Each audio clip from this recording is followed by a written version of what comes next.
Good morning, good day, and good evening. How are you doing, people? Coming out, first one in today, shout out Yinseng as well. How you doing? Nice to have ya. Hope you all had a wonderful weekend. And today, what's up, Red Rocker as well? Welcome in, man. Nice to have ya. Today, the plan is, I think we're gonna do a little quick update to the Steam page, cause man's been a little bit lazy and we have still not updated the screenshots, and I'm starting to feel a bit bad about it, so I think it's time to update the screenshots. But first of all, we have a few little news, so let's go over that first.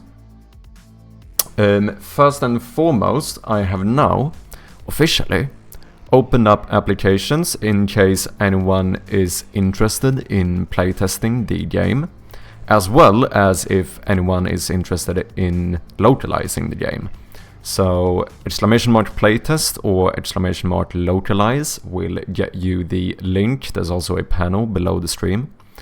Not only that, I also decided to give a little bit more credit in the game to the people who support me here on the Twitch channel as well. So what we've done is that I basically decided to add supporters into the credits as well. Just, you know, a little shout out to you guys. So we now have a channel point to redeem that you can do to get your name in the credits of the game. And also for people who either subscribe long enough to give subs or donate will also end up. All the information is down in the panels. But yeah, that's some of the news. Other than that, something I did this weekend. The Prime Brev sent me a game now. You think you can cut the line, fam? You think you can cut the line? We'll see. No promises. Other than that, something I did this weekend, I did mention it earlier in the chat, in the pre-chat, can we call it that, I suppose. I made dev tools for Shroud of Gloom, which I'm actually pretty satisfied with. I think this is going to make stuff a whole lot easier in terms of like testing and stuff. So basically, I can show you how it works. If we pop open the game, let me do this for now. I now have a little command where you can open up a bunch of tools to do stuff like, you know, enable lights, show a bunch of information about how the game is running in terms of like memory and FPS and stuff. We can also force game over, add all of the tools you might need. I'm lurking over here. Ameripon, thank you very much for lurking. I appreciate you. As well as like teleport to anywhere in the game, reload the entire thing. You know, I think this is going to make testing a whole lot easier. Because before, if you remember when we were recording the trailer for the Steam page, I basically had to, since the rooms are not fully working right now, I had to switch the rooms in the editor and build the game, and then exit the game, switch to the next room, build the game, which is mad. Whereas now, we can just teleport wherever we want. I think that's pretty sick. Mitsutin, welcome in, how you doing? Glad to have you, how was your weekend? So I think this is going to be quite nice for the future to have.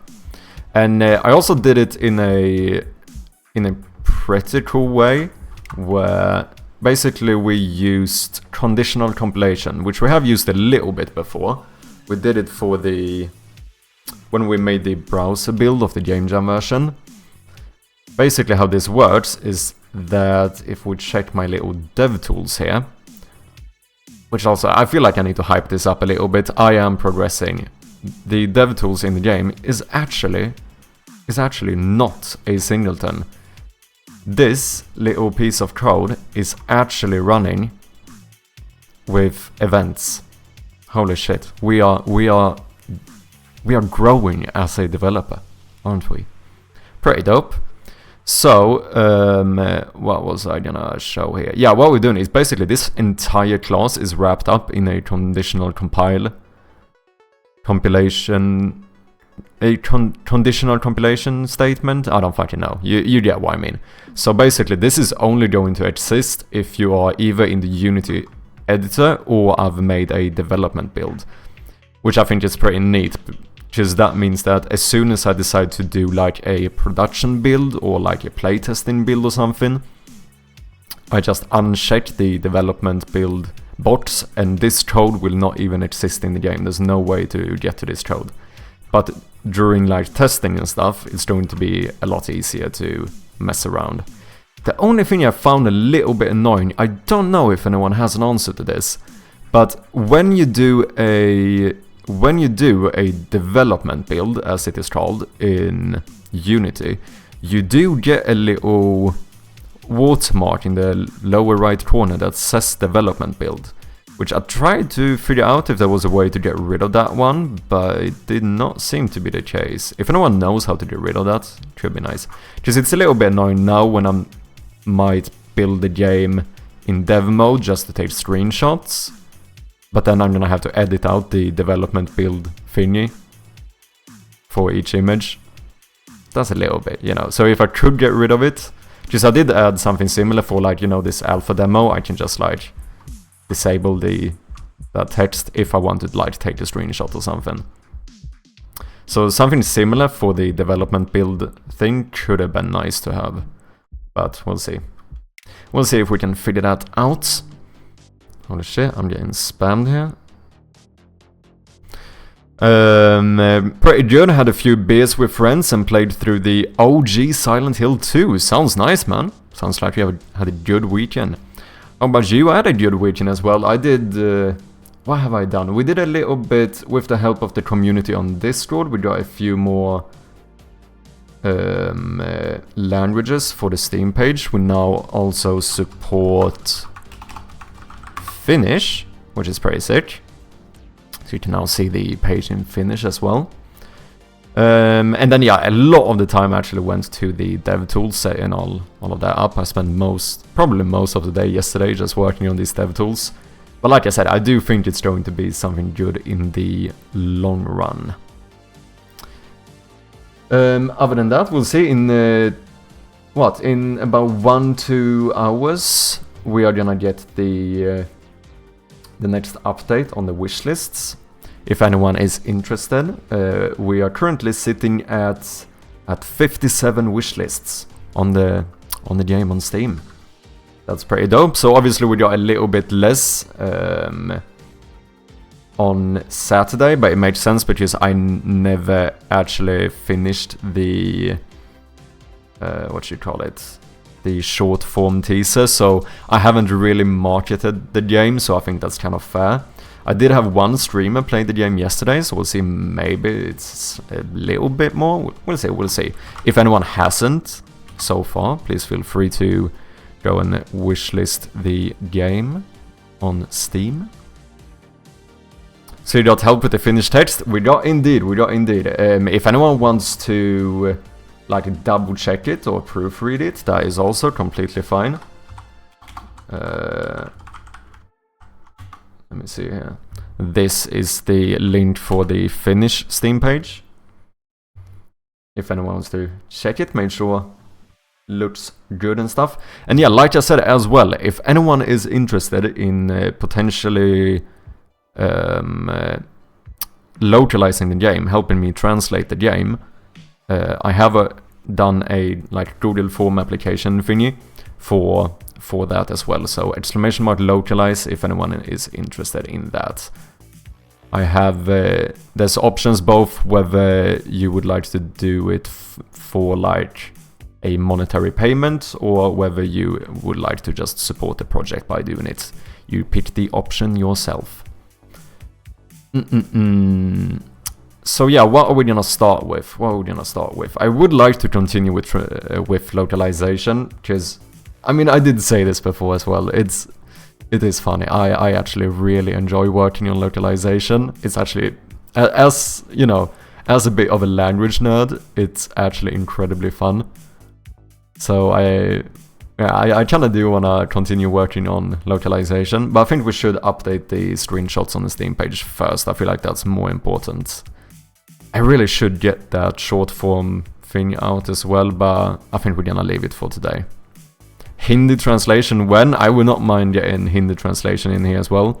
I mean, when is when I suppose when I find someone or when someone applies to localize the game into Hindi.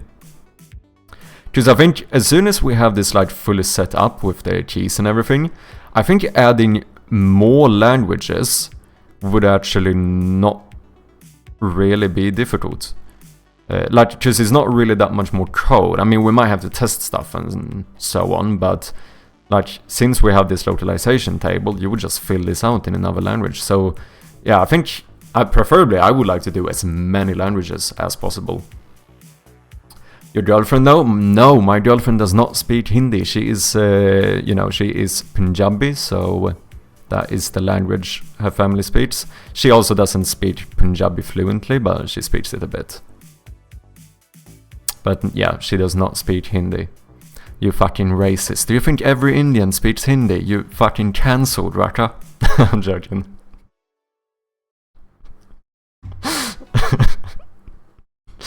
I'm joking. Calm your horses. We're messing over here. Did I close the Steam page? Can my Explorer stop being bugged? Thank you. It's okay, I'm brown. Yeah, I suppose you do have the. Is that thing you're close enough? You know, it's like me joking about Norwegians or Danish people. Like you can't cancel me for that. I have immunity. It is kind of the way it works, isn't it? Seems fine to me. Yeah. I mean, it's kinda true, It actually is. What happened to my music?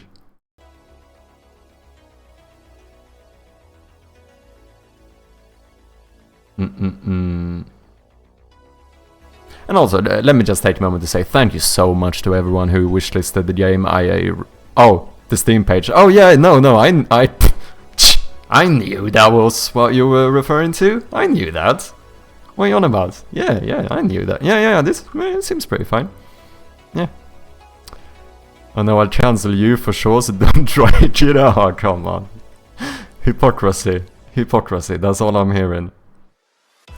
Yeah, I mean, this is fine. It's definitely not...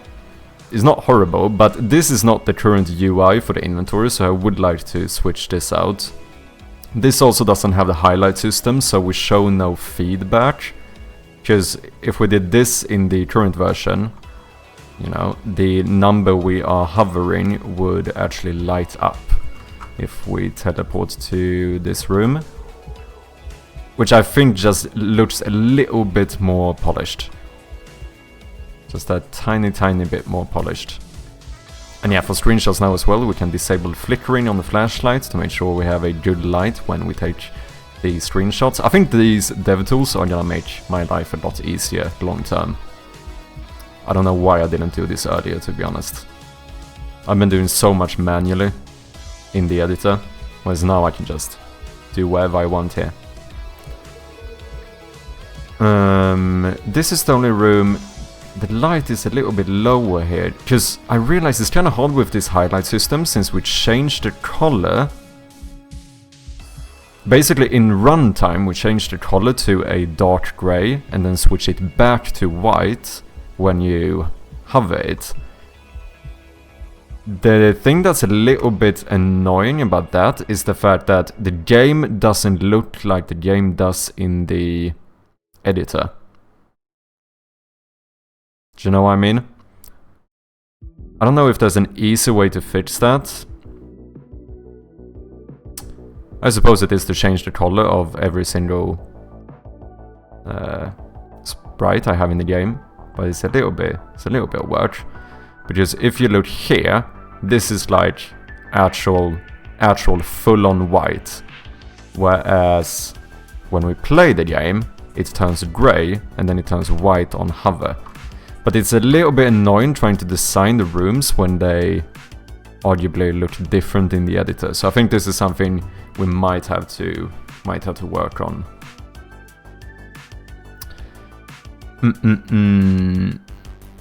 Are you comfortable disclosing current wishlist? Yes, I already did. So after the first day, I think we had 46 wishlists, and we are currently sitting at 57 after the second day. So yeah, like Yinsen said, I think it should be updated in a couple of hours. So in like an hour or two, something like that, we will see how many wishlists we got yesterday.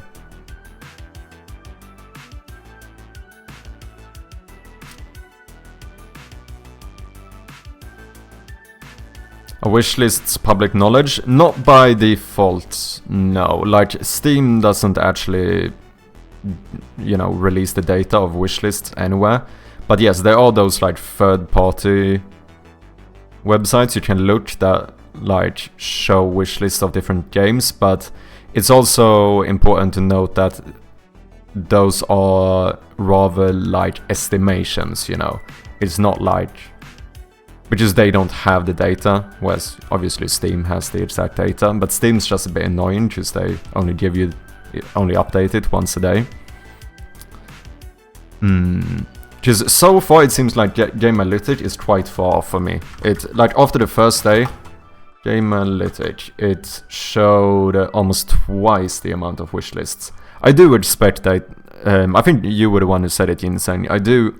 I do suspect that it's going to get more and more accurate as time goes on. But like, according to Gameanalytic, we are currently sitting at 108 wishlists. This said...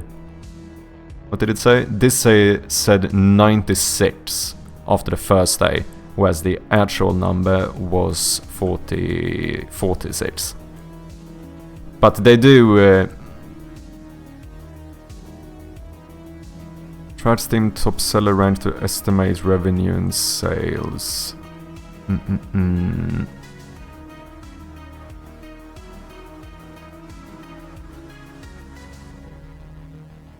Yeah. No matter what, they, you know, it works on estimates, so it's not gonna be like 100%, I suppose. Yeah, that was the weirdest thing. After the first day, it said outstanding wishlist were 96, but we had 146 daily wishlists. So I was like, how does that work? And then I started getting like scared. What if did like half the people fucking unwishlist the game afterwards? But no, so far, I mean, that's something we can say that is objectively good. I have not had a single wishlist deletion or removal. That's pretty PogChamp, if I may say so myself.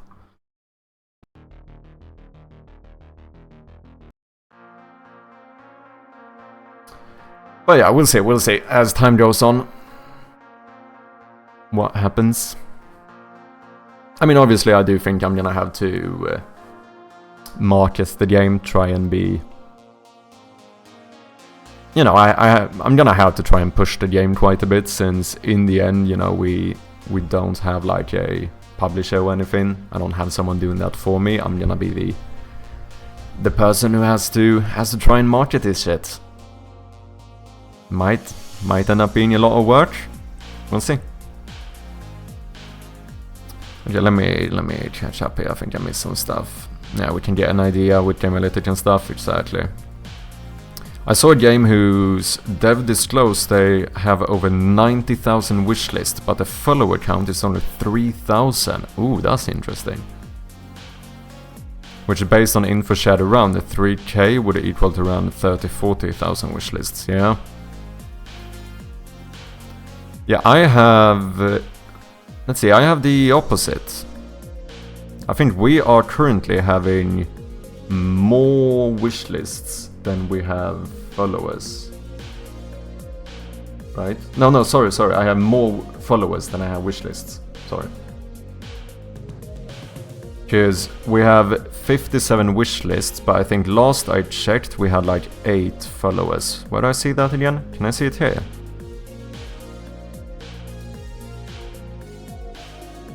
Never remember. How do I find my followers? No, it's on the... It is on the Steam community, isn't it?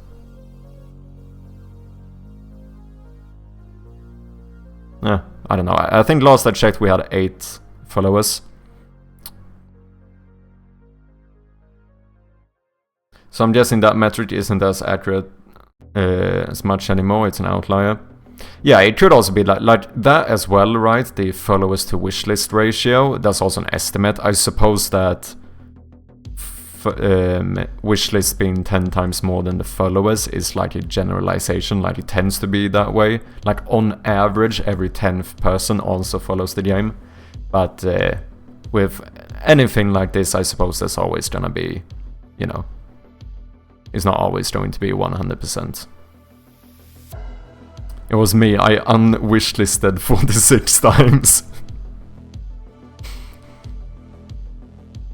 Have you considered working with an indie publisher? I have not really. As of right now, I plan on self-publishing. I don't know, I'm a little bit... I don't know, it's... I know there are certain obvious advantages with having a publisher. I mean, in that sense, there are certain advantages to not having a publisher as well. I don't know. I'm a... Yeah, I don't know. Maybe. It all depends, I suppose. I mean, if someone would offer to publish my game and it actually seemed like a good contract, I think that is the thing as well. I have heard a lot about like shady publisher contracts and stuff, so I do think I am a little bit hesitant to publishers in general.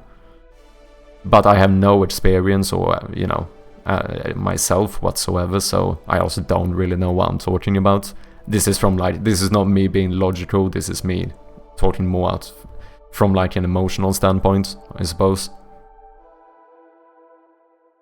The game followers count, I don't know where that came from, because it's not the same followers count as on the developer page.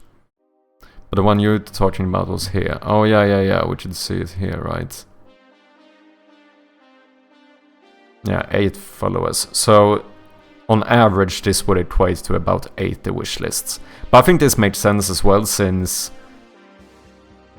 you know, at the moment, the majority of people who have wishlisted this game probably know who I am. So I think that makes it so that people are, on average, slightly more inclined to follow the page. I've also kind of been...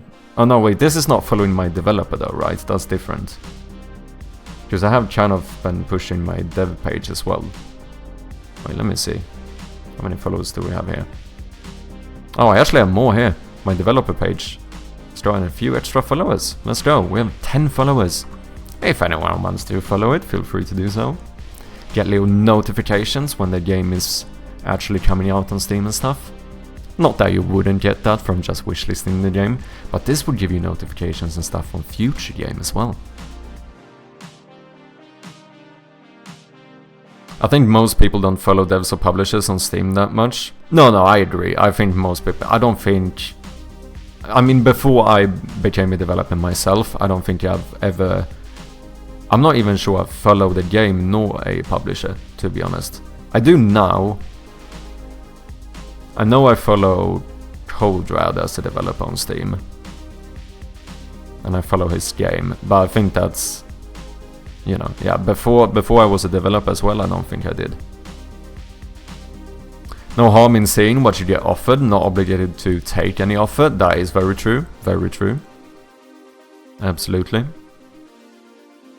I think for us indies, our main focus should be on the marketing/visibility page in Steamworks. We need to know if the store page is actually being shown to people and not, and if there's a high click-through rate. Yeah, true. Which is actually, I did find some very interesting data, or rather some data that made me pretty happy.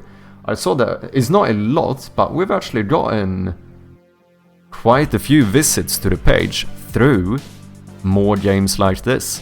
So you know, like in the bottom of the Steam page, you have this, like more games like this.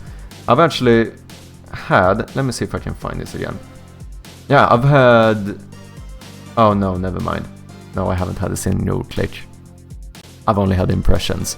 At least that's something. It means my game has showed up here. They might not have clicked it, but it did show up.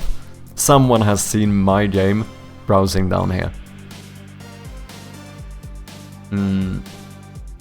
We've also had a couple wish lists from the coming soon list,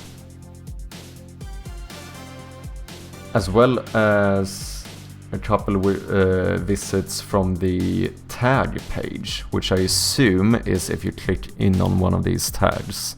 Yeah. If we go here, what is this? Adventure point and click. Can I see like popular upcoming? I'm definitely not gonna be on here because this is like, isn't this more like right before release? I mean, I might be at the complete bottom of this list, but yeah, I think there's quite high requirements for you to actually end up on this one. Is there any list here my game could potentially be on? New and trending. Released recently and are selling well. That's definitely not mine. Yeah, because this is sorted by wish lists. So that means, you know. Can we sort it the other way around? Maybe? But it's cool to see that at least if, like my game, although still being small in like wishlist count and stuff, is showing up for some people in the Steam directory. That's pretty cool, I would say. If impression/visit ratio remains unfavorable, may need to consider thumbnail change. No, I think even if that's not the case, I think I need to consider thumbnail change. I do think my art assets for the Steam page is lacking. I think this is probably one of the things we could improve the most, both in terms of getting people to wishlist the game, but also just, you know, in general getting people interested in clicking into it or whatever. I mean, to be fair, if people don't click into it, they can't wishlist it, right? My app had a few clicks from the top sellers page on Steam, so people were looking at the top sellers and clicked on mine, but the fact that the number of sales is abysmal, I lost the ranking of top seller. Means 95% on games on Steam don't make anything. I mean, I would not be surprised. I think the average is... Isn't the average something like $1,000 or something? I think it is. But then keep in mind that's an average, so that means that the big boys are probably pushing that number up a lot. Like if you would go for like the median or whatever, it would probably be even lower. I've always seen games coming in a few days or weeks in the popular upcoming tab. Yeah, I think that is the case. I think that is like, you know, 2 weeks before launch or something that's gonna show up.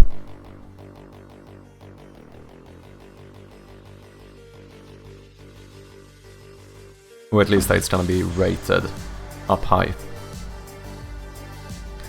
If you have a ranking number under your followers count on the Steam DB page, you'll most likely show up on the popular upcoming/upcoming releases. Ooh, interesting. Remember, reading most indies don't make more than $50 from their games. Yeah, I would not be surprised. That would not surprise me.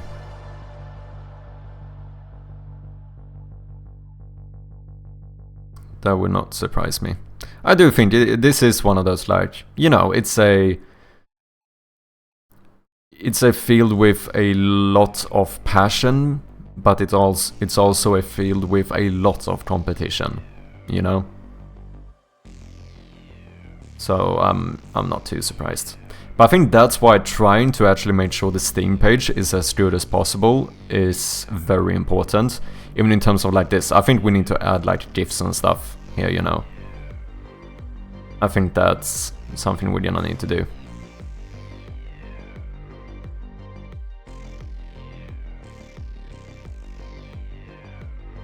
This is big game though, so it doesn't really... I'm not on my normal account here. If we check like... Road Blight.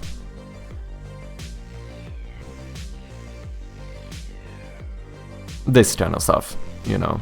I think this makes the whole Steam page seem a lot more professional.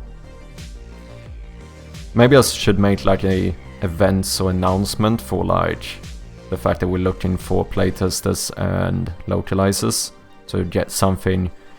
Because I know Chris Okowski talked about this stuff as well. Like just having stuff like this pop up also gives the players a clear like indication that this is not a dead game, if that makes sense. Like, oh, stuff is happening, you know.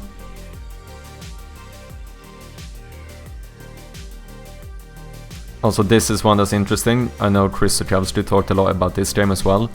Obviously, this being a even really good-looking pixel art game. But they still have a illustrated thumbnail, capsule art, whatever. So basically, according to him, he says that he highly recommends that you don't have pixel art for your capsule images and stuff on Steam. And I suppose we could do like a, you know, monochrome illustrated monster and some logo or something to still like kinda, because, you know, I don't wanna make it seem from the capsule art like my game is going to have like realistic art or whatever, but we could still probably illustrate it, like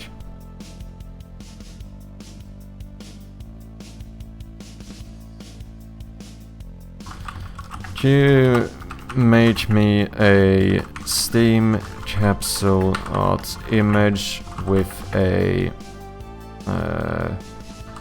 monochrome slash... No, let's do this. Obviously I'm not gonna use this is just for, you know, research purposes. With an illustration of a monochrome slash 1-bit, as in black, white monster. Maybe perhaps some red details. And also let's do humanoid monster. Let's just see what it does. Clickbait is the name of the game, Chirpy, feel no shame. Yeah, I mean in some regard I do think that's kind of true, but I also don't, you know, you don't want to make people feel tricked. Even this is too much, I would feel like. And also this is, interestingly enough, he kind of opted for pixel art here. I mean, no, it's a mix, like this is pixel art, it looks like. But then some parts are clearly, this is not. But this looks like it's, you know, an attempt at pixelation, which is interesting. I wonder if it is, because he does have a bunch of info about my game in the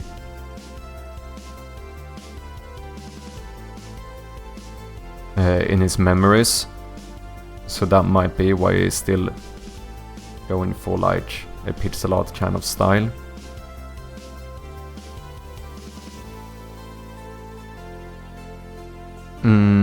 Let's do horror Steam capsules. Horror game Steam capsules.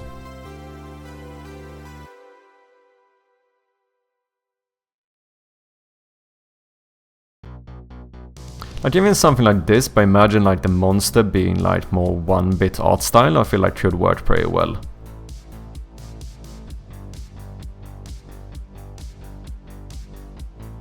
Maybe just a face and then the logo.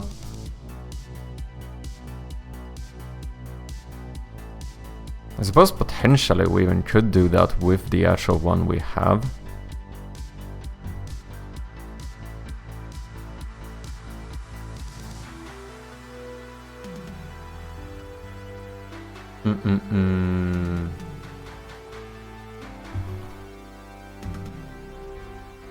It's just hard because of the sizes. I mean, obviously what you could do is just say that I have to do like a new logo in a bigger size or something. Because here, the issue is that, you know, if you look at the difference in size here, obviously I could be cheeky and just like scale this up, But this means that we start doing like pixels, like this pixel here. Wait, let me disable this. This pixel here is now 4 pixels, whereas this pixel is 1. And mixing like this tends to not look great.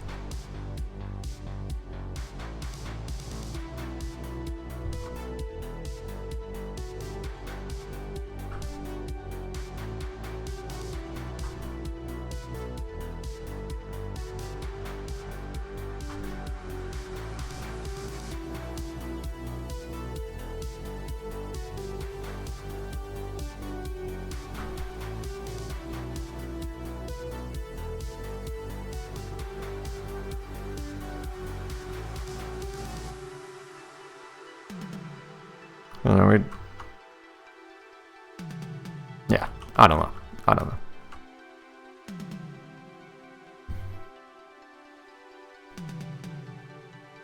That's actually not a bad generation in terms of concept/ideas. It's not bad at all.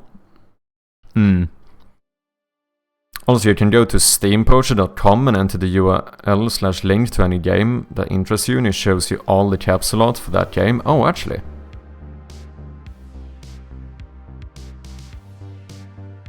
Oh, that's pretty sick.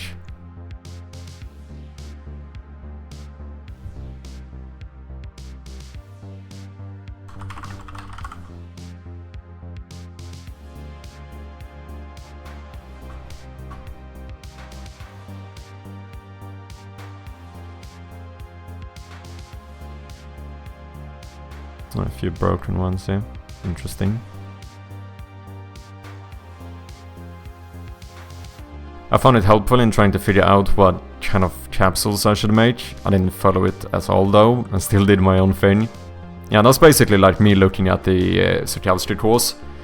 You know, I looked through the entire, or went through the entire course, and then at the end I listened to like half of what he actually said.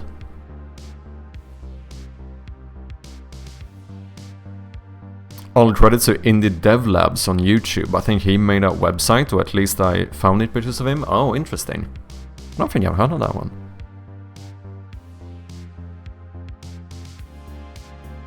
I feel like the small capsule is the hardest one, because my small capsule I don't think is great. Oh, has he not loaded them all yet?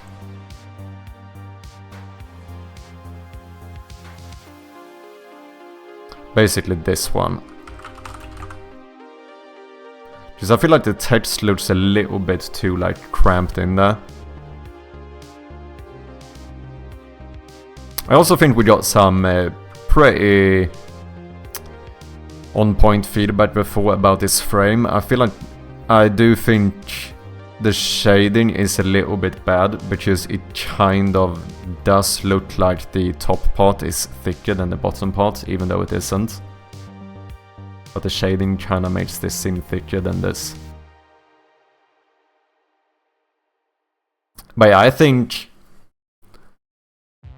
getting better capsule art and maybe adding a few more like visual stuff in the about section should make this page look a whole lot better, and probably up the traffic quite a bit.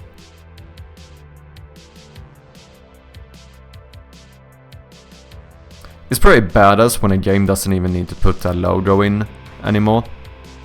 You just have the fucking animatronic and you still know that it's Five Nights at Freddy's. That kind of proves success, doesn't it?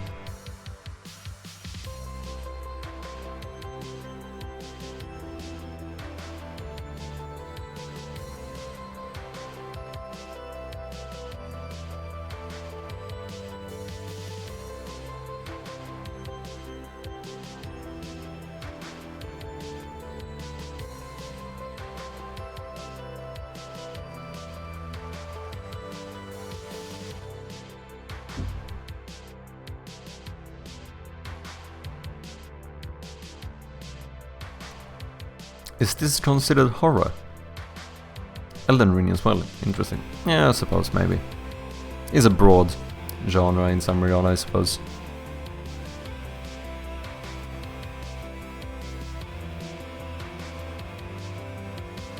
I mean, most of this is not what I think of when I think horror games, but... The Forest does have pretty good capsule art.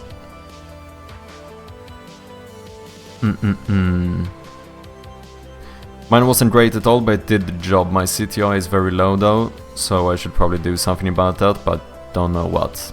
I mean, it's hard. It's hard. If all else fails, clickbait them with an anime girl. That is actually a pretty good idea, unironically. Even though I don't even have like any NPCs whatsoever in the game. But it might actually work. I think you're onto something here.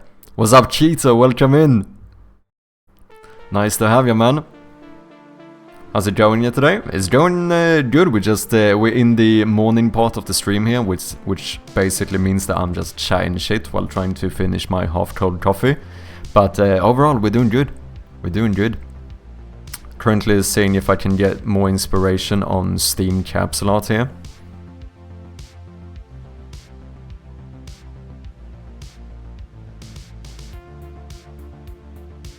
Gotten your wishlist numbers yet? I have indeed. The first day we got 46 wishlists. Second day it went up to... after the second day it went up to, what did I say? 57? Yes. And in an hour or so we're gonna see how many wishlists we got yesterday. You can add a tutorial anime girl for one frame, then it's not clickbait. True, true. It's something. It's definitely something. Like that's the thing as well. I don't have anything to like really compare it to. I don't know if it's. I mean, for a like AAA standard, I understand that it's gonna, it's not impressive numbers. But for an unknown indie game developer and his first ever Steam page, I feel like it's pretty decent. I feel like I was a little bit. It did feel a little bit underwhelming at first because of the little Gamealytics debate. That's the only thing. I think that kind of made it seem a little bit underwhelming at first for me. Just because when when we checked Gamealytics, it said I was gonna have like almost 100 wish lists. So I think it kind of ended up with me like setting the expectation for 100 wish lists. And then when Steam actually updated and it was like half of that, it was a little bit like, oh, okay. But in the end, I do still think like, unknown publisher, first game, I think it's pretty good. It's definitely something. And I'm very thankful for everyone who wishlisted the game. Most of this is not what I consider horror. Like Vampire Survivors. Actually, there's... not really vampires in it, but I suppose there's monsters. Is there enough for you to be considered a horror game? Maybe I have not realized how broad horror can be. Basically, if you have a monster, is it horror? This seems like what I think about as horror. I suppose that's it. I should look at like how high up the horror tag is.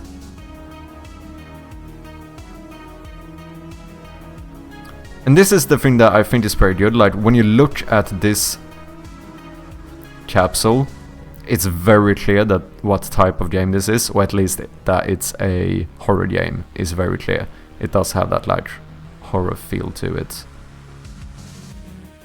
Which I suppose arguably mine might have, at least in the ones that has the hands does give a little bit of horror feel, but I don't think this is good enough. I don't think it is. We are gonna need to improve the capsule art.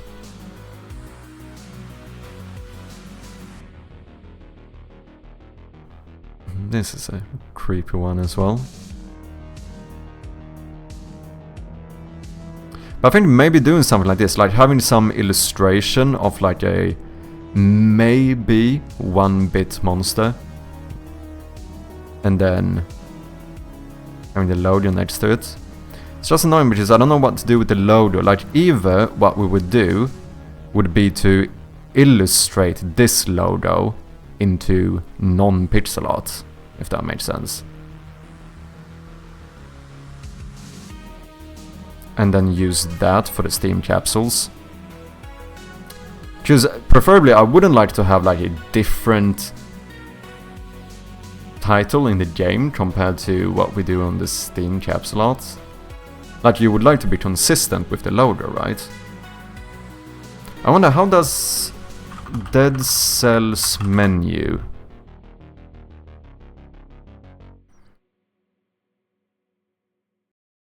Wait, do they not use pixel art?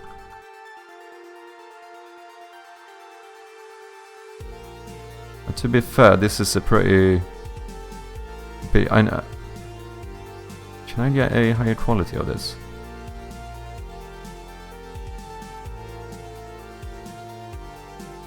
Oh, that's not really what I was looking for. They actually don't use pixel art for the logo in the game. Just like this, the background is obviously pixel art. This is not pixel art.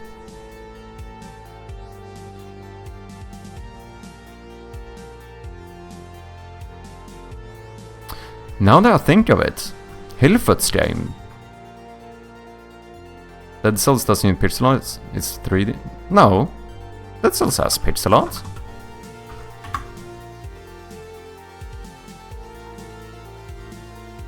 This is pixel art. It's 3D with a pixel art shader. Okay, I see what you mean. But like technically, like in practice, it ends up being a pixel art game, doesn't it?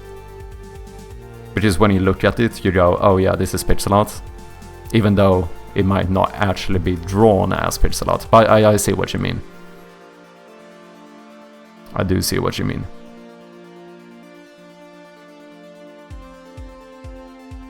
Steam database has updated, so I think you should be seeing the Steamworks numbers. Oh, update in half an hour or so, never mind. Okay. Maybe it's good if I actually finish reading. Out of Wilds horror. The DLC delves more into horror as well. I still don't really know anything about that game. I should play it at some point. There's been multiple people who are recommending it though.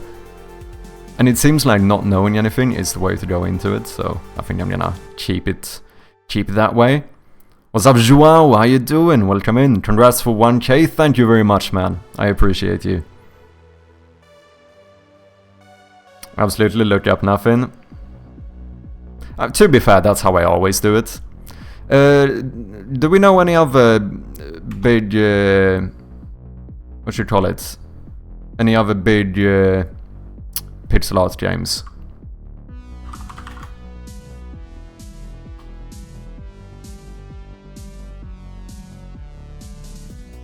Other than like Dead Cells. Was there ever one that Suchansky took as a reference?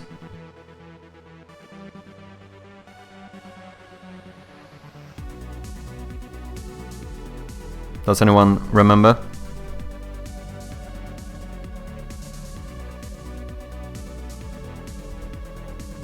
One of the greatest games I've played. Holy shit, that's a good review. There's a command to see how long I followed you. If you do exclamation mark viewer stats, you can get a bunch of info about you as a viewer here. But you can also, if you click your name in the chat, you can see when you started following. Yeah, follow age does work as well. If you do exclamation mark viewer stats, I think you get like time watched as well. I can't remember everything.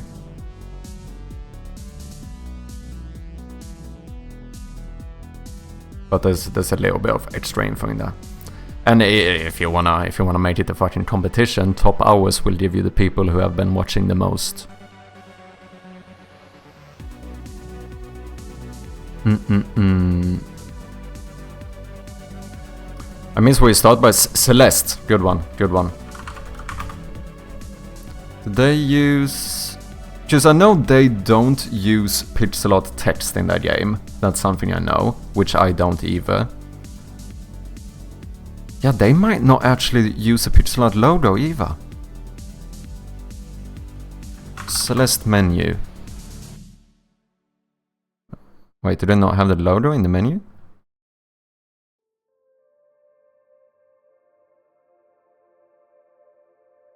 Oh yeah, they use this one. They don't use pixel art for their logo either. Fam, maybe I shouldn't. Maybe that's it. Maybe I've been overthinking this to where my logo should be pixel art. But looking at it, it seems like most big pixel art games actually don't have pixel art logos. To be fair, like I was going to say before, Long Gone as well. Hilford Games, who's obviously a really good artist, he doesn't have a pixel art logo here. He still has pixel art in the capsule image, but the logo itself is actually not pixel art.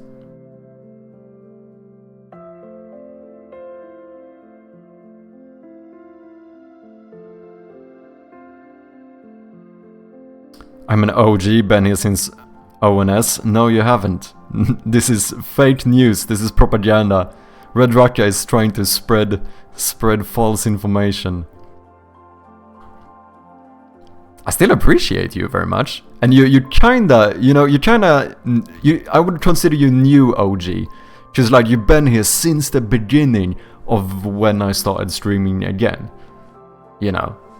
So let's say you're not the original OG, but you're somewhat OG. Let's settle at that.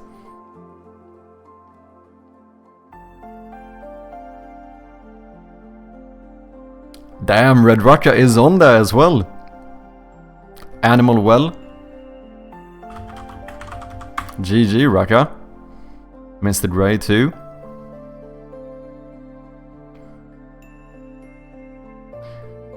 I think I had another account at the time but lost it. That's why I have one in my name. I see. Yeah, if you do ! Viewer stats, you can see what Streamlabs have recorded so far, if you're interested. But it's also one of those things where you have to keep in mind that the hours watched according to Streamlabs might be a little bit off, because all Streamlabs actually check is whether or not you're in the chat. Whereas, like, if you would go for like, you know, at the end of the year when you got that, like, Twitch recap or whatever, Twitch shows you the actual numbers because they know how long, because you only get channel points when you're actually watching. You know. Animal Well, same thing. Holy shit, wait, is this pixel art? What? Yeah. Oh, was I looking at... Oh yeah. This must be this is an illustration though, right? Or am I fucking blind? Yeah, this is. But that's probably just like concept art or whatever you want to call it. Yeah. But yeah, same thing here. This is not a pixel art logo. It isn't. Don't play Celeste, too difficult. Interesting. True Chirpy struggles with hard games. Shut up, man. To be fair though, I have not played a lot of like precision platformers or whatever you call them. I guess I've played a bit of Super Meat Boy. Otherwise, like, what platformers have I played? I don't think I've played like super much platformers in general, to be honest.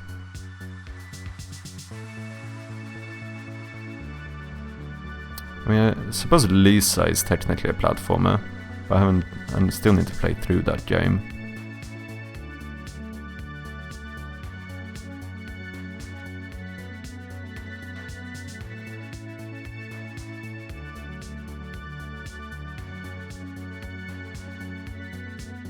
Yeah, I did play a bit of Endless Night as well, 5 hours. I think I played this on stream actually, if I'm not mistaken. But that was it. Yeah, a long time ago. But I actually have not played that many, like, conventional platformers.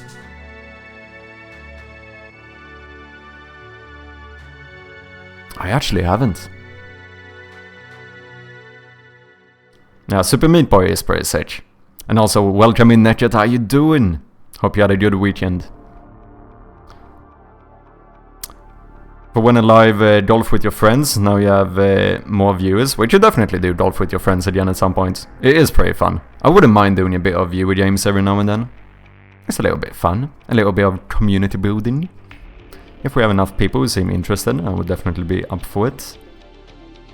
I've got the command again. The command is exclamation mark viewer stats, and the bot will give you a bit of extra info.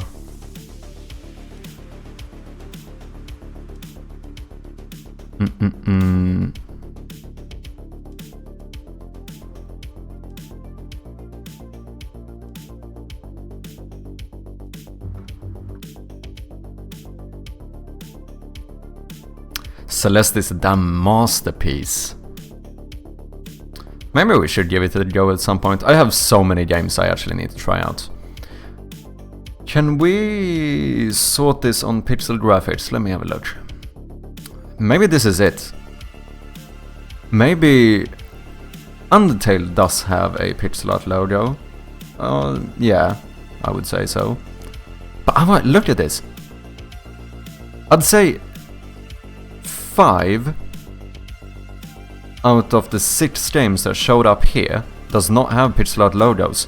To be honest, 5 out of the 6 games that show up here doesn't even have pixel art in the capsule image. This is a pixel art, but almost same thing here. We have 1, 2, Undertale again. Here, half of them don't have pixel art. Balatro, no pixel art. Stardew Valley does have it. But it does seem like, you know, in general, Binding of Isaac technically is not pixel art logo either. If you look at the wings, those are definitely illustrated. The text, I suppose, is like upscale pixel art. But no, because isn't it a little bit bent, which means it can't be actual. It's made to look like pixel art, but it technically isn't. And this one does have. You know, most of these don't. Dave the Diver, pixel art capsule, but the logo is not pixel art. Fuck, maybe that's it. Maybe we should make a new logo. Maybe we should not opt for pixel art for the logo. It seems like most of them don't have it, except for a few like Undertale, Stardew Valley, and Terraria seem to do it. But otherwise, most of like the big ones, Vampire Survivors as well, no pixel art whatsoever.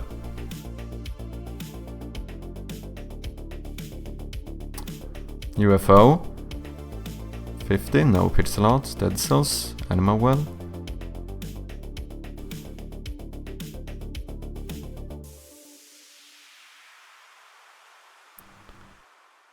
Court Keeper is an illustrated capsule.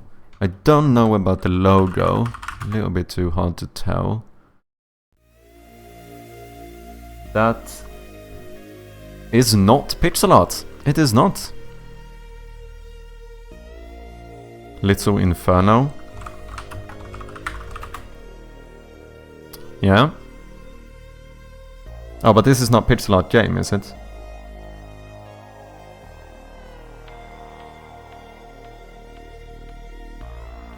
Yeah. Dave the Diver is so good. I haven't played it. I've seen a little bit of it.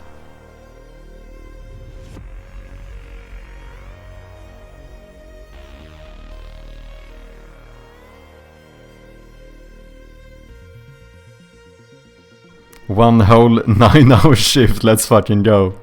I mean, that's pretty good in 6 days, to be fair. GG. I've meant to play Baroni with a friend, but it's just been stalling on and on. I don't think I've even heard of the game, to be honest.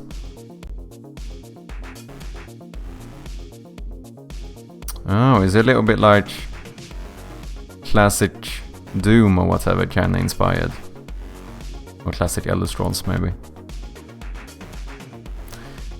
Yeah. Sorry, I missed the point when I said, oh, no worries, man. I think this is actually it. I think maybe we should not have...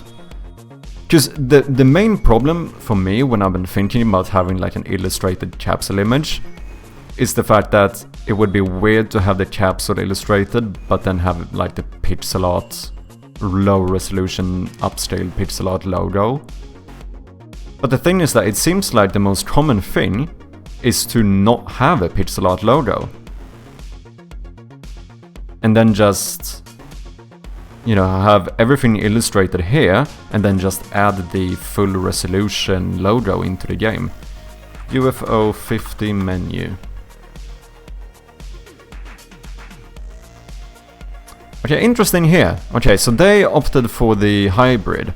They have an illustrated version of the logo here on the capsule image, and in the game they actually have a pixelated version of that logo. I think this might be the best of both worlds, maybe, because then you still have like the logo still fits in with the art style in the game, but it also fits in with the art style of the like marketing material. I can barely catch streams, so I tend to lurk and have multiple streams open. Not good for my concentration though. No, I mean that's... I mean, I appreciate lurking just as much. I appreciate all of ya. Twitch runs on lurkers, that's the way it is. It was free on Epic some time ago, no idea if it's good. Oh, interesting.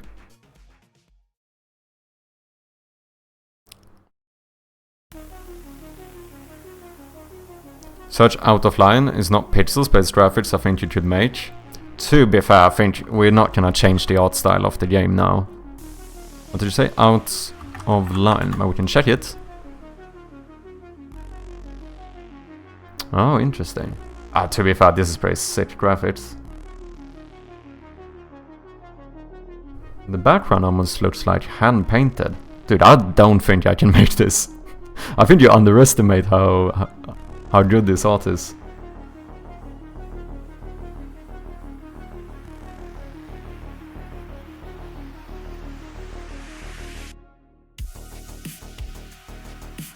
Come on.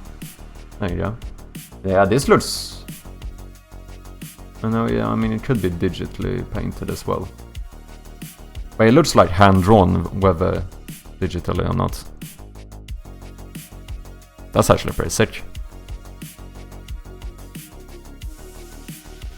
More like future games you wanna make, you go with draws, but they use pad ideas? Yeah, I suppose so. But thank you, man. Make your art like that or on wish lists. Sometimes simplicity is for the better. Yeah, I mean, for now, the thing that's good about a simple art style is that it works well for the like pipeline of being able to make the game, you know? I think that's the main pro. It's very easy for me to add more stuff to the game and make sure that everything still stays consistent in the art style. Noita does not have. They do pixel art, but very, very upscaled. Oh, no, sorry, not very upscaled, I mean very high resolution.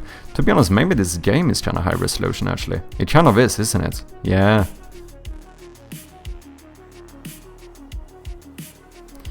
Noita native resolution.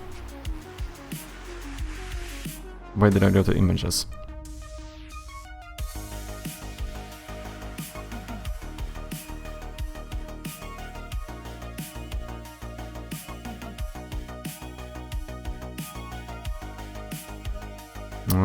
Can't seem to find it.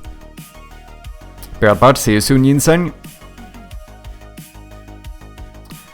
Yeah, I think that's it. Should we run a poll just out of curiosity to see what you guys think?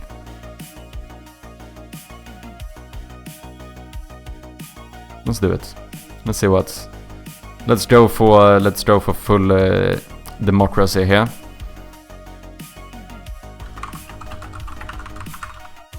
What do you think is best? And then we're gonna go with pixel art,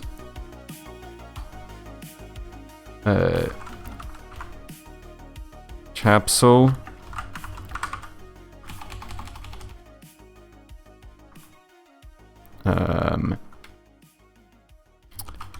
illustrated capsule, or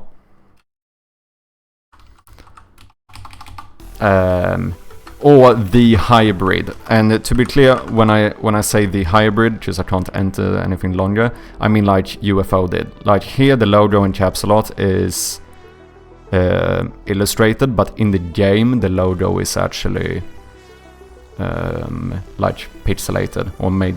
Yeah, they basically remade the logo in pixel art.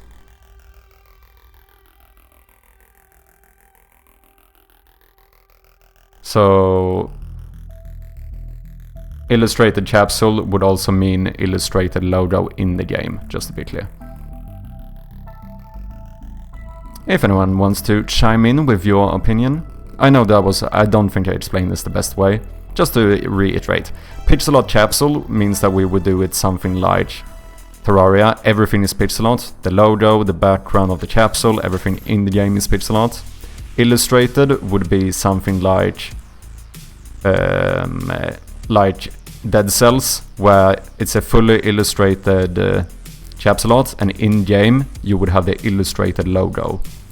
And then the hybrid would be something like UFO, where on Steam it's a fully illustrated capsule, but in game the logo is made to be pixel art again. Like so.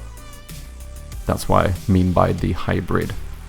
50-50 on pixel art and illustration. Interesting so far. Are we gonna have a tie? You know, a tie doesn't really help me. I'm messing. Vote whatever you think is best. There still are a lot of games that do pixel art as well, but it almost seems, to be honest, I think it seems like the majority of games do illustrations for the art.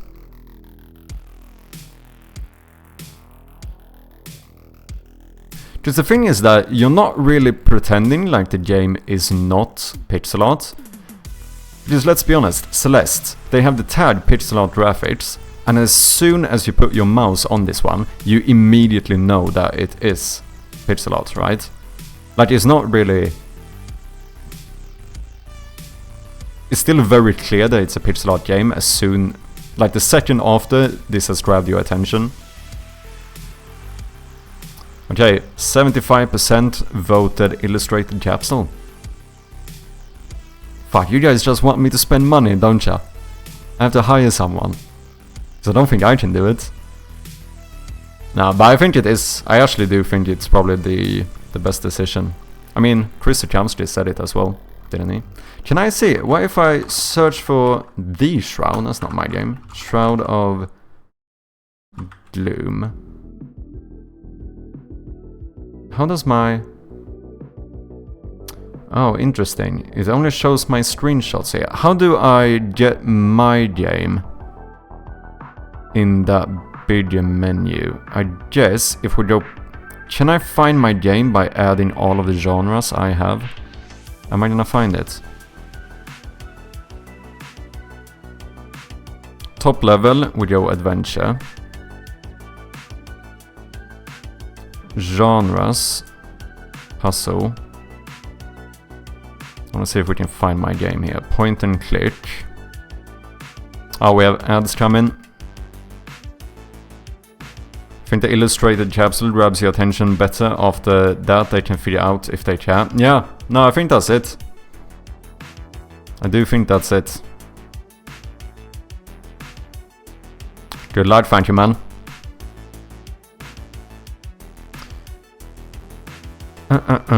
What else? What else? Let's do... I think that's it. Subgenres. Did I have exploration? I know I have hidden objects.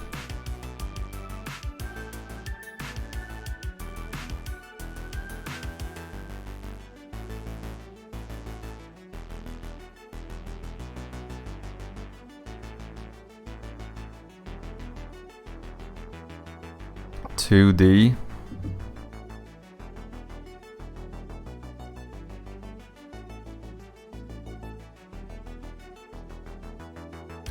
First person.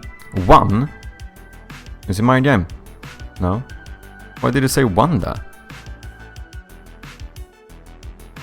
What? Wait, did this reset or something? What? Am I going mad? Wait, do I not understand how this works?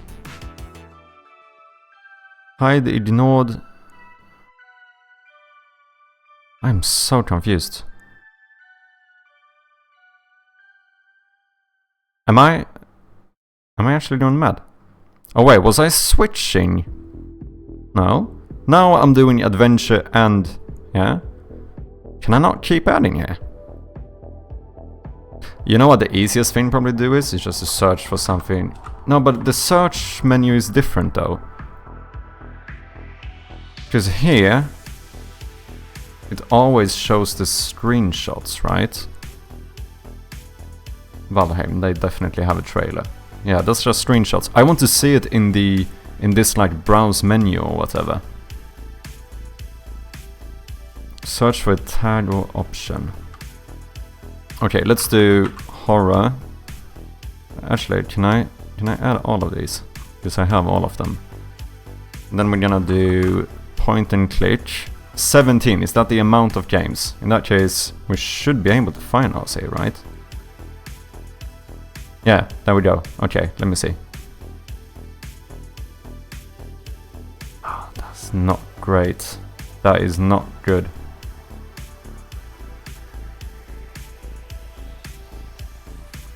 So the thing here is that Steam, I think, has some kind of algorithm that automatically cuts your trailer.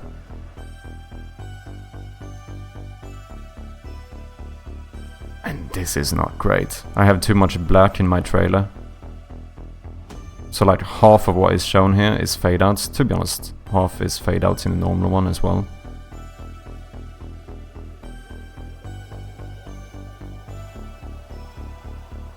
I mean, this will improve as soon as we have like an actual trailer, I suppose. But this is not great. It's like 2 milliseconds of gameplay.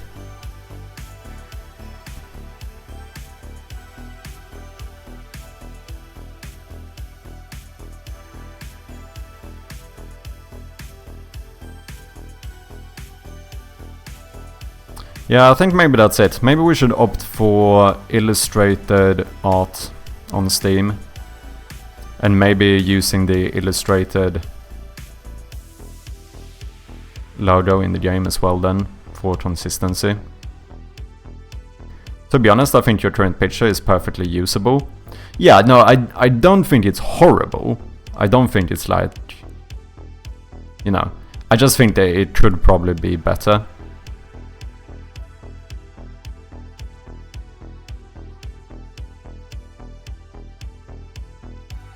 But no, I don't think it's like... I definitely think it could have been worse.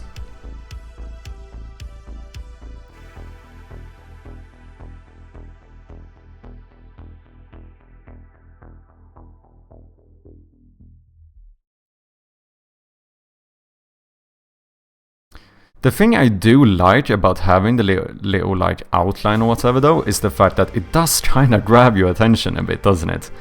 Like, when you're just scrolling down here, is it only me, or does not my capsule image kind of pop out a lot more than the others?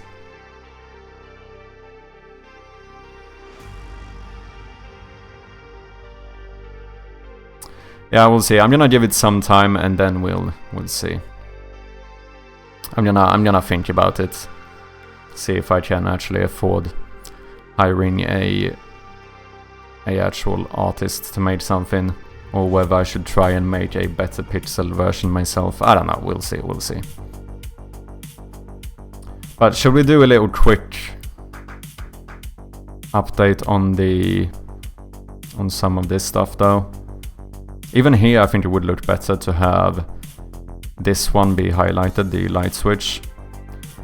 So 1, 2, 3, 4... This is the only one that actually uses the new highlight system, so this one we can keep. This one does technically as well. It stands out pretty well. Yeah, I do think the border thing actually does make it pop a bit. Okay, let's quickly grab a few new screenshots. Let's build this fucker. And then I think I might start working a bit more on the localization maybe. Just because it's fun and I enjoy it. Okay, let's build this. Build this, take a few screenshots, throw them up.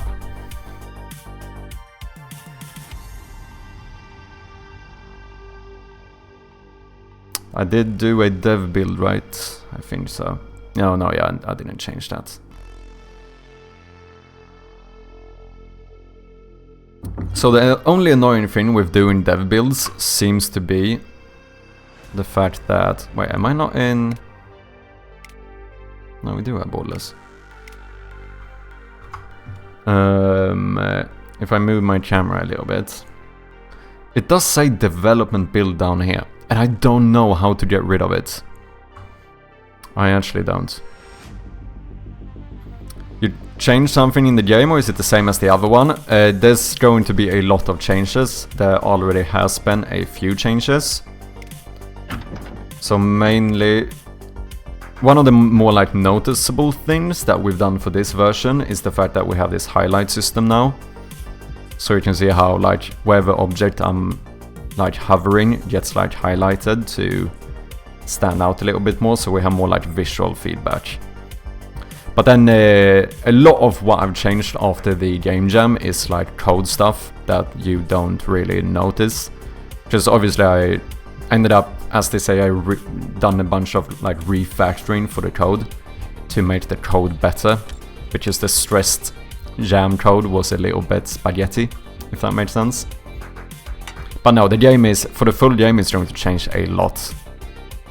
Like art-wise, it's going to be very similar to the game jam version, but in terms of game loop / game design and polishing, the plan is to up it a lot.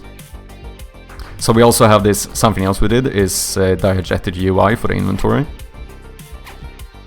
So rather than having a UI button, you actually bring the bag up. And then technically this is not diegetic, but the opening of the badges, and we also have plans for maybe having a minimap, which would be the same. Or not minimap, a actual map. What's up, Lyometech? How you doing? Welcome in. Thank you so much for the localization help. Hope you had a good weekend. Gonna have more rooms? Oh yes, we're gonna have like... The plan is probably to have something like 3-4 times the amount of rooms. Because I do want to aim for the full version to have like maybe 2-3 hours playtime. Did we need a... No, I don't think we need a screenshot from this room, do we?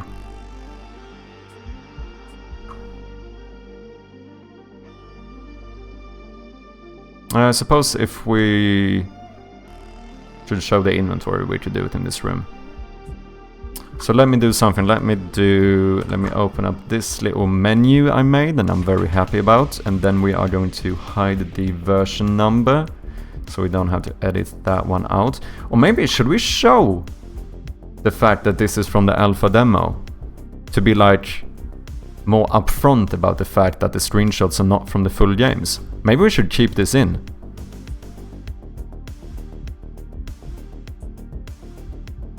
What do you guys think?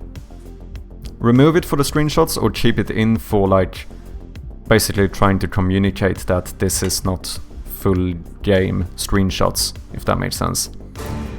Bly so fly with the raid. Welcome in, people. How you doing?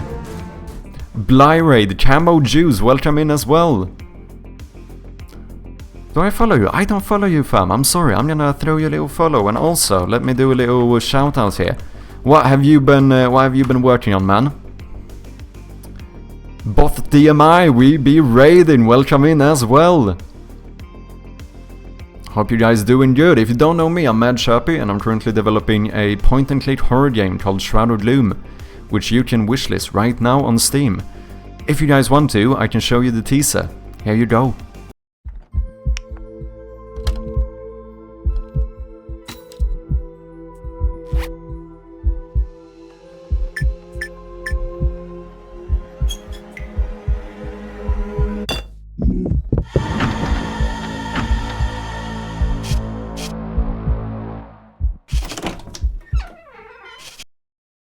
that is it. Thank you so much for the raid, Bly. I appreciate you. I've been up all night, so I have to raid and run. No worries, man. Go and get yourself a bit of rest. Have a good one, man. Thank you. And also, Boff DMI, thank you very much for the follow. Welcome in. Bet, I'll wishlist it. Thank you so much. I really do appreciate that. And then let's see, what did we say? Take that off. I think take it off. Okay, let's do it. We're currently trying to get some new screenshots for the Steam page. We're just quickly gonna grab those before continuing to work a bit on the game. Okay, let's disable the version number text, otherwise there's nothing. No, let's disable flickering as well, just so we make sure we have good light for the screenshots. And then we want to show the new UI instead. Oh, we do have an issue though. We would like to have stuff in the inventory, wouldn't we? I mean, we should pick this up.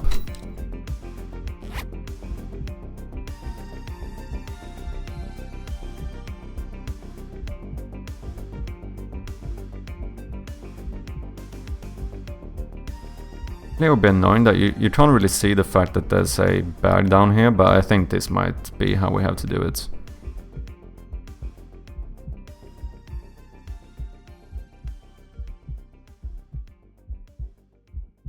Yeah. Let's do one screenshot here, and then let's see the second room. I think here we had a new screenshot.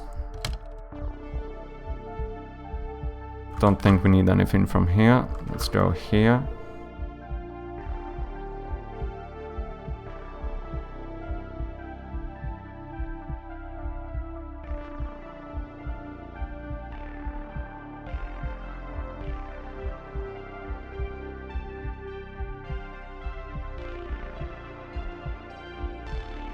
I want the valve. Do I have the valve here? Can we get it? We can't, that's broken. Shite. Oh yeah, I also implemented a master key. The plan is to have a... This is basically going to be like a developer item that can just open any door in the game, just for testing purposes. I think that could be pretty nice. We need to get the valve, because I do think I want the water drip in here, because it looks cool, even though no one is going to notice. So let's go to the next room.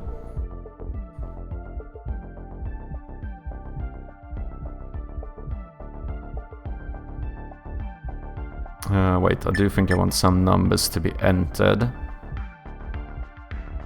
And then let's do a screenshot here. That should be good. I can't turn on the light here, can I? No. Okay, so we need to fix the light in here.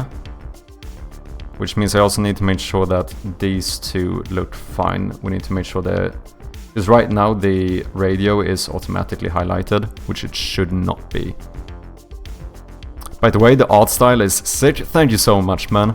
I really appreciate that. Yeah. Okay, let's fix those things a little bit quickly, and we should be able to have all of the screenshots we need. So, numero uno. What are we doing? What are we doing? We are going to... Once again, and I do need to credit my chat quite a bit for the art style. I mean, obviously I drew it, but from the beginning the plan was actually to like color and shade everything in the game. But from a basically democratic vote, a lot of people seem to actually prefer the one-bit art style, so, you know, we went with it. And I think that is probably one of the best decisions I've made so far for this game. Because it makes my life easier, because I don't have to do as much art. It's actually much easier to do the art, but I also think it's gonna end up looking more polished because of it. Okay, so in the last room, we need to change a few things, because I do want one screenshot with the light on, because otherwise all of my screenshots are so fucking dark. But this is very easy, like all we really need to do is take the save. We're gonna take away the numpad. So I've basically done a lot of refactoring, hence all of the stuff in the rooms are not fully functioning at the moment, because we have changed the scripts a lot, so that is the reason why I have to manually do a few things here for the screenshots. Wine glass, you need to be interactable. And then we have the radio. This one, you also need to be interactable. Now, you're using Unity? I am indeed. It's the only game engine I have had any experience with, and so far I think it's working quite well. But I also don't have anything to compare to. Are you developing games as well, Bob? Okay, let's see. This one can be highlighted. That is good. I think I'm gonna be a little bit cheeky though, because I'm a perfectionist, if anyone has not been able to tell that yet. So we're gonna switch this to the switch that points upwards. Which is, I can't help myself. Let's add the interactable script, and then last but not least, we want to turn on the light, which should be functioning lamp, lamp on. Boom. Let's turn off this one. Let's make sure, do you need to be interactable? Let's have a look. I think you do.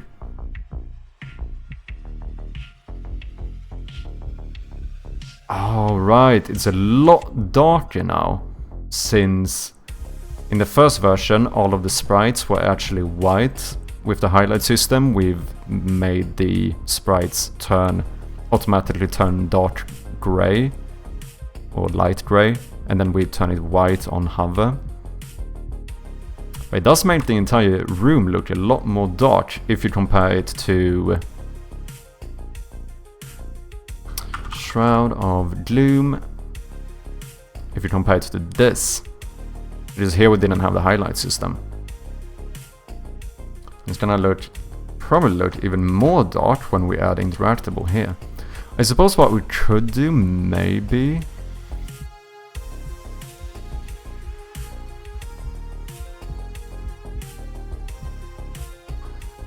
I suppose we should up the light.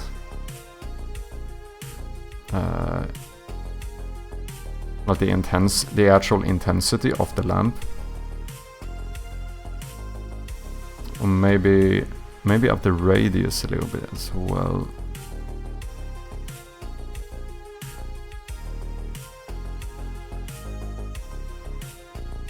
Like this? No. Wait, is this not the only light I'm using here? How is the... Oh, room light. Okay, we have lamp light and room light. Now I get it. So this one has... This is the one I think we want to add a bit more of a outer radius and maybe up the intensity a little bit. I tried learning Unity once, but decided I'll just stick with animating stuff. Oh, interesting. So you're a bit of an animator. Do you have anything you want to show? Welcome back, Ginseng. What's the strat? Currently we're trying to see if we can get these screenshots to be a bit better. I had to change the light a little bit here, but I think that's fine. Then last but not least, I wonder though, maybe... Let's wait, have this on, apply everything, turn it off. I think maybe we should up the light of the furnace a bit as well. Because you can see how much darker it gets when we're actually in the game. And then retake that screenshot.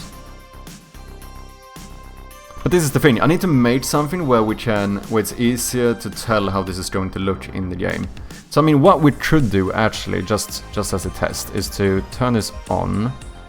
And then, here we have the new color that gets added in runtime.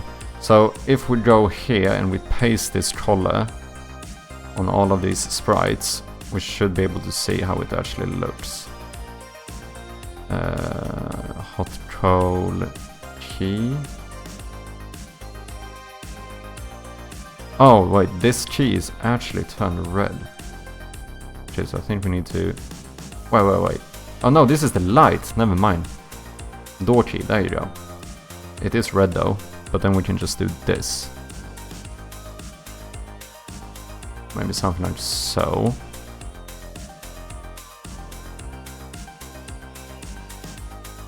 Interesting, does that key not change? Will this not turn white? It does. Technically, but it still appears red here. How does that work? Oh, it's because of the red light, isn't it? So that means I can actually turn this key. Yeah, I can turn it grey, because it's a red light that makes everything red. I'm being dumb. Okay, there we go. But I do think, like I said, I do think this is a little bit too dark, right? So the main thing I would say is probably up the intensity a bit. Maybe something like that.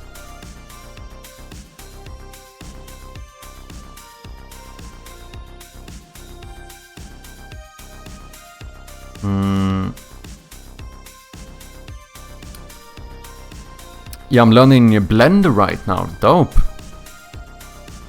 I would like to try Blender at some point. I'm too scared to work in 3D in general though.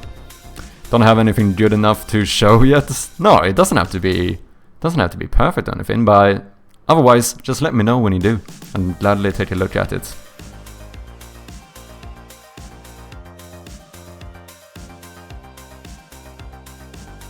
So I didn't miss much? No, you didn't. Just had to fix a few things here before we can take the better screenshots. Okay, save. Oh wait, we have to apply, turn off, save, boom. That should be good. Build. No. Cancel. One more thing we have to do. We need to make sure we can get the valve, because I think I want the water faucet or whatever to be on. So we're gonna go to DevTools, and here we should have items to add. This is my little sheet items. We're gonna make sure that we can spawn in the valve handle. And then apply. That should be everything we need to do.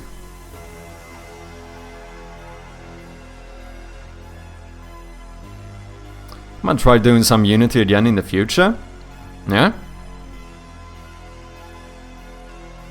I think Unity is pretty dope. I mean, I don't really know how it is to work specifically with a lot of animation. I mean, I have some animated stuff, but my animations is obviously very simple. It's me like moving stuff. Like this credit, the credit scene is animated. It moves up. This is the kind of animations we're working on here. You know? Very like, yeah, this is high-tech advanced animations, you know? The text is moving. It's going up. It's pretty badass, isn't it? Otherwise, like, most of the actual interactions in the game itself is technically not animations, it's sprite swaps. So like, if I click on this one, there's technically no animation whatsoever. It just switches to an open door sprite, where technically it switches object. It doesn't just switch the sprite. So it's not really an animation per se. This is an animation, the thing that's inside here. That little bugger is that we call Nerkmind is technically an animation. But otherwise, most of this stuff is just sprite swapping. Even this just switches to another object with a light 2D on it for like, you know, half a second. In terms of Blender, sculpting is a lot harder than animating, though I have some previous experience in 3D animation. Oh, interesting. Yeah, sculpting seems difficult, but also it does seem kind of fun. Like, I could imagine, I could see myself getting pretty interested in it. But for now, I'm gonna stick to 2D. I have enough to worry about in 2D.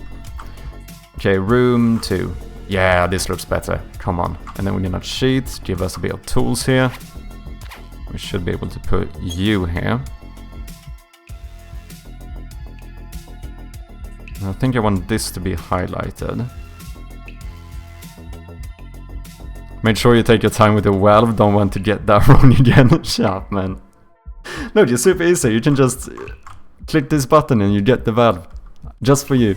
I'll give you the developer build and you can cheat through the entire game. You might need it. Oh, let's turn off flickering as well.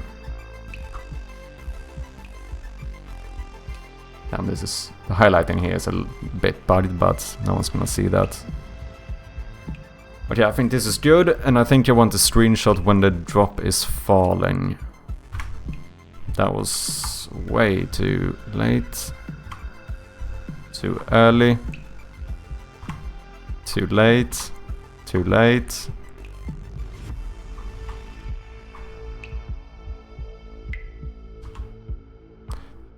Okay, okay. I need to become like one of those formula drivers that actually have a good fucking reaction speed here. Boom. A little bit late. That's fine. I don't know if you can see this, just for me my entire screen freezes when I try to take a screenshot. Does it for you as well? Or can you see me taking, like, doing the fucking snippet thing on the screen?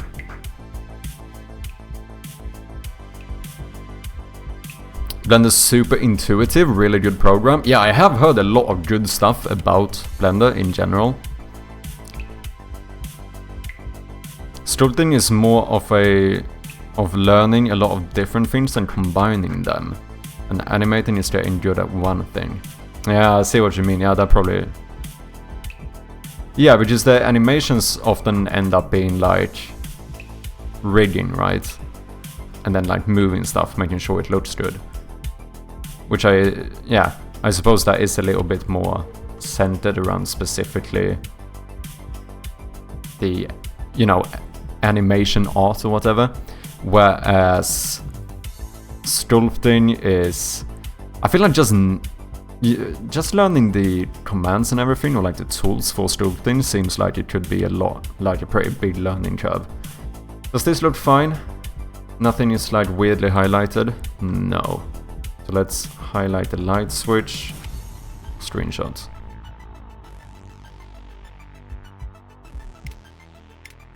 I think that should be all we need. If you create a build and upload it to Steam and you use your dev account, since it auto gets the game, no dev comp key redemption needed, you'll be able to use Steam overlay to take screenshots. Ooh. Wait, let me snooze this ad. Yeah, moving around a video to get motion. Yeah. If you create a build and upload it to Steam and you use your dev account, since it auto gets the game, no dev comp key redemption needed, you'll be able to use Steam overlay to take screenshots. That is pretty sick, because the annoying thing with the snippet tool is the fact that it never takes a 1920 by 1080p screenshot. Every time, I promise you guys, when we open this up in GIMP, it's going to be like, you know, 1919 times 1019 pixels or something. For some reason, it never gets the full monitor. Question is though, I do have a little bit of a question there regarding the whole dev build, because I made a separate account for my like developer account or whatever, which means that I don't use that account in my actual Steam application, but I can give myself a key, right? Like can I not, because I could make one of those like developer keys and just give it to my normal Steam account, so I don't have to like swap accounts. What is up, Jones? Welcome in, how you doing? Cheers. Let me throw a little shout out here another developer here on Twitch. Definitely check him out. How you doing, man? And also, cheers, both.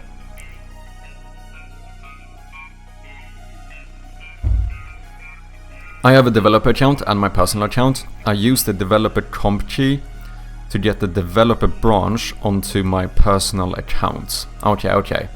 Yeah, you get like up to 1,000 keys from Steam. Okay. And I can basically create how many... Just to be clear, when we say a branch here, it's obviously that's going to be similar-ish to like a branch on GitHub or whatever. But this is like a separate build I can have, isn't it? So like, I could give myself a key... Just confirm whether this is how it actually works. Like, I can give my personal account a key for the developer build of the game, and then maybe I can give a mate of mine a key for the playtesting build of the game, and so on. And like, if I make a demo build of the game, close the demo, I can give someone a key for that one. Like, I can have multiple builds at the same time, right? With like separate keys. Steam does suggest that you only have a maximum of 5 dev comp keys or so, because it's supposed to be for developers on your team that are not part of the Steamworks/info page. Yeah, I suppose I could give it to like my sound guy, for example, Bjarne. He could get like a dev key in case he wanna play the game and like be able to use the dev tools to teleport to the last room to see like what sound effect would fit better or whatever, maybe. And then to my personal account just so I can use it without switching accounts. Yeah, that's big brain though, I don't know how to do that, okay. But it should be possible, technically. Do you have one build for your game on Steam, Jones?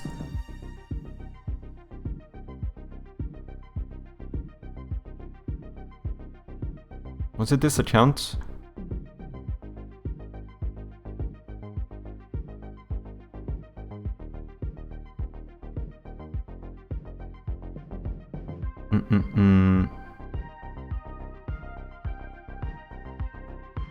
Wait, I think I wishlisted it on my developer account. What's the name of your game again? Sorry, man. I have the main game and then the demo. Okay. So those are like 2 different builds you could give access to. Grand Fantasy Heroes, there we go.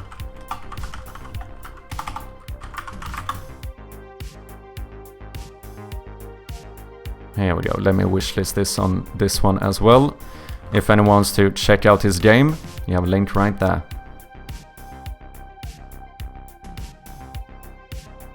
Did you go for... Let me see here. You did, didn't you?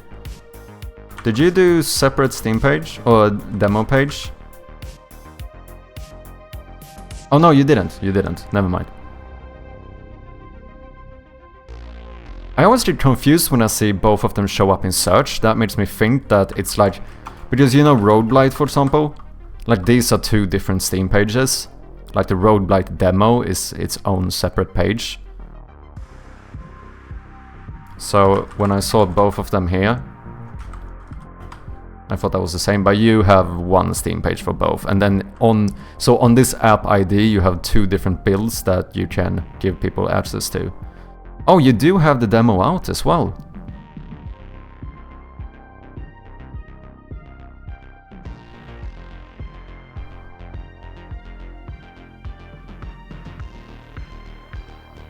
I don't know how it works. It is like a separate game on the Steamworks.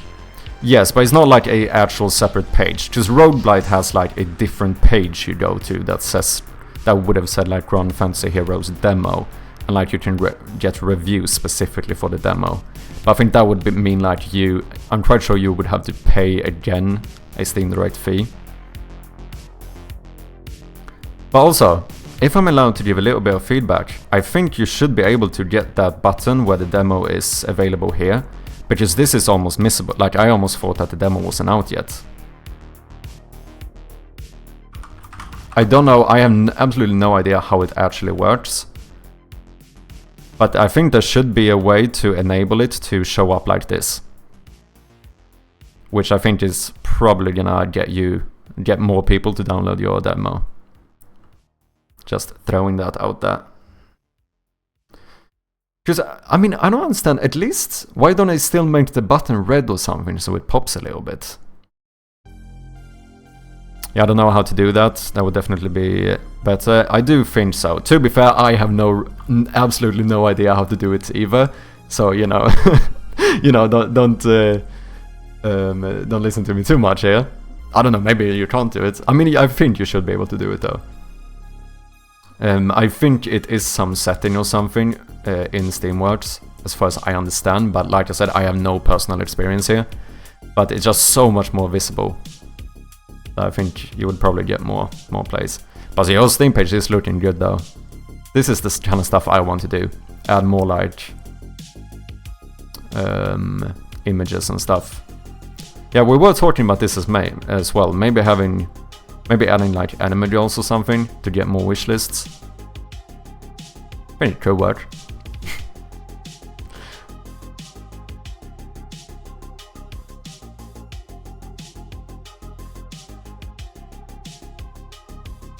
Is this your first? Oh no, Spoils of a Starfighter. February 2024. Space survival roguelite where you upgrade your ship over the course of the game and unlock new ships and weapon mods as you progress over multiple games.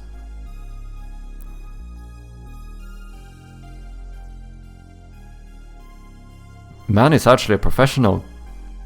He actually has a published game on Steam. It was my first game. Holy shit, man.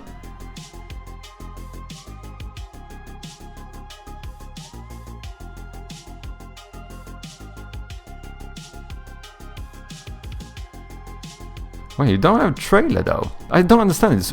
Is it not like... Oh no, you do. Never mind, I'm just dumb. I'm blind. Let me have a look.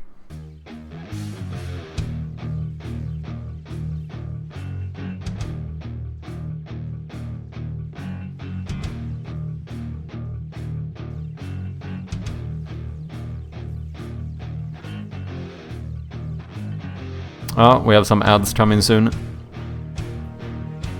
I've snoozed them too much. Oh, that's very cool though, man.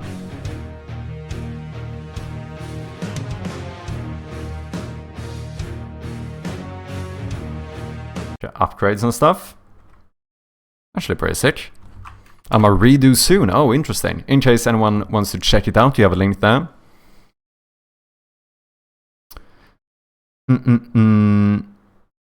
This game was terrible. I mean, it was your first one. I think this is pretty sick. I think this is more impressive than my first game. My first game was a simple little catching game. Remake it into something like Sid Meier's Pirates. Holy shit. I played that on stream not super long ago. Fucking OG game. It's so cool. The nostalgia I had while playing that game. Holy shit. But yeah, I think we have ads running now.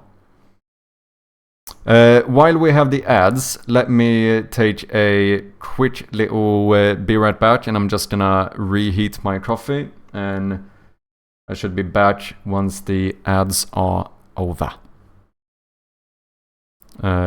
If you want, you know what? If you want, in the meantime, do you wanna play the game? You can play the game in the meantime for the people who don't have ads while I'm gone.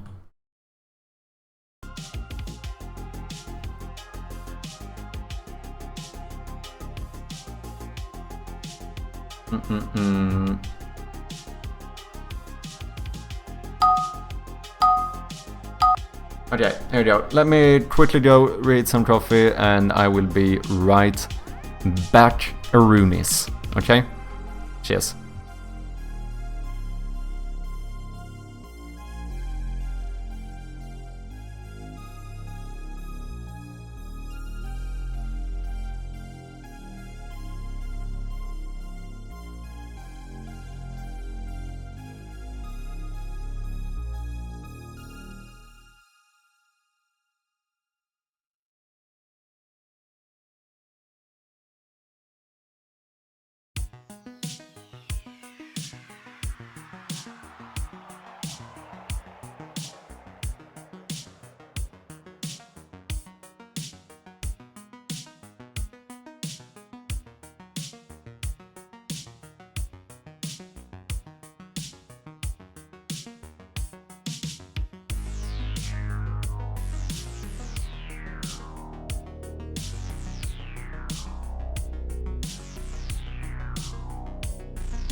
The ads should be over just as I get back. The timing. The actual timing. Salad salsa. Okay, those are long words. It does seem like Russia is the winner. Let me catch up with chat here. I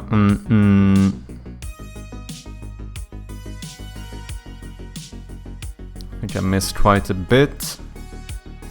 GG Raka and Ginseng.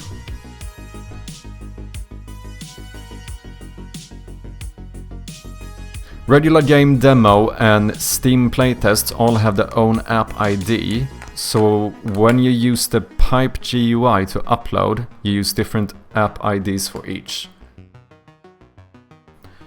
Okay, regular game demo and Steam playtests.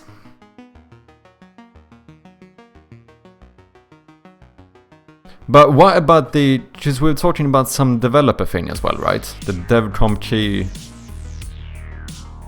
oh wait, I think I missed even more. You also have beta test override keys, which when redeemed show beta testing in the Steam library. If you redeem a developer key, it shows developer in the library. Ah, okay. But could I then have different builds for those?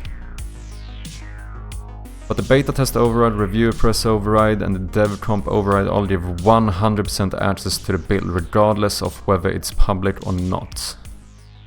Okay.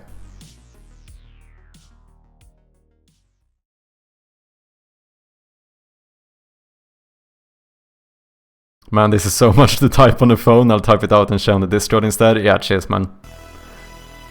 For the demo, it could have a separate page if you turn it on, but the playtest, even though it has its own app ID, it will show up only on the main store page. Oh yeah, that's fine, that's fine.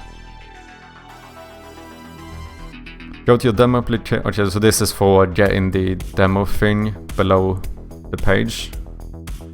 I think is what we're referring to here. Go to your demo application page on the Steamworks, then edit store page, and it should be there in the basic details / store page.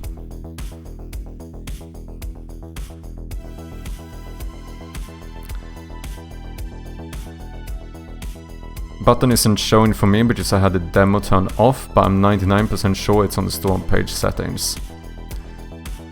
Luckily that I live in a small country, no one wants to advertise to, because I don't get ads. Oh, look at that. Where are you from, Both? Where do you come from? Just don't remember if it's the demo page or the main store page.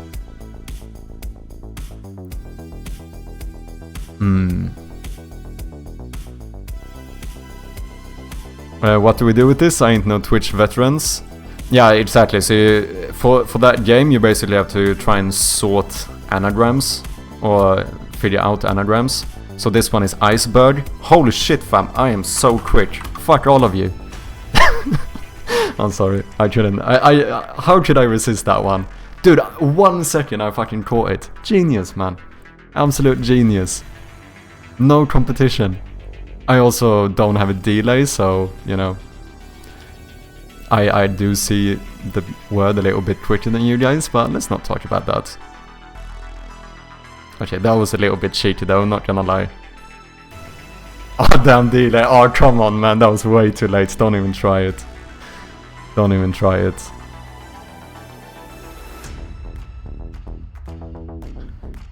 Store page special settings associated demos. Turn on the settings for prominent demo button.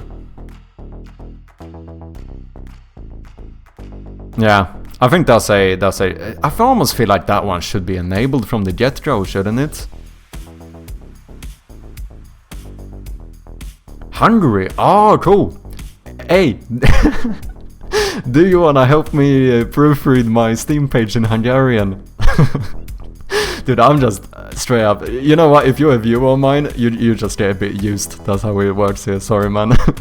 No, yeah, but you by no means have to. Don't feel any obligation to. Don't feel any obligation to. You know, I have to ask. You know, I have to fucking. I have to take the opportunity, eh?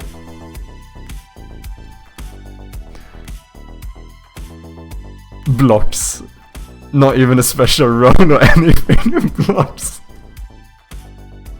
Ah, shit.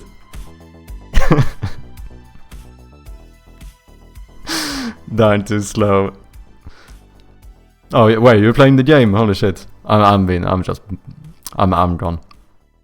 Oh, that's funny. Sure, I can do that. Oh shit, that would be sick. The more languages I can get, I would be happy for. I can show you guys what we have currently. The only thing that is a little bit annoying about this game is the fact that I don't fully understand when you guys are playing and when you're typing to me. Sometimes I look at chat. When you people started spamming blocks in the chat, I thought you were referencing that you were gonna block me for what I said. Let me show you this. This is what we are currently looking at with the Steam page. These are the languages that we have. So we have English, French, German, Finnish, Russian and Portuguese of Portugal. I did remember reading that Hungarian is on here, and that's why I was like, ooh. I mean, if you speak it, it would be pretty sick. Because the more languages we can localize for, the better. Oh, Zatabo coming in with one as well. How you doing, man? Nice to have ya. The only thing that is a little bit weird about this game is that you might type in the right word, but you have to wait until this padlock. Now, when it disappears, then you can do like the next word. So each person can only do one word per padlock, which can be a little bit confusing, because you might type a word and then think that, you know, it was the wrong word, which is a little bit, it's a bit odd. That's the only thing that can be a bit unintuitive with that game, I would say. You could add different builds, definitely, and then when you create separate depots for each, and then you associate each depot with its own package, that way you could separate each and the keys you give out. It's definitely a bit confusing when you try it out for the first time. Yeah, can imagine. That one fast as lightning, you know, it hit me with another, this time I'll pay attention. Dude, I would say I'm not sure I'm convinced, Raka. Because let's be honest here, Zakabo came in a little bit later to that one, and he fucking almost caught up with ya. Yeah, I'm not convinced, man. You might be good at that little... What was the name of the game you played on stream yesterday? The fucking table, Lions Bar. You might be pretty good at that game. I'm not convinced about this game yet. I used 2 words, he used 20, so you're saying that he saw more anagrams than you did. Almost sounds like Zatchable was better. You know?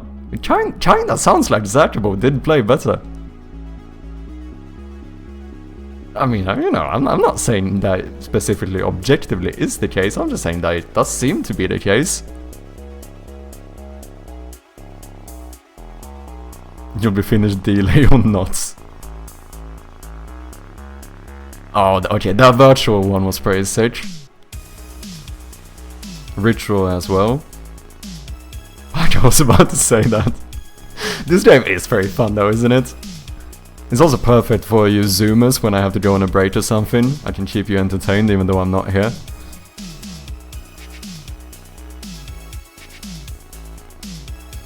Not even a special role or anything. That's actually a good thing, speaking of which. I think I'm gonna do that later on. When we start having actual like localizers and playtesters. I think I'm gonna do localizer and playtester roles on Discord and then create unique channels for them so that it's easier to communicate amongst those teams or whatever. I feel like that could be good. Speaking of which, if anyone is interested in becoming a localizer or playtester for the full game, you can do !localize or !playtest and sign up. I think like 1 of every 5,000 games have Hungarian. It's usually because a Hungarian person made it. Oh, interesting. Would you say... But like Hungarian is relatively similar to Finnish, which means, as far as I know, which means that it is very unlike English. What would you say the... Would you say, do you think it's common for Hungarian people, if they have the option, do you think they would play games in Hungarian? What about like TV shows in Hungary? Do you dub a lot of shows, or like TV shows or kids shows, or do you subtitle them? Just out of curiosity. Because it's very different from country to country. Okay, how did you do, people? Oh my... Wait, oh no, you got 1 star. Advanced 1 level. Wait, I think that might be the first time we actually completed a level here. Holy shit. Captain Coder coming in and wrecking everybody. Holy shit, man. Easy fucking peasy. You know what? You know what? That fucking deserves a big old shout out. Red Rocket, second. Close second. Maybe not, but second. Pretty good, pretty good. I've won so many times. What is this? No. Dude, I saw that. Dude, you ain't standing a chance against the captain.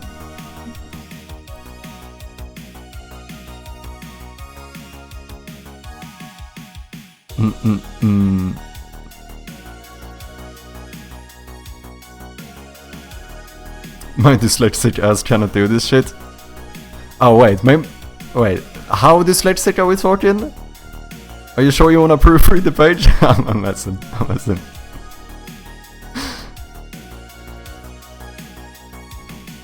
Well, Hungarian isn't similar to anything really, but isn't it like arguably, like it's not closely related, but it is like related to Finnish and Estonian, isn't it? Are those not part of, yeah, the Uralic languages?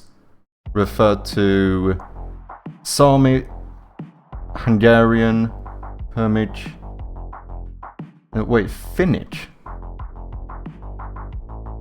Yeah, Finnish and Estonian. Yeah, so it's part of the same language family. When I said similar, I don't mean similar in the case of like you maybe being able to speak with them, but like arguably it has similarities with like at least grammar. Loosely connected, yeah.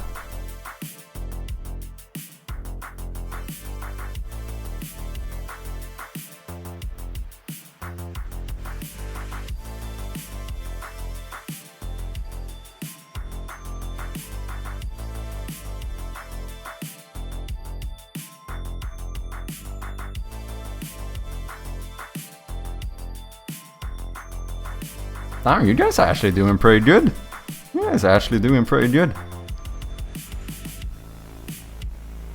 Dub usually, and a lot of people can only understand Hungarian, so we would probably get your game to a few more people. That sounded good. Okay, how did we do? Level 2. Oh, damn! Zackable! Zackable going for the fucking win here. Holy shit. Where is Red Rocker on here? Can I? Oh no, he is on there. Okay. I just had to look closely.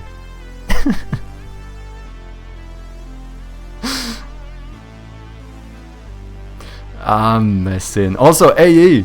Welcome in, man. I don't think I said hi. What's up, man? Hope you're doing good. Okay, watch this. Okay. Am I not? Can I not read? I can't read. Okay, never mind. I'm just gonna stay out of this, you know. Tariff. Okay, 1, 2, 3. Huh? Did I misspell it? Is that not? How the fuck do you spell it? Is that not how you spell it? Oh, fuck this. I'm out of this. Hey, I'm blaming this. I'm not a native speaker. That's what I'm blaming this on. Graffiti. Oh.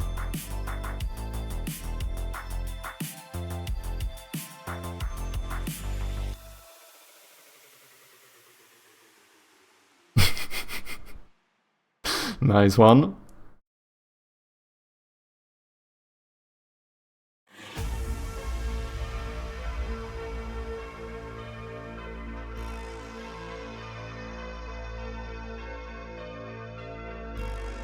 I'm actually a little bit impressed with you guys. This is the best we've been doing so far.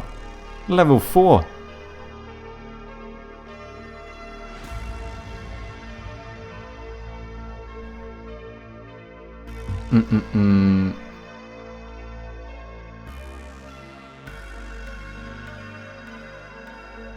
I'll just work a little bit on my screenshots in the background while you guys are battling it out.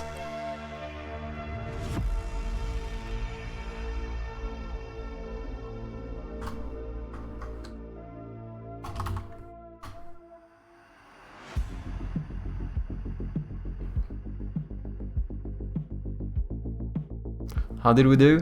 Oh, I think Captain Coder is taking it again.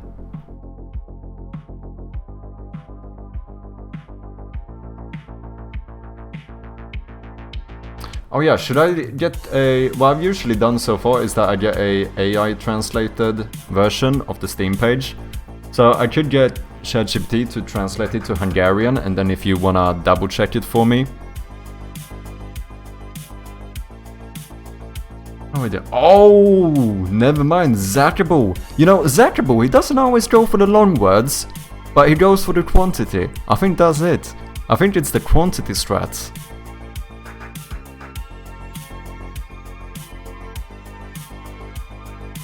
Yeah? I mean, arguably though, I would say that Red Raka has officially lost. Pretty sure Zatiba won every level, not sure why you said I was winning. I mean, I saw you get in the longest word, and then I saw you also had another word somewhere. So I was like, I don't know how much extra you get for per like letter of the word. Maybe it's less than I thought. Yeah, you did win one in the beginning.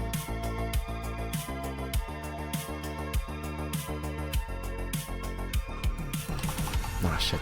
The thing is that I need to be fair, so I actually need to wait. Is this not a word? Am I mad? That's not a word. Fuck my life. Star. Corsair. Holy shit, that was a good one.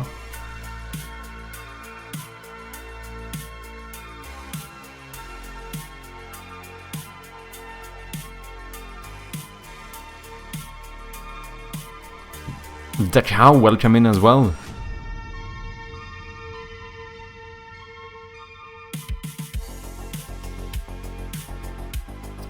Saw. I don't even know what that means.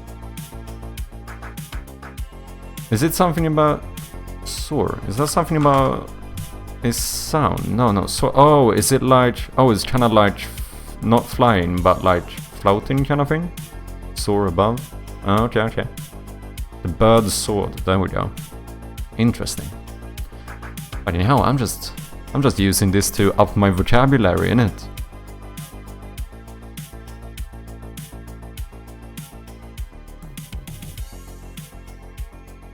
Okay, we need to, you know what, we did lose, so we did go back to level 1.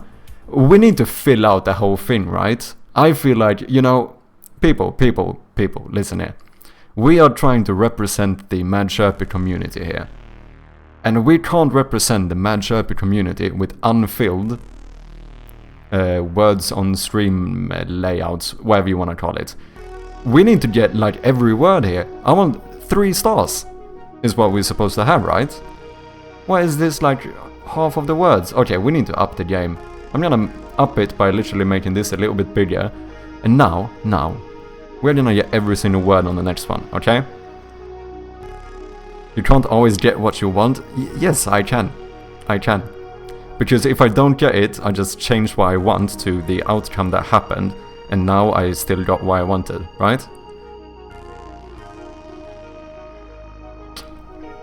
You know, there's strategies to everything.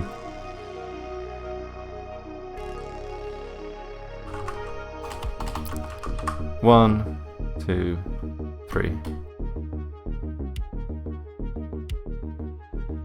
Am I fucking... Oh, there's only one T. I am so bad at this, fam.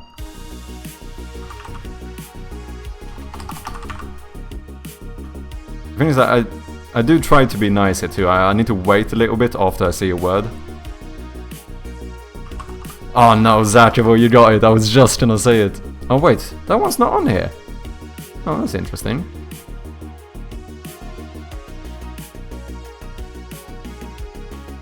Wait, did I misspell it? That is correct. Wait, am I just banned from my own game? Am I going mad?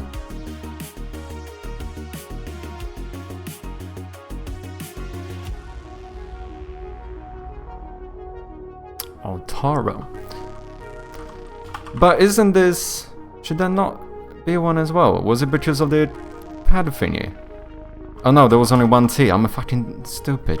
Yeah, fair point, Raka. Absolutely. Absolutely, there's only one T. Actor. Yeah.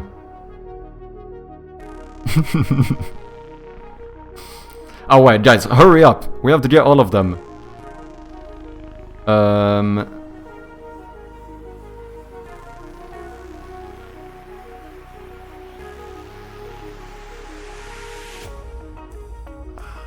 No, I can't see a single one now. Wait.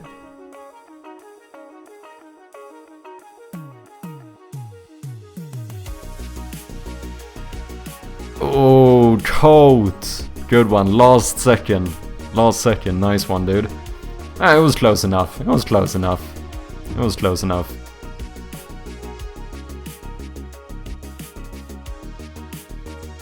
Damn, look at that. The cow in the general top. AE was the man this time around.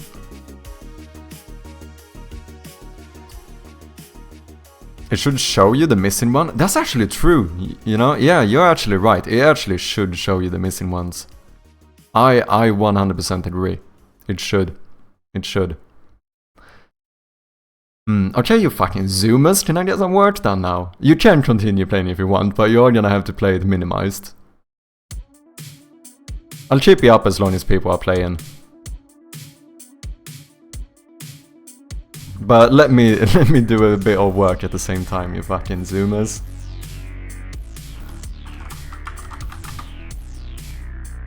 The only annoying thing now is that every time I look at the screen, I'm slightly confused about whether people are talking to me or not.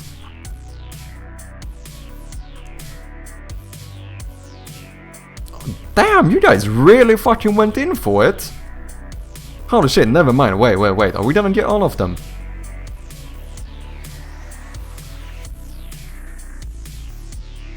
Come on now, people. This is... Holy shit, what are you guys doing? You went fucking mad this time. Not even half time and you almost filled it out. This is it. This is actually it. Come on, I believe in you.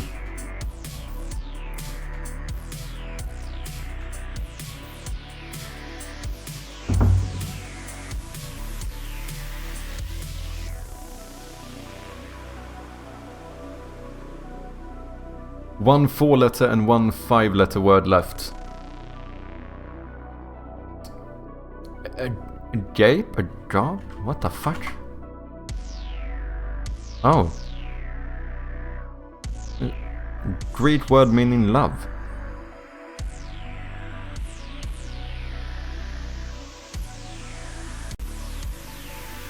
Come on, 4-letter word.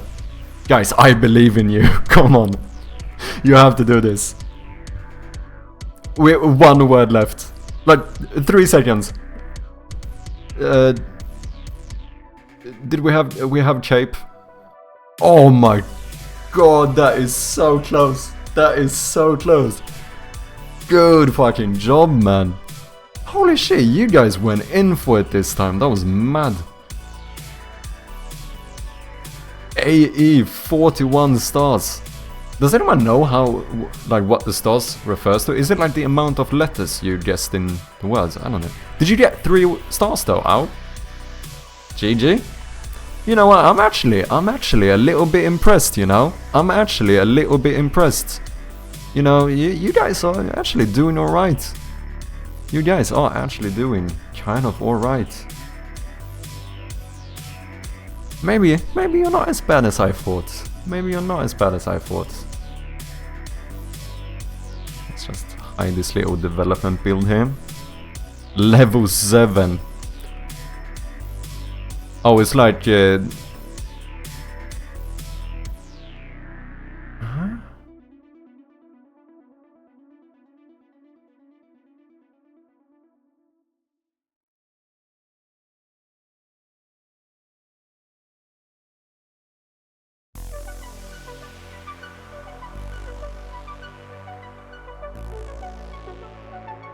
Perfume, that was a good one. Sorry, I had to dip for a bit. Don't know if I missed anything or was asked anything. Now I'm back to see Wordle. Yeah, we went hardcore into Wordle here. People are going crazy.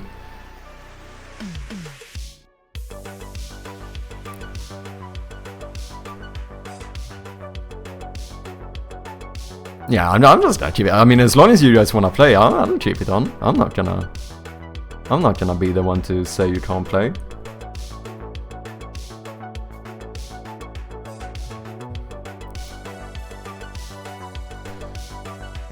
Sports.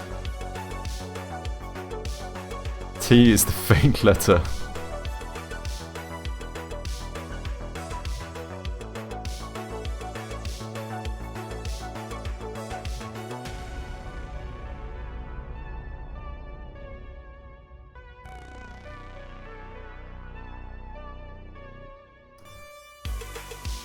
Okay, I'll snooze the ad break to see if you guys can have... Oh wait, it's almost over anyway. Too late. I already snoozed. This was a harder one. What's up, Jamie, and welcome in, man. How you doing? Nice to have ya.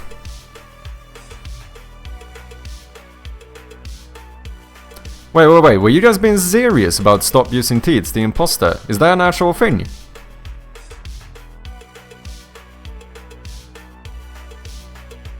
Yeah, this one, it upped the difficulty, didn't it? I missed the playtest stream last night. Were there any jump scares? Not really, to be honest. I don't think he was almost completely unaffected by the jump scare. To be honest. I don't think he fully enjoyed the game, if I'm gonna be honest, which I think is fair. I think the issue is the checkpoint system. You know, the whole thing that in the game jam version, if you die, if you don't have the checkpoint, you go back to the last room.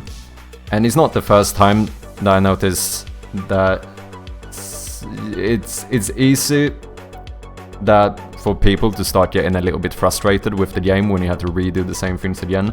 I think that was a little bit of a design mistake on my part. Like, to be fair, I did kind of like it because I liked the fact about having some... what do you call it? There's some consequence, you know? Like... If you die, you might actually be a bit punished by it, which I thought like this incentivizes people to be more careful and maybe feel more scared about dying, which I thought was good. And I think that worked for some people, but for a lot of people, I think having to reduce a puzzle you've already completed is just a little bit infuriating. And so that's why I think maybe for the full version we're gonna do auto checkpoints. I think just having automatic checkpoints at certain places is the way to go about it.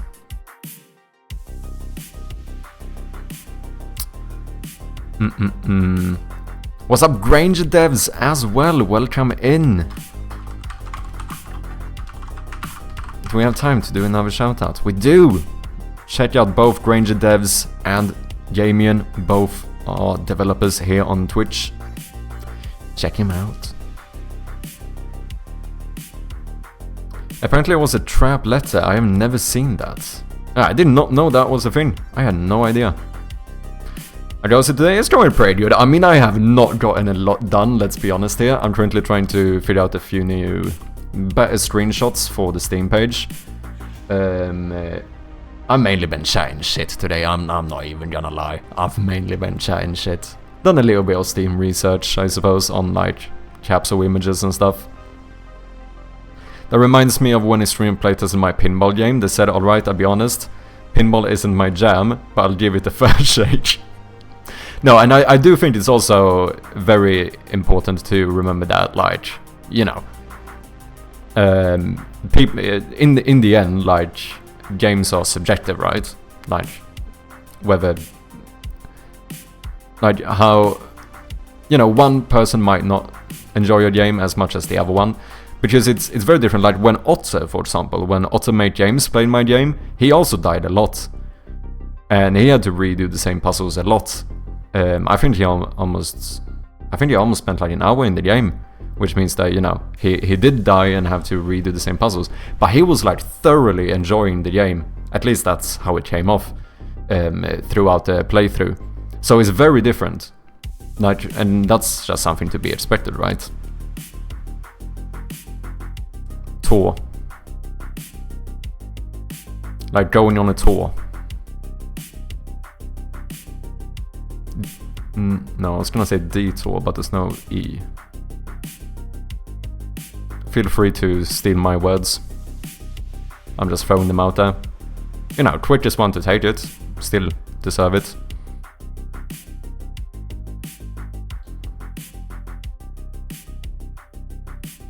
What's up, Captain Choved? I hope you are well. Oh, I was just gonna say, I'm surprised he had time to answer.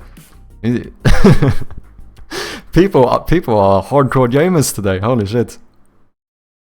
Level 6 already? It's actually mad. You guys are actually being pretty good today. We do have an ad coming up though, and I can't snooze this one.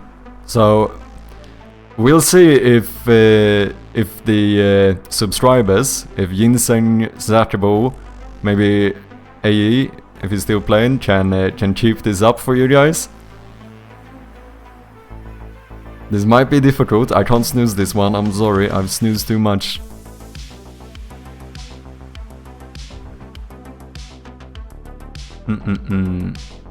Oh, you added words on stream to the stream? Nice. Yeah, it's very fun every now and then. Pop it up. Attention streamer, wishlists updated. Let's have a look. How are we doing? So, after yesterday, we were sitting at 57 wishlists. Nah, we're getting a few. We are currently at 63. So, I got 6 wishlists yesterday. That is more than one. I'll take it. I'll take it. I mean, like I said before, I haven't really tried to push the game very much. So I'm you know. Okay, sorry ad break, I'll try to get back to you people in a minute. Oh yeah, Granger Dev's working on a game jam.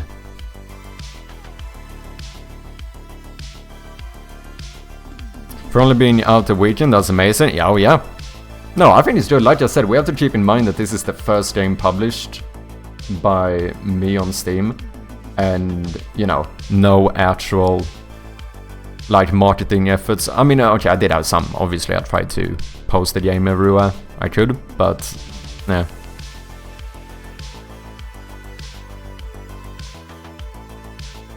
I never looked at wishlist, it would just stress me out. Interesting.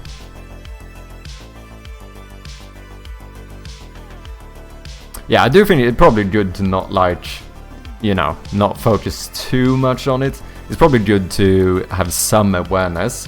Just like, if you all of a sudden have a peak where you, like, randomly get 100 wishlists, it might be good to look into why that happened and see if you can, like, recreate it or whatever. Like, what types of things you do that seem to, like, up the wish lists. But overall, I don't think we should, like, let it take over too much either. Do you share your amount of wish lists, Jones? Just out of curiosity. If you wanna push it out there, I'd recommend uploading some devlogs and shorts and dev stream clips to YouTube. It can get you a lot of attention. Yeah, that is true. I mean, the plan is, I do upload all of my VODs on YouTube, which you can see here on the VOD channel. The plan is also that I'm going to start uploading, because I did publish the announcement teaser on my main channel, and the plan is that I'm gonna start doing devlogs on that channel as well, because I have all the development recorded for my first game, as well as for the jam game. So, if you want, you can also check out my main channel. The plan is to start doing, like, devlog type content, because I think it would be good. And, you know, we have some pretty clickable titles coming up as well. Like, you know, back in how I won my first game jam. That's a pretty clickable video, isn't it? I feel like that's a pretty clickable video. So yeah, I think devlogs is the way to... It's just that I need to take the time to actually edit. That's the only thing. I never looked at wishlists. Okay, gotcha. Do you have any goal, or is the plan? Do you think are you just going to, whatever the wishlist number is at, you're gonna publish the game when it's done? Have you put any thought into it? Do you have like a deadline of some sort? Do you have any release date you've been thinking about?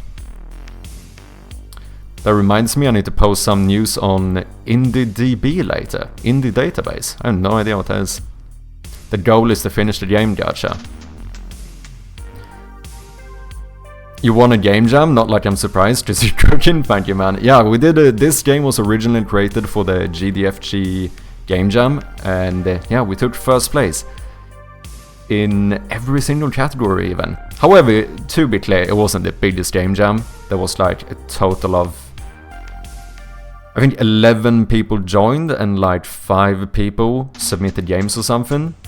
But yeah, that we did win it. It's something. If anyone wants to check out the jam version, it's available on itch. Can you do a short pitch for your game? Oh,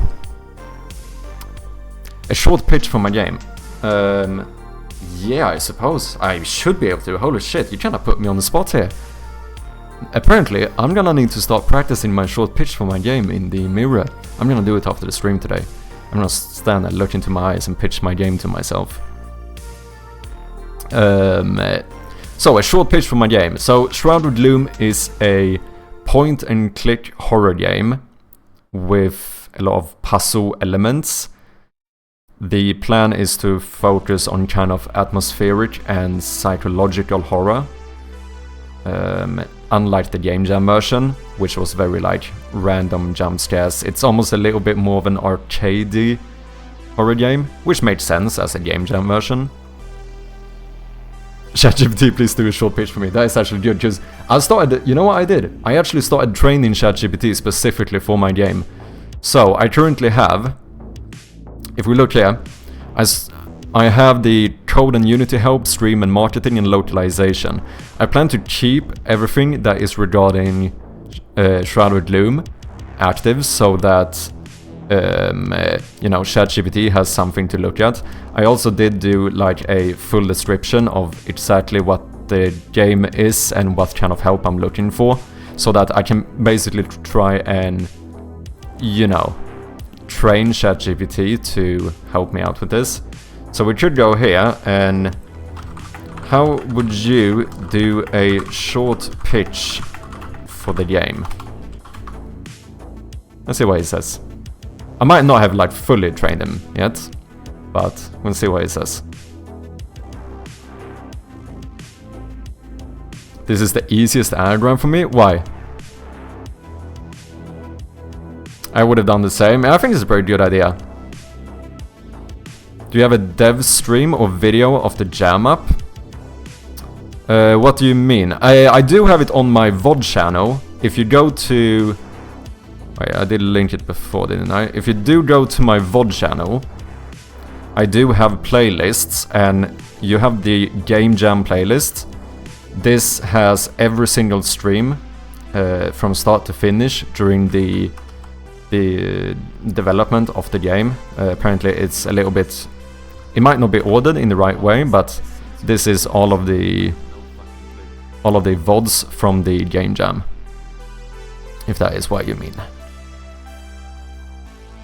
ChatGPT is a good tool when used right. Absolutely, I agree. I tried to training on localization and as well. So I tried to do stuff like, I'm currently in the process of localizing my Steam page. So I will ask you for translations. I want you to keep the meaning as close as possible, but with a focus on making sure it sounds good in the respective target language. Sometimes direct translations can sound a bit off, or Google Translate-esque, so altering the phrase or switching some words is perfectly fine as long as it sounds good in the target language. Basically trying to like train him on what type of translation I want, and making sure that if he's ever unsure, he can ask me whether this sounds like it could be the correct translation. I also made sure to include stuff like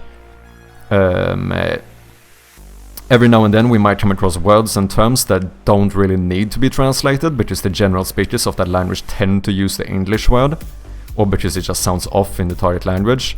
In these cases, it's okay for the word not to be translated. An example of this might be something like feedback. This is often used in, say, Swedish instead of a word like återkoppling, because I would never say that, which would sound a bit weird in the context of a game. But just like in Swedish, I would literally just say feedback. Like, kan du ge mig feedback? Like, can you give me feedback?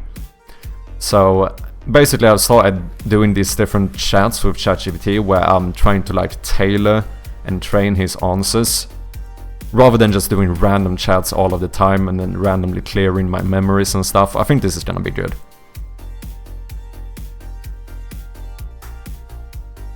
Yeah, so I will check the VOD. Thank you very much, man. Appreciate it. And thank you for dropping by the stream here as well.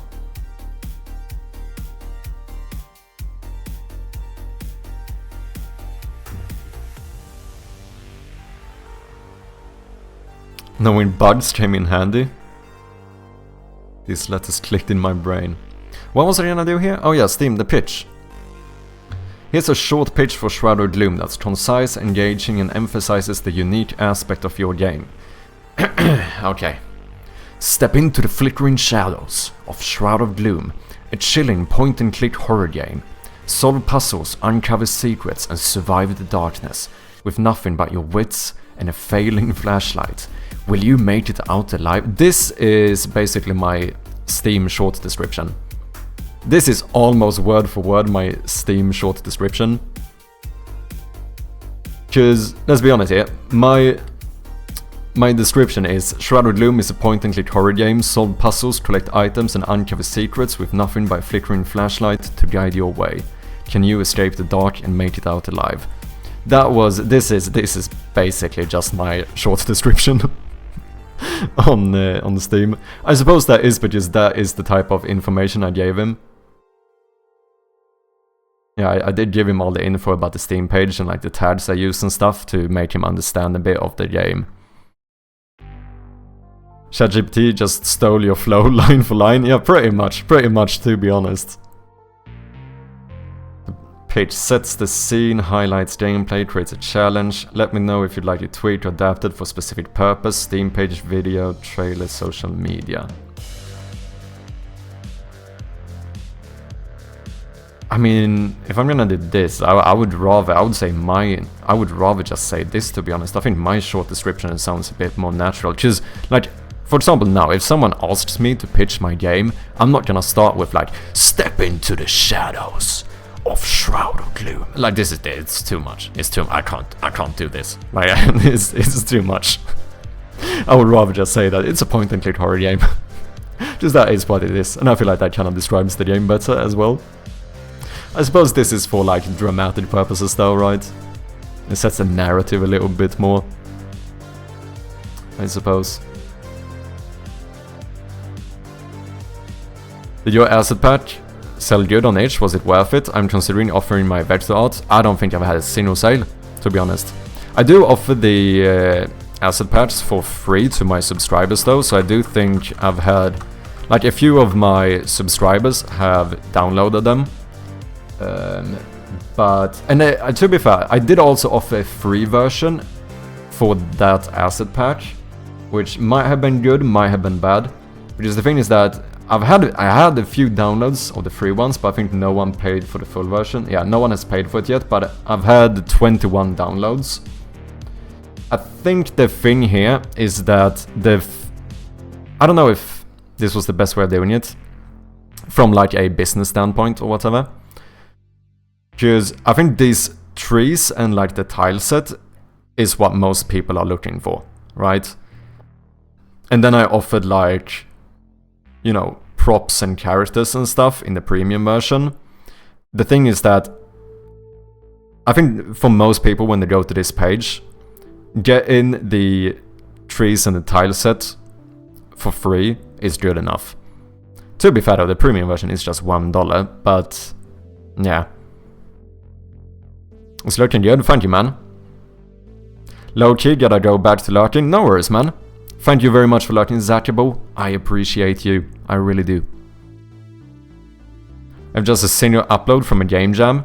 Yeah, I've tried uploading a few things. I do have my 2 first games as well, although they are not like playable yet. I still haven't like uploaded the builds, which I really should do soon. Then I have my asset packs. I also made this little virtual dice box. So I tried, this was just for fun, I tried making like basically a application in Unity, which was a little bit fun. I did this over like a weekend just to have something to do, basically. Asset pack looks sick. Thank you, man. I appreciate that. Yeah, this was actually for one of the first games I ever tried making. A way too overscoped RPG game. And then I decided that, you know what? If I'm not gonna use this, I might as well make a asset pack out of it.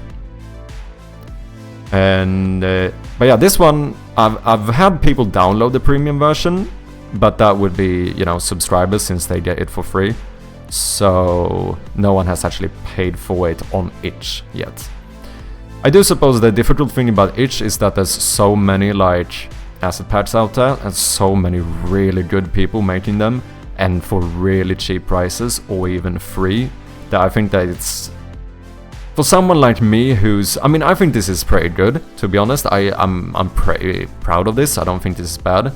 But I do think that, you know, in the end, I am also not like a professional artist.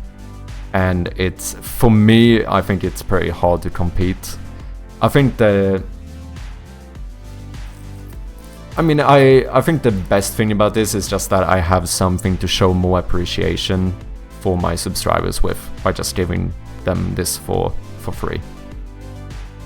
Which I think is fine. Like, I didn't really make this to try and make a bunch of money out of it. I made it just to have something to show for the time I put into this.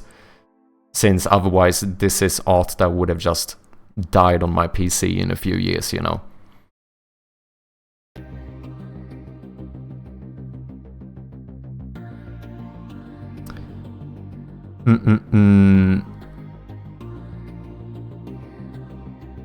Hey, the Chow! Thank you very much for the follow. I appreciate you. Am I the only one playing? Maybe, I haven't kept an eye on it. Zachable did throw in a few words there before he left, though. Should we end it? Have you been all satisfied with the words on stream? I don't think we're getting back to level 7 again at this point. We'll play more of this. I mean, I'll keep it going if people want to play, though, to be clear.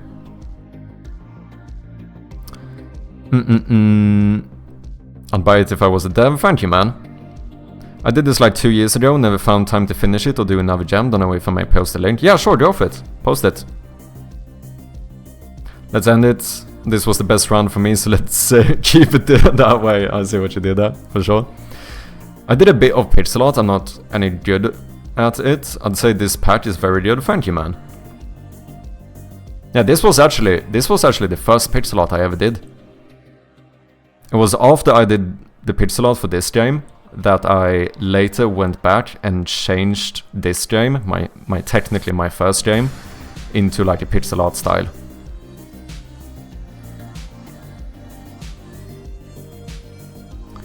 Evolver ship. Play as an evolver ship, evolving during battling your enemies. Kill enemies, collect experience, evolve. This sounds pretty cool, man. Survive for 5 minutes to win. Was this for Game Jam, you said? Oh, yeah, submission to... Oh, the Brackies Game Jam. How many? 728 ratings. Dude, this is pretty good. Fun, audio and graphics, all in the top 100. Swarm missiles are pretty good. Oh, and these little hints.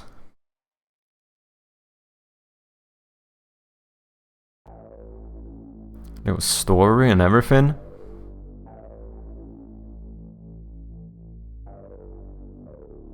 Done in 5 days, mostly evenings and nights.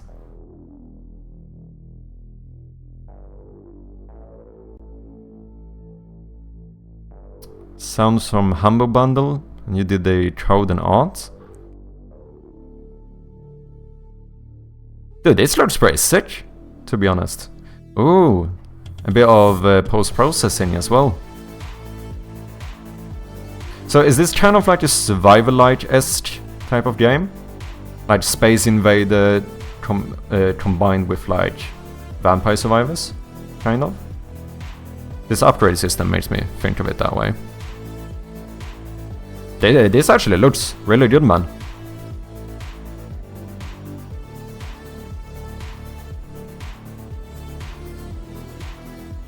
Your pixel art looks pretty nice, thank you, dude.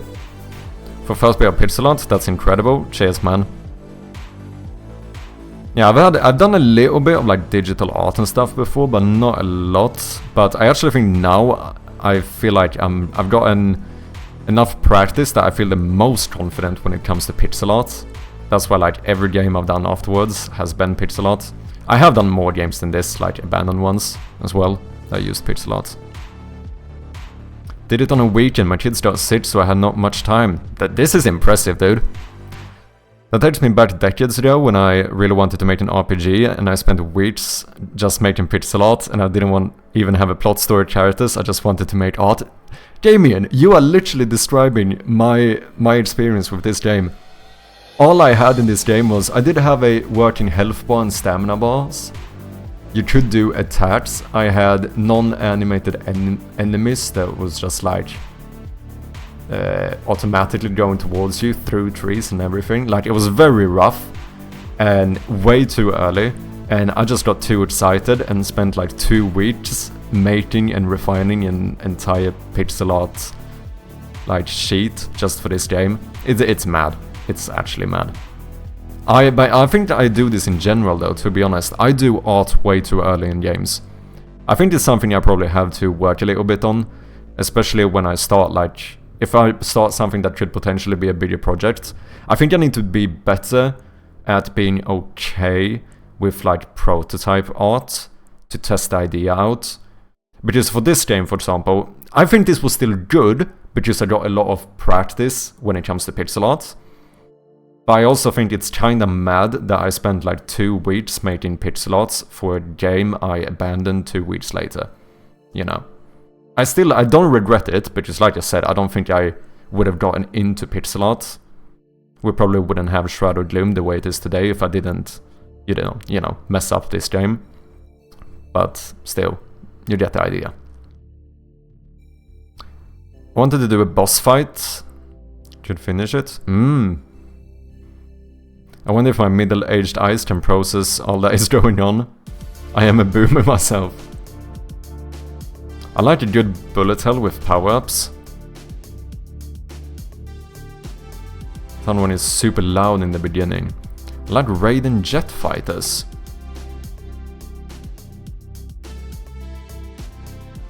One of the power-ups was a curvy beam, that was my favorite ever. Oh, the curvy beam, is it kinda like Brimstone and Bent Spoon in Binding of Isaac? Is that what we're talking about? I can only explain it in Binding of Isaac terms. I don't know if you played it, Gamian.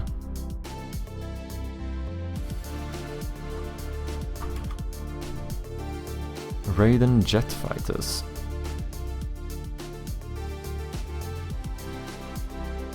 Interesting. All you had to do was mash the button and the beam would auto-target everything. That sounds a lot like Brimstone and Bent Spoon in Binding of Isaac. Because Bent Spoon basically gives you, what do you call it, homing tears, like you have a homing effect on your projectiles. And then Brimstone gives you a massive laser, like a laser beam. Dude, Binding of Isaac is so fun. One of my most played games. But yeah, this is really sick, man. It looks really cool. And you seem to do quite well, like I said, for... Because, like, obviously this jam was like... You know, it was almost like 100 times bigger than the one I joined. And like... You know, you had multiple ones here that... Where you were rated in the top 100.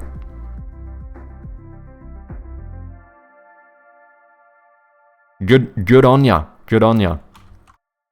Let me post this again in case anyone wants to check it out. I'm gonna do a little bookmark here. I have a bunch of games we need to play. I'm not gonna play it now. We might play it later or another day, if you remind me. Do I not have a... Here, games. I have a little one where we have stuff we should play at some point. I'm up to try it. Hope if the kids get older I can do another jam. Yeah, I do understand that obviously having kids in the family is going to affect the time you have. Because, like, my game jam also is kind of mad, you know. Like, I joined a month-long game jam, and let's be honest here, I basically put in full working hours.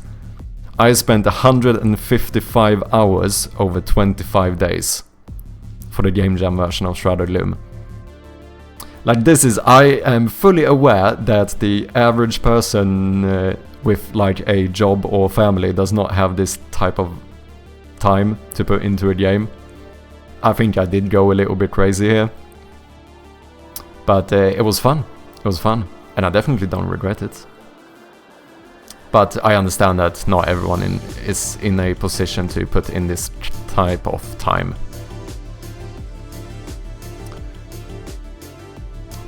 Holy, you were really focused on the game? No, yeah, it was all I did.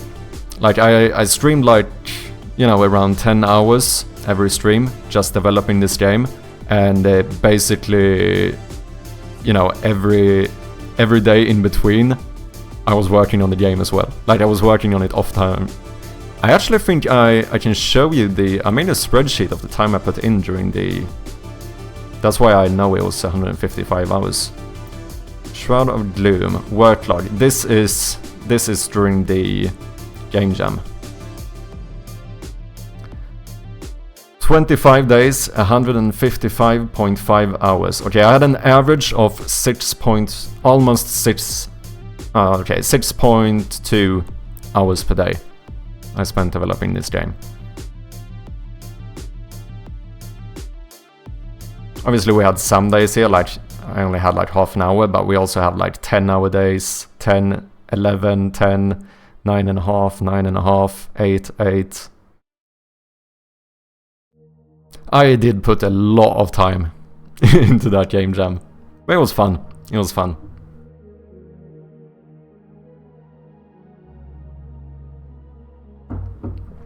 We cooked with that time. Yeah. I mean, we did get... To be fair, this is not... All of this is not like super productive hours. Because all of these hours that was on stream, you know, like if you're streaming game development, you're not going like full on productivity mode. Like today, I have not been super productive, let's be honest. I've been here for 3 hours now. I've done a little bit of Steam research, and we've taken a few screenshots that I have still not been able to post to Steam. Like, you know, it's not, when you're streaming, you don't always end up being super productive. I still think it's a net positive because of all the good feedback and help and stuff I get. But it's not always the best for productivity per se. I had great memories playing games with my dad. We played 2-player Operation Wolf at the arcade together. Nothing like bonding over machine gunning bad guys in the jungle. That does sound very awesome, not gonna lie. So you're developing the game at almost a full-time job pace? Yeah, pretty much. Pretty much. To be fair, I mean, let's be honest here. I wasn't only doing it like at almost a full-time job pace. I mean, I'm doing it as my full-time job. You know, I am. This is what I do. So, that is one of the reasons why I can't put in these type of hours. Like last week every stream I did was over 10 hours. Which is kind of mad to think about. We had, I think, 2 streams last week was 12 hours long.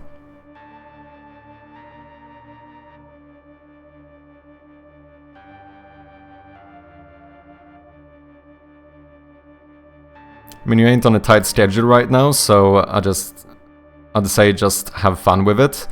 Yeah, that depends on how you see it. I mean, I'm also, you know, I'm supported by my savings, so I do have a little bit of a time schedule. Or maybe not a tight schedule, but I do have a time schedule. In the sense of that, like, you know, when the money runs out, I can't do this no more. But as long as I'm able to, I'm gonna try my best. We're gonna give it my all, you know.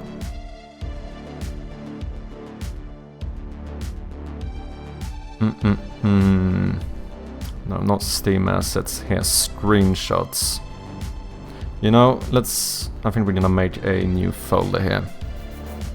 I'm a full-time AAA code dev, but I spend much of my free time on my own stuff. Oh, interesting.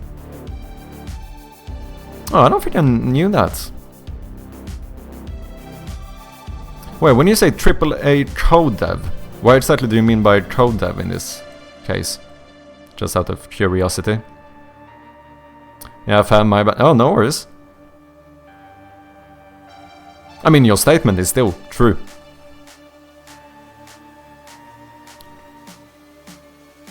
I just can't get enough. I mean, that shows passion though, definitely. A code dev is hired by a big studio to do some work.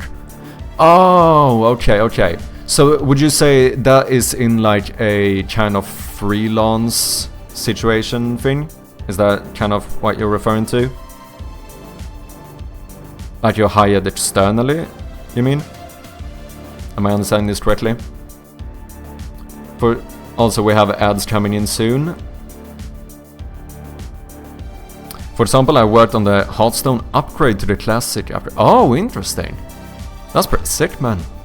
I also worked a little on Halo. Fucking hell, that's pretty badass, dude. That's pretty badass. You know, we should do this the opposite. Let's do old screenshots. And then I think we should move this stuff. Wait, new numpad? Did I already? Wait. Am I fucking mad? Have I already done? Oh, we already did a few screenshots. I think the new ones are gonna be better though, so never mind. What do we call this? This is new lit room. And let's not do JPEG. Let me do PNG. Okay, I think ads might be running now. I don't know if you guys have ads or not. Love Halo Man, not the recent ones though. This is kinda mad, I'm gonna be honest. I've almost never played Halo. I'm a full-on like Xbox player. Like I had PlayStation 2. After PlayStation 2, I only had Xbox, and still I've pretty much never played Halo.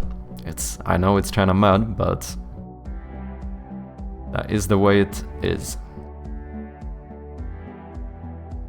Okay, new lit room, you are donezo. Oh, I don't think I understand how ads work. Now the ads started. I thought it already started. Scuffed streamer, let's go. Also, this one is too bright. Let's see if we can fade this a little bit.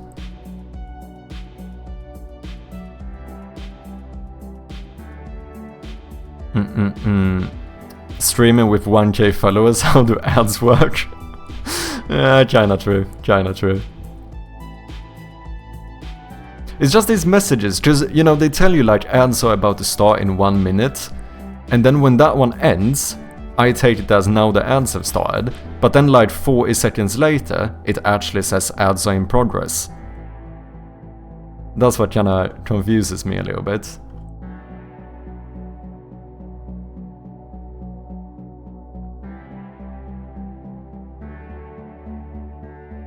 But yeah, I did go back. I have officially turned on the ads manager again. You use it now too, right, Raka? I mean, I know you turn it off for the Sunday stream there for a bit.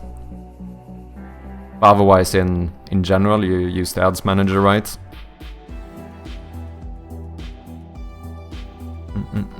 Oh, that's not what I wanted to do.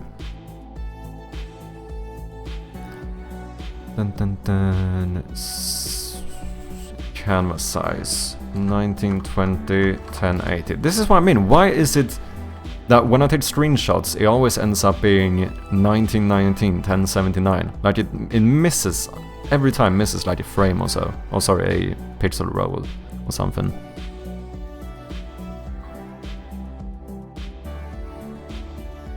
Okay, are we back now? Are we back? Are the ads over? I think they are.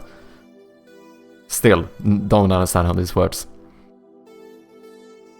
Blizzard accidentally put me in the Diablo 2 remastered credits? Oh, actually? Holy shit. Like, accidentally? Like, you were not supposed to be in that? I would take it. Yeah, I think most people picked one of the first 3 Halos as their favorite. Interesting. How many Halos are there? Halo CE and Reach were my favorites. Yeah, I feel like Halo Reach is probably one of those that I've, as someone who hasn't really played Halo, is one of those that I've heard the most about, I think. Yeah, I use the ad manager. I can't be bothered to manage it manually. Yeah, because it's... First of all, it's more... Obviously, it's more work trying to manage it yourself. And also, you, like, objectively get paid less. Like, if you handle your ads yourself... you get what? Like... I think you get a 30% cut on the ads, whereas if you use the ad manager, you get 50%. So not only is it more work for you to run the ads yourself, but you also get less money for the ads.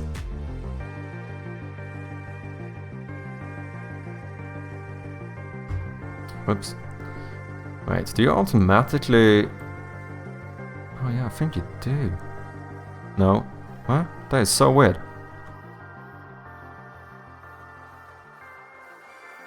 When I zoom in here, now it looks like we're missing a line here. But then here it disappears. Wait, image, let's go...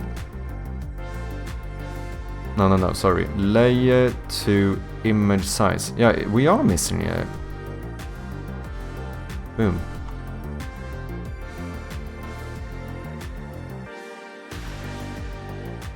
I think that should be fine. Export as... Screenshots. Let's do... New... What did we call this one? I think we call this one Fireplace. New Fireplace. Also, if you have Game Pass, I'd recommend checking out the Halo Collection. The older games are a lot of fun. Like 12, I think? 15 and one coming up? Holy shit, I had no idea there were that many. Did I remove... I did remove the development build from that one, didn't I?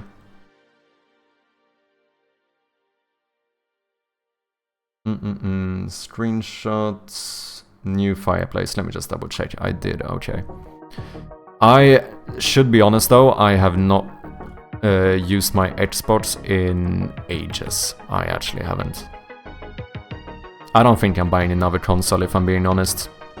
Speaking of codev, gotta hop into work, have a good rest of your stream. Thank you very much for dropping by, Damien. I appreciate you, man. And good luck with the work.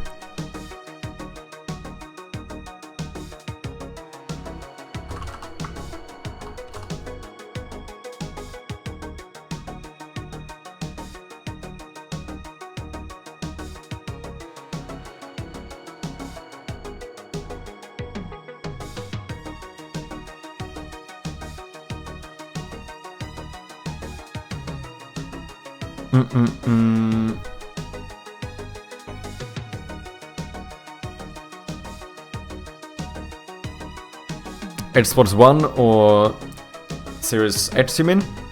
I had the Xbox 360 and then the Xbox One. However, I did buy the Xbox Series X controller. Holy shit, I love that controller so much. It's so fucking good. That's one thing I will forever be. I might not be as much of a console player anymore. I fucking love me some controller gaming. And when it comes to controllers, ain't no one beating Xbox. I don't care what you people say.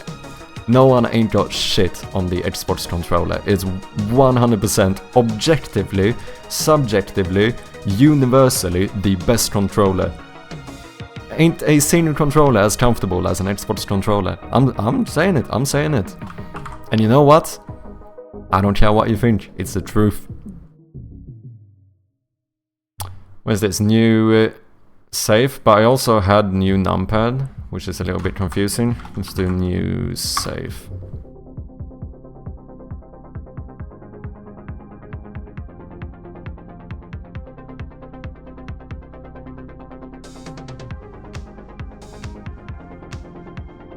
Should we add the pixels again?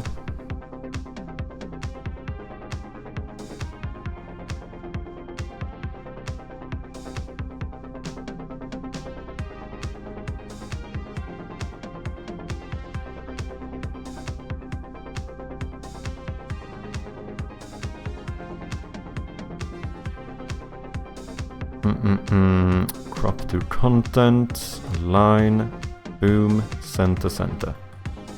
Okay, we don't want it fully centered though. Just to hint a little bit more at the horror element of the game. Let's move you up like here maybe. Boom. Let's get rid of this as well. Last but not least,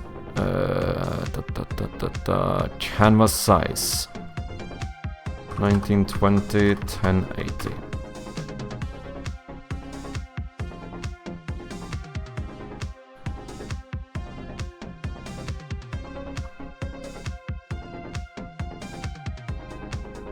I think I did extra work now, because I'm 90% sure I've already done this, but fuck it. We'll see which one looks the best.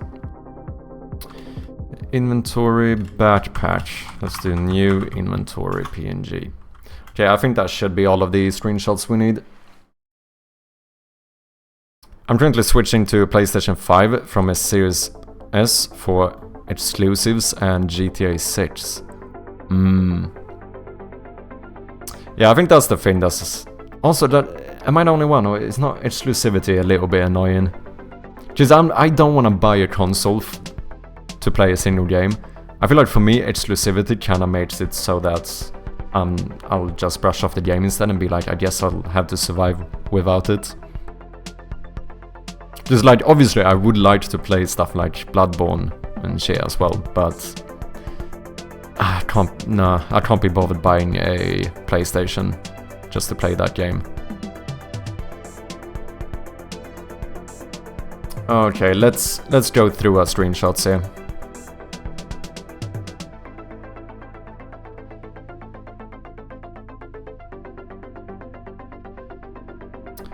So,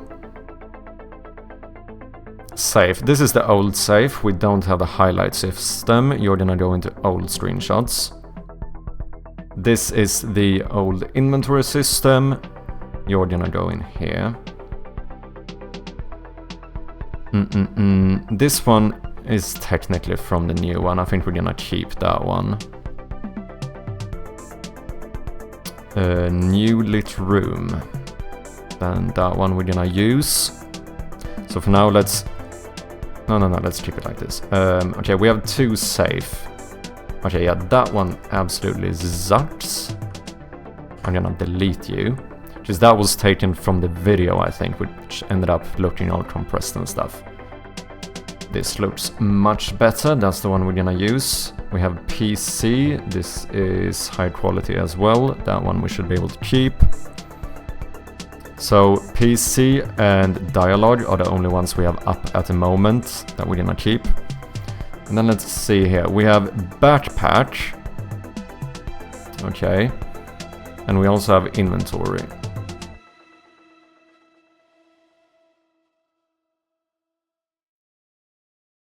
Cheers. Cheers, both.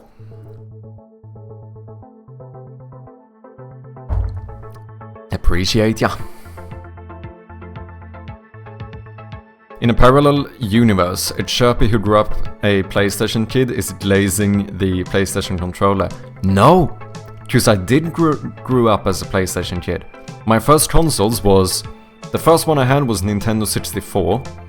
because I'm a boomer. I mean, half boomer. Whatever. The second one I had was PlayStation 2. That was the second one I had. I was a PlayStation kid. And then my brother had a Xbox, so I wanted to play games with him. So I ended up getting a Xbox 360. And since then, I've been an Xbox man. I still have the Xbox. I don't really play it, but I do have it. To be fair, this one actually isn't that bad, but we do have the old inventory up in the corner, which I don't love. I do think this one is better. So let's move you into this folder as well. New lit room. New fireplace.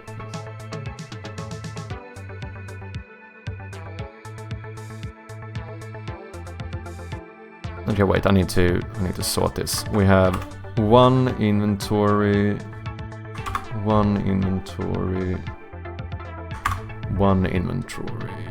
or inventory, as my girlfriend says. Dialogue, new fireplace. Okay, let's see here.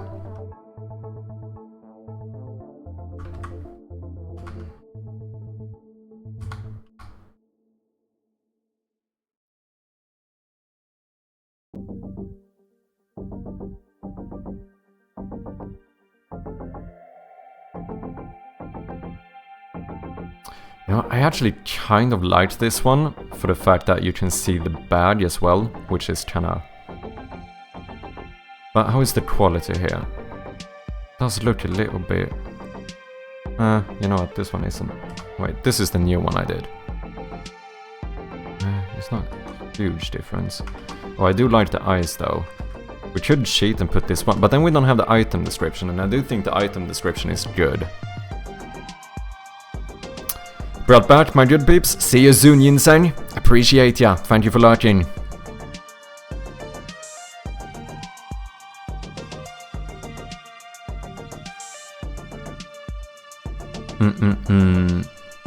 Exclusivity is annoying as hell, but born to play games, forced to get consoles for exclusives type shit, yeah. I prefer PlayStation, but Xbox controller is better, yeah. No, I do think... In terms of console, I don't have much to say, to be honest. I don't know which one is best, but when it comes to controller, I just think that Xbox controllers are so much more comfortable to use. That is my opinion, and my opinion is right. I'm messing. Use whatever controller you like. But I do like me a bit of the Xbox controller. Okay, I think we're gonna use the new one we took, so let's put these in here. 1, 2, 3, 4, 5, 6. Okay, that should be it.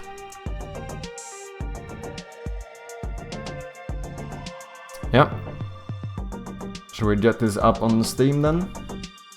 Maybe jump into Steamworks.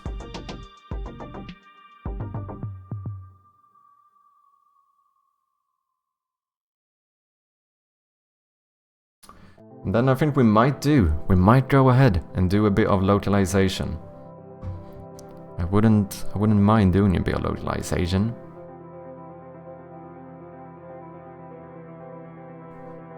I should try to update the thumbnails, I wanna say. The assets, fucking caps art, there we go. That took a while. I should update the caps art as well. Hey, also Both. Thank you for joining the Discord server. Welcome in, man. Glad to have ya.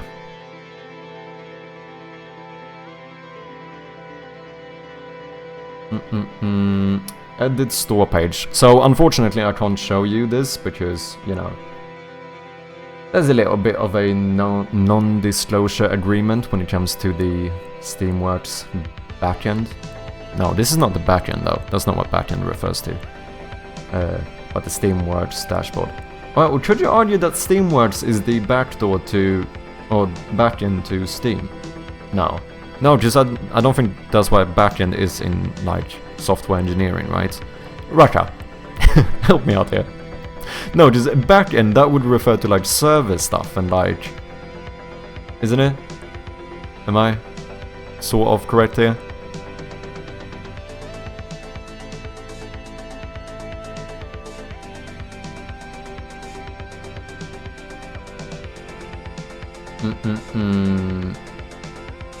Graphical assets, screenshots. Backend is server stuff. Yes, game dev man. There we go.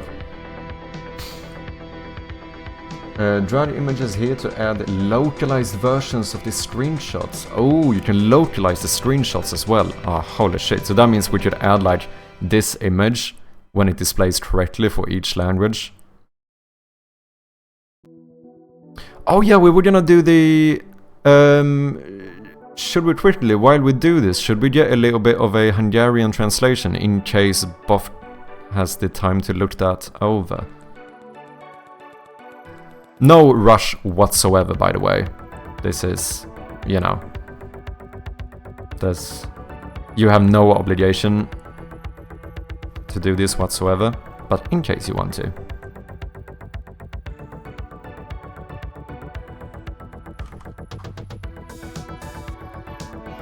Localization. Let's see, let's make sure this says Mistress and Dangerous. That means this is the newest version. Can you localize this into Hungarian? Let's have him work on that.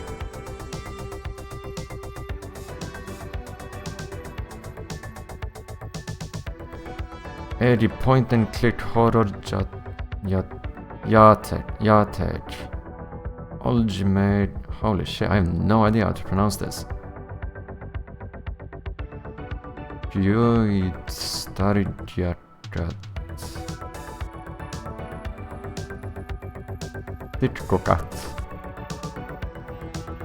Oh, wait. Zeblampa. Oh, so this is flashlight, it must be, which is lamp. Right? Lampa.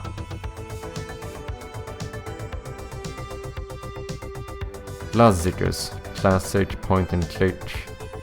Jättekort. Nostalgiajat. So nostalgic. Interesting. Interesting stuff. You pronounce most of it right? Oh, holy shit.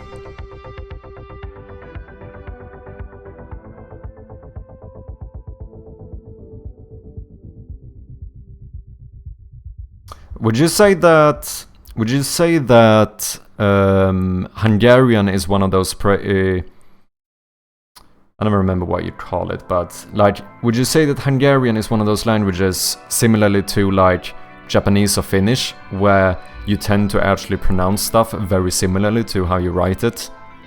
You know, compared to something like English, where, you know, thorough is not pronounced how you spell thorough. There's a lot of like weird spellings in English. You know, we have a lot of like silent letters and stuff. Like debt, I mean debt. There's a B in there. You don't say the B. Yeah, mostly until it isn't. Okay, gotcha. Probably more so than English, but like I said, that's not really a high bar. How would you say from a first look? How's this? Wait, let me do this.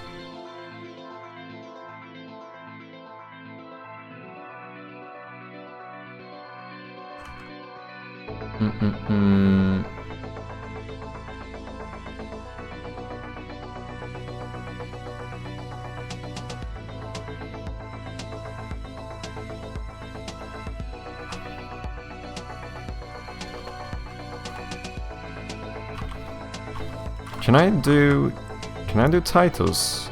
Markdown titles here? I actually don't know.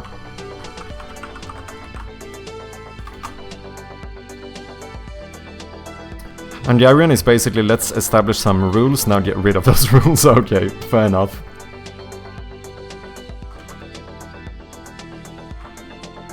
I don't know if that formatting is gonna work, but we're gonna try it. Nope, it did not work. Okay. I think you can do titles in Discord, but I actually don't know how.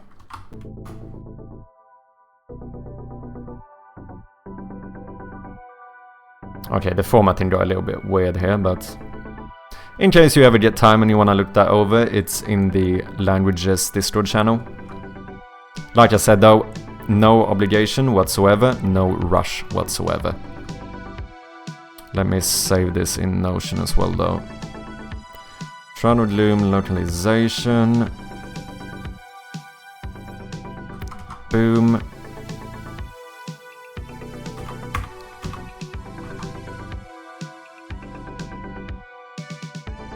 Can I copy this one? Oh.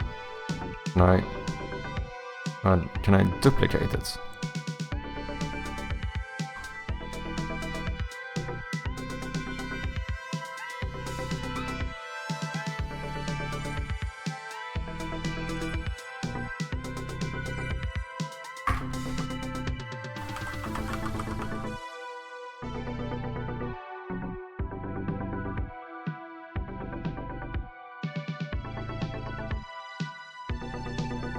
There we go. Okay, screenshots is what we are doing.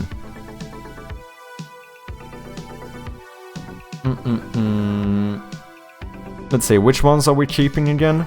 We're keeping the PC and the dialogue. Everything else is going. So, I'm gonna delete this one. I know you can't see this, unfortunately I can't show it. Screenshots asset.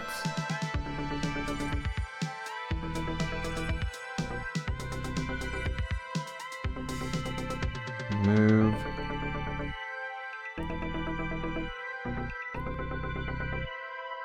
It actually is translated much better than I expected. Oh, nice! That is usually not the case.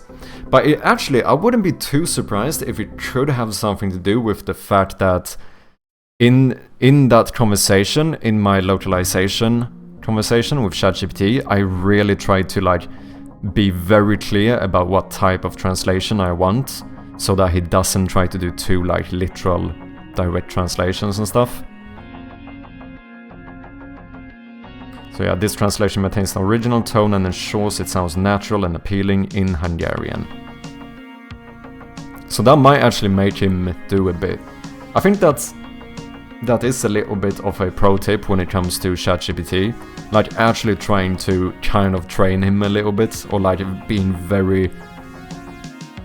or trying to set pretty clear expectations on like what type of stuff you want. Because for example, if I started a completely new conversation and told him to translate this, chances are that he would translate stuff like point and click into Hungarian, which might sound very weird. I know it does in Swedish. I like cringed when he translated point and click into Swedish. Whereas I set a clear expectation here that if it's normal to use the English words, it's okay for it to not be translated. So I assume that in Hungarian you might not have like a native name for this type of genre.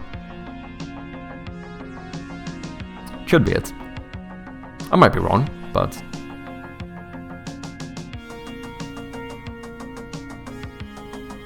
okay, apparently removing screenshots is a lot more tedious than one should have expected.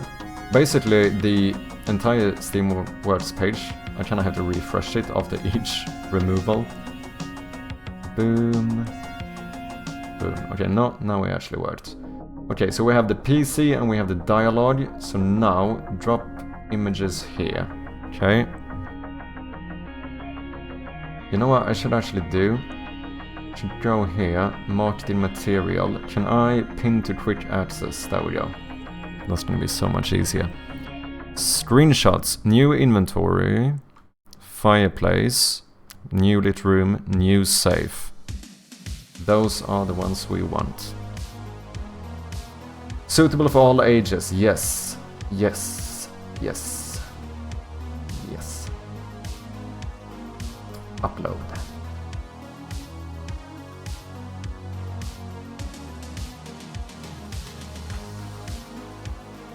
Do I need to reheat my coffee again? I do. Oh shit. I need to get one of those coffee warmers or start using my... what do you call it? My thermos.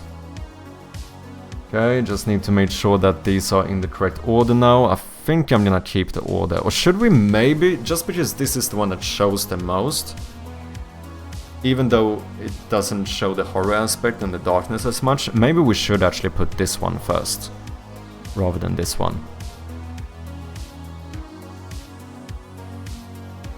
And maybe this one second, and then this one. I think that might actually be better, because I feel like these are more attention grabbing. Yeah, I think I might actually do it. Grab and drag image to reorder. I think I'm gonna put you at the top. And then we're gonna do the numpad. Then we're gonna do the fireplace. And the inventory. Save changes. Wait, can you only do 3 ad snoozes per stream? Is that how it works? Have I already used up all of my snoozes for this entire stream? Is that actually it? Raka, my professional streamer, who's been doing this so much longer than me. Is that how it works? Do I have 3 snoozes per stream? Okay, that looks good. Save changes. Let's publish this. Should we view differences first? No. Wait, preview changes in store. That we can do. What's up, Swizer PT? Welcome in, man. How you doing? Indeed, you've snoozed too much. I just woke up now. That sounds like you snooze too much, man. Good morning, how you doing, Swizer? Did you have a good weekend? I don't know if you just got ads, you might have. But I hope you're doing good, man. One will come back later, but yeah, they are limited, okay. No ads? Okay, nice. Okay, here we have the new beta version.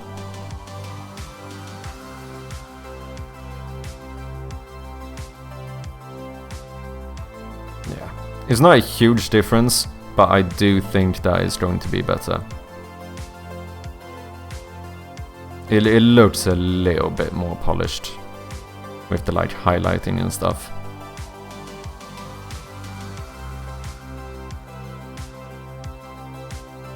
Yeah, I think I like it. Publish to public.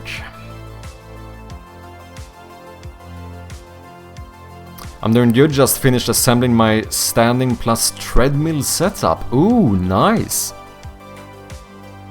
Do you have a raisable desk or do you have a standing desk? Moinchen, Mr. Mad, welcome in.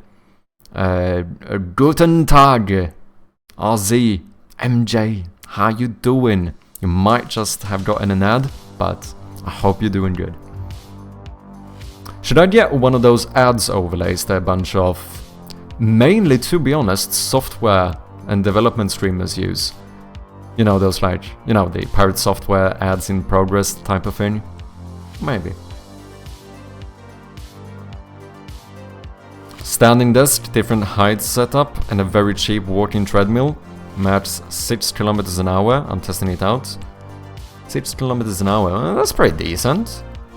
I mean, that's relatively... Isn't like average walking speed, isn't that like 4 or 5 kilometers an hour? If I'm not mistaken. I could be wrong.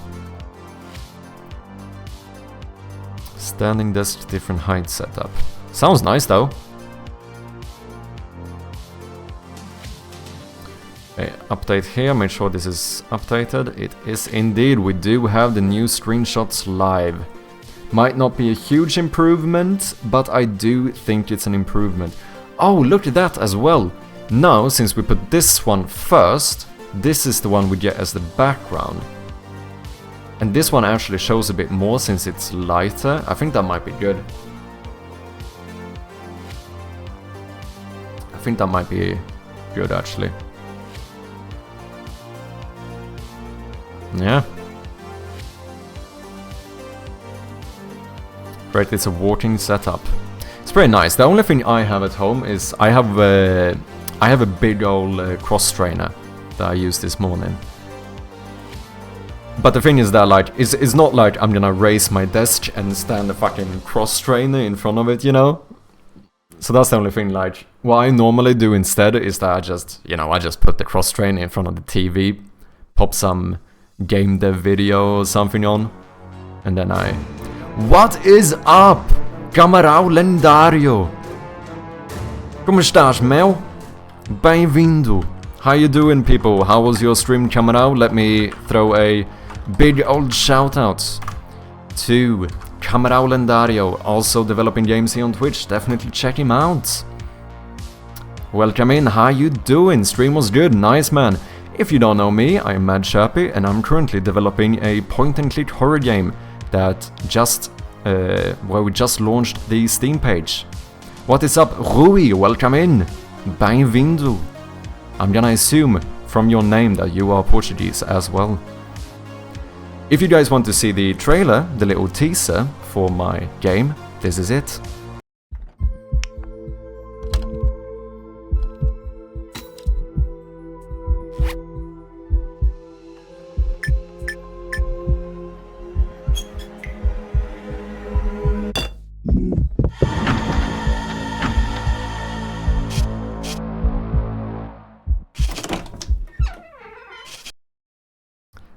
That is the teaser. I just realized, has my sound been muted this whole time? Have you people heard music? I might have accidentally kept my sound muted. I'm a little bit unsure. But how you doing? Stream was good? Nice. Hey! Legend! Are we not gonna get an alert? Do we have a late alert?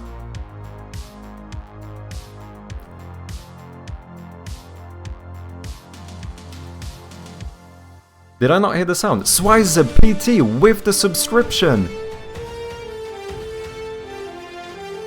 That was the latest sound ever! Okay, I do not know what just happened to my alerts, but...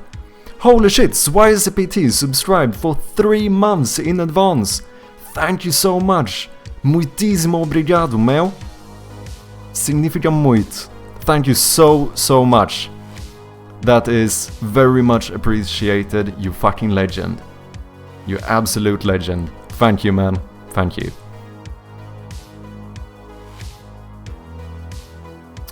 Yeah, I don't know what happened to the alerts. I'm gonna have to look into that. Wait, can we, just for out of curiosity, let me run a test. But the follow ones worked good before. Holy shit, people, we got a hype train going. Granger devs with that Prime subscription as well. You fucking legend. Thank you guys, you are too kind. Thank you so much, I really appreciate it. That alert seemed fine though. I wonder what happened to the other one. But seriously guys, thank you so much, I really do appreciate you. You know, as someone doing this full time, it really supports the stream and me quite a lot, so thank you guys so much for your kindness. And get that subscriber shield and get rid of those ads. Maybe because it was 3 months in advance sub? Yeah, to be fair, that should be a factor. I think that... Fucking hell, and Granger devs with the bits as well! Just because, unfortunately, I don't have the greatest, I haven't set up my alerts, you know, I don't have custom alerts for those yet. I will get it, I promise. Thank you so much for the bits too, man. You legend. You guys are being too kind. We actually have a hype train. 70%. Level 1. I think this is the second time ever that I legitimately have a hype train going. Thank you guys. Thank you.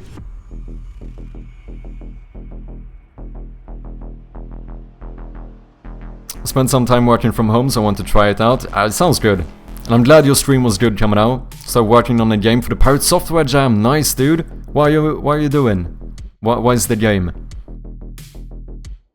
Look at him pressing that button every time he has the opportunity to. You mean to show my teaser? Of course, man, I have to. I have to.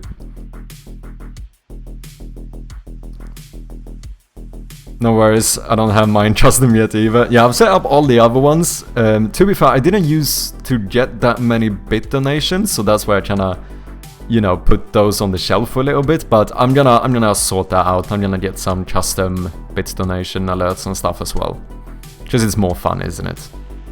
But yeah, thank you guys. Swizer, thank you so much for the 3-month subscription in advance. Absolute legend. And Ranger Devs for the Prime sub as well as the bits. I really appreciate you guys. I really do.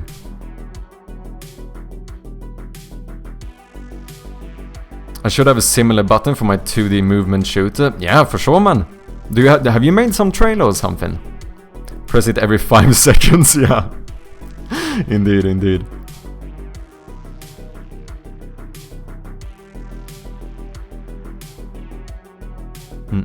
Did I miss anything else? Are we all caught up here? But yeah, best of luck with the game jam, dude. And Granger Devs with another 200 bits. We'll get on them bits alerts then. I probably should. Thank you so much, man. 200 bits again. Thank you, dude. 82% of the hype train. Let's fucking go. You know, this deserves a bit of sound effects. Shout out to you guys. Thank you so much. Thank you so much. Let's fucking go. I forgot what I was working on and everything. Oh, we updated the teaser. Oh, sorry, the screenshots, didn't we? Looking pretty good. Ladies, gentlemen, make sure to also click that little wishlist button if you haven't yet. You should have a link at the top of the page. Otherwise, you know what? I can do this if anyone hasn't wishlisted the game yet. Okay, that was a good break to distract you. Back to Yamin. Thank you so much, Stranger. I really do appreciate you, and Swizer PT as well. You guys are legends. Thank you so much. And also, just to let you guys know, you can read about it in the panels below. I did not only open the applications for playtesters and localizers, I also added a way to shout you guys out who choose to support me here on Twitch. So you can now get credited in the credits of the game as a supporter, either by just watching the stream if you get enough channel points, or you can do it by supporting the channel through whether it's bits, donations, or alerts and stuff. Like I said, there's more information in the panels below. Thank you guys so much. The theme is You Are the Weapon. The idea is that you're a golem with spikes on your back, and you can spend those spikes to throw them or to do some movement or use abilities. But those spikes are your lifeline. Ooh, interesting. You lose them when you take damage.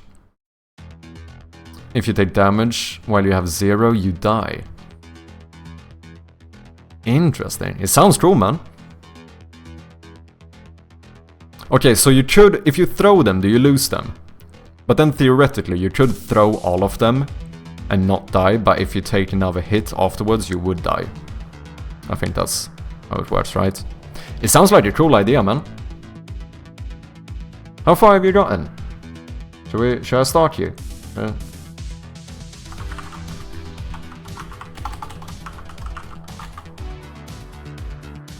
It was a 2-week jam, right? But you have to have some sort of game design document as well, right?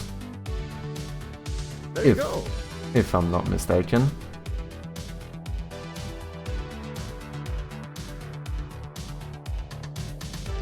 You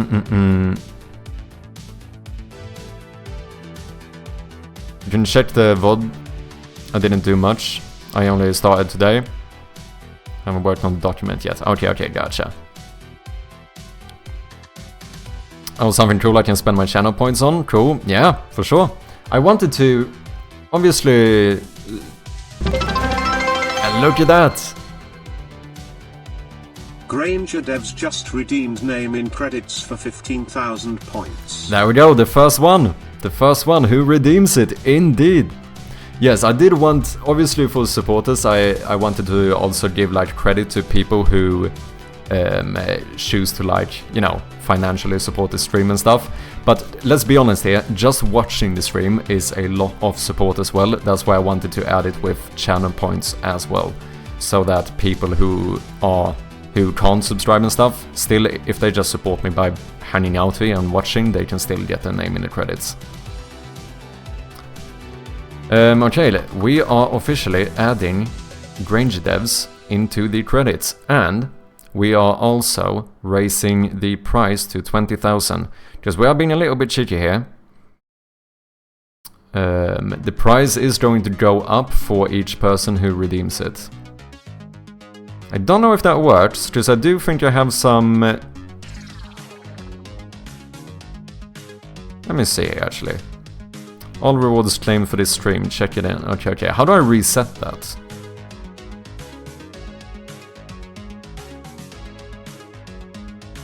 Can I... Oh, maybe I can... What if I turn off the cooldowns and turn it back on again? Is that gonna work?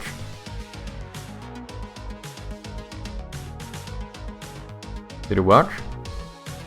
I don't know if I have to update the page. I haven't fully figured out how I'm gonna handle this. But we are gonna see. Name in credits. Nope, it still says... Okay, I'll sort it out. I had like 30k points. Damn, thank you, man. That means you've been handing out quite a bit. I appreciate you very much.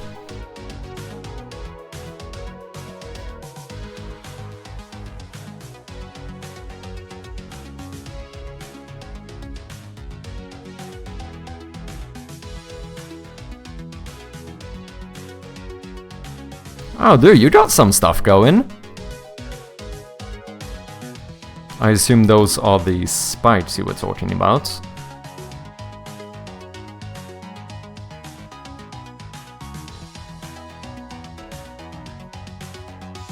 Cool stuff, man. Best of luck. I think you're gonna do great.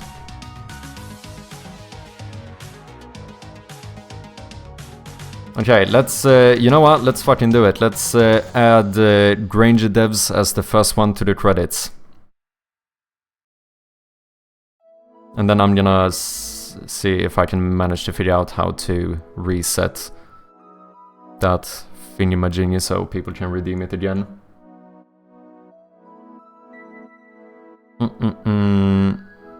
Let's have a look here. Supporters!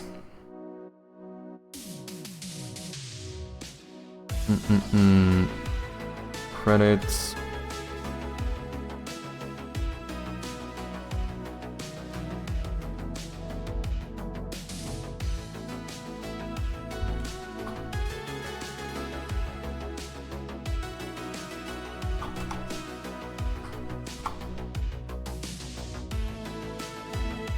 We now have the first supporter in the credits. Shout out to GameDevs. Thank you for supporting the stream.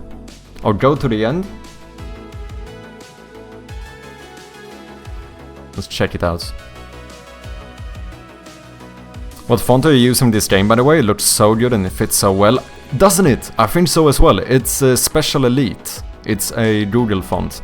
I think it's the perfect font for a horror game, because it's like, you know, it's like a typewriter font with like slight imperfections. I think it really has that vibe, you know?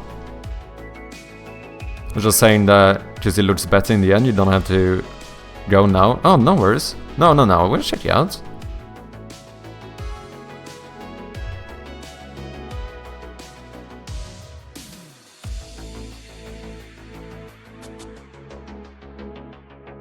Is it here?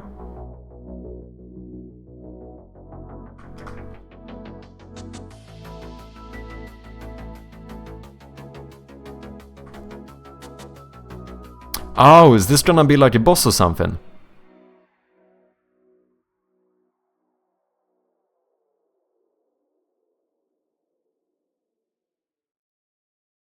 The part of you playing, let's see here. Do you haven't set up, oh no wait, you're not using Unity, never mind.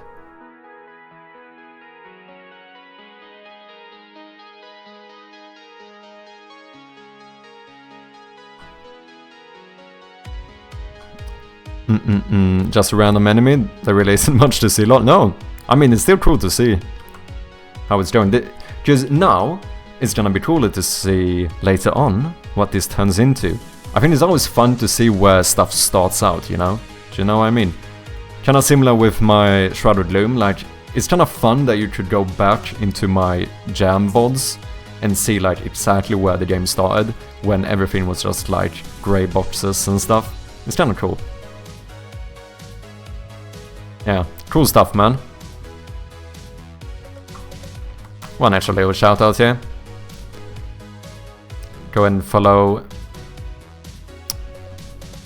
Kamarao if you haven't. Yes, I lurk in your stream pretty much all the time. Thank you so much, Stranger. I really do appreciate everyone, whether you are chatting or lurking or whatever. I really appreciate you guys. Let's be honest here, like, not to flex or anything, but the stream is actually growing, which feels pretty damn good. Like, I've been looking at my stats and stuff, and my, you know, the average view count, followers, everything, we are slowly but surely climbing. And that is thanks to people like you. So thank you very much. Just made it so the enemy dies, and that's basically it. Stop flexing on us. What are you on about? You're growing as well, Raka. Shut up, man. You have nothing to say.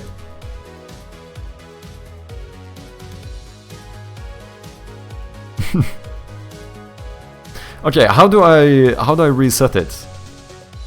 I wonder, maybe I can't have the... Okay, let's do this. Limit redemption per stream. I guess this needs to be 0. But then let's put like a 1-day redemption cooldown instead. Because I think I should be able to reset cooldowns, right? If I'm not mistaken. Yes, now it can be redeemed, I think.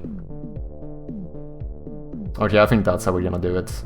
And then every time... Oh no, wait, I was looking on the wrong one, was I? No, it's fine. And then every time someone redeems it, it's gonna be on a cooldown, I can raise the price, and then we... I wonder if 5k is too much. Right now I'm raising the price by 5,000 for each one who redeems it. So it's gonna climb pretty quickly. That means that like if 5 people redeem it, the price would raise to 40,000.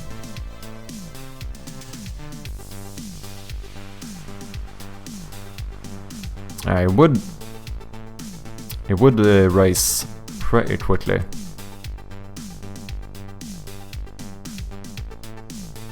But also I do want it to raise, because it does give a little bit of... It should reduce by 5k every time? No, it shouldn't.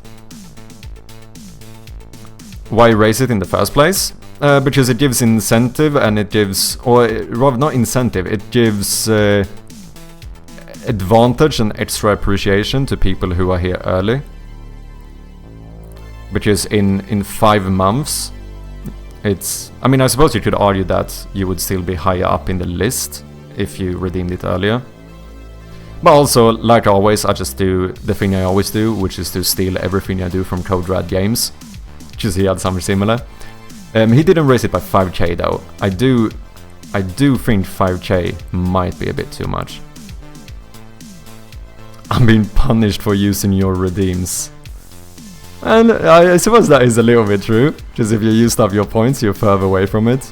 That is true. To be fair though, other than... Because there is actually, speaking of which, there is one other person that should be on here. I'm gonna check with him how he wants to be credited. But we do have Bjarne, because like I said, I am going to enter people who support the stream with like, whether it be bits or donations or subscribers. And I put a threshold on there, and I do know that Bjarne after he fucking gifted 5 subs the other day, has officially reached it. So I'm gonna put him on here as well.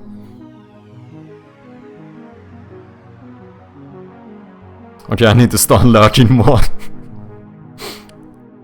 What about people who support your posture and back health? Yeah, I see what you mean. To be fair though, you are the closest one to reaching the other threshold as well. Let's be honest. I don't know if I put them too high. I'm not sure. I might change it. I mean, I can't raise it because that would feel a bit douchey after the fact. What about people that help you translate your game into Portuguese? They will be on here. They will be on here. I said for localizers, people can choose. I did like a unrelated, but do you need any help with translating? I do.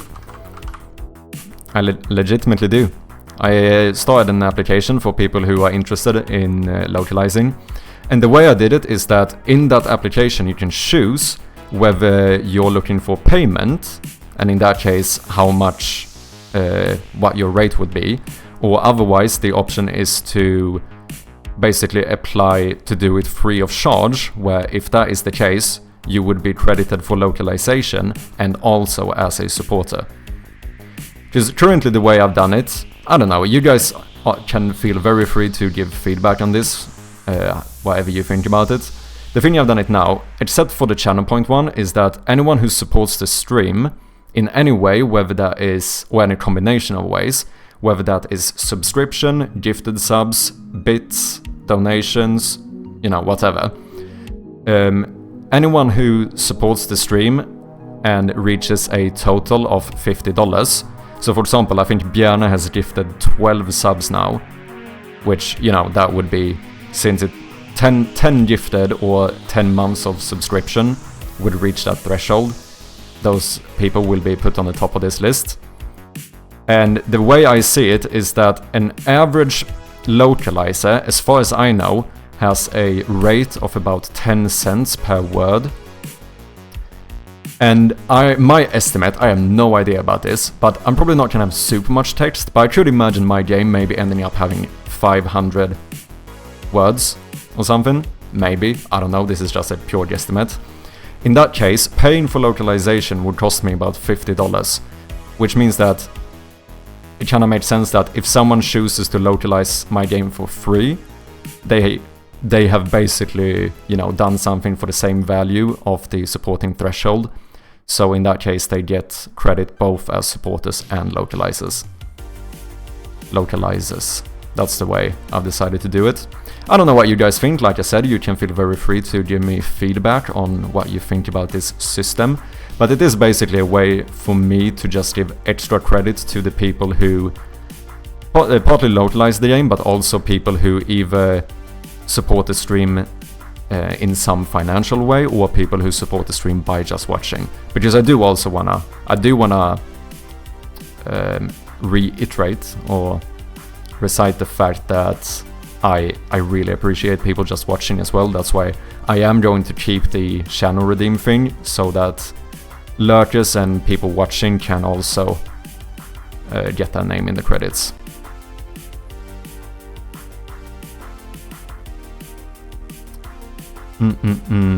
Oh, you actually do, lol? I'm gonna apply? Yeah, do it, man.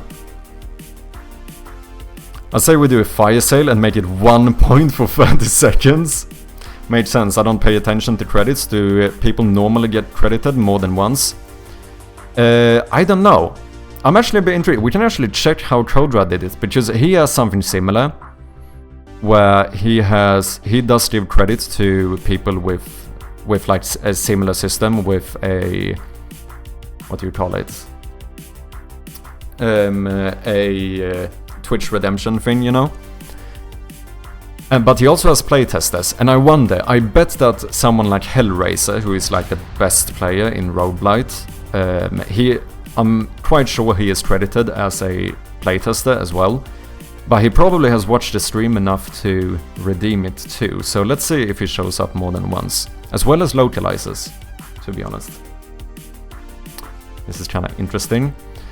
So we have Localize. Oh, there's a lot here. Trill Engine, Pumpkin, K, Voice Acting, James, and Baby Ray, blah blah blah. Hellraiser, Adjust, blah blah blah. Let's see here. Adjust. He has it on. Clayman, da da da da da da. Justin Sids. Yeah. So he does show up twice. He does show up both as a playtester, but also for the Twitch redemptions. And I think that's kinda... Personally, I think it's a pretty good way of going about it, because... For example, Lind, this is Bjarne, he made all the music for the game. Of course, he is supposed to be credited for the music, but now he has also supported the stream quite a lot, and Bjarne is the Twitch username. So I don't feel like it's weird for me to give him extra credit for the fact that... I'm gonna check how he wants to be credited here, or if he rather has the same name. But I don't find it weird to credit him more than once, since he has supported the game in more than one way. And the same thing for people who localize or playtest. If they also support the stream, I think it's fair that they should be credited for that as well. Applied, let's go, man. Thank you for applying. Okay, fine, you have my credit. You have my permission to credit me 5 times. Wait, that would mean I need to credit you basically everywhere. You would need to be in, like, you would need to localize the game for me. To what? English? You need to playtest the game, support the game, or should I just put you 5 times in supporters? No way, I think I actually put a rule that you can only be credited once as a supporter, so I actually don't think that wouldn't work. So in that case, you need to be on everything, but that means you have some work to do, man. No, like I said, feedback is welcome on this system I set up, but I think it makes sense, because I do want to... Obviously, I really appreciate you people, whether you are watching me or like monetarily supporting the stream. Like, it really truly means a lot to me, so I feel like it's only fair for me to show some extra credit here. There are a few other people I think I should put on him, maybe on the special thanks. Obviously, there's gonna be a lot of stuff added to this as time goes on.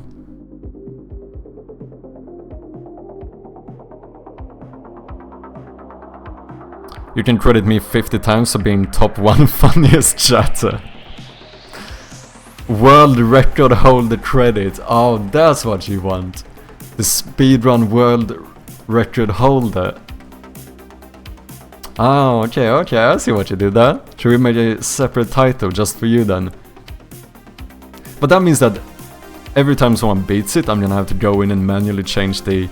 Unless we get Shroud of Gloom on like speedrun.com or something, and we can get some fucking API or something and make it automatically update in the game. That could be a way to do it as well. Okay, we currently have ads in progress, so once again, I think I'm gonna take a quick be right back here and just get some more coffee, have a little bathroom break, and we will be right back at it. So let me do this. I'm just gonna be like 2-3 minutes or something. Thank you guys very much for your patience.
Okay, we are back, people.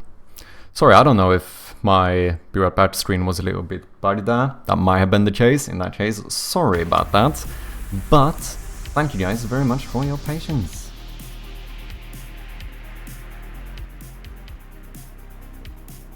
Lower the music a little bit. It might have been a bit loud.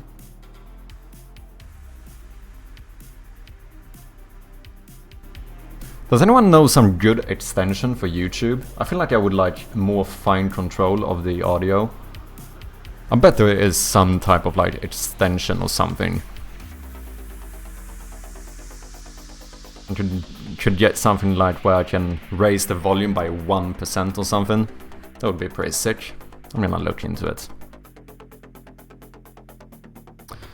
Yeah, other than that, I don't know. I should make sure... I need to keep a little bit of a track for this one. I mean, I suppose in the end, before I publish a build or something, I'll just double check to make sure I haven't missed anyone.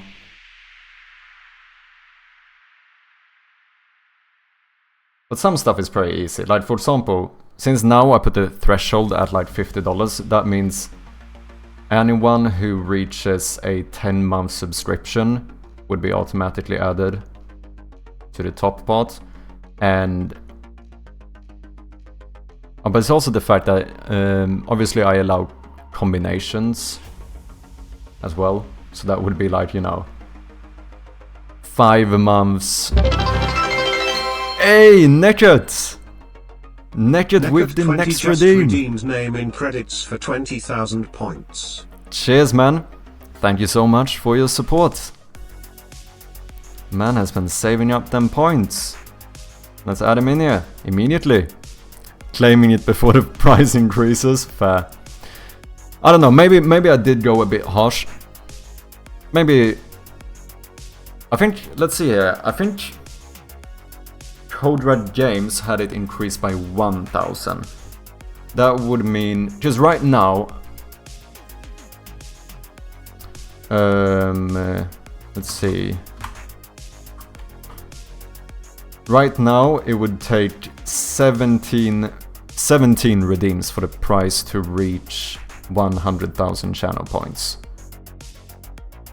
I think Code Red Games had it set to 1,000 increase per redeem. In that case, it would take 85 redeems. No, that's only if we reset it, but that feels unfair.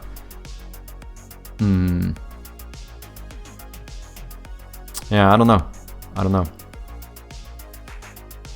You know what? I still think, like, right now is not too high, because I know... As someone who's already claimed, increase the price. That's very good. That's a good one. That's a good one. Okay, let's get him on here.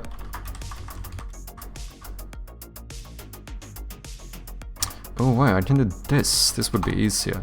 Boom. That kind of works. And also, by the way, you guys are free if you want another name. Now I'm just adding your Twitch name, but if you want something else, or some other variation of it or so, just let me know, I'll credit you. As long as the name isn't inappropriate in any sense, you can feel free to choose whatever name you want in the credits. Just to be clear.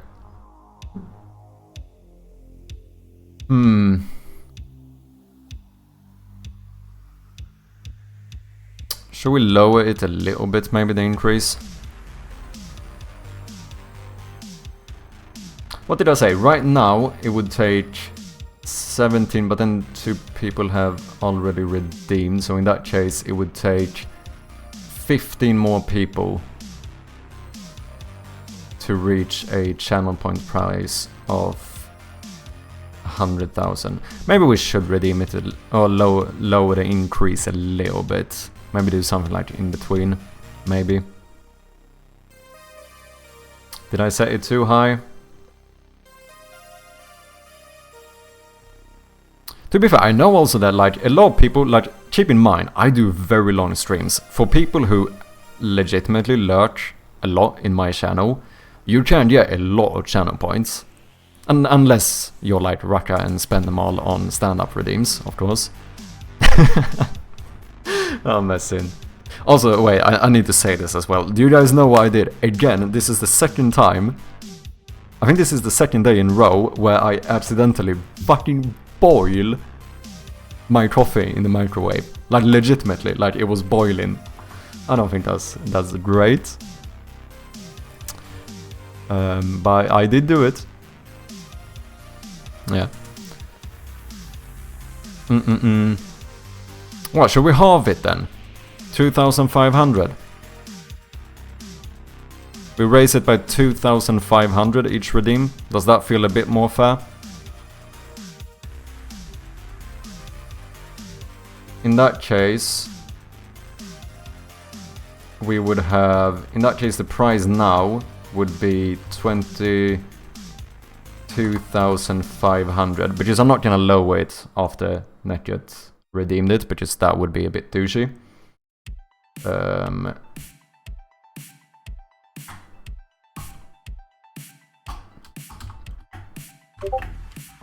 So in that case,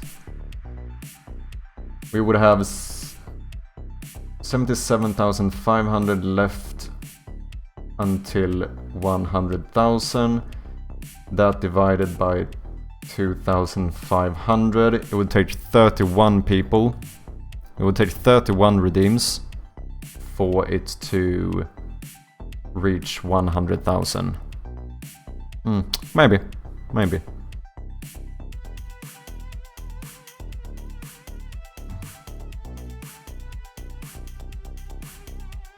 Potentially.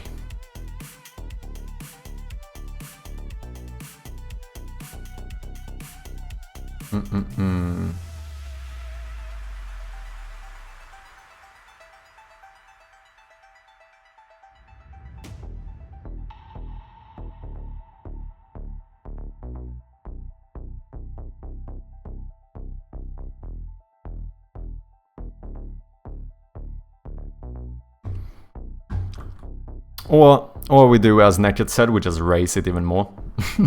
No, I'm not gonna do that. We can't go too crazy with it. Oh wait, I need to reactivate it though. So I need to make a decision.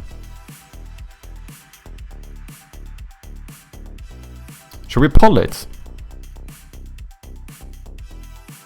Do you guys wanna have a poll?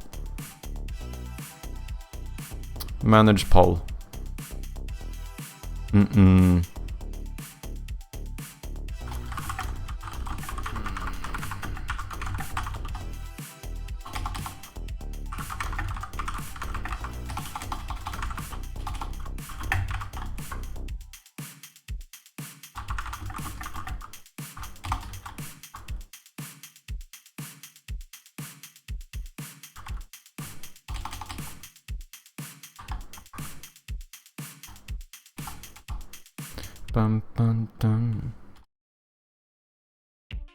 I mean, I don't even know. Wait, what should the answers be? I don't even know.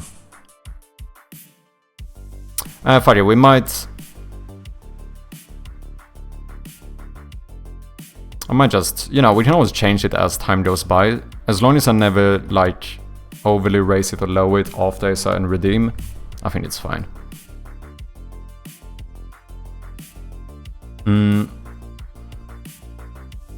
You know what, let's do this. I'm gonna keep it at 5,000 for now.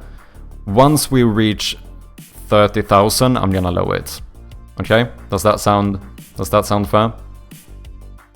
So now the price is going to be 25,000. And then if 2 more people redeem it, so that we reach 30,000, then I'm gonna start lowering the price.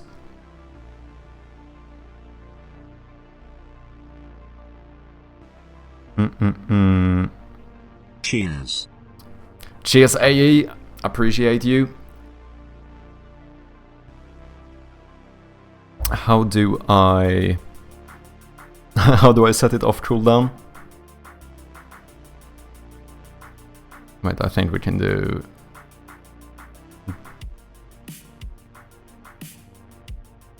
boom, boom, maybe? I need to figure out how to do this. Is it on cooldown now? Let me check. I think I need to update the page to see. Oh, I didn't update it the first time either though. No, it is still on cooldown. Okay, I just don't know how to manage my channel points. I think this is the thing. I think you can do this through bots and stuff, so I think that might be what I'm gonna do later on. Set something up that like automatically does this for me.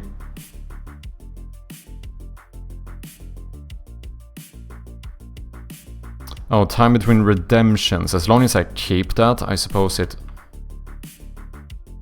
you know what? I should just not have a cooldown. I just limit redemptions per user. We don't have a cooldown. If anyone's too fast at re-redeeming it, in that case, I can just, you know, refund the points. For now, let's set a 5-minute cooldown instead. Yeah, now it should be available. That gives me just enough time to just go in and raise the price.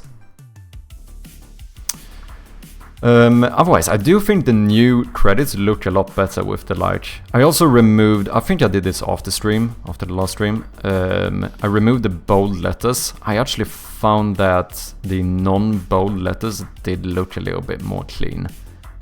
And I do like the red titles or whatever. I think look pretty dope.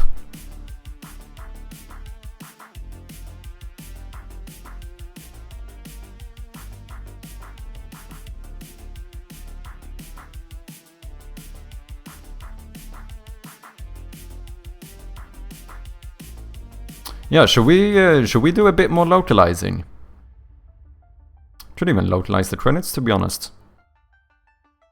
How does it work? Can I enter a new tag or a new key when I localize? I actually don't know. Oh no, wait. How the fuck do I do this? If I wanna localize this part, this is inside a big text file. I don't know if it's possible to add a localization key here somehow.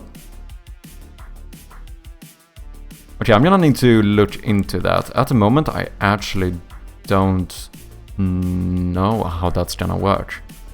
Because I do know that you can add like variables to the...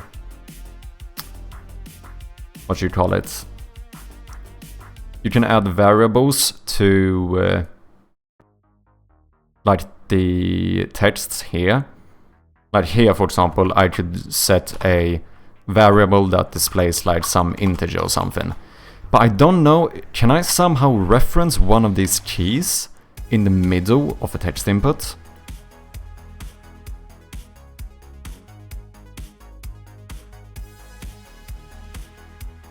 That I'm actually not entirely sure about.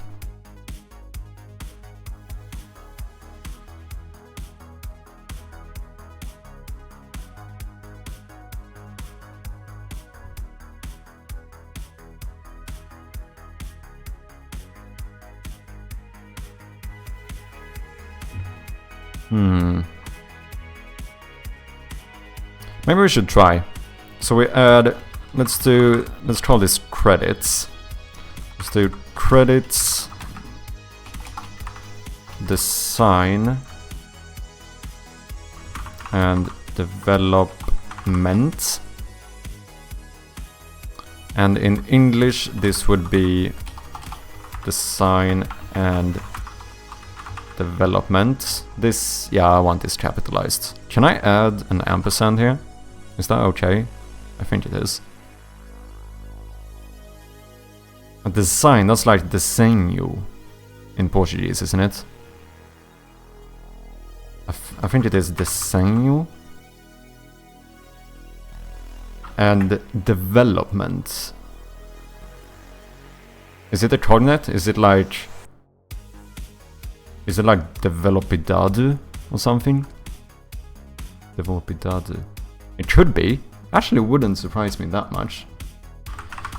Development Portuguese.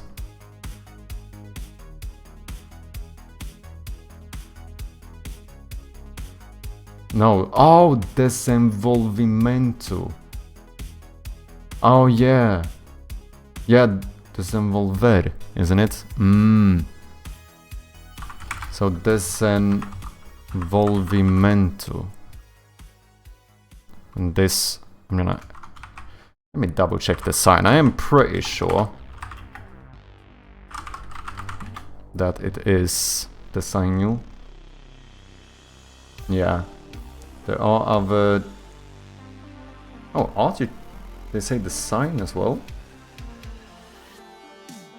Desenho for sketch or pattern. Oh, maybe this isn't correct. If eventually you need help with Brazilian Portuguese, just reach me. Oh yeah, for sure. I mean, I do. Definitely. I do want to localize for Brazilian. Would you say, for design here, in terms of design and development, would you say desenho is weird? Because when I look here, they actually show me sketch and pattern. But not really design per se, as in the way I mean like in the... Because this would be like designing the game, you know?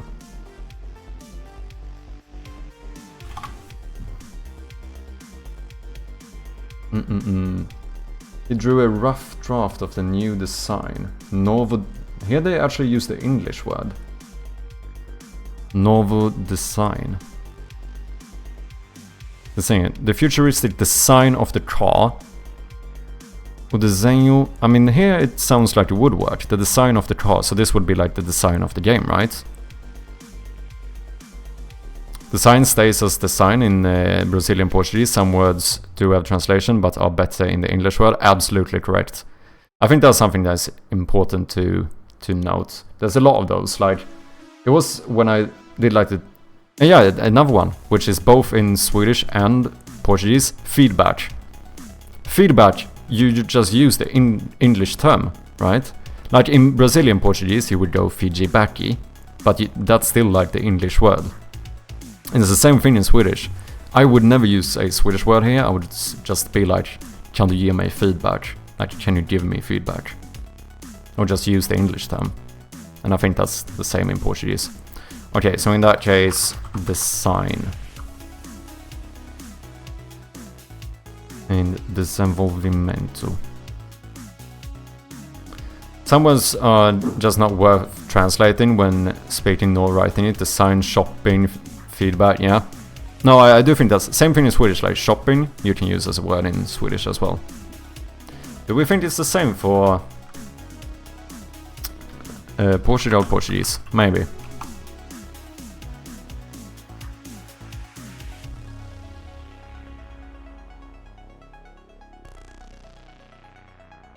What would we say? We would say like design och utveckling. I think that would be how we would say it. Okay, so now we have this key here. The question is, how do I get that key into the middle of a text?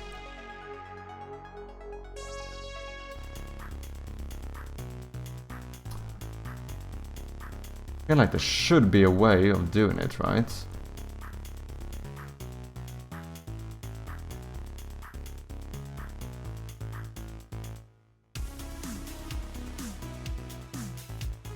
But also, AE, if you feel like helping me out and localize the game, feel free to. I did make a little application both for playtesters and localizers. So if anyone is interested, feel free to sign up, because I'm definitely gonna need help with this. Just there's no way I'm gonna rely on like ChatGPT and me looking words up. That's not enough. Like I kinda need good, even native speakers, or you know, people who have a strong understanding of the language that can help me at least double check that this stuff makes sense.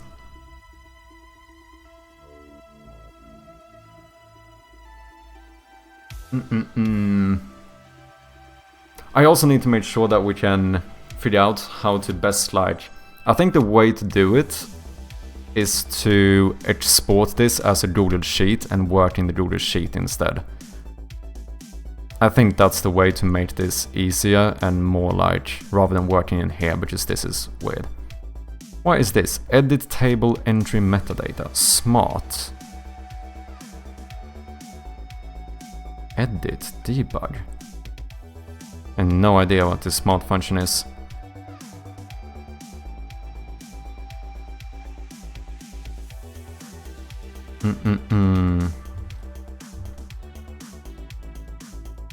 Okay, let's start off with the easy thing. What we can do is right-click this one and select localize. Now we should get localize string event. But now the thing is, I don't want to localize the entirety of the text. I just want to localize certain parts. How does that work, is the question. Local variables. Localized string. Oh, maybe this is it. What if we here select credits, design and development, variable name. Okay. And then here we put like design and development. And what if we then maybe paste that here inside of brackets? No. Inside of these maybe? No. This is basically me trying to brute force figure out how to actually do this.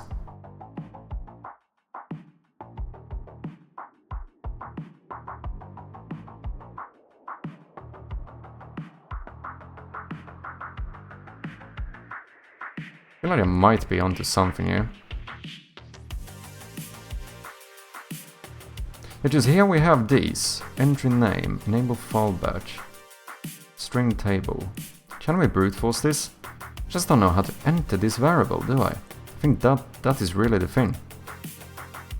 Variable name. Was that... or should I... is this what I need to use? What if we put this here? No. Because then you should change here. That does not work.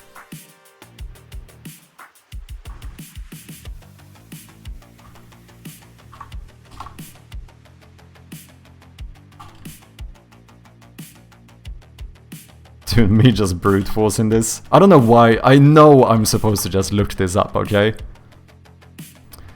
Do you need some help with German, maybe? Definitely. I definitely want to localize the game into German as well. So, if you speak German, feel free to apply. I'm definitely gonna need it. It is one of the... I think it's one of the main languages. I feel like some of the best languages to localize for is probably Romance languages. Like, you know, Spanish, Portuguese, French, Italian, that kind of stuff. German, Russian, like the Southeast Asian languages.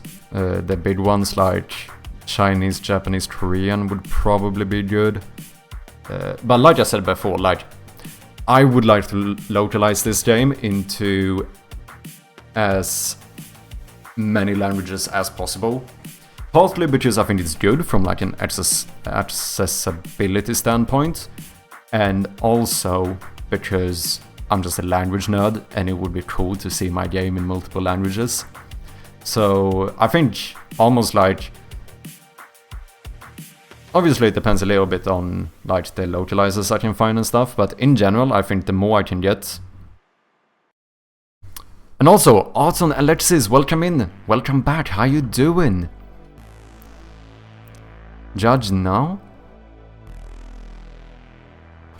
I don't know what that is. Where to apply? You can apply here if you want to localize. Also, if anyone is interested in perhaps playtesting the game, you can apply there. Playtesting is currently not open because I need to get a bit more of a full build for it, but it will open up eventually.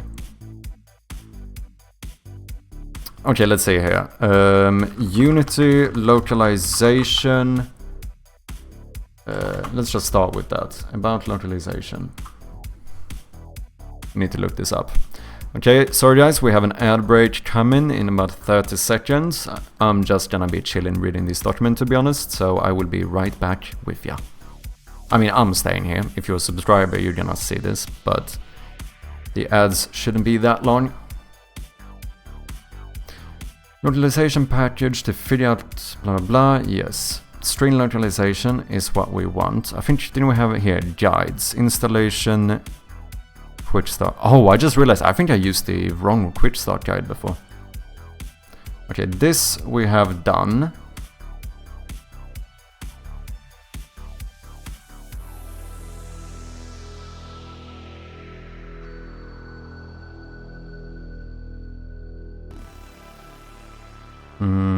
Asset localization, sprite localization. I've been thinking back and forth about applying for German, would like to, but I have no experience with localization. Good, someone does it and I don't need to decide. To be fair though, whether you have like actual... I don't know if you can hear this, just as ads playing, but whether you have actual experience with translation or localization is not gonna be like the end all be all. As long as, you know, obviously you have some confidence about you being able to translate it. Because obviously I would prefer it to be as, you know, as good as possible. But like I will allow, you know, community blah blah blah. Will you do like ChatGPT or auto-translation and the native speaker will check the phrases? Yeah, probably for the most part. If someone is willing to do the whole thing, that is fine as well, but I mean, probably, because that is kind of what I've done with the Steam pages as well. And it also depends on whether, like, for example, say that for Chinese I can't find someone who is who wants to do it, like, to support the game. In that case I might end up having to pay someone for it. In that case I feel like it probably makes sense for me to just do it ChatGPT based and then have them edit it correctly. So yeah, it depends.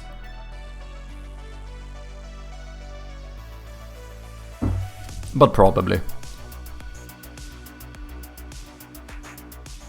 We also do have these, let me see if I can find those. Code stuff. Yeah, I do have this stuff as well. We did find a few of these that gives a little bit of like some common keywords and stuff in games.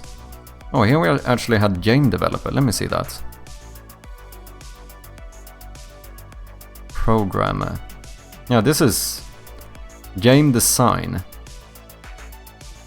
Oh, interesting. German will use just game design, it says here. Yeah, designed de jogo, both in Brazilian and European Portuguese. It's not desenho, it's design.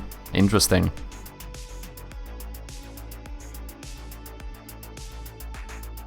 I've only ever translated in real life, where people do seem to rate my English skills above their own zone. That's not German? You would not say this? Maybe this is like a placeholder in case they missed it. That could be it as well. But every German gamer will understand game designer. Yeah, to be fair, I do think sometimes these are a little bit off, because there were a few words in Swedish I checked that I found to sound a little bit off. Spiel designer, that probably works, to be honest. This is not right. Or maybe we would actually use the English term, art director. Maybe actually.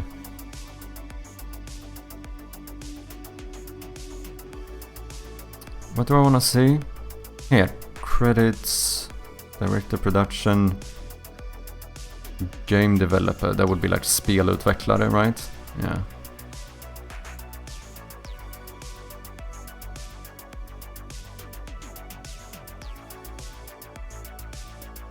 And that's correct, translating that would sound weird. Everybody says it in English. That's what I meant. Oh, I see. Okay. Like level designer, yeah. No, I do think that's like I said, I think that's the kind of thing with a lot of stuff, where there are certain terms where we just use the English word, right? And I think that's completely fine.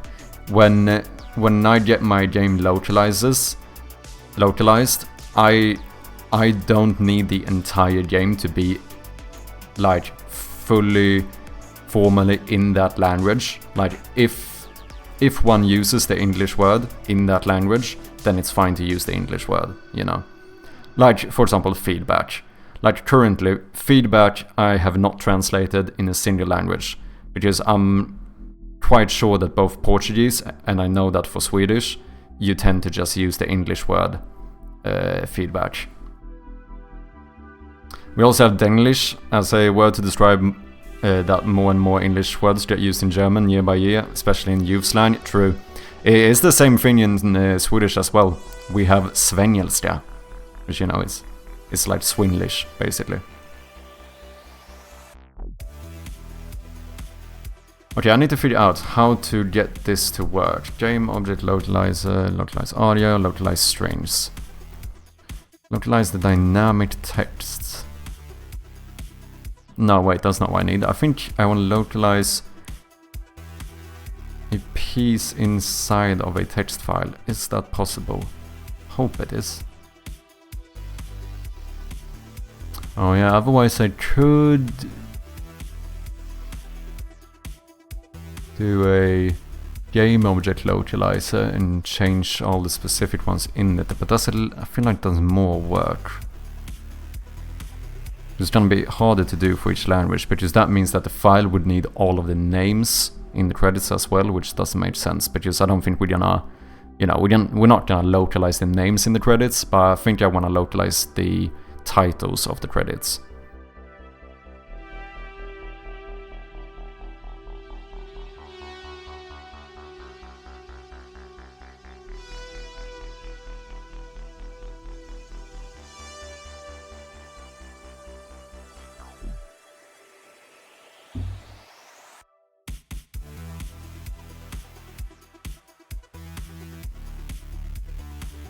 Because doing this would add the game object localizer. That could work, but I would rather see if there's a possibility for me to put a specific key into this text input thing.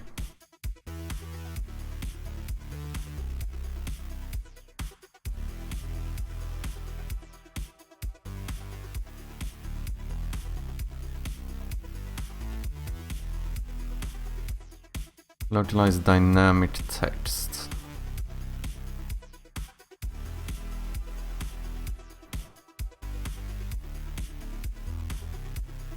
Yeah, but this is entered here. I kind of want to do the opposite, right? This is in case I need to have variables in the localized text file or whatever. But I kind of want to do the opposite, where I want to insert this key into a big text object.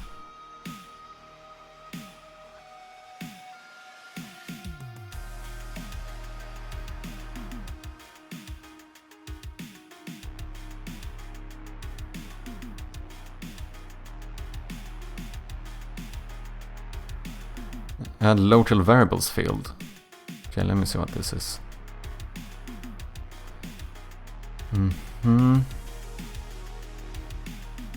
Because this uses the localized string event.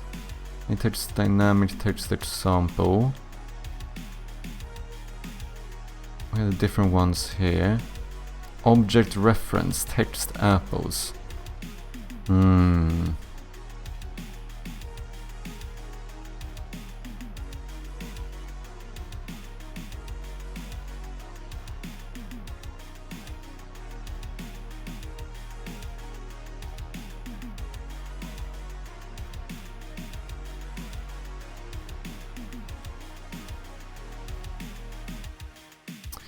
Yeah, I still don't think that is fully what I am looking for. Okay, I think we're gonna chat GPT this. Let's go code and Unity help. If I want to insert a locally localization key into a larger text mesh pro UGUI text. Like if I want to insert the localization key like in the middle of a larger text mesh pro text, is there a way to do this? I hope there is. Yes, you can dynamically insert the localization key into the middle of a text mesh pro text. Okay. Wait, am I gonna have to code it myself? The process typically involves identifying placeholders in your text and replacing them with the localized string. Define the placeholder. Use a placeholder in your text to mark where the localized string should be inserted. For example, welcome to, in brackets, region name adventurer. Create a localization system. If you have a localization system, it should allow you to retrieve localized value of a key. For example, mock implementation, replace with actual localization, blah blah, get localized key, region name equals that key. And then you replace it. Localized text injector. Oh, that's the one we made.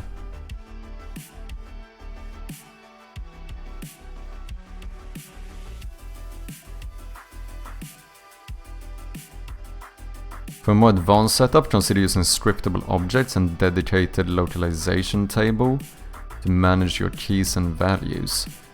This way you can centralize localization management and ensure consistency across your game.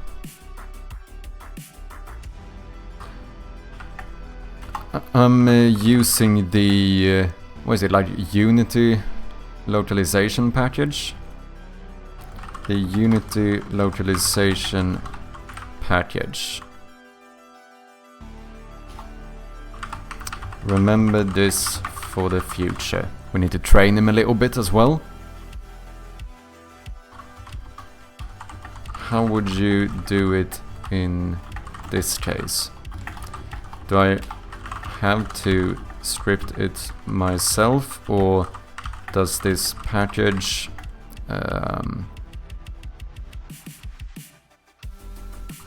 allow or like include something for this?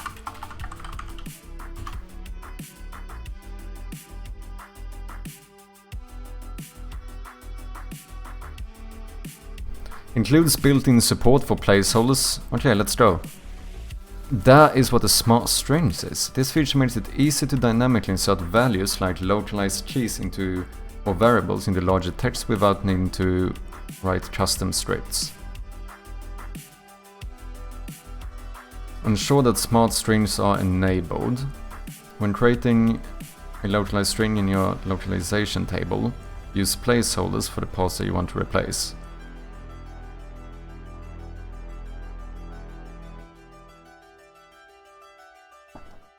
Interesting they switched to curly brackets here, and he did like normal straight brackets in the earlier one. Assign a localized string to a localized string asset. Okay.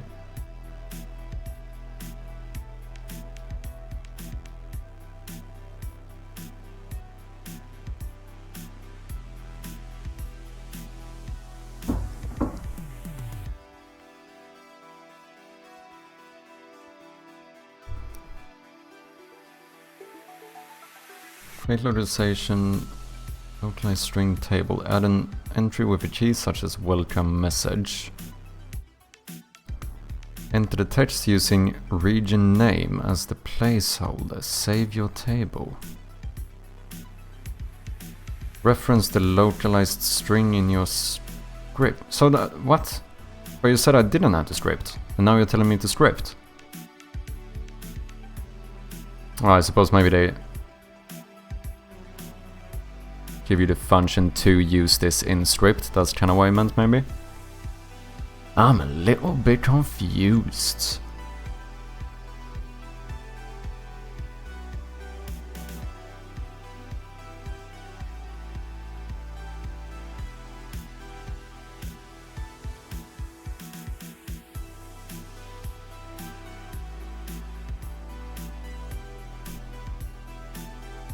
Advanced use case, multiple placeholders. I mean, that is kind of what I had. If your text includes multiple placeholders, like region name, player name, pass all the required arguments in order. Setting arguments in code. Localize string.arguments, new object.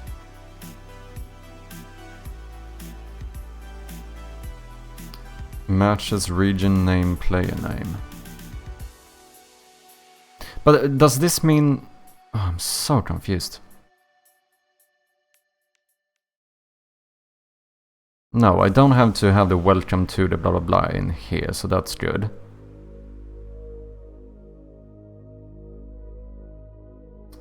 This seems a little bit more confusing than I thought it would be, to be honest. I thought there would be an easier way of doing this. Like, maybe they would just have like a specific component for me to use. But it seems like I might have to like script my own component to get this to work.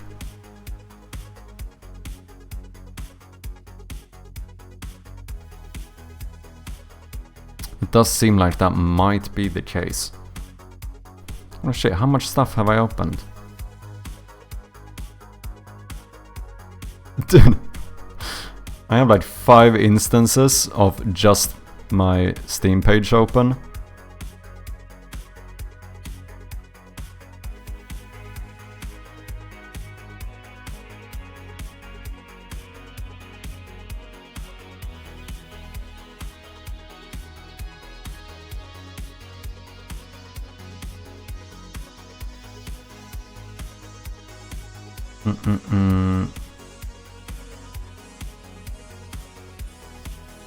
Let me close this stuff down so we don't have to completely wreck my entire RAM here.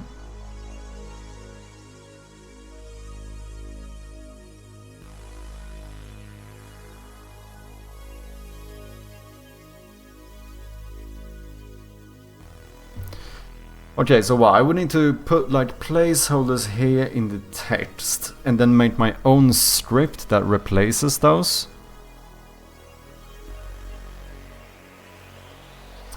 Unity localization. Let me see, is that actually the case? I mean, it's fine if we have to do it that way. I'm just surprised that there's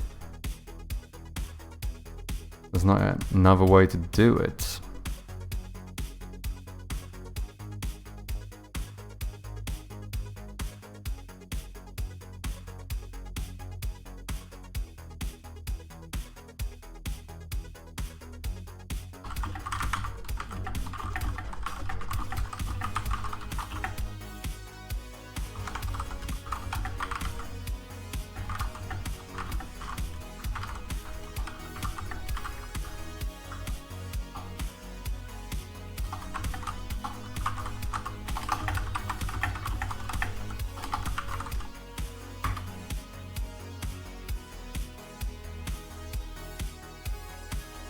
Using the Unity localization package, you can dynamically insert multiple localized keys into a single text mesh pro without needing to script it entirely yourself.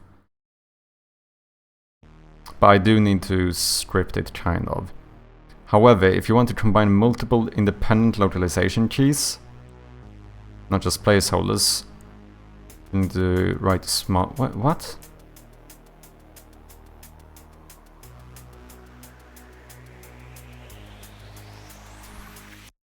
Option 1. Use smart strings with placeholders. If the additional keys are simply dynamic parts of localized text, you can use placeholders in a single localization string table entry.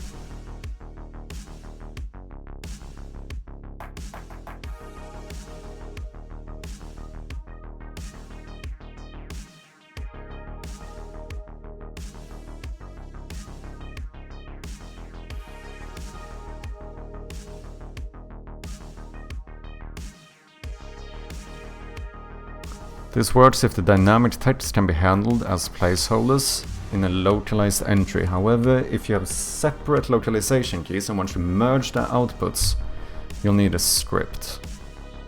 I mean, this is also a script, isn't it? Zabliometech, what is the current task? I'm trying to see if there's a easy way for me to basically localize the titles in the credits. But this is a little bit of an issue because these are not single text files, if that makes sense. Like, all of my credits are currently in one big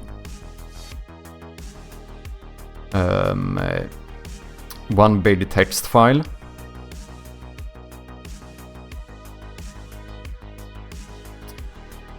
I mean, yeah, that is too annoying, because otherwise if I use like a game object localizer, I would need to include all of these names, right, in that file for each translation, which makes it very annoying to look at in like a Google Sheet or something. Usually you have a key, then localized files with key equals localized text and something like that. Something like one file per language. Yeah, just basically what I would like to do is to do something like this. You know, credits, design and development. Like just add like a key here and then like insert the translated version of this key automatically for the titles. So that rather than like including the names and everything, we would have like one key, or we would have multiple keys and just insert them in the right part of this text file. But it seems like that is possible, but it seems like I might have to do a little bit of scripting myself, if I'm not mistaken. Because I don't want to localize the entirety of this text, I only want to localize the titles. I made a page for mine, I can't remember it. Wait, what do you mean you made a page for yours? Can you just access this component from script, then set up a text input field as string? This way you would be able to do whatever with your text input. Wait, so I can access this text message pro. I assume that is what you mean by the component in this case. Set up a text input field as string.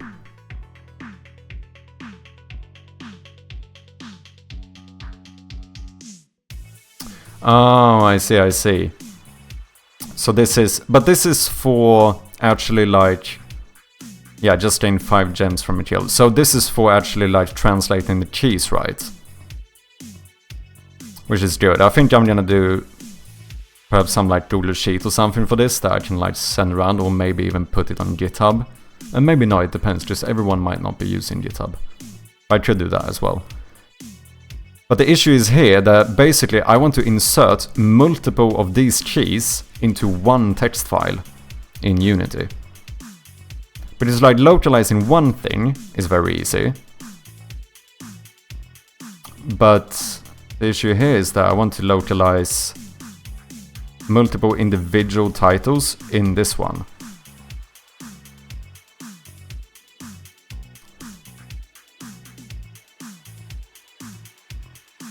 But yeah, I think we need to, if I'm not mistaken, it does seem like I need to code something for this where we have these like placeholders. And then script something that switches them out for the specific thingy.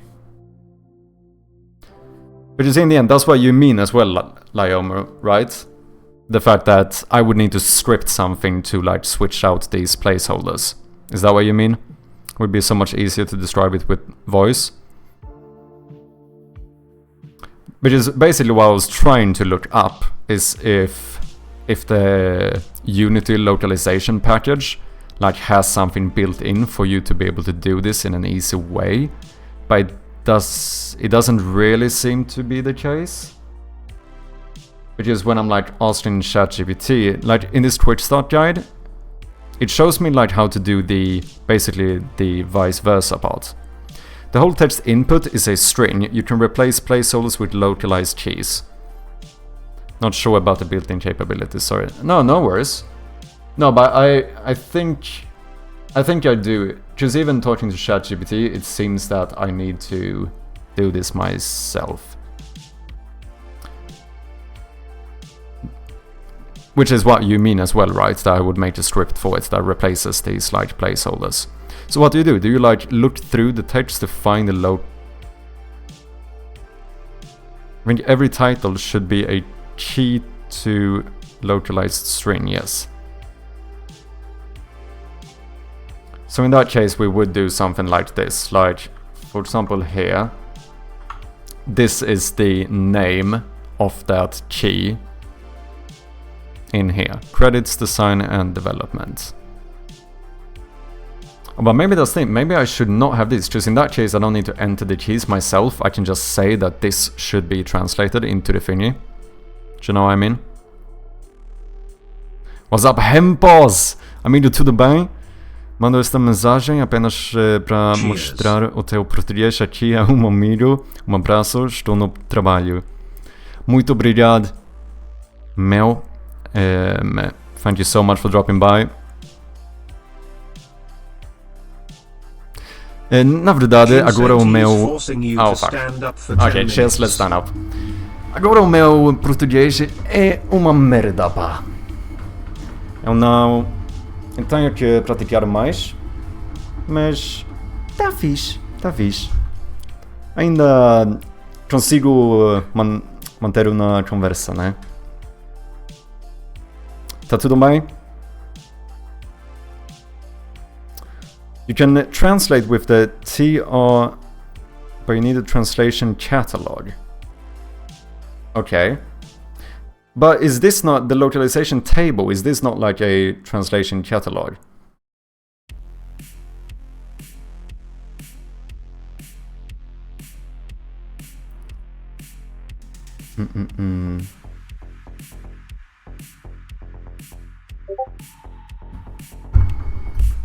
Oh, sorry. I almost missed that one. Cheers, ginseng.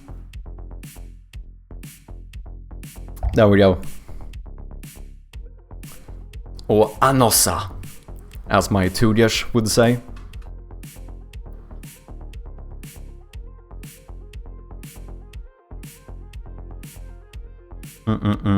Did you try TR string name?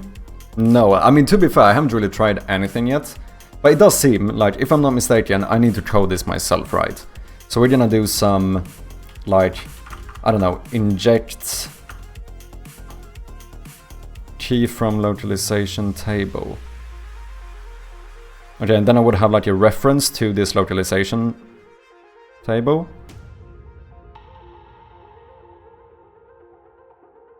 Okay, wait.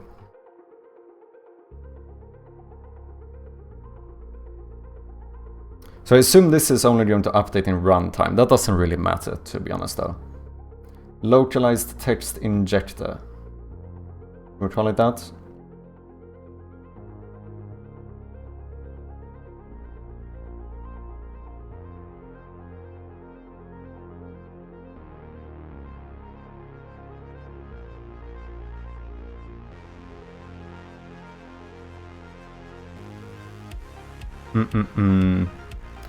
The language is set. Translation server.set local language.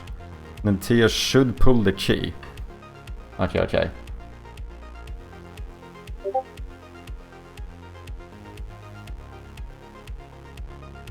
You may want to check this out. It looks like localized dynamic text describes the case you need. Let me see. But is that not the one I was looking at before? Yeah, because I think this one kind of describes the other way around. Localized dynamic text. Because here you enter variables into like the table.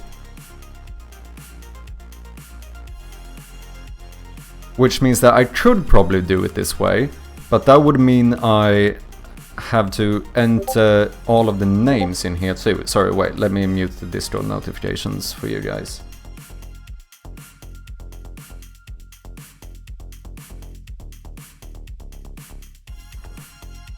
In your case, name will be variables, probably. Well, the names will be the only thing that isn't a variable, isn't it?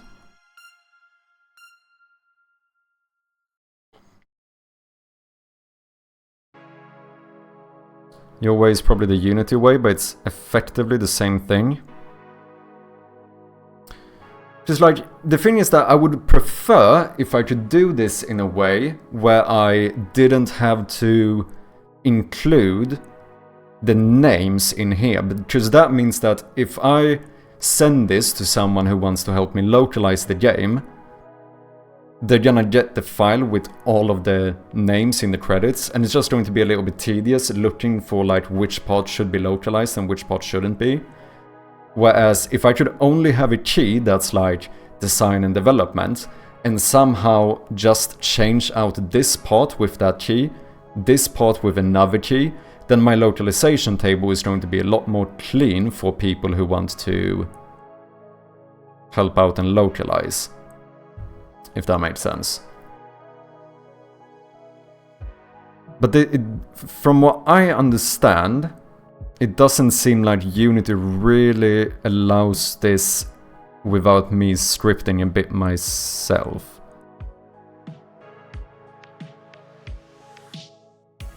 Oh wait! Or... oh no, because I could make a local variable and list all of the names in that thingy, translate these parts.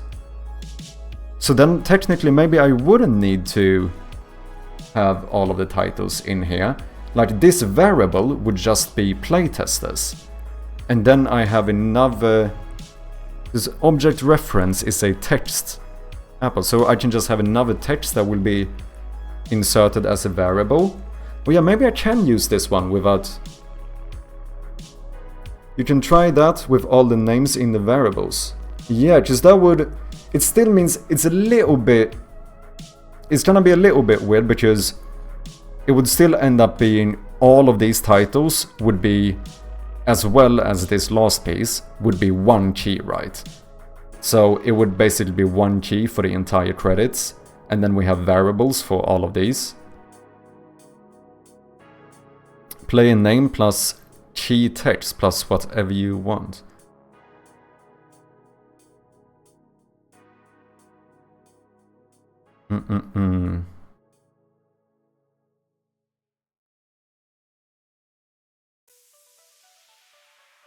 Yeah, there will be one key plus variable per block, I guess. Yeah, but I mean, yeah, I suppose that is if I separate this. Just before I used to have separate text components here, but it's just a little bit more annoying to like format it. That's why I put all of this together. Because right now, since all of this is one text file, if I have a key that's gonna add the names as variables, I would have one key for this entire thing, right? Arten plus hat eine plus Katze. Plus has a cat.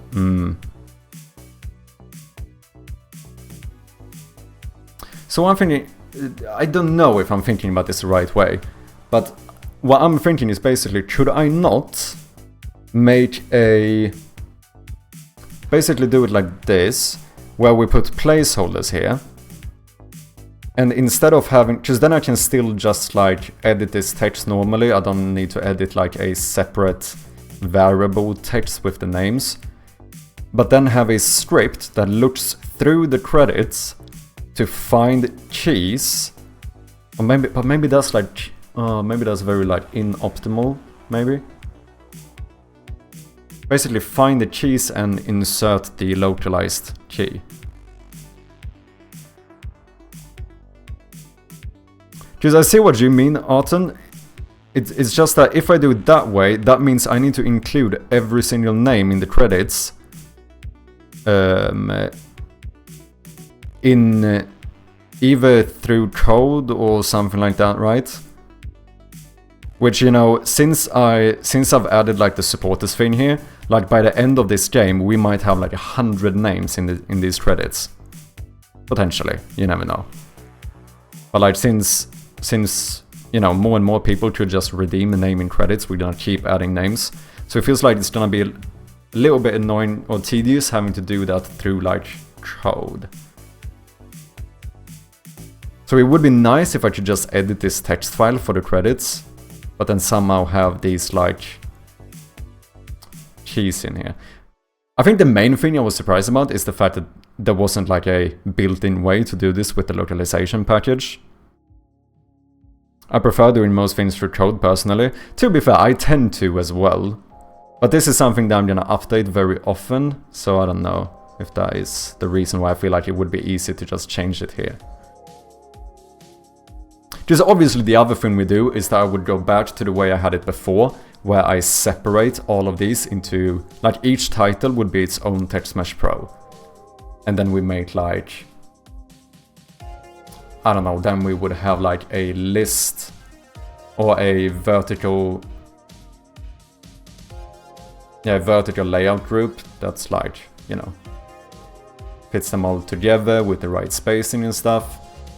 But that means that when I start adding languages, I'm gonna have to start changing like the transform of the object and stuff. It becomes a little bit more tedious.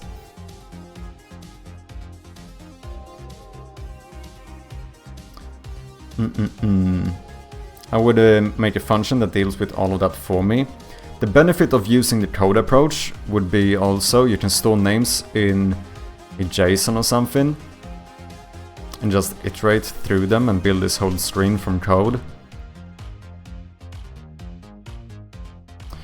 Yeah, true, but then fucking how am I gonna handle this? I mean, I suppose the thing is that I could do the...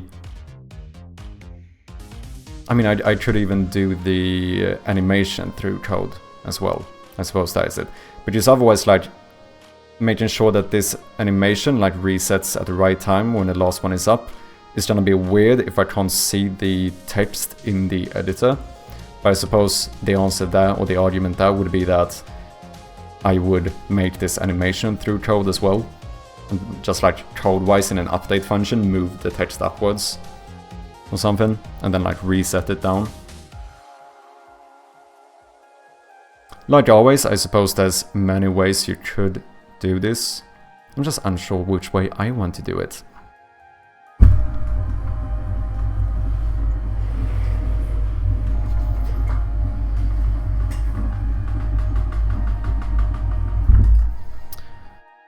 Or to write debug title, debug name to see all things in editor, and then my code changes all that stuff. Oh.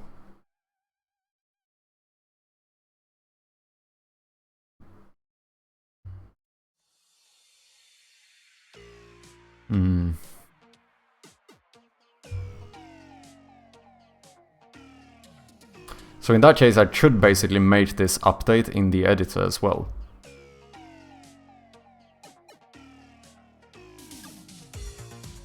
Right, let me just...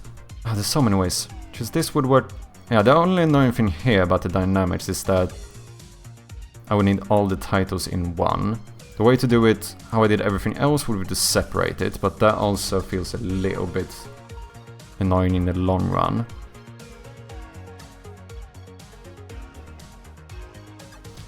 Multi-key localization.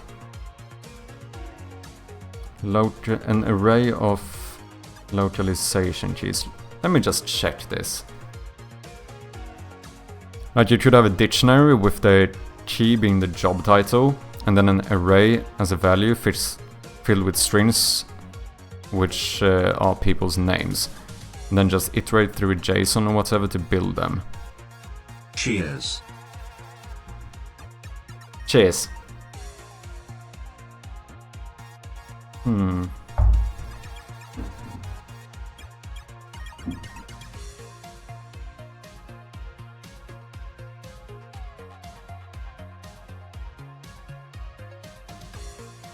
But so then, if I do that, I should potentially get it to update in the editor as well.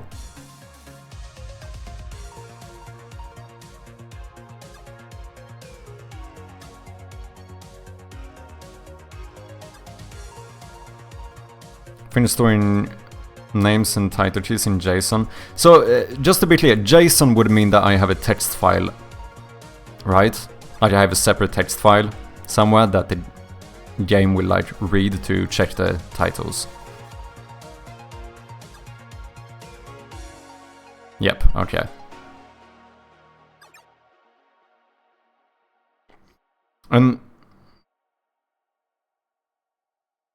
It is a file extension JSON. Yeah, I have used it, but I should say that was very much with the help of ChatGPT, because I do have a save system that I made for a previous game, and that one uses, like, the save file is stored as a JSON file or whatever.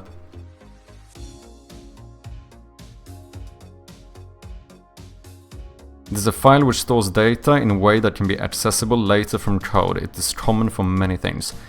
Okay, and if I do it that way, can I also get it to update in the editor so that basically I would be able to look at the credits like this? Oh, but then fucking hell. How do I suppose maybe I can insert this like formatting stuff as well. Because in the end what I would do is to put that back into this one. I think you would still need a script. Yeah, probably, yeah. And pass JSON data between my game and web server too.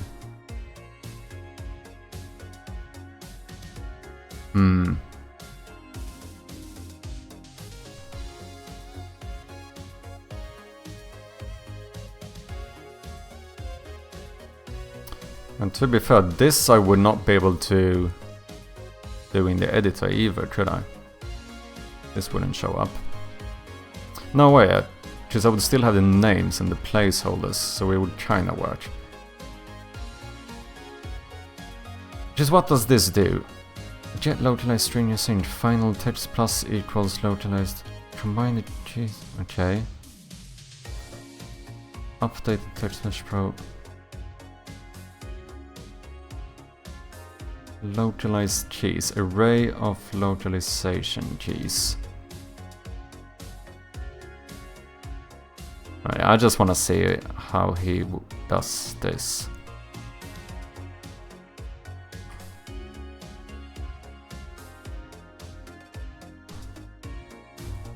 Yeah, I think no matter which approach we take here, it does seem like I need to make some form of script to make this work.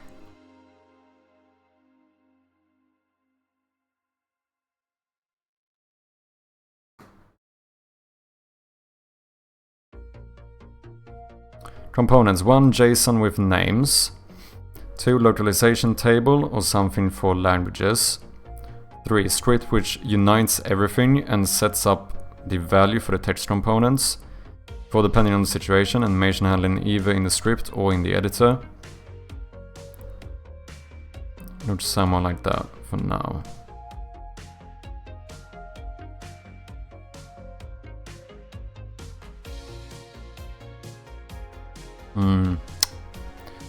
Yeah, maybe that is how we need to do it. Oh wait. Oh fuck, did it give me multiple? Yeah, this was the one with the placeholders.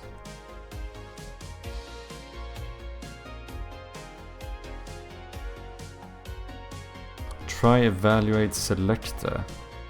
Smart for R.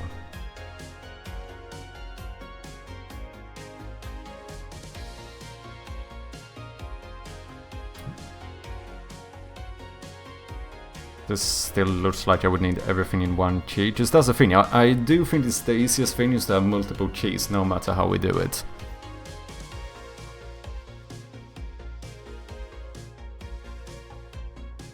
You could also try sketching a scheme in Miro or some graphic editor to understand the architecture better and to visualize the relationship between the components.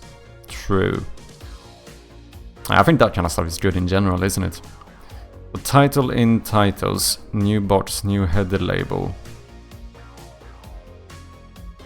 New subheader label.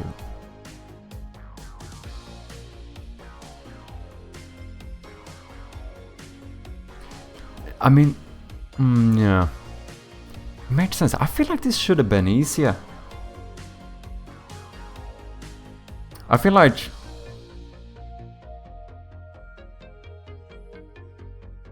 I'm mainly surprised that there's not like an inherent way of doing this.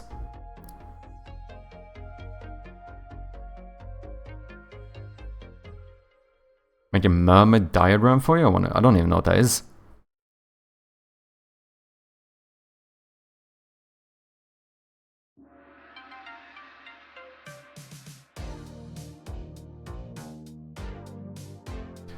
Because I was trying to, like, in my brain, I was trying to expecting that I would be able to just, like, localize this text, but rather than localizing the entirety, to set up, like, basically multiple keys inside it. But here, I can only do one string. I can do variables. Because this seems like I should be able to do it. Am I mad? No.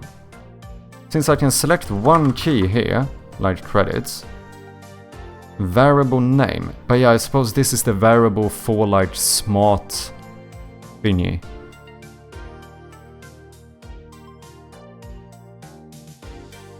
Does text format which can be visualized graphically in various editors later. Oh, I see. Titles equals producer, over there in Sam.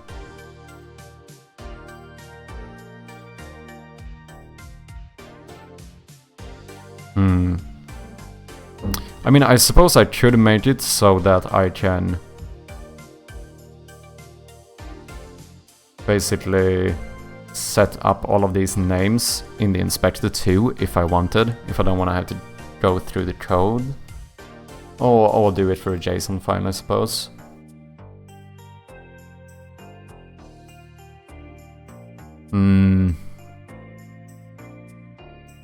Neil script would just build from that.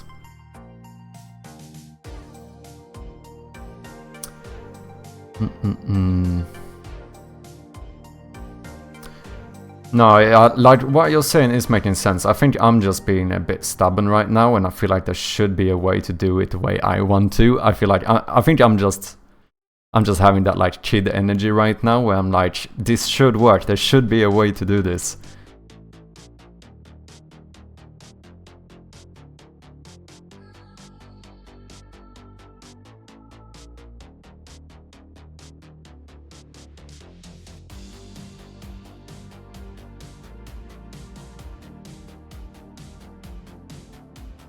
You know what? I think we're gonna think about it for a little bit.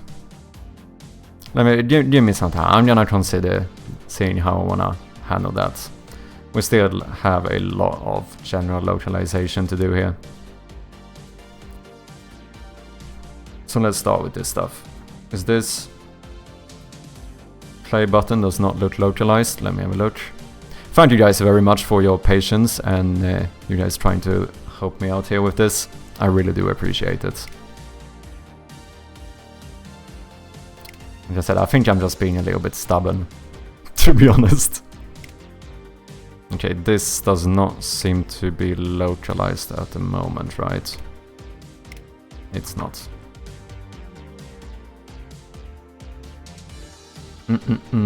Localize.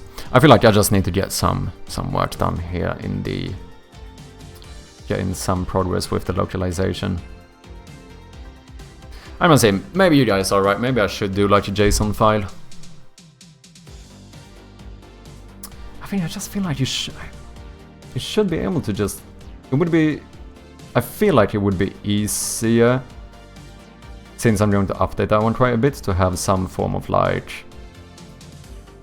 what do you call it? Just have like placeholders in the text file and like switch them out either at runtime or automatically. You know what? Actually, just because I'm intrigued now, I think you're I think you mean complicating, right? Overcomplicating it by trying to undercomplicated. Yeah, that is very possible. That is very possible. Let it brew in the background for a while. Usually the right answer comes when you're in a shower or going to sleep. Yeah, I think that's what I'm gonna do. I do wanna check, however, just out of curiosity. Because I know that CodeRad handles his... At least like in Unity editor-wise, I know that he handles his credits the same way. I wanna see if we localize the credits. I mean, this button is localized. I wanna see if the titles are localized. They're not. Interesting. Maybe he decided that he couldn't be bothered doing this. Just this stuff is not localized.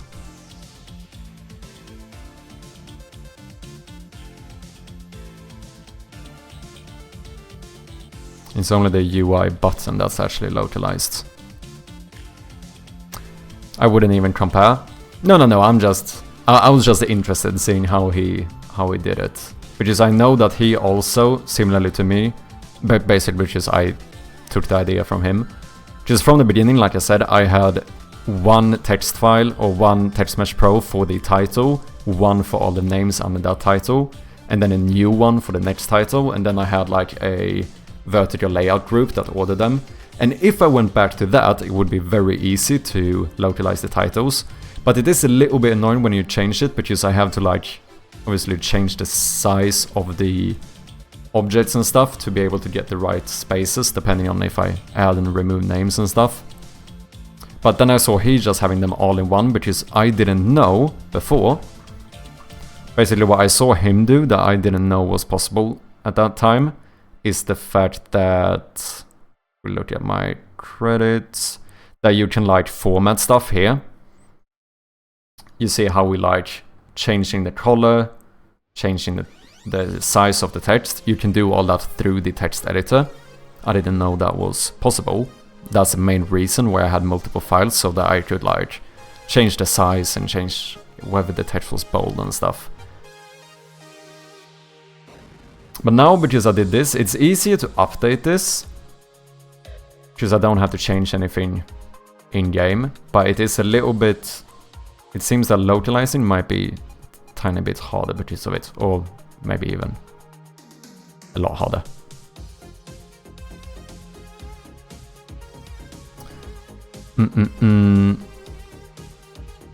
Do it if you want to, or don't if you don't. Yeah, true. I mean, I suppose it's not the end of the world, but it would be nice localizing it. Also just because I find it interesting. Agree, we're kind of collectively over-engineering a task here that is not even critical. Absolutely fair take. Absolutely fair take. I think that is true.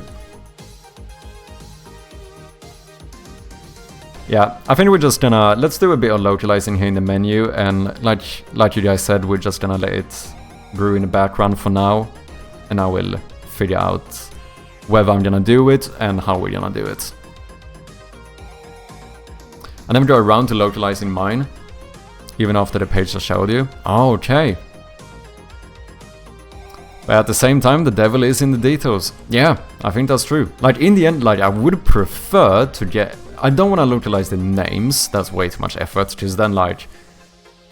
You know, if you switch to, like, Japanese or Chinese, you're gonna have to figure out how would I do, like, the Chinese equivalent of this name. That's, like, that feels too much effort, and it's gonna become...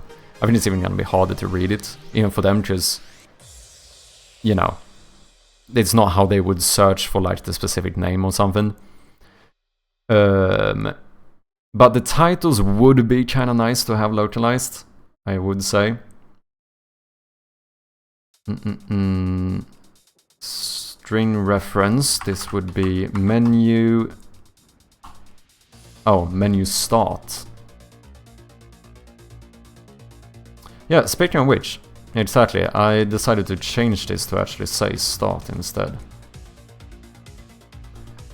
Feedback. Do we have the Finimagini? No, so localize. String would be menu feedback. Do you guys... I know I've asked this before, but just out of curiosity, do you guys prefer capital letters or the lowercase? Menu looks neat though. Also, why is everything caps and start is normal? No, it's because the new strings here are not capitalized, but this is non-capitalized and I entered it caps lock. Because I realized that the better way to do it, if I want to have caps, what I would do is do this normally, but then through this file, I would just caps it instead, you know.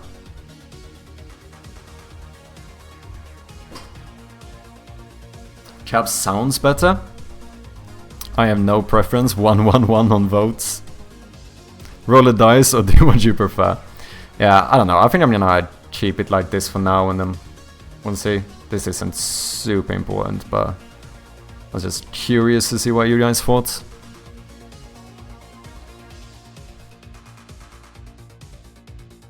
Did I add a localizer here? No. Localize. String, this is the... No, not credits, this is settings.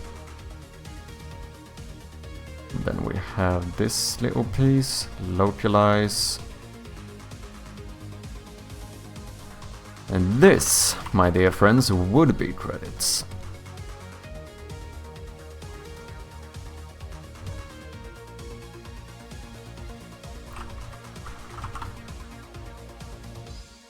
Boom. Now we should be able to go Portuguese. Portugal, Portuguese. Swedish.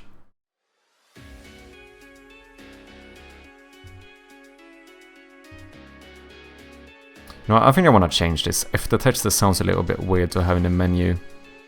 Just as like after texts, which is what we usually refer to it in like a movie or something. I think here,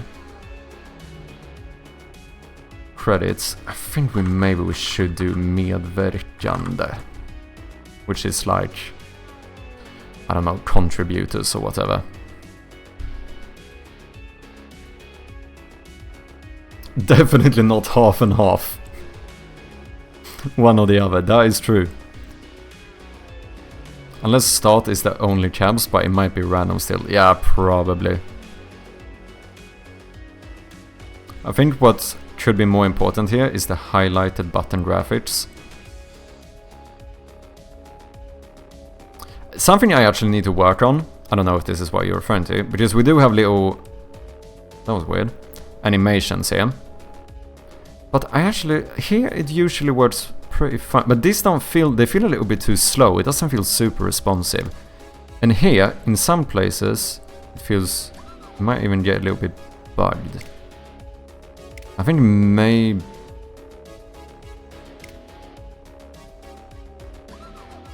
Yeah, I don't know, I feel like I need to look over these animations. Because I did this myself, I think, and I think they should be snappier.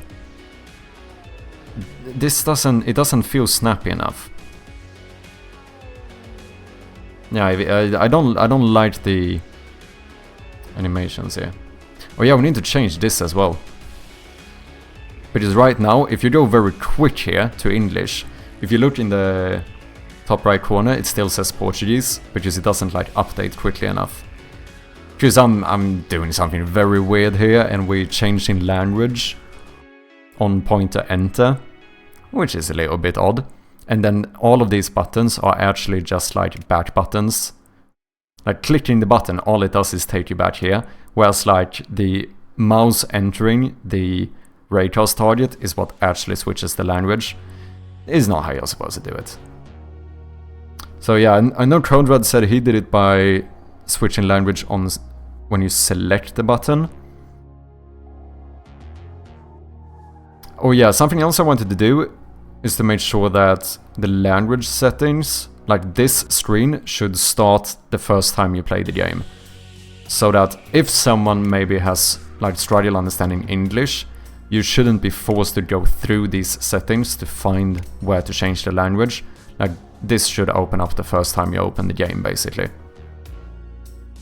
That is something I do want to do as well. But I think we're gonna start off just making sure that everything in the menu is localized.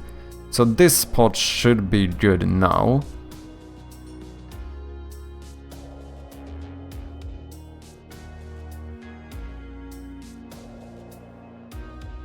Don't forget to save.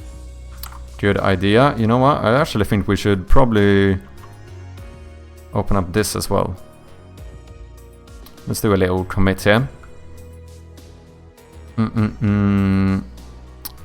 Is this mainly... What did I do in the credits? Oh yeah, I changed this to the thingy. That's probably not gonna stay, but...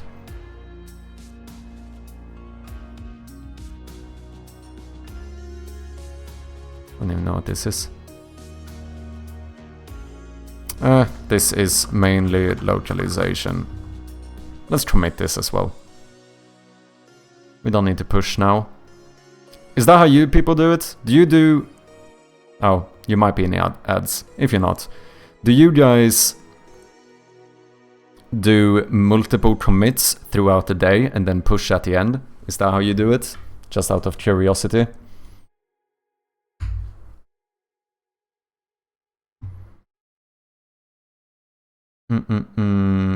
Oh, we need to make the pop-up box and stuff as well. I hardly remember to GitHub. Okay, fair enough, fair enough. Yes, I commit per logical block of work. If I'm working with a team, there is a different process called Git flow. Yeah, I suppose if you're doing like teamwork, it makes sense that you might be a little bit more structured about it. Just right now for me this is kind of fine. I randomly do commits, and sometimes I do one big commit for the entire day. It depends a little bit. But I think when it's only me working on it, it's a little bit more fine, right? Whereas like if you have a full team that might need to look through the stuff you've done and stuff, you know, you probably need to be a little bit more thoughtful about how you do it. Whole idea of commits is to keep everything safe.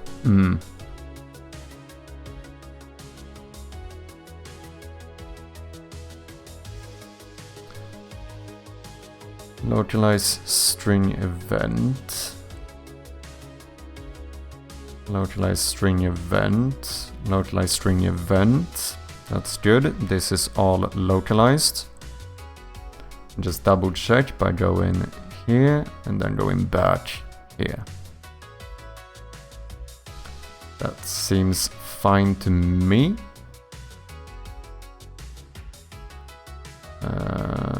Boom.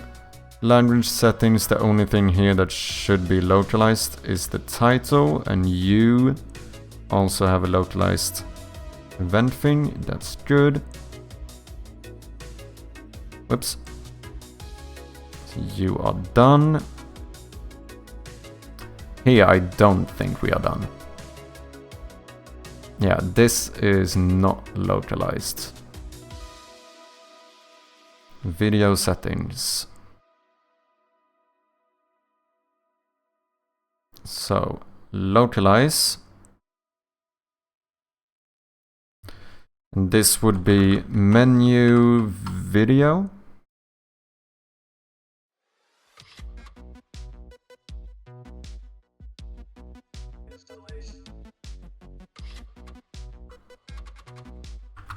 Menu.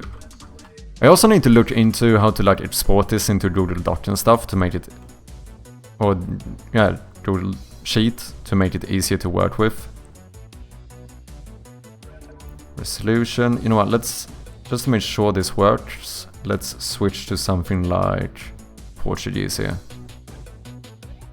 That seems to update. With Team, you will go to the rabbit hole of branches and pull requests and reviews and stuff.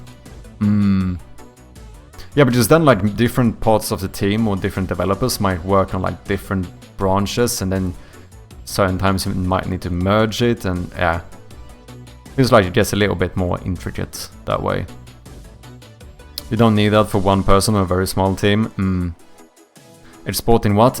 Basically exporting this table into like a Google Sheet, And then rather than changing it here, I would import that like Google Sheet or whatever, so that this reads it. I think that should be relatively easy. I just haven't looked into it whatsoever yet. What is up, Darth? How you doing? Welcome in. How was your weekend?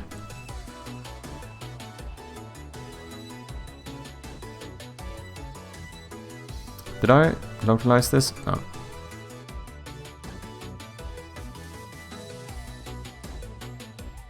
Menu, display mode.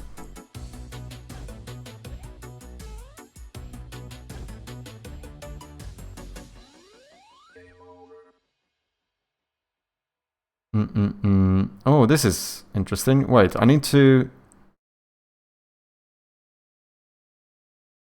drop down. Can I localize this? I can't select to localize this drop down. Can I? Ooh, how do I do this? I can't localize the option either. Oh, no, wait, do I just... full screen. Well, I can't localize this text. Which is this would need to change. So like, if I select full screen here, wouldn't this always say full screen even if I change it? Right. European Portuguese video. So now it says full screen. And then we go borderless. Okay, what if I go back to full screen? Now it says full screen. Okay, so that's an issue. So...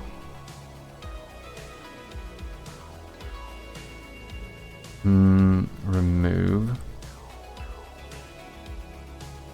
Wait, why do you still say that you're localized?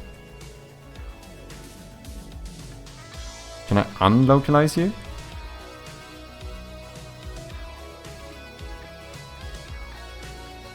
It still says that this is localized.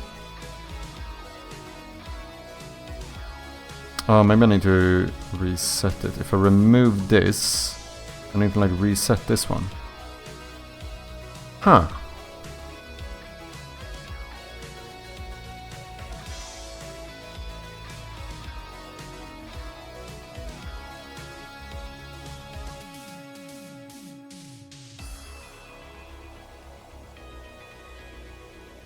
That's odd.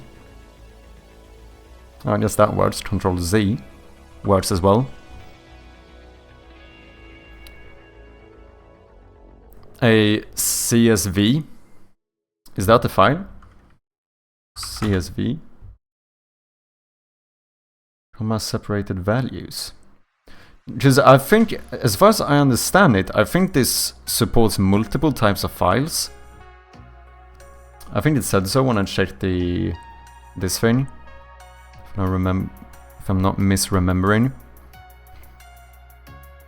You're doing settings with designing yours too. What goes into one at least. Oh, interesting. Yeah, so I'm currently working on localization, trying to get, you know, support for a few extra languages in here. Most of my settings do work at the moment. I'm gonna have to add more as time goes on though. I don't know how to localize a drop-down. It's like I need to localize the options of the drop-down.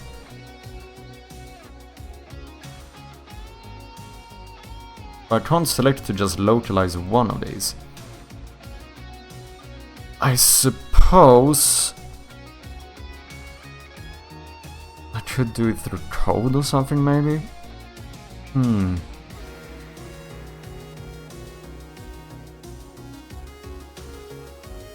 Like I said, I can't... oh wait, lay templates? No. That wouldn't help either. I can't localize this text, because this is just what shows up at first, not when it's changed. I need to localize these. I could try changes and do it manually, that is one option. But that means... then I feel like I'm being a bit inconsistent, which I don't love. Well, at least the apply button is going to be easy. here, we can just... Wait, apply button. Oh, why do I have 3 here? Why do I have an empty... Oh, is it to... Yeah, to make sure that this is the same size, I think. Yeah, I think that's why. So that it gets centered correctly here. Okay, anyway, this is what we're gonna localize. With what? Well, menu, apply.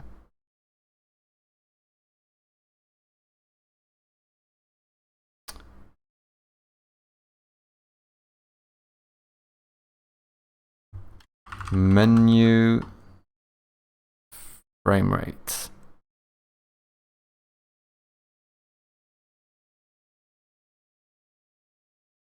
I'm not gonna localize those options, that's fine. I do want to localize the options for display mode though.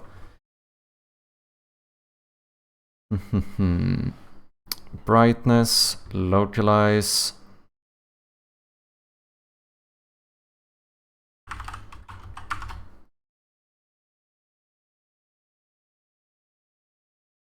Now I need to change this as well. I'm doing this weird thing where I'm centering them for the midline, but that means they changed for different languages.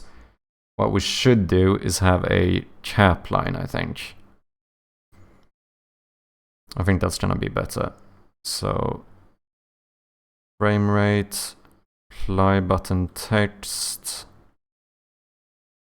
display mode, resolution, display title. All of you, I would like to have midline. That's something I'm gonna have to do for pretty much every text in the game, which is a little bit mad.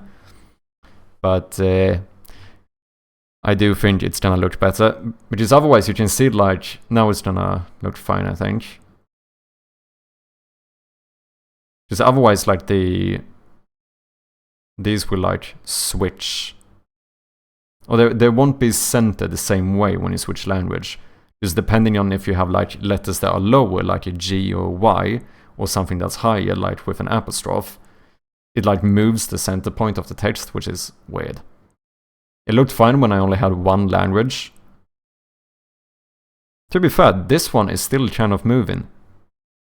Resolution? Why? Oh, because I selected the wrong one. I'm a fucking Dumbo.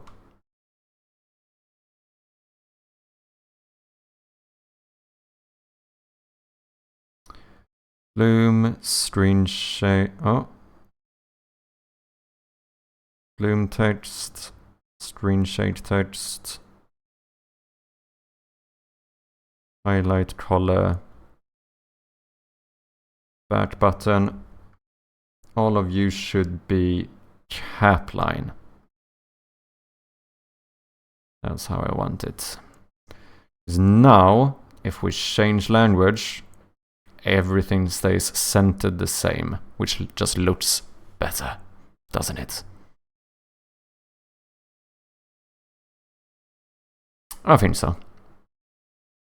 Bloom, I don't think I translate in any language so far. But we're probably gonna need to do it at some point. So let's add menu. Do we have Bloom?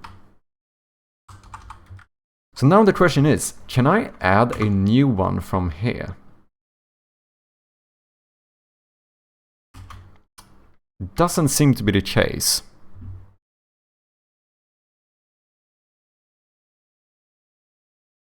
Highlight color, full screen, apply, borderless window. No.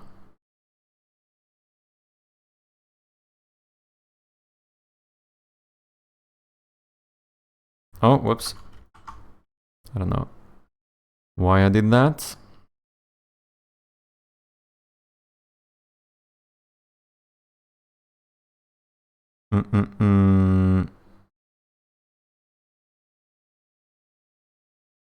Yeah, so we would need a new one, which would be menu bloom. This is why it's a little bit annoying working with this, because if I do tab here, I like do like indentations or whatever here, rather than go into this one. Bloom, and I think we're gonna call this Bloom in every language at the moment. So now this should be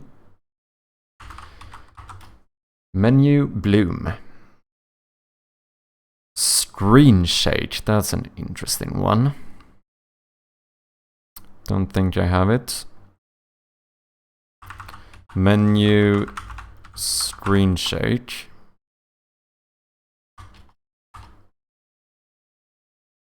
English screen shade.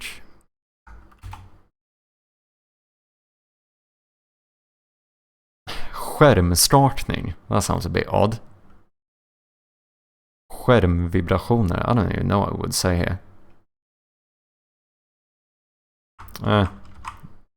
I'm just doing screen shake everywhere for now. Like screen vibrations. Screen shake.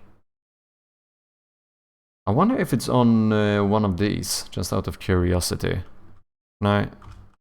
Whoops, that was... I already have USA thingy. Here. Screen...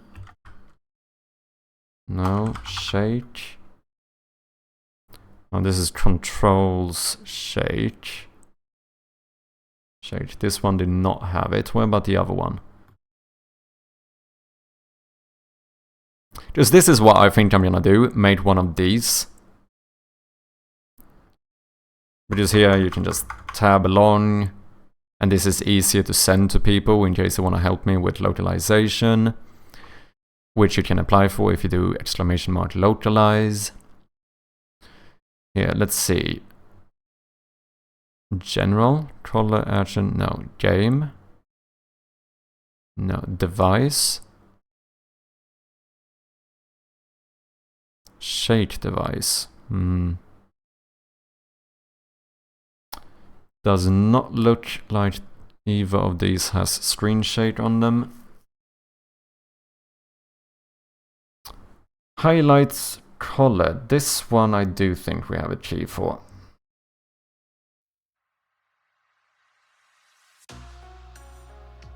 Menu. Highlight color. And we have a back button.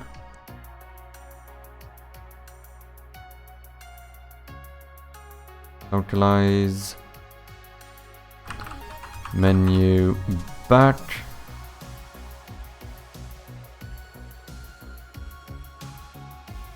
Oh yeah, the colors. That's another one where we have to localize the different options in the drop-down.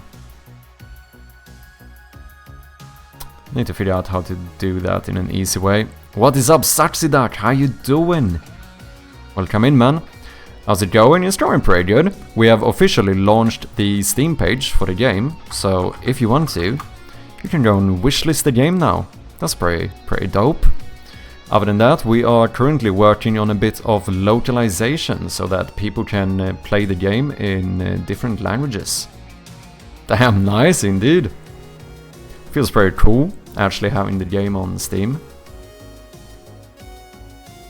Okay, everything here should be... Did we do screen shake? Because I entered the same texts. We didn't. Let's make sure this is localized as well. String, menu... Oh no. What was it? Screen shake. Boom.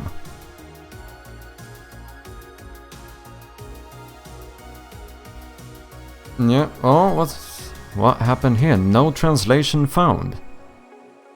Oh, it's for the apply button. How do we say apply in Swedish? In terms of like settings? Does this one have it? I think you might. Apply? No, it doesn't. I don't game much in Swedish, me neither. That's the applicera. Oh yeah, it could... Yeah, that probably works. Because that's the thing, like, I know it's very, like, odd for me to actually do Swedish localization. I do feel like, you know, it's probably the most unnecessary language ever to localize for. But I also kind of do it just to, you know, just to test the localization. And it's not that much more work, I suppose.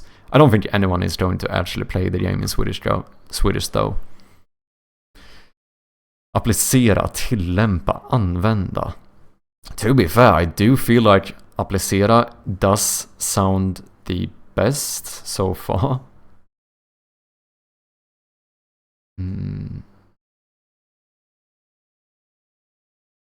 Yeah, I even misspelled it, Jesus.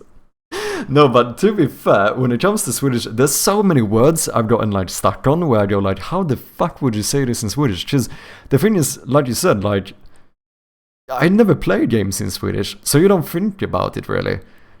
So a lot of the time it ends up sounding a little bit weird just because I'm so unused to it, you know? But I think applicera might be the one, to be honest.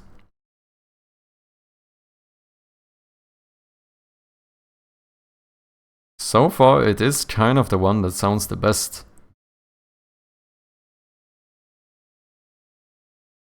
I wouldn't use tillämpa. That sounds weird. Yeah, I think it is applicera, to be honest. Synonymer.se.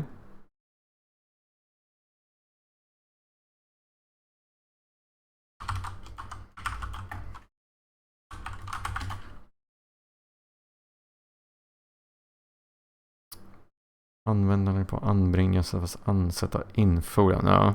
I think applicera is the one.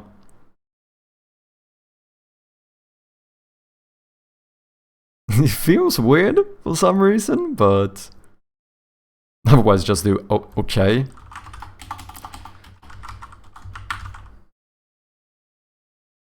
Oh, that is so annoying. That is so annoying. I'm probably gonna need to make that button. To be fair, here we could use a game object localizer and actually switch the button if it switches to a longer language. Because we could make a bigger button. Like, I do have sprites for bigger buttons.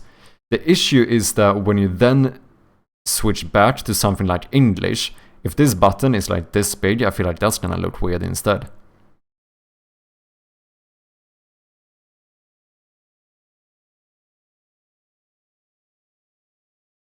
Yeah, I'm gonna keep it like this for now, and then we can work on polishing stuff a bit more later. I really do need, I mean, I do need to localize the different options. Why did my music stop?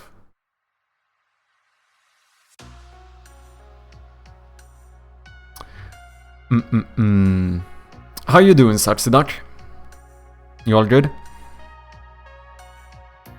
Indeed, it was super nice music. I do feel like, for some reason, the kind of synthwave music works really well for like programming and stuff. It just fits for some reason, you know? It's like just chill enough and just hype enough for this kind of work. I'm doing good, just slacking a bit. Went up now. Oh wait, you just got up? Damn. Good morning.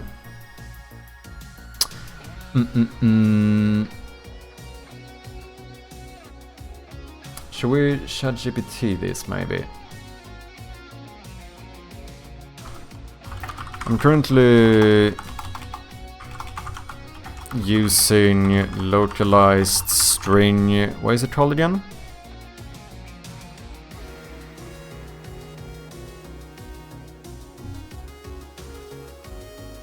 Event.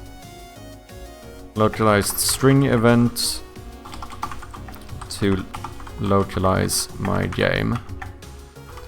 However, I am a bit unsure of how to localize the options in a drop-down menu. How do I do this?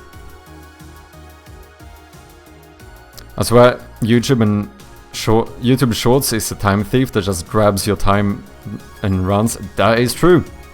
I mean, short form content in general. Hey! Bjarne, the legend, with the resubscription. Thank you so much, man. What's up?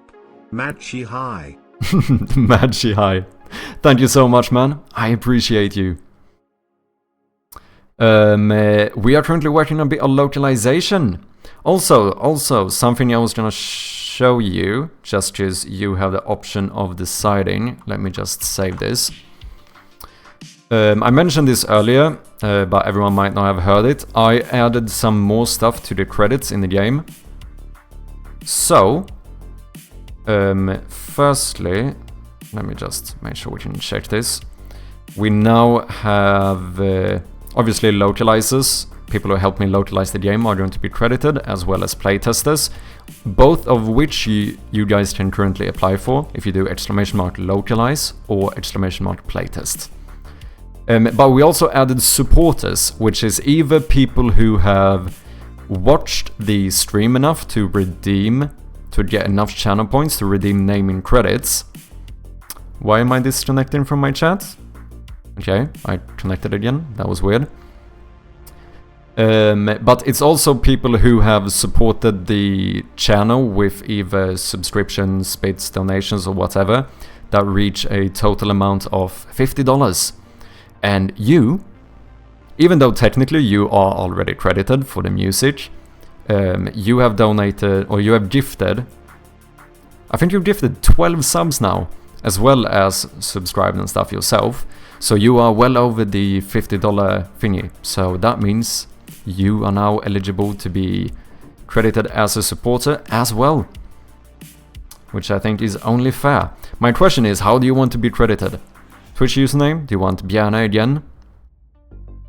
GG indeed. And welcome back, Yinseng. How you doing?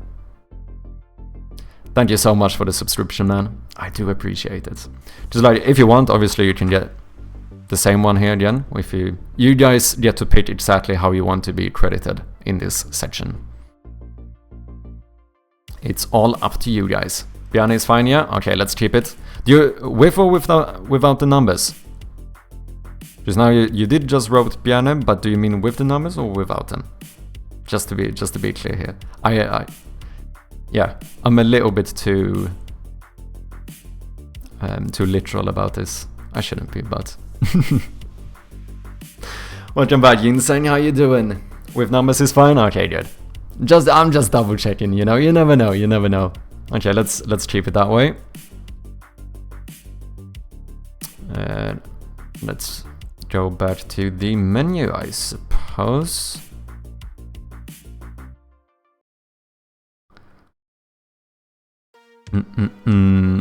Thank you. Just got home, so I'm not fully back, but I am here. Okay. Well, thank you very much for being here.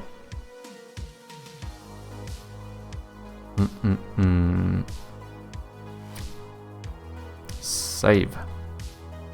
Okay, I think we are pretty much done here. No, didn't I ask ChatGPT how to do it? Let's check this. But yeah, once again, Bjarne, thank you so much for subscribing. I really do appreciate ya.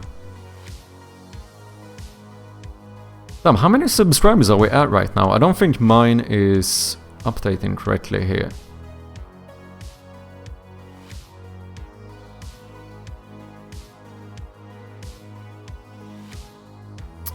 Mad, what is up, Foolbots? How you doing? Let me throw a little shout out here to the one and only Foolbots, another developer here. Can we have stats? You can. Let me double check this, because I've already forgotten. After the first day, I liked stats. Who doesn't like stats? Stats are great. After the first day, I ended up getting 47 wish lists. After yesterday, which is the third day, right? We released on Friday. Yeah, exactly. We are currently sitting at 63 wish lists, which I think is very good. That's pretty solid. Yeah, the thing is that I have nothing to compare to, so I don't really know whether it's that like good or not. But I mean, for someone who's never or you know, who doesn't have like any followers for my like developer page or anything, I can compare it with my numbers if you want. I need to drill back down. Yeah, do you know how many you got after your first... Like, after your first day, how many wishlists did you have? Let me check. Okay.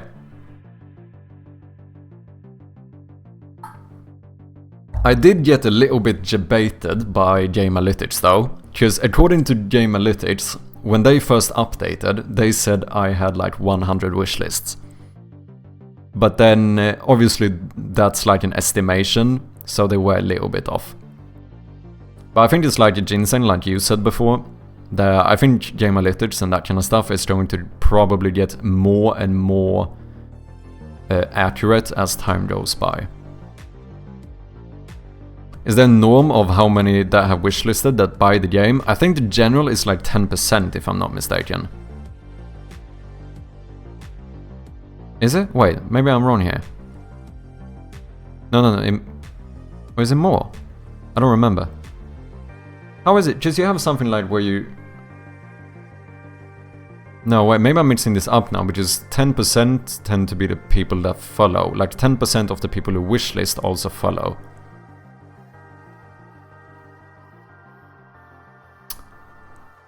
I don't really remember now. But I think it's you know, it's still not like super high. However, I know that the general like recommendation for amount of wishlists you should have when you release tends to be somewhere between like 7 and 10,000 is what people like recommend, like, or that's like the sweet spot or whatever that you should have, which is quite a lot. That means we have a long ways to go. It's an average of 5% first day, 10% first week, and then 60% first year. Oh, interesting. Interesting. Day 1 I got 14 wishlists. Okay. I mean, that is pretty decent. I think the annoying thing was me. By day 3 I had 26 wishlists, so you're doing something good. I mean, it sounds... I mean, I did try to really market the launch of the Steam page. Like, you know, I posted on all social media and stuff. And yeah, I think that even though trailer wasn't like mandatory for publishing, I do think a trailer was a good thing to do. I do think so. Because I do think we've gotten... We should be at least above 100 views or something on the trailer on YouTube. Oh, we are? We are currently sitting at 105 views for the announcement trailer on YouTube. That's pretty decent, I would say. But yeah, I did get a little bit debated by Gameanalytics, not gonna lie. Which I think was a little bit sad, because it kinda made my actual numbers a little bit underwhelming, just because it set my expectations a little bit higher. But I do think it is pretty good, like, as I said, for someone who has no real like publisher that's doing any like marketing efforts, and the fact that it's my first game on Steam and stuff. I think for a 7 on the first day is pretty solid.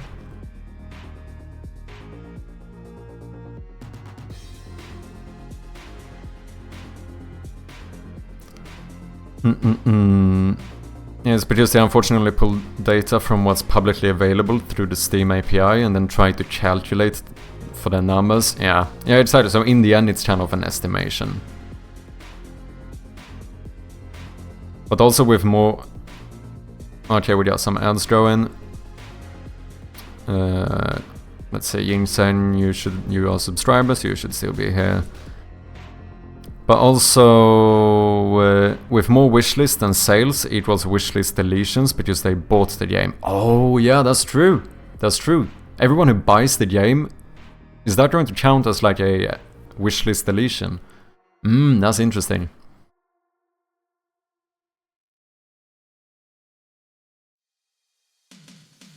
does what it did to me too. Well, not game alerted, because mine isn't a game, but SteamDB had. Ah, okay, I see.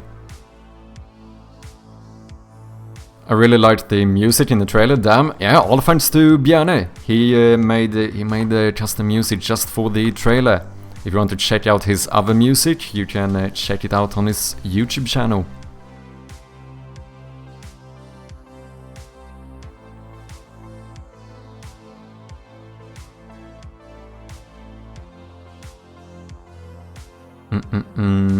I would recommend not to look at the stats too much. Oh. Dude, I keep on misunderstanding when the ad break starts. I just know the ad break started. I think that timers is a bit off, if I'm not mistaken. Fucking hell. It can be a bit rough mentally. No, I do think it can be a little bit dangerous staring too much at the wishlist number. It's hard not to, though. It's hard not to. Like, as soon as you find out that Steam has updated the stats, like, it's hard to not have a look and just see, like, did I get any wishlists? Because obviously, for anyone who doesn't know, on Steam, wishlists are basically the #1 thing in terms of, like, you know, how good your game is going to perform, or like how well Steam is going to market your game, basically.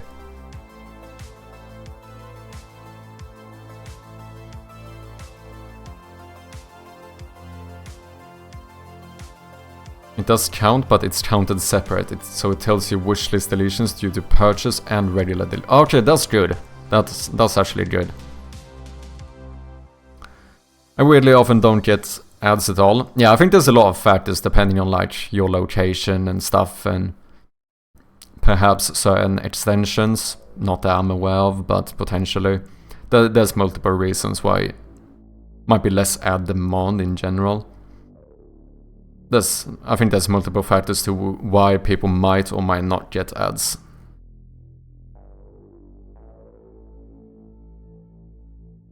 It's an indicator, but not the only indicator.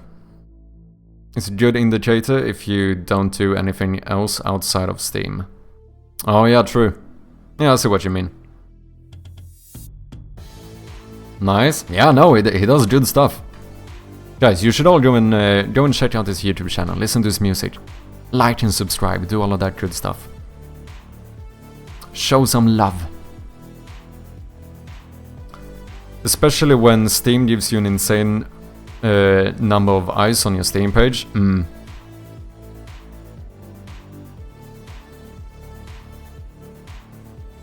Set up localized strings. To localize the options in the drop-down main menu while using the Unity localization package and localize string event, you can dynamically update the options of TMP drop-down.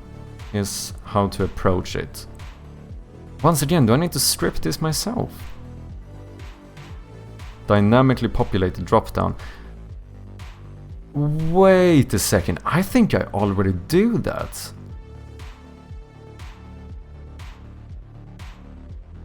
Maybe here I actually use a integer.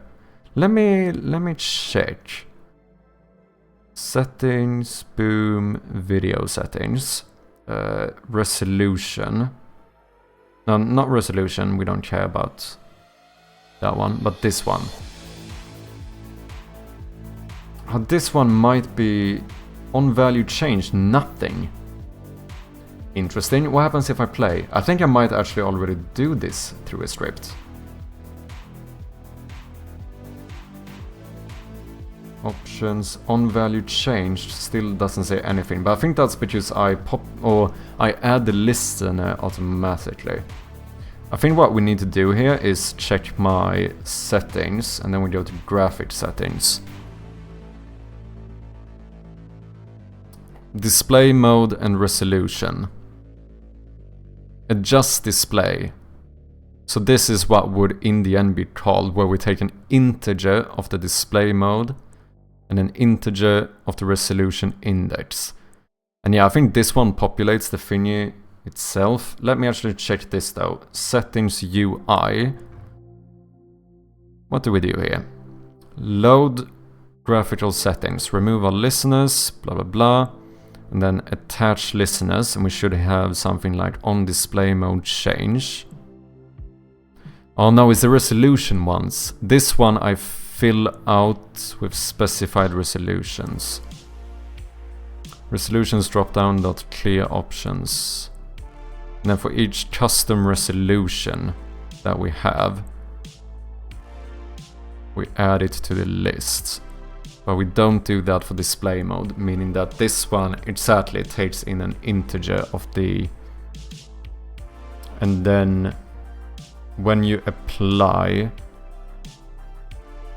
you're gonna tell the graphics settings to adjust this and open the confirmation box. And if you don't confirm, then it's going to revert graphics settings.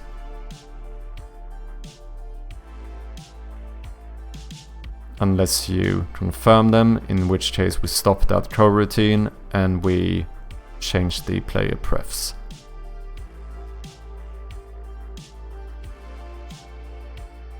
So I think to make this work, we would need to populate that one programmatically as well.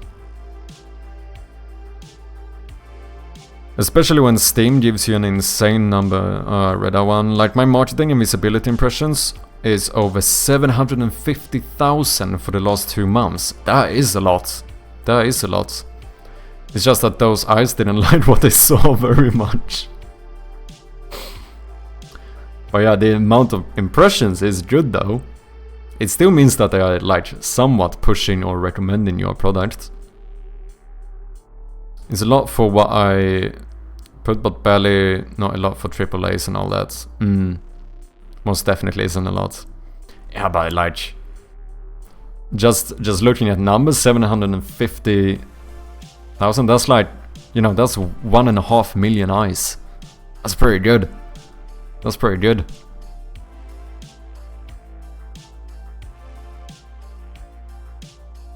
Localized string, localized options.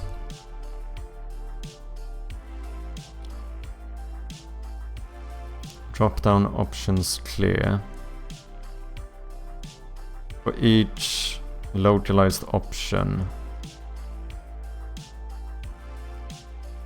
This is what we need to do.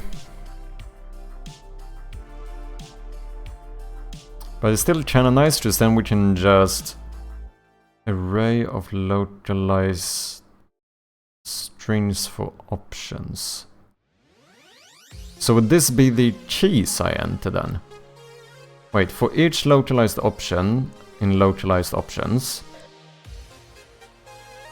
fetch the value for each option. Wait, localized option, get localized string async. I don't fully understand this. Where do you...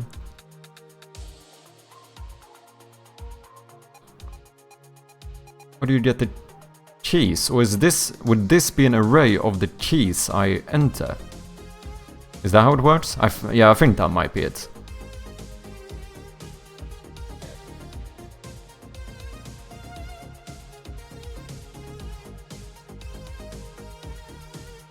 I think I might enter the keys here.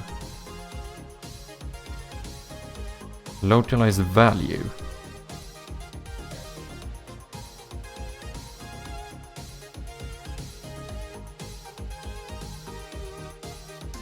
Wait, should we try it? Because then we're basically done with the video settings. I hit rank 8,430 in top sellers, then fell off the face of the earth to no rank shortly after. Steam likes it when you keep going higher in that rating, just then they show it to more people and they make more money, yeah. Yeah, like everything when it comes to this kind of stuff is like snowball effects, isn't it? In the end, like the better it performs, the better it will perform, and it kind of keeps going, but unfortunately that goes both ways. It's the same for anything, whether it's like the YouTube algorithm or whatever. Whatever it might be.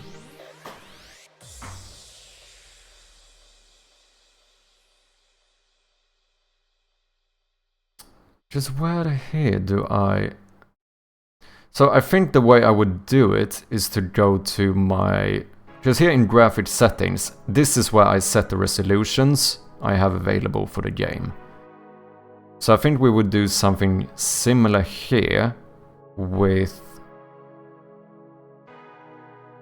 yeah, with graphics settings. So like here, in here for example, wherever we have the... public... why... does this need to be public?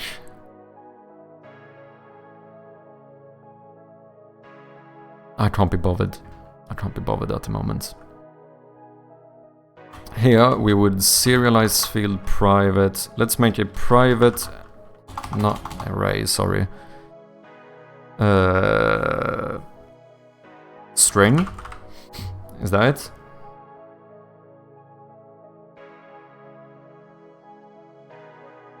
No, localized string.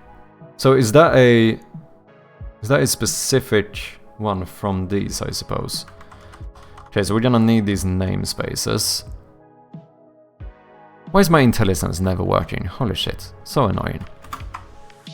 We're gonna need these. And then we do localized string, localized options. Oh, this is annoying though, because now we have the... I've like separated my actual settings from the UI. So this would be entered in the settings UI, as this is not. So basically we'll make a function to get the different display modes, I suppose. And then in the settings UI we're going to update it. But I need you to roll the ball first, I suppose. Yeah, just basically all of this for each... Yeah, so here we're gonna check the... In the update drop-downs options in the settings UI, we are going to check the graphic settings. Similarly to what we did here, right? Settings UI... Here, find resolution options. It clears them, makes a new list, and then it checks the custom resolutions in graphic settings.resolutions. So we will do something similar here, where it would check the localized strings in graphic settings.display modes, and then add them. I think that's the way I want to do it, because I do want to be consistent. So when it comes to my settings, we're gonna keep on separating the UI elements from the actual implementation of settings. So this would be localized, an array of localized strings called localized, not options, let's do display modes.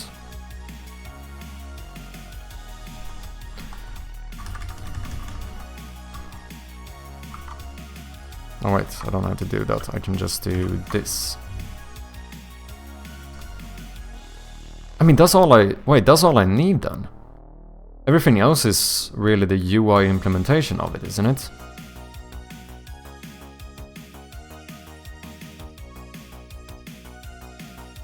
Yeah, because now we can select the choices here, which would be menu, full screen. Do these need to be in the correct order? They might actually need to be in the correct order. So let me check the display mode drop down. The way we have, because this is like, the order here sets the integers, which is in the end what changes the display mode. So full screen borderless windowed. That's how we should do it. Full screen borderless windowed. Full screen. Menu. Borderless. Menu. To be fair, you know what? I changed my mind. I've changed my mind. Because this is not really about the implementation of the settings. This is about localization, right? Localization happens on a... happens like in the UI. you know? So I think it makes sense for all of this to be in the settings UI instead. I changed my mind. Because this doesn't really affect the actual implementation of the settings. Okay, graphic settings. Here we have fine resolution options. So I would make something like a private void find localized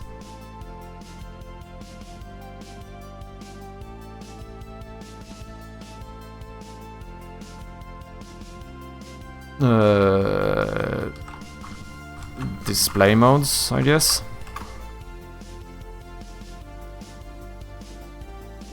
Display mode drop down. Here we would have the... oh my god, everything is public. This is like that whole thing when you look back at code and go like, why did I make it this way? Why is this not serialized? None of this needs to be public. I think the annoying thing right now is that I'm pretty sure that if I change this to be serialized, is it not going to... is it only if I change the name of the variable that it gets unset in the inspector? Is it fine to change this to private? I'm gonna test it before I change everything. Let's test it with the display mode dropdown. Now, here we should be able to say something like display mode dropdown, clear options. I mean, let's be honest here, we're basically gonna do the exact same thing as here. List, string options, new list string for each, and here we're gonna do for each var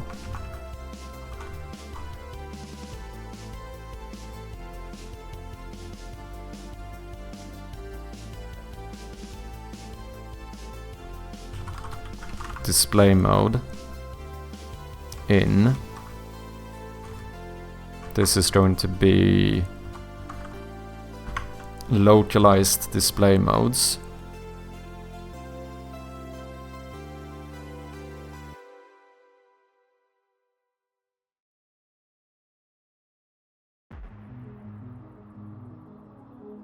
Yeah, we need to make sure to call it in the start function. But then how does this get updated? We need to make sure that when you switch language, it also changes this. Which is the start function, or wait, the start function...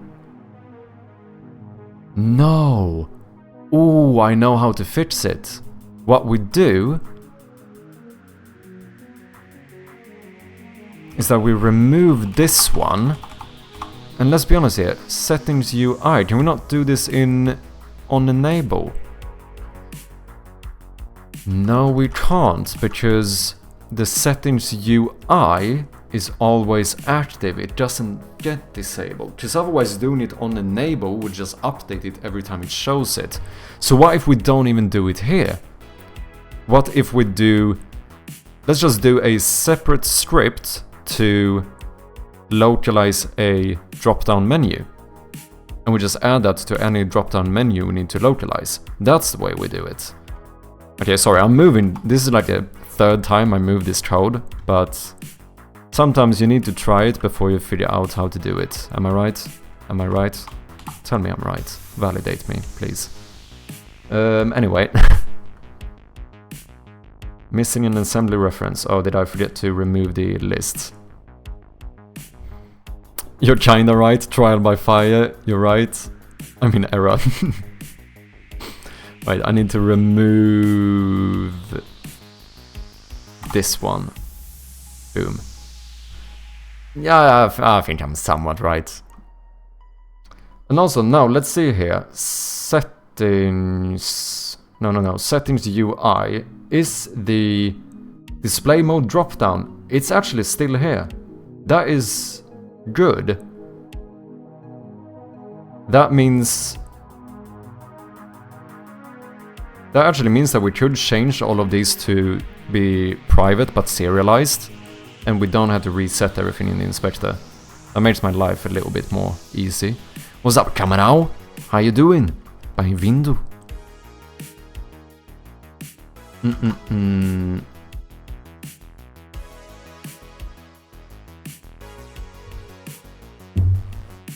Okay, what was I gonna do? We're gonna do a separate script to update drop-down menus. So, what we're gonna do is go into the display mode drop-down. Here, we're gonna do a localize drop-down options is what we're gonna call this script. I don't know why it does this. When I create a new script, it opens up Visual Studio for me, but it doesn't open up the script I created. Is that not a bit odd? But also, let me quickly restart this, just my IntelliSense is not working and it's annoying me. Am I the only one who has an IntelliSense that like stops working every hour? Now it's working, because now this is white and these are grayed out. Before everything was grayed out. What's that? Basically IntelliSense does some stuff like... Basically it changes a little bit how stuff looks. I think that's the main thing, right? Like void and start become blue. Mono behavior becomes green. It basically shows you...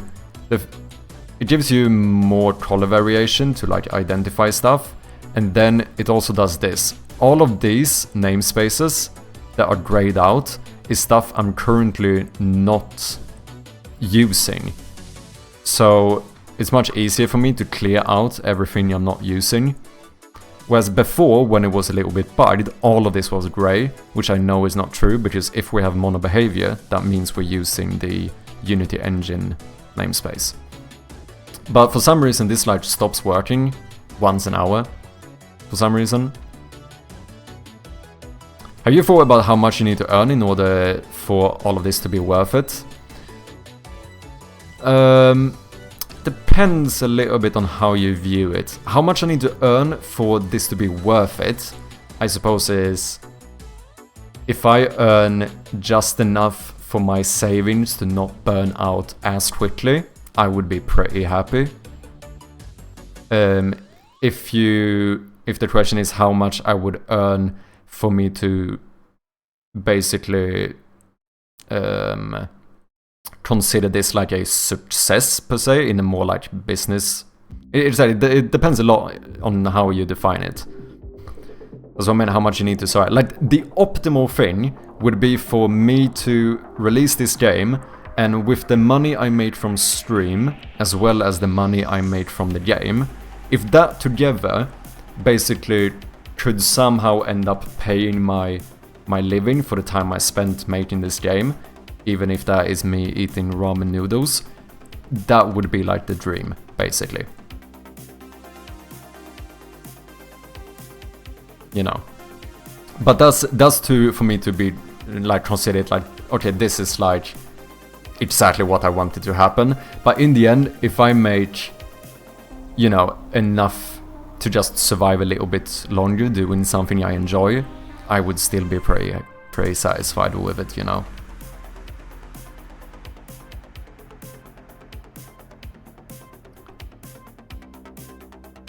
That's not gonna happen, but it might happen after 2-3 games. Yeah, and that's what I mean, like, even if this just buys me a bit of more time, I would still be very happy with it.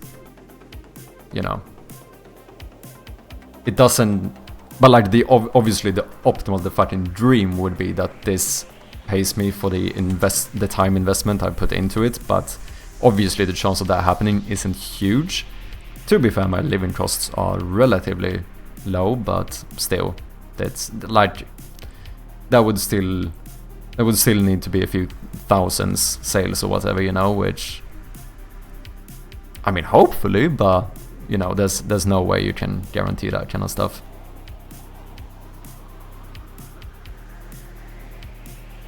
Ramen noodles, really? I mean, look, if I have to eat shit food, but I can spend my time doing something I'm passionate about and that I'm thoroughly enjoying, I would be pretty fucking happy. The next Balatro. Yeah, that would be the dream, innit? Being the next Balatro sounds scary, not gonna lie. That is true as well. That is true as well.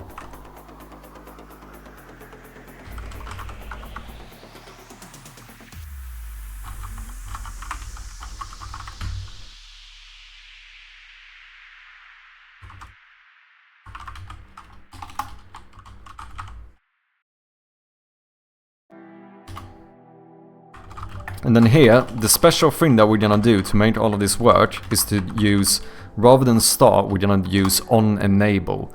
So whenever this game object is set active, it's going to automatically update this.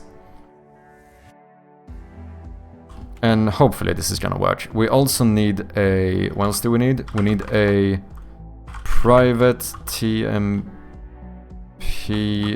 dropdown, which we're going to call dropdown. And oh, it automatically included TMP, that is nice. And then, let me just double check with ChatGPT here. What are we doing? Update dropdown options. Might be weird here because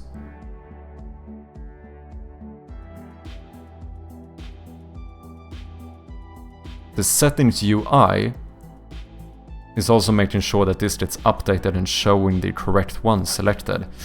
I wonder if this is going to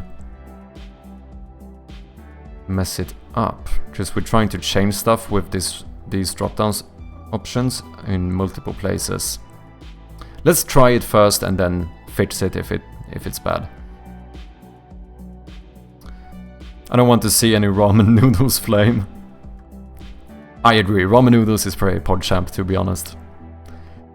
There's a part of me that wants to make just enough to be comfortable, no more than that. No, me, that is same here, like, but that is what I mean. Oh, no, not even that, to be honest. No more than that. I could take a bit less than that.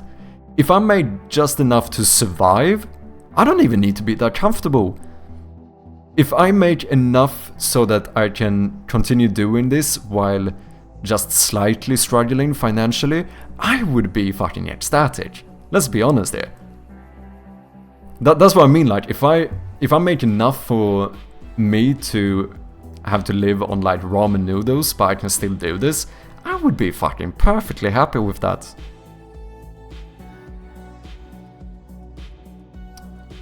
Because then you just become notch and it's sad. Oh, for sure, I'm going to make almost nothing from my first game, but that's okay, I'm having fun. Yeah, that's true as well. I'd be comfortable with being a bit uncomfortable even. No, yeah, that's exactly what I mean. I'm meeting a ton of amazing people, who I might open a studio one day. That's true as well. No, and in the end, if I spend the next year and a half or whatever, burning up all of my savings and not really, not having any financial success with what I'm doing right now, in the end, I do think that I'm still gonna look back on this time and be happy that I did it, Because it is kind of the first time I feel like I'm actually pursuing something that I am thoroughly passionate about. Like, basically, I wake up in the mornings and I'm so excited to get to, like, stream and work on this stuff. And that's kind of nice. And even if I only get to do this for like another year or something before I'm forced to become a responsible adult and get a job again, I think in the end it would still be worth it. You know what I mean? Like, if I can prolong this, I would obviously enjoy that, but I don't think I'm gonna regret this in the end. That's basically what I'm trying to say. I have a question. Is the poster in the back of your apartment Leonard Cohen? No, it is not. It is Tom Waits, which is also my desktop background. No obsessiveness whatsoever here, I'm perfectly fine. They look very similar.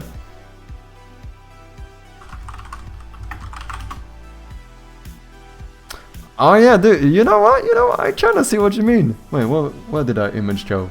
They showed one image which had almost the same fucking...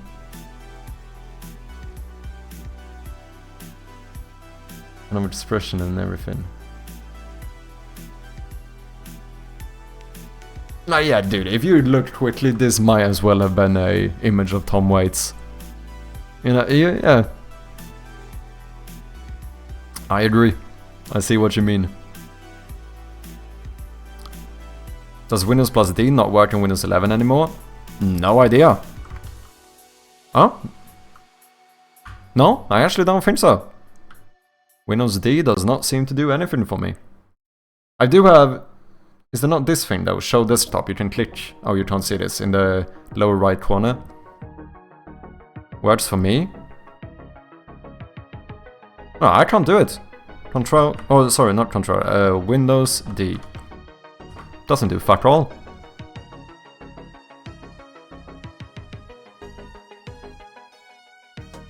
Could be... Maybe I've done some weird setting or something. Because you minimize everything manually, but seems to have been necessary. The thing is that I didn't think I had that much open. I thought I would just minimize this, but obviously I'm way too much... I have way too much undiagnosed ADHD, so I keep on having too much stuff open. But like, for each thing I minimized, in my mind, I thought I was gonna see my desktop.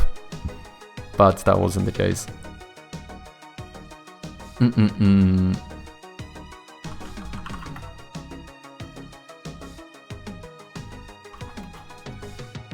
Update... Drop down options, maybe?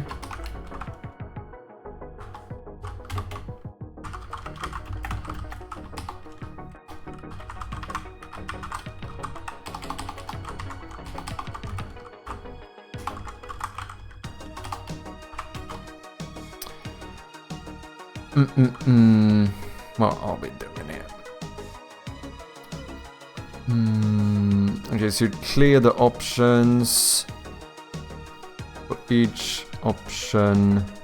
I mean, okay, let's be honest here, people. At this point, if I'm gonna do this, I might as well just copy-paste this.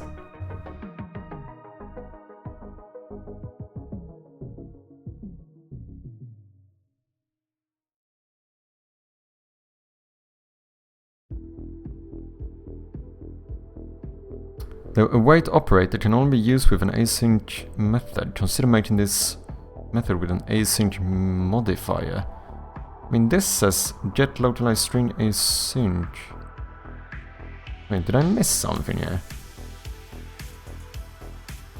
TM Pro localization, localization settings, localized string, localized option.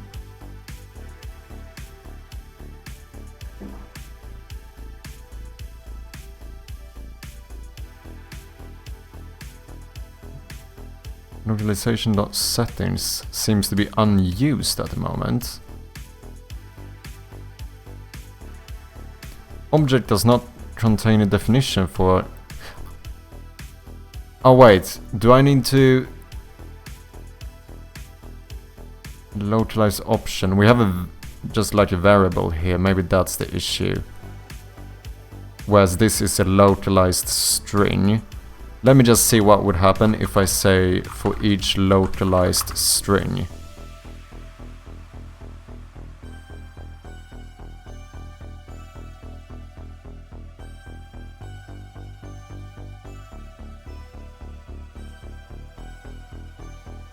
Localized.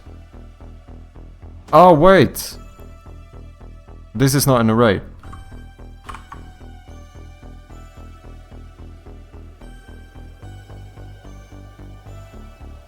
In the function, no async for the await. I've never used await, but the thing is that this one is called get localized string async.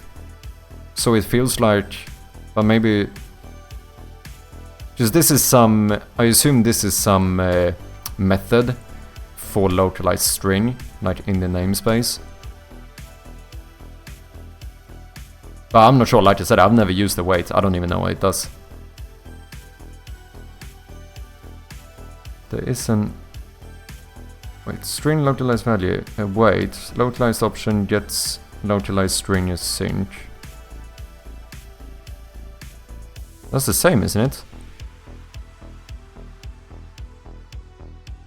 Oh, private async void. Oh, it's in the actual... Oh, okay.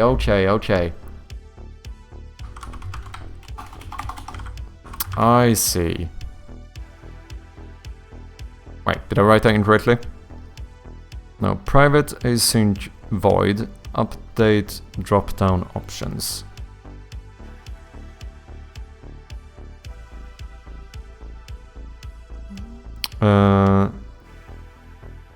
Yeah, fucks me every time. I've never used it. What is this? Should we just check this? Like, can you explain await and async? I have no idea what this is.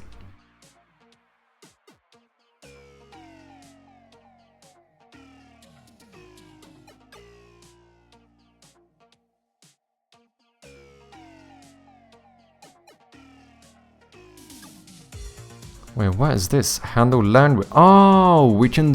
Oh, that's why we use the localized settings. We can subscribe to the event. And then... When the event... And oh, okay. So then it would update when you change the language. That's good.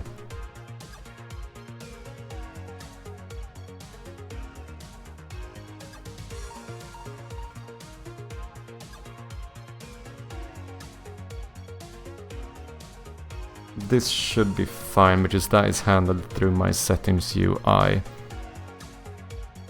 Fetches and the function that handles it needs a sync, so you await the fetch. There are keywords in C# that enable you to write asynchronous, non-blocking code in a clear and readable way. They allow you to your program to perform tasks that take time, like I/O operations, network requests, or file reading, without freezing the application.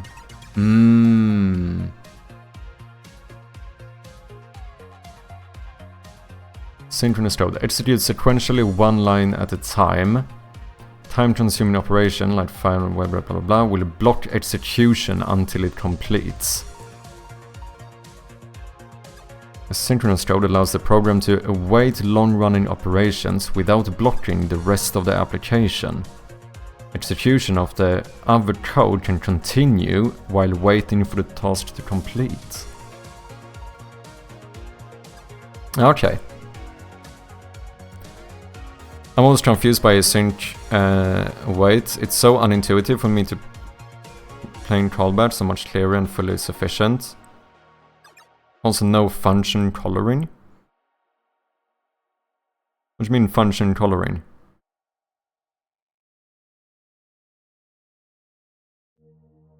But still, we do have an issue here with the fact that this is... I still have an error here. Private async void. Private async void. The rest was copy-pasted. Do I need to switch this back to a var?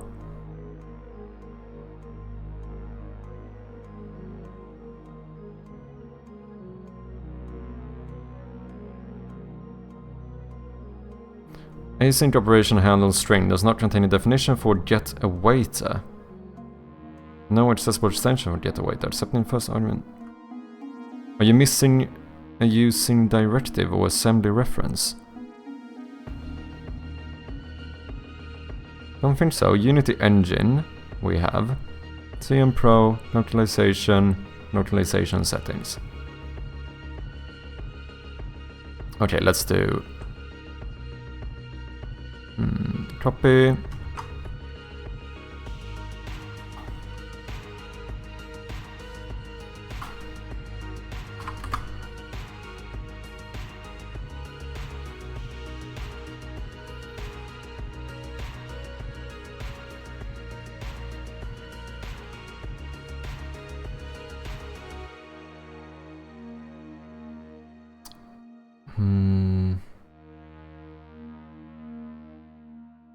System threading tasks.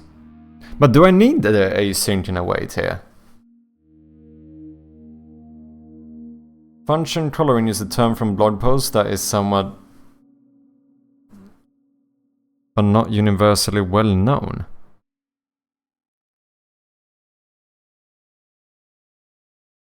Maybe there needs to be more changes if it's the first time you did asynchronous stuff. It could be. Yeah, because I don't think I've done anything asynchronous.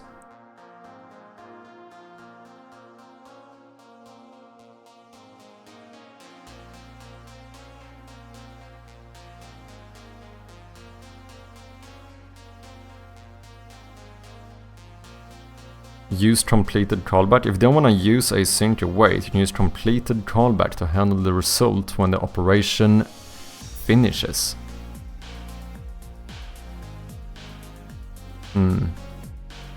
This approach is more like traditional Unity callbacks, but doesn't leverage readability or flow of the way to sync.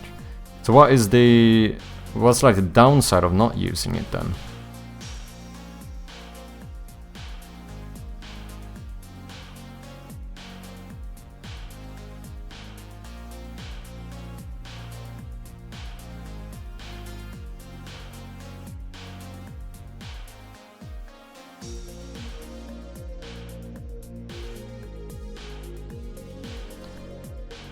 It's like, just to be clear, what exactly happens if I just fucking don't do this? What if I do just get localized string? Because I don't have any errors. What's like the issue with doing this?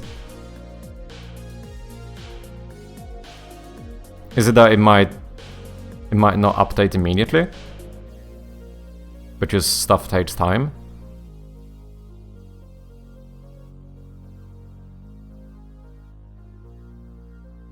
There are people who hate callbacks and prefer sync wait. I think that's it. I'm lost, but GPT knows the answer. Was thinking if it called something else in game/program, it would need to be a sync as well to work. Yeah, fine, let's try it like this. Or should we also charge GPT? Maybe. Do I need it? Or should I just do it like this?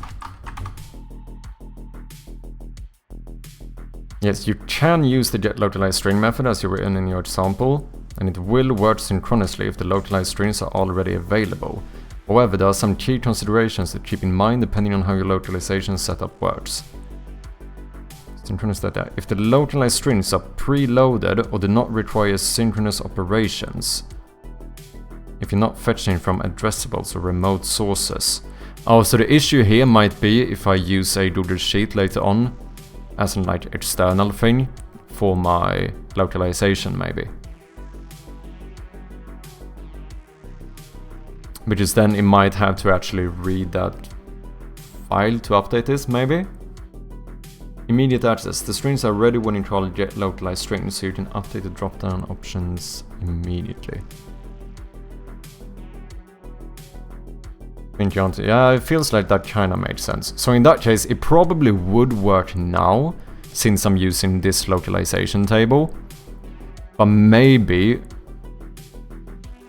when I start, if I start using like a Google Sheet and like import this stuff, then it might actually have a wait time. Asynchronous fetching. If your localization data is stored remotely, for example via Unity addressables, I don't really know what that is, your localized string may return incomplete or empty values because the data isn't yet loaded. Okay. Currently, I am using the internal localization table. Would this work now? Not using async. Later on, I might use a Google Sheet or something together with the Unity localization package. I don't know how to explain this. Would it work then as well? Then you're doing fetches to an API from my experience, you use async fetches. I don't remember the reason. Yeah, I think this is the issue. I still don't even know if I fully know what the fucking API is. I did look it up before.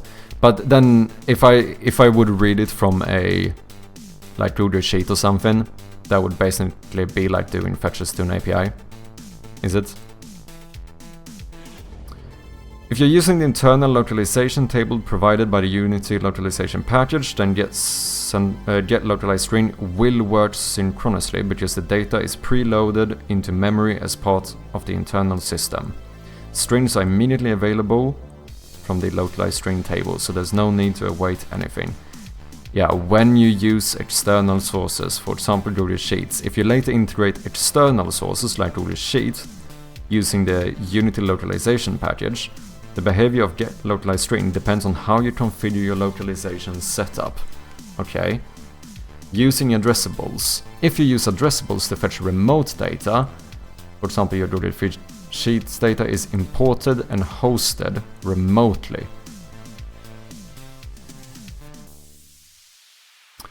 What do you mean remotely here? Do you mean remotely as like from a server or something, or remotely as in not from the application? Like maybe from a file in the folder where the application is? Because I don't really know how I still haven't used the external source, so I'm not sure how it works. May not work synchronously because the data needs to be downloaded or cached. In such cases, get localized sync is safer as it handles the synchronous nature of remote data fetching. Direct import into localization tables. If you use Google Sheets to generate or update your internal localization table before runtime, the behavior will remain the same as your current setup. Strings are loaded into the game at build time or initialization, so get localized string will work synchronously. This means your current implementation will work without changes. Okay, so here it seems like I could still make it work even with an external source, just by updating the internal localization table. This is one of those moments where I'm intrigued. I wonder what CodeRad does with his game, because he uses a Google Sheet. Yes, still, if you're wondering, all I do is just copy what CodeRad does and hope that it works. To ensure your code works seamlessly regardless of whether you use internal tables or external sources.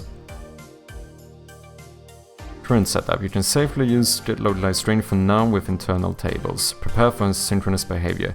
If you plan to use external sources, consider using the async in your dropdown. It's better to handle async now than refactor later. I do suppose that is true. Final recommendation. For now, stick with your current code. For the future, Google Sheets remote data, switch to an async implementation. But task.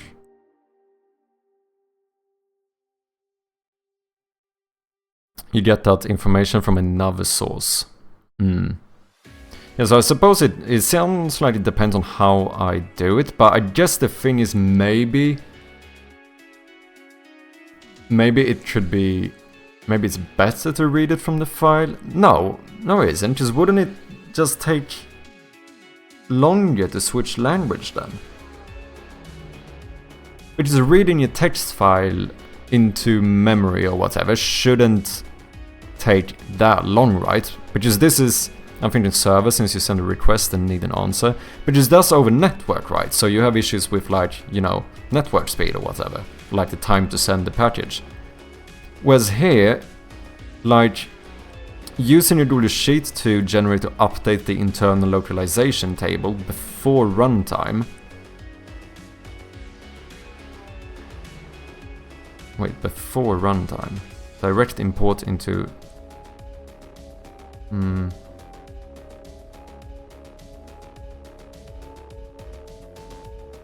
mean, I kinda just need to know, how does this importing and exporting actually work in practice? I guess I would do something like, you know, I bet it's something like this. If I find my localization folder, And then we get the... what? The string table. Ooh. Check this mark to make this asset an addressable asset, which includes it in the bundled data and makes it loadable via script by its address.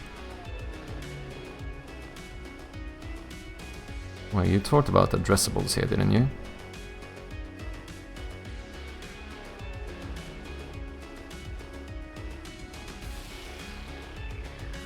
Yeah, using address... So wait, is this already an addressable?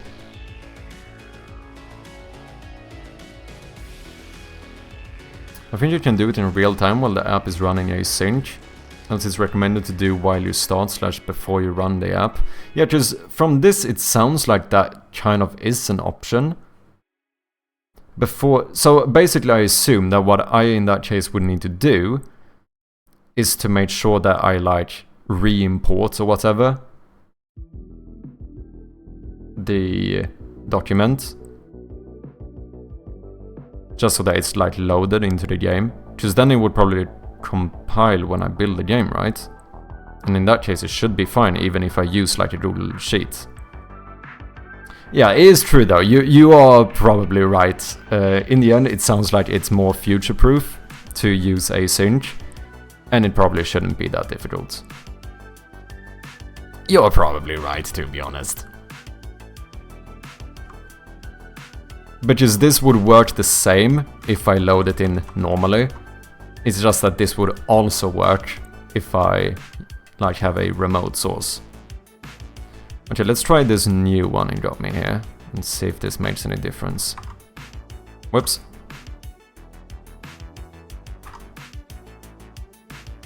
Oh, this seems fine now. .task. Didn't have that before. Only used it in React apps, but was never a problem, just me forgetting to add async in the function, yeah. Oh, it does seem like it should work. So then, the other thing we need to do is, on enable, we also need to subscribe.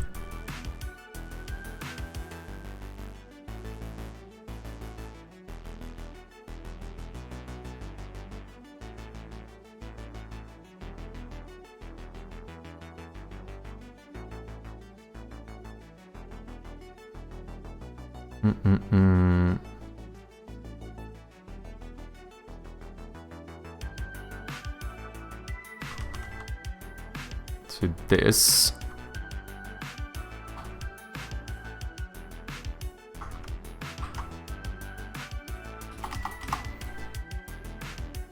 Only code changed does not exist in the current context. Oh yeah, I need to obviously implement my own function here that we subscribe to the method with. That makes sense.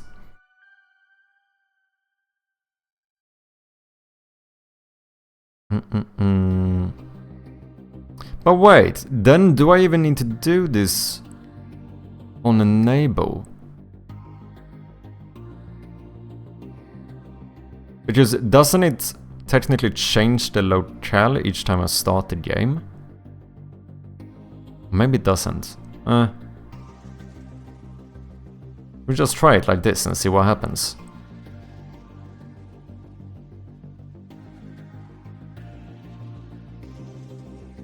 Display mode drop down.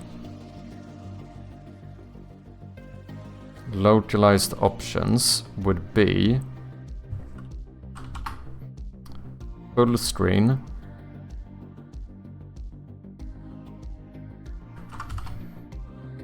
borderless, windowed. Then we're gonna save in case we crash something. Boom. Nope. Oh. Wait. What is not set? I assume it's the drop down, right? Because I never got the drop down. Yeah. So let's just do a little private void await, and then we're gonna say that drop down equals get component, exactly. The reason I avoid async is they should only be called from functions that are async themselves. That's annoying. Callbacks seem clearer, but that's me. I recommend learning how async await works and judge for yourself. Also, I know it from JavaScript, not C#. Okay. No, I do think you're probably right with... The other thing is that right now, it becomes a little bit unclear because I'm using code I don't understand, which arguably is not the best thing to do. Like, what I really should do is probably, like, you know, take 30 minutes to just study async and await to make sure I understand what exactly it does and how it works. But I also just can't be bothered. But that, like, interesting. It did take a second to load, didn't it? Okay, what happens if we switch language? Oh! That's updated immediately. Yeah?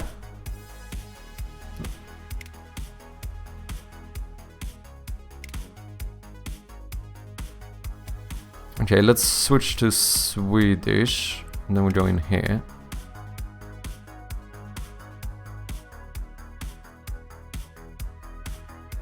Oh, I think I'm missing a translation. I was like, what the fuck?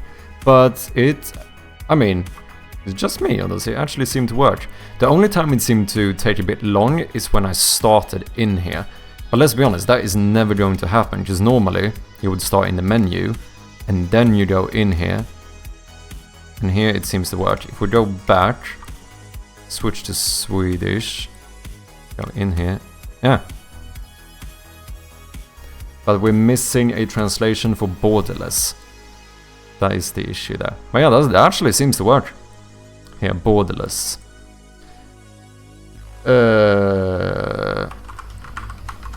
How do we say borderless? Gränslös. I mean, I suppose, but like...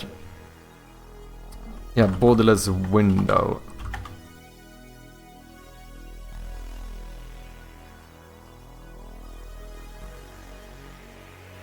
Gränslöst fönster, that sounds weird, doesn't it? I feel like that sounds a little bit weird.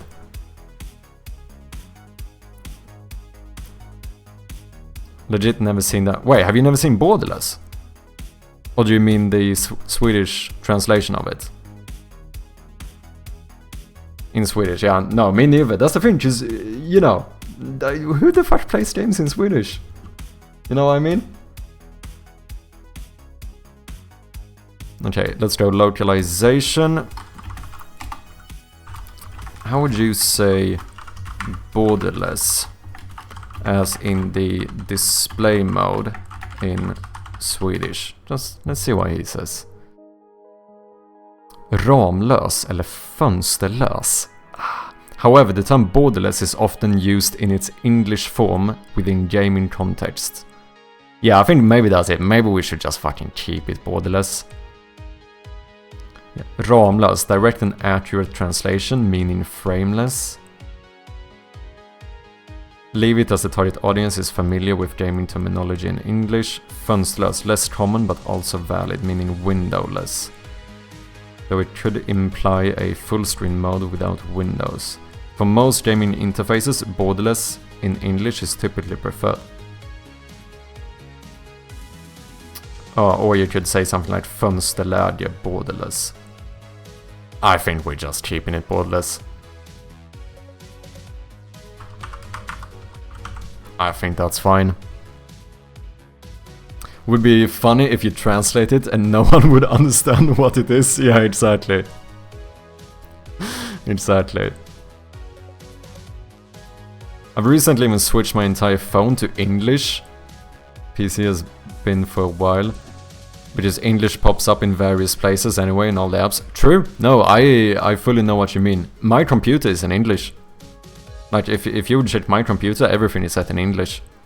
Which is the same thing, like, all the applications I use on my computer is English anyway. So I don't see the reason why my computer would be in another language. And same thing, if I'm gonna look up, like, how to do this in Windows, you know, I'm gonna look it up in English.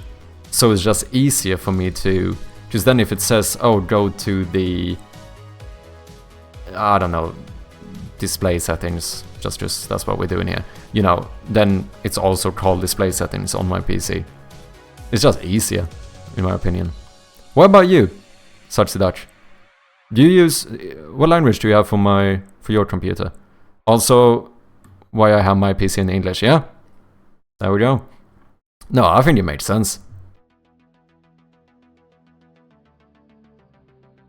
Okay, highlight color. This drop-down is another one we want to translate. So, localize drop-down options. We're gonna have 3 of them. The first one be in white. Second one be in yellow. The third one be in red. I do think I want... Oh, we got some ads going now. Sorry, guys. I do, in the end, want to add a option to change the color of the cursor as well, I think. Just for, like, readability reasons, you know? I feel like that made sense. Okay, let's switch the language to Swedish.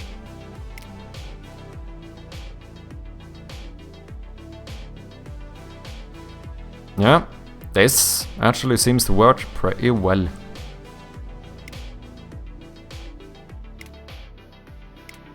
Sweet, I think that officially means that the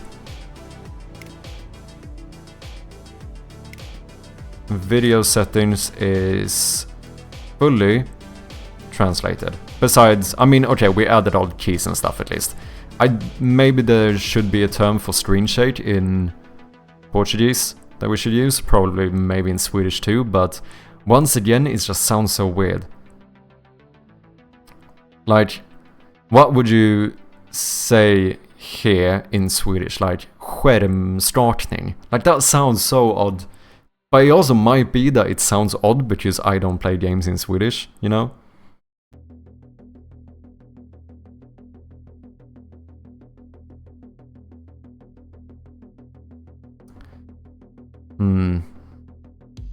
We might actually need to translate this later on. I think that the FPS ones are probably fine in most languages. But if we do support for like Japanese or Korean, we might have to switch this. Do Portuguese people mostly play in their own language? I don't know about mostly, but I think it's much more common compared to something like Swedish. Because I mean, I think 95% of Swedes play games in English. I think it's much more common for Portuguese people to do it. Thinking big languages normally have that, maybe German. Wait, are you saying that Portuguese is not a big language? It has 250 million speakers. I think I'm pretty sure that is considered a big language. You know, all of Brazil, Mozambique, Angola, Portugal. It's a pretty big language. I mean, most of them, to be fair, the thing that you could argue is that it's probably unnecessary for me to add European Portuguese. That is absolutely fair. Because this is only 10 million speakers. And most of them understand Brazilian Portuguese. I can't separate Spanish and Portuguese. Don't say that. Don't say, I might have Portuguese people in here. I'm messing.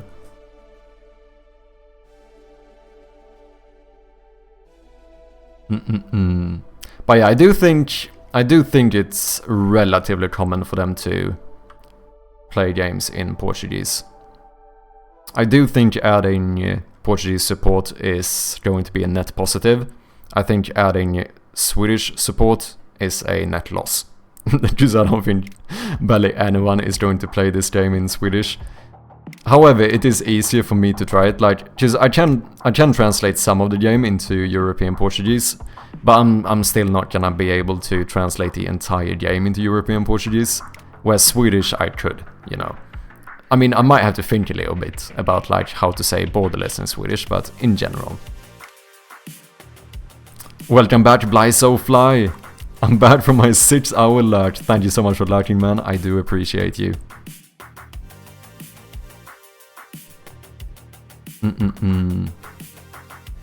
Nice. This stuff is... Cheers. Cheers, Yinzang.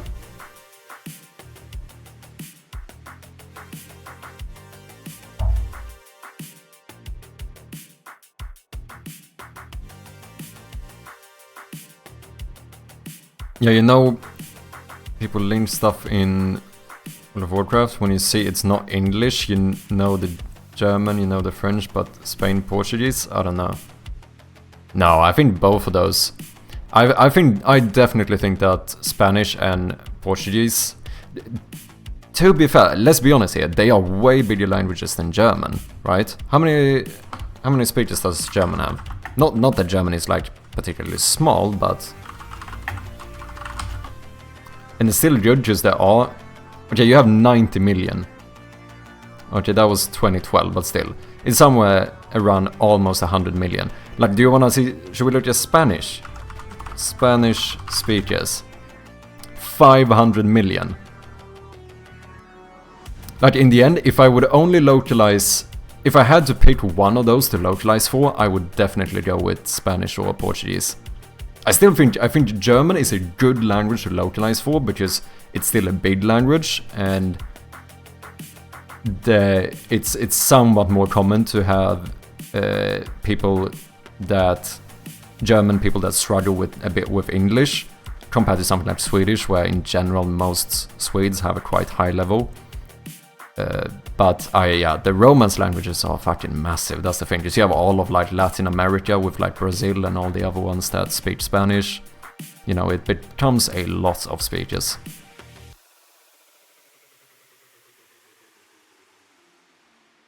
I think Japanese could be a good localization to have. Absolutely, absolutely. Yeah, I think Chinese, Japanese, Korean would be good languages to localize for as well.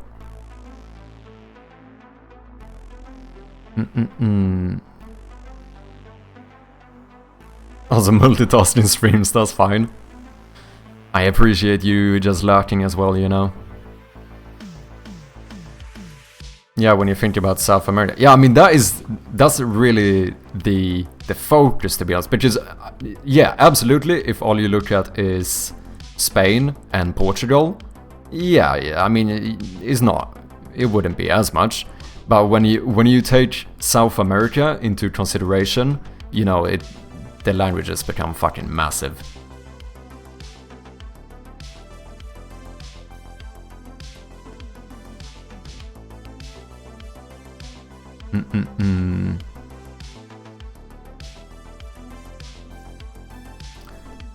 Oh, I'm trying to get jobs in Marvel Rivals, so I have Marvel streams on in the background. I see.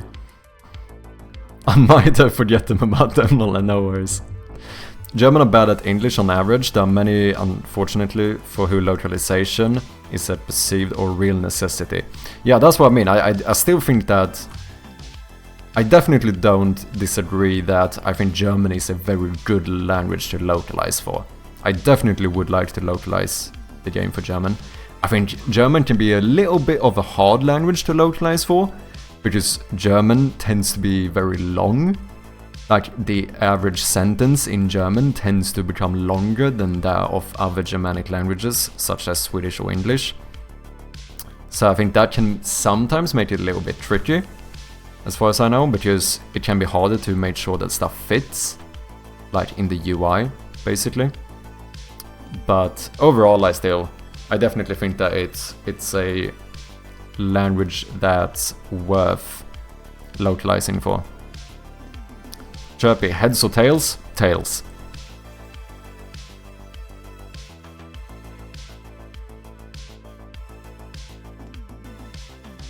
What did I say about this? Oh yeah, maybe frame rate.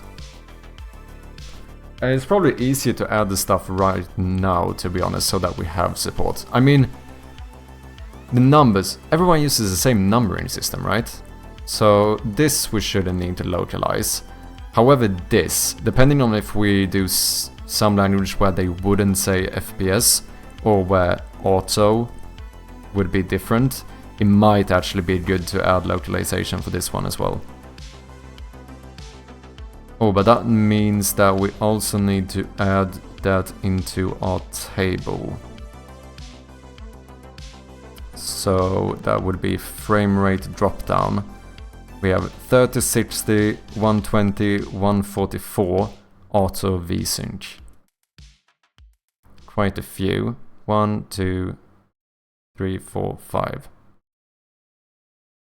So we'd have menu 30 FPS.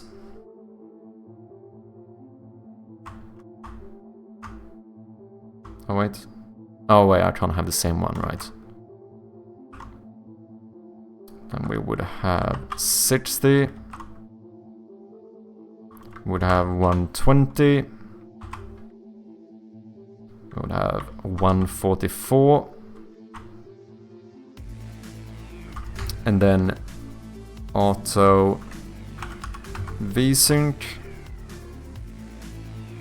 But for now, for the languages that we currently have, these are all going to be the same.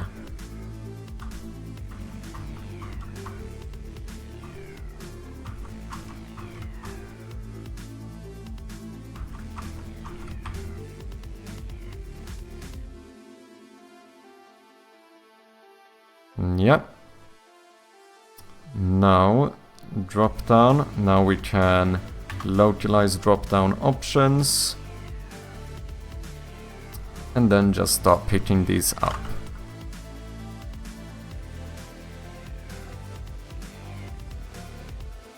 So 30, 60,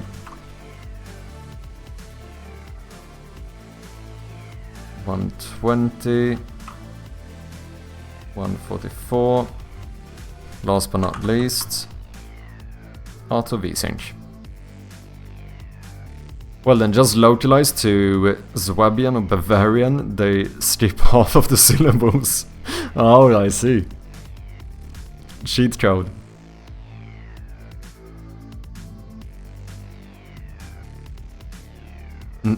Naturwissenschaft. To be fair though, it's not that different from Swedish in that specific word, because we would say naturvetenskap, which is at least pretty much the exact same amount of syllables. Maybe not, it's slightly shorter in terms of amount of characters, but it's still a pretty long word.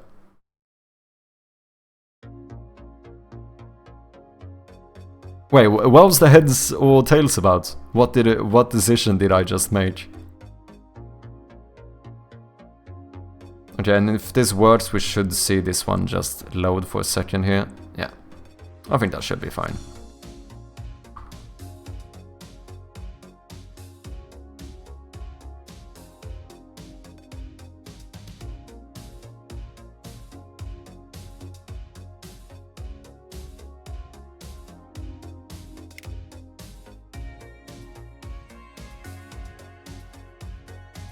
You used Chubby for your decision in Discord? Oh shit. Sweet. That is sweet. Let's see, how long have I been up? 7.5 hours. Okay, we'll keep going for a little bit more. I wanna do a bit more localization. I think it's pretty nice. It's like chill to just sit and make stuff update in different languages. However, I do need to take a little bit of a break, just get some dinner and stuff. So I will be like maybe 20 minutes or something and we'll be right back. Do you guys want me to start the game as well? I can. We'll see. If you wanna play, play. If you don't wanna play, don't play. You guys decide. Thank you all. Wait, let me check this first. Longest German word is Rindfleischetikette rund Überwachungsaufgabe in Übertragungsgesetz, which means beef labeling supervision duties delegation law. There you go. To be fair, we can pretty much do the same type of stuff in Swedish because we also combine words. So like, you might not find a word in a dictionary, but theoretically you can make almost infinitely long words in Swedish as well. Iceberg, what's up, United Coder? Welcome in, man. He is ready to play, I can feel it. She used you to decide whether to continue a playthrough or not. Honestly, ingenious tiebreaker. So what, did you continue or not? It used to be, it's been deprecated. The Swedish one is realisationsvinstbeskattning. There you go. But then, like, the thing is that, technically speaking, if we're speaking about, like, technical terms here, you could continue that word. Because if you have a paper that shows that tax, which is basically what it is, you could say realisationsvinstbeskattningspapper. And then, but if you use a certain ink to paint on that paper to make that thingy, specifically for that thingy, you could technically say realisationsvinstbeskattningspappersbläck. And like, so like theoretically you could keep building on the word in Swedish and basically almost make it, as long as you're very creative, you could almost make it like infinitely long, you know? I think both languages can make long words if they want, yeah. I mean, because of the fact that we don't have särskrivning, as we call it in Swedish, which is like separate writing, I suppose. Like when you separate words. Since we don't really do that in Swedish, you could, you know, you can make really fucking long words. But this is still a little bit on like a technical term, because technically speaking, it is a I just lost my voice. Technically, it is a word, but you wouldn't like, obviously you wouldn't find it in like a dictionary or whatever. So it depends a little bit on how you define a official word, I suppose. I was thinking about learning Swedish someday, but the pronunciation is scary. There are a few things about the pronunciation, like I would say especially our I's are kinda weird. It's a very uncommon I pronunciation. The other thing that's a bit tricky with Swedish is that our articles for like an, you know, like a car or an apple, we don't have a rule for it, so you kind of need to learn it on a word-by-word basis. Me as a native speaker, I just know what sounds right, but I can't really explain to you why we say ett hus instead of en hus, which would be the two different articles. It's kind of weird, but other than that, I think, you know, generally speaking, if you're speaking like a Romance or Slavic or Germanic language, the grammar is probably not gonna be super difficult. It's, you know, it's all relative in the end. Yeah, I know that city for a massive long name. Gordodoch. It was the longest in the sense of actually appearing in court and newspapers. Oh, I see. Yeah, so that is like the official word, as in like it could have appeared, you know, in a dictionary or something. But like theoretically, you could make insanely long words. Imagine having to form a conversation. Where are you from? Oh, I am from... Yeah, and then it just takes 5 minutes to answer the question. Am I getting banned if I say I'd rather learn Norwegian? Yes. It's because I have relatives there. Doesn't matter. Now, I'm gonna take this as you asked in a like hypothetical, you know, way. I assume that you don't mean to like actually... Like, I assume that you're not actually saying that this would be the case, which is obviously then my moderators would have to step in. But like, yeah, I'll allow it because I'm giving you the benefit of the doubt, and, you know, expecting you to speak in a purely hypothetical case here.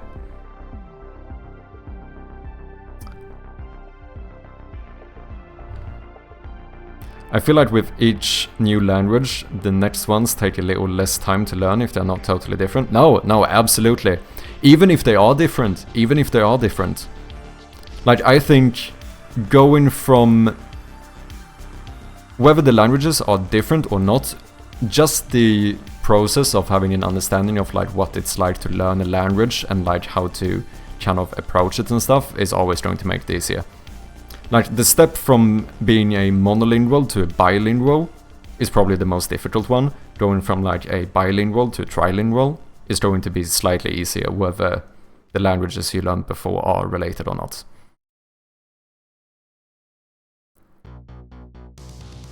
I tried with Norwegian, but my head only has room for 2.5 languages. German, English, a bit of French, or rather 2.2. Okay, gotcha. I mean, trying might be fine, but, you know, you're watching dangerous territory here, man. I'm messing. Okay, like I said, guys, though, I do need to take a little bit of a break, so I will be back in like 20 minutes or so. I will pop on the Be Right Back screen. I'll start the game for you guys in case you want to play it. And yeah, I will see you guys soon. Thank you guys very much for your patience. I appreciate each and every single one of you. See you soon.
Let's save this and see if we have any errors going on.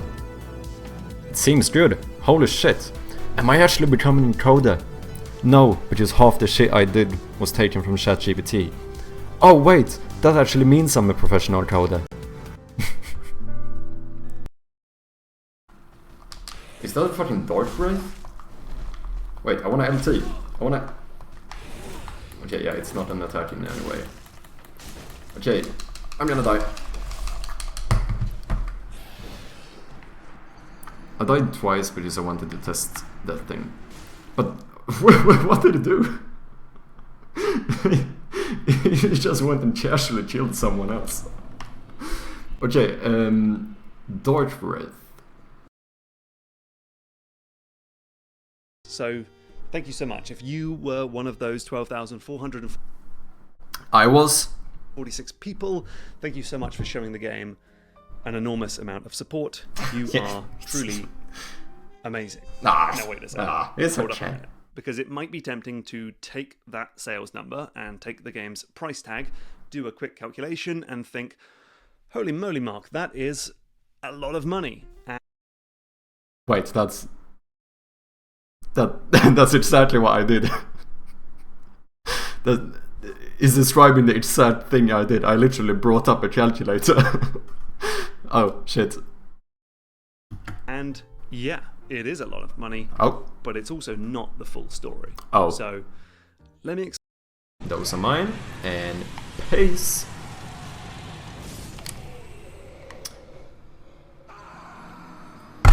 Holy shit. Fucking hell, dude. Oh my fucking god.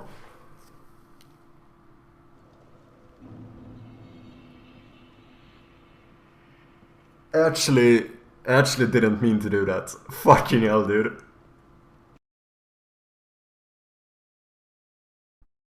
Was it grabbing Valve hitbox? Let's not talk about it. We have talked enough about hitboxes.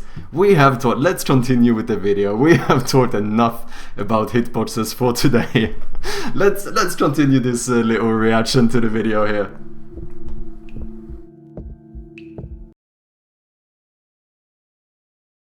Option A, sit here, do nothing. Option B, go through there, and if she's alive, she'll almost certainly kill us.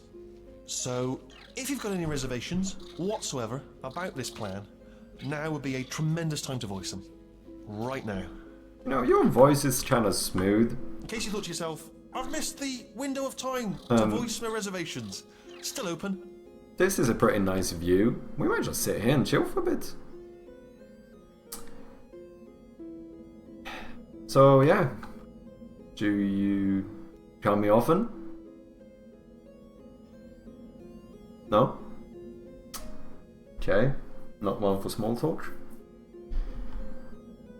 You know what? This is slightly socially awkward. I might rather die. I might rather die actually. Let's keep on going.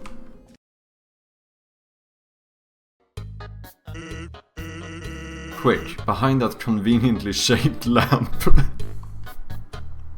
That's kind of funny. that's actually very funny. Horizontal moving, vertical rotation. Yeah, I think that would probably be the best of both worlds to really get both the... Fuck! Okay, I am not hyped to add sound effects. I'm gonna start shitting myself playing this game. Oh, dude. That one actually got me a bit, not gonna lie. That actually got me a little bit. I hate horror games. Me too, man. Me too. That's the ironic thing. Please don't be a monster encounter. Or a mimic.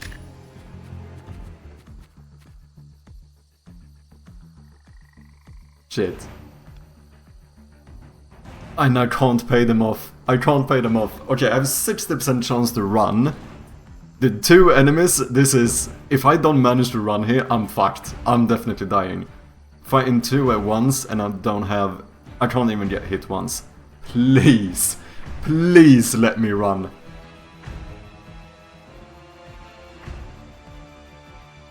That's the only question mark I can't avoid, I think. So unlucky. Yeah, this is like the worst. Yeah, because on a lot of them you could choose like try to sneak away, whereas here there's 60% chance to run. And it fails. And it fails! Come on, man! This is so bad. I am so screwed. Back in the days I tried jumping on like a GTA RP server, like for a Portuguese server, and I just ran around with my shitty Portuguese trying to understand what I was doing. It was pretty fun. But I remember some guy tried to help me for like 1 hour to complete the fucking... You needed to take a test to get a driving license, and then me with my like shitty Portuguese barely understood the questions for the test. So I had this guy standing next to me trying to like help me cheat through the fucking driver license test. It was very fun.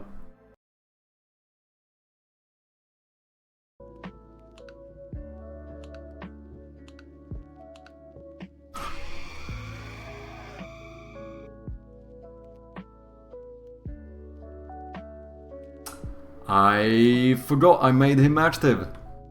Sorry about that one. That did get me a little bit.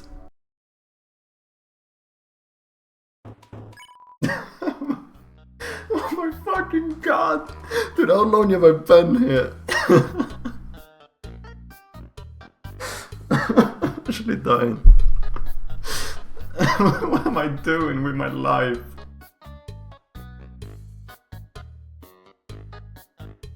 What am I actually doing with my life?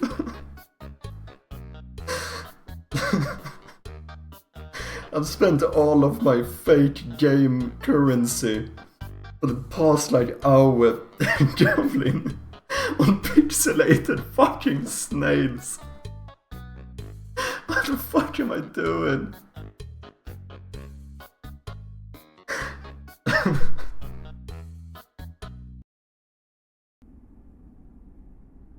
My fucking hammer, dude. You can't even see me.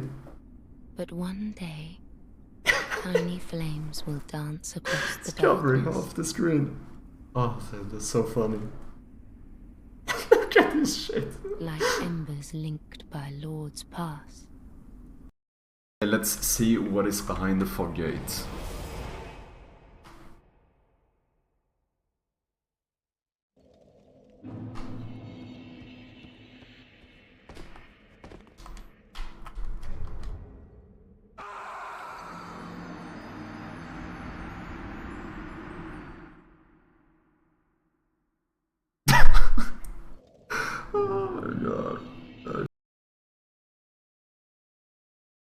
This is from now on how we are always going to speak.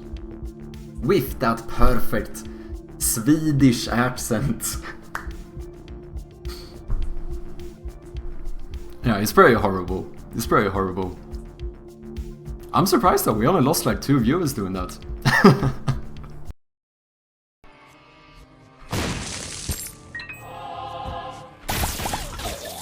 Okay, side is old. Wait a minute. Oh shit, do I?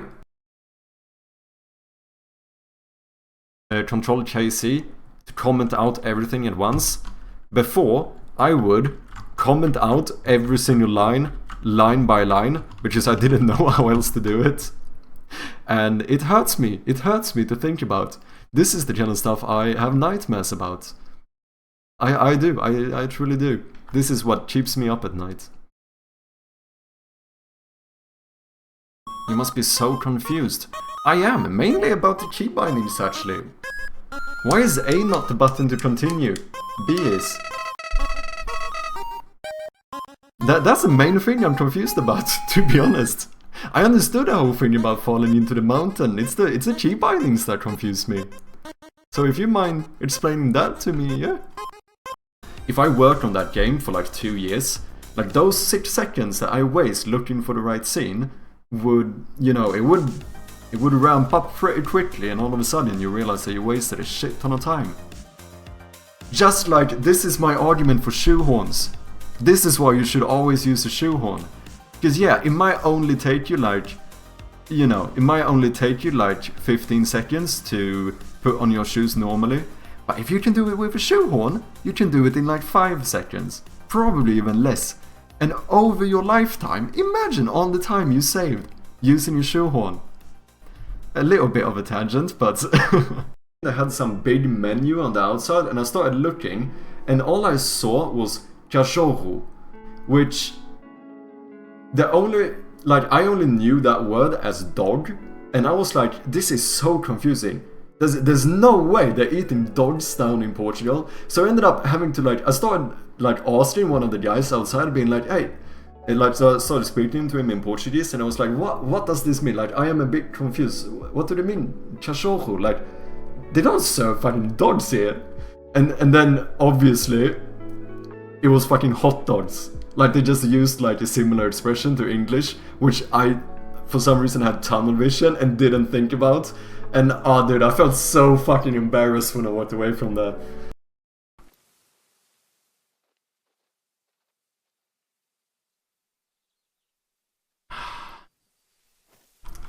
Couldn't do it. My heart came back. I can't kill an innocent animal. Not like that. I just can't do it. Oh shit! We got him! Oh wait, is he still alive? Nah, he's fucked. So anyway, if I was a pillar, where would I put myself? Doesn't make...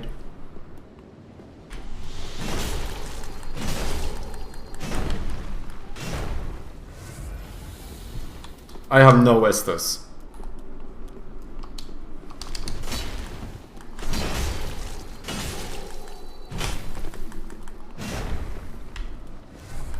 Can you stop cheating with your fucking Estus? Oh, come on, dude. Come on. Yeah, sure.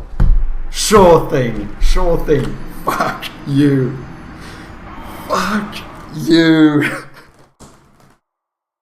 I used all my fucking Estus against the boss. Dude, I was just starting to feel good about myself too, and then you did this shit. I had some big menu on the outside, and I started looking, and all I saw was cachorro, which I only knew that word as dog, and I was like, this is so confusing.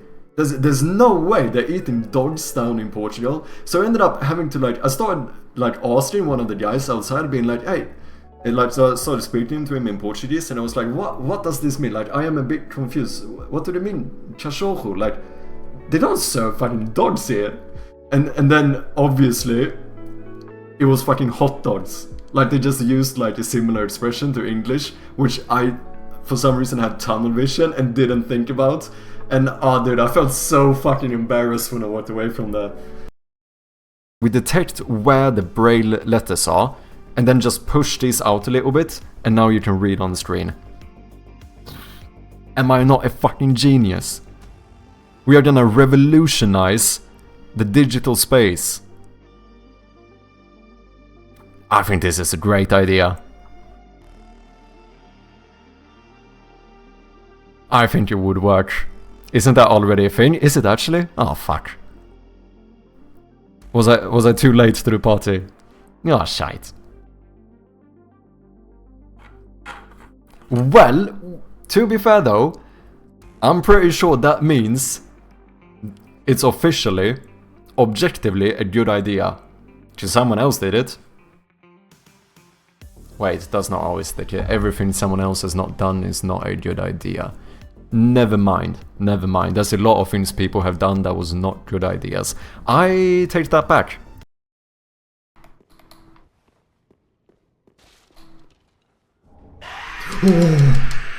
Holy... Okay. Okay, I just need to take a breather real fast. Holy shit. This is the reason I don't play horror games. Oh wait, we didn't even find a bonfire. This is the same bonfire. This is one of the doors we couldn't open. Okay, GG. But where's the drop?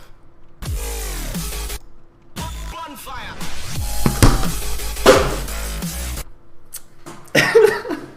Holy shit, dude. Holy fucking shit. I am so stupid. Okay, someone fucking... Go down. Walk away.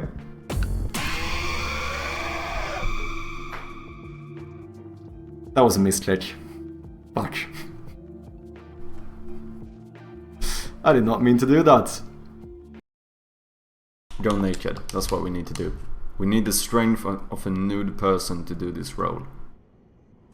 Okay. Okay. I'm just gonna spam A in case I can catch it, even if I fall.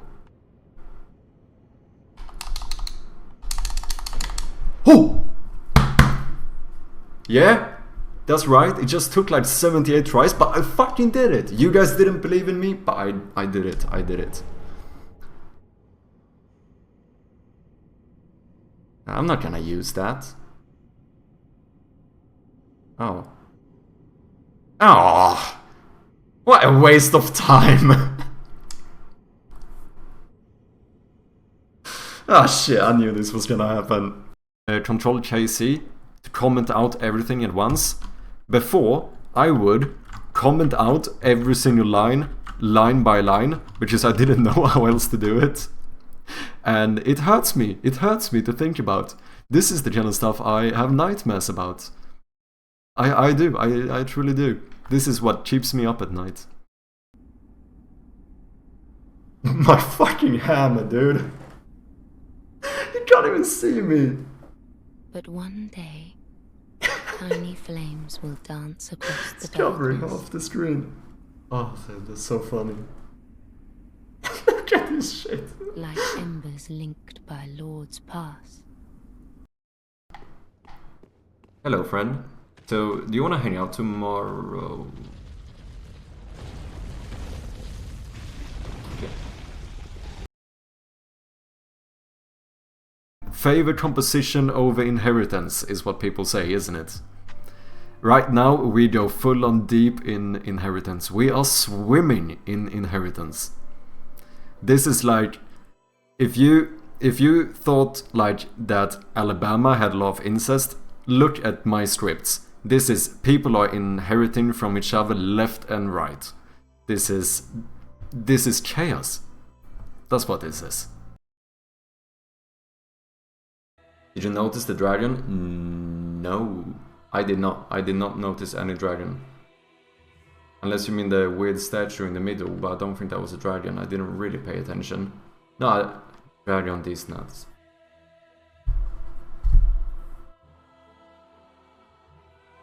So yeah, that is when we are going to end the stream. Thank you guys very much for watching.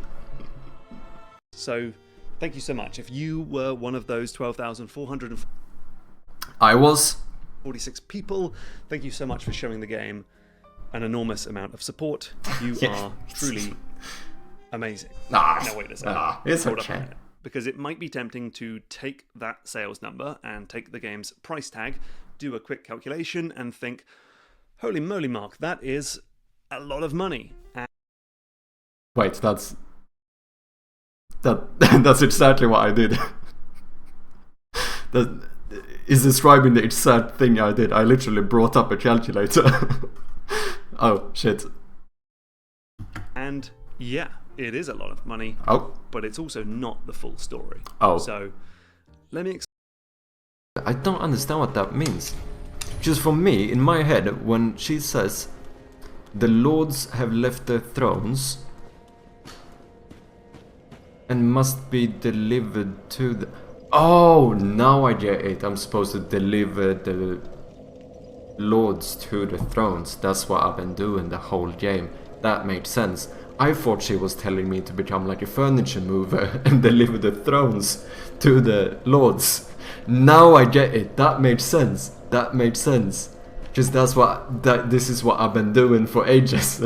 I thought she wanted me to become like a furniture mover. Apparently that's not what she wants. Okay. Okay, I got it. I got it. Yeah, no, I just keep them like that, and then we do this.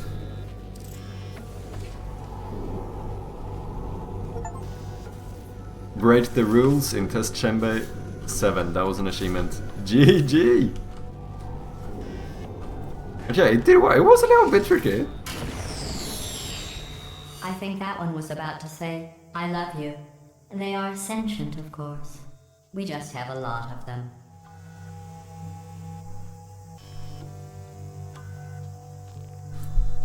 You fucking piece of shit. That is outrageous. That's absolutely outrageous. After all of that time, fuck you. Let's see what is behind the fog gates.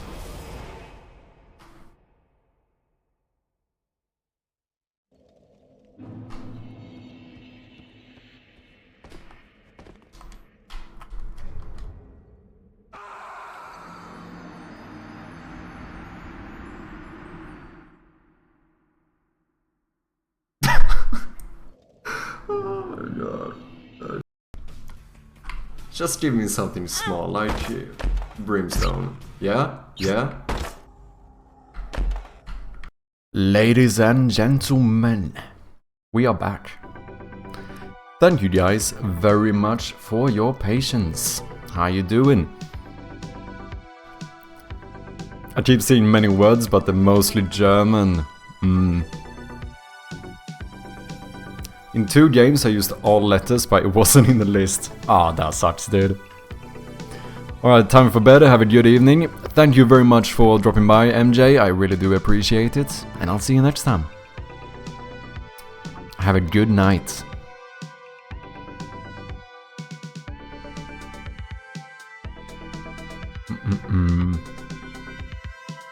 Have a good one, man. Thanks again for dropping by. Appreciate ya. Appreciate you all. Okay, what should we do here? Final stretch. What are we doing? Let's continue localizing the menus, I suppose.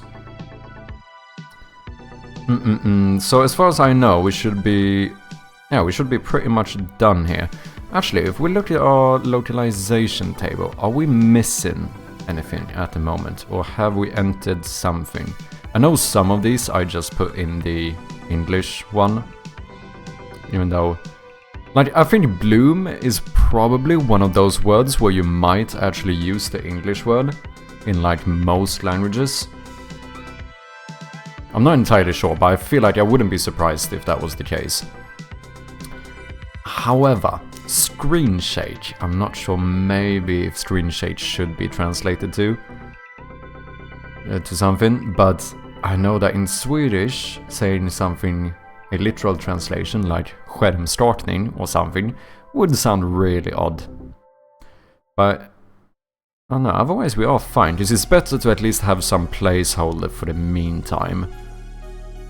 Because then the game doesn't at least break, because otherwise it would be like a long text saying, we are currently missing this one, this translation, blah blah blah. But yeah, we should, it seems like we should be fine. We should do some formatting as well though, like...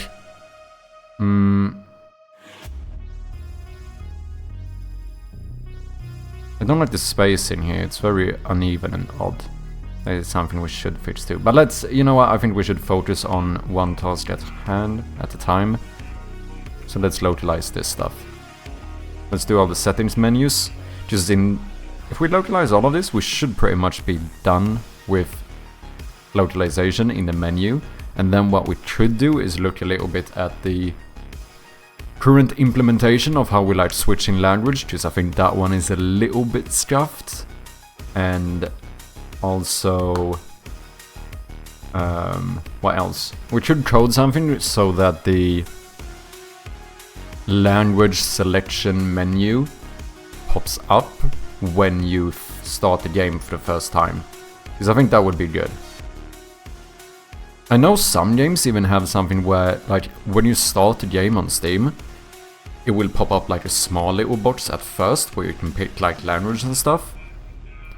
I think that, I mean, that works too, but I think we're gonna do it fully in-game. Because we can just, before we load the main menu, we can just check, like, has the player ever played before? And if he hasn't, we can just save like a, you know, we could even do it with like a player pref. Have like an integer set to 0 by default. And then if that player pref is set to 0, then we automatically start the game by opening the language selection menu. And the first, and yeah, and to be fair, you don't even need to wait until you click. Immediately afterwards, we can set that to 1. Which means that the next time they open up the game, they will not get the language menu. But that would still like ensure that everyone gets, like the first time they boot up the game, they always get to pick the language. I think that is good in case someone is like, you know, if someone actually struggles a lot with English, then it's kind of mean to force them to have to go through the settings in English to find where to change language. Oh, here we have a bunch of game object localizers. We do not like you, get out of here.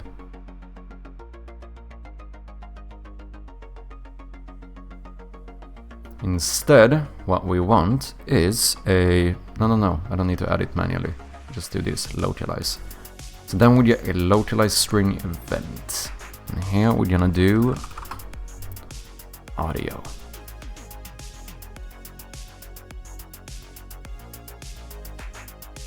Master volume. Wait, did I? Okay, so did I actually localize these before? Maybe I did. Oh, but we probably removed the keys or something, haven't we?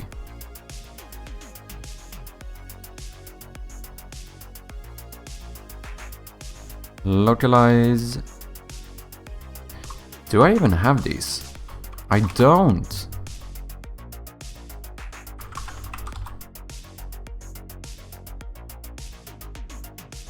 No, we have no entries for volumes, nor mute in... I mean, we can check, but I don't think so. Mute, nope. Okay, master sound music, mute in background. Master sound music, mute in background. So let's do menu, master volume, menu, sound volume, menu, music volume, menu, mute in background. That should be good. Then here we just do master volume, sound volume, music,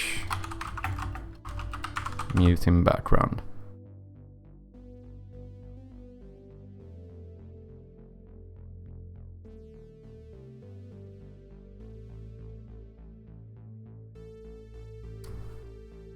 Master volume, how the fuck do we say that in Swedish? Like huvudvolym? Volym? Is that what we say? Maybe we would say... We might actually say master as well, like the English term.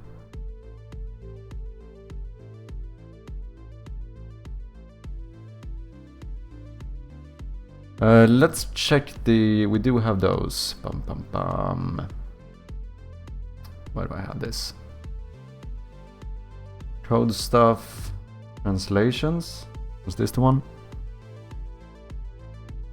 Now wait, let me check the other one first actually. Here, let's search for volume.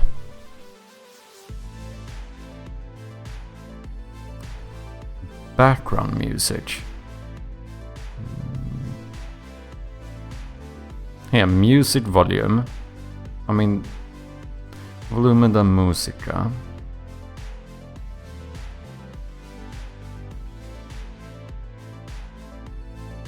This is wrong. I mean, I suppose it does depend a little bit on how you format it, but like volym musik. That's kind of the wrong order. Unless you would do like volume and then in like parentheses you do music. But like this would be musikvolym, wouldn't it? In Swedish. Sound effect volume. Volume dos efeitos sonoros, both Brazilian and Portuguese. Swedish volume ljudeffekter. I mean, to be fair, you don't really need volume technically. You could even just say musik, like music, sound effects, because if you open up this screen here, if this just said master sound volume, sorry, master sound music, it's kind of intuitive that this is volume, isn't it? I feel like 99% of people would understand that this is volume.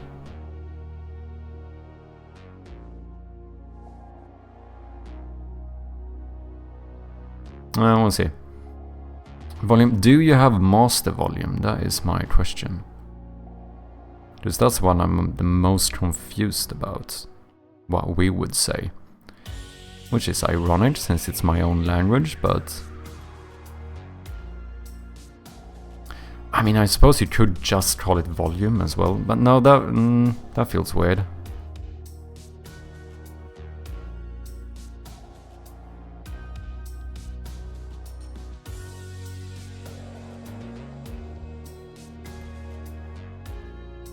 Oh yeah, here we have bloom. This is actually interesting. Okay, it does change. I mean, mainly in languages that have other alphabets.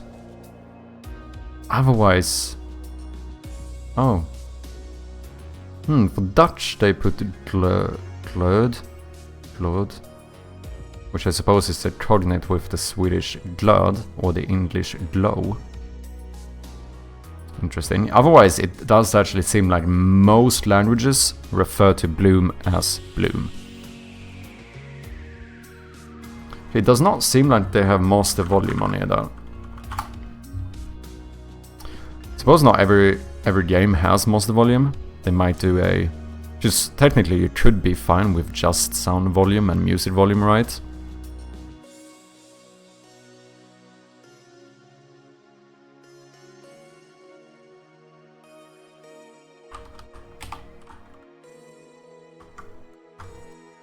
Master volume. Remove. Localize. Sound volume.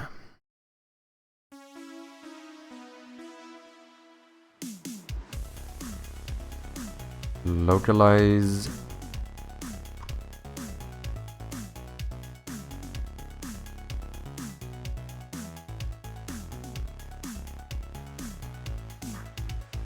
Oh, I see.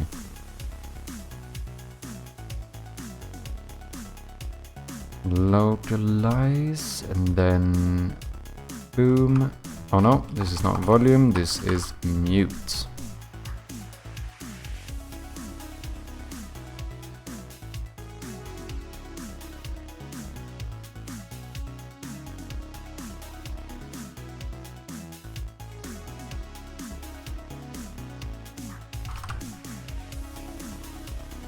There we go. That should be fine.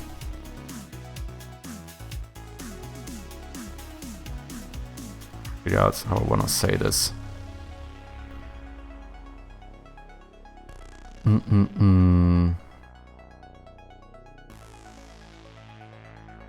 Maybe the Portuguese one would be something like volume principal or something, like main volume, maybe.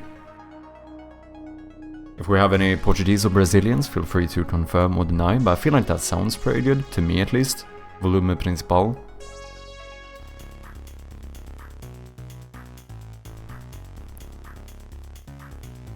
However, we have sound volume. Oh wait, volume de efeitos sonoros, right?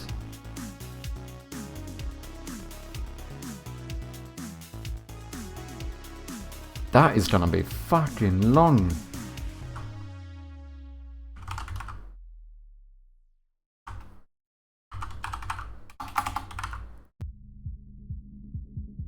I wonder if... do they shorten it like SFX, like...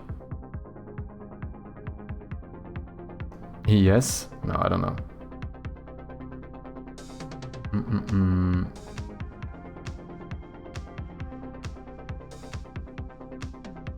Sonoros indeed, but this is gonna be way too long.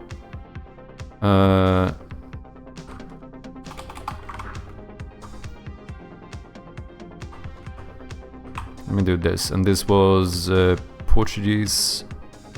Oh yeah, there's no way that's gonna fit.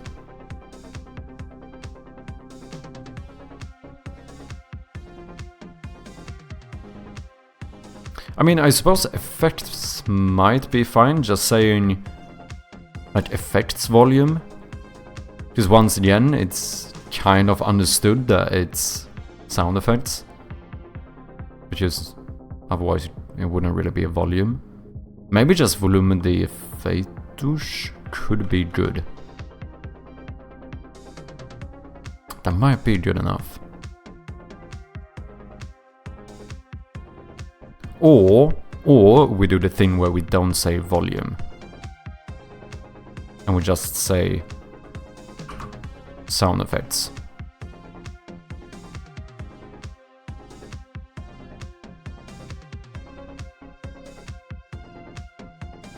Whoops. I mean, that could work too, because let's be honest here, once again, it's kinda obvious that this is volume, isn't it?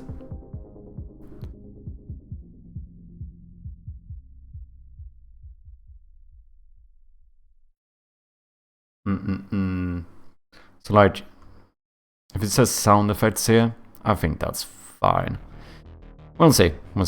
Maybe I'll keep it like this for now. And then if someone thinks it sounds weird, we change it.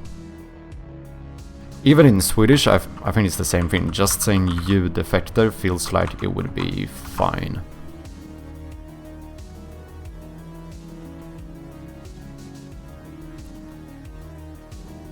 Just you understand that this is volume, right? Okay, we have an ad coming up in a little bit, just a few seconds.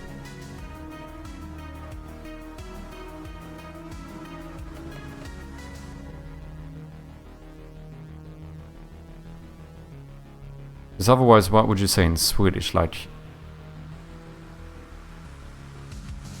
ljudeffektsvolym. That sounds too much.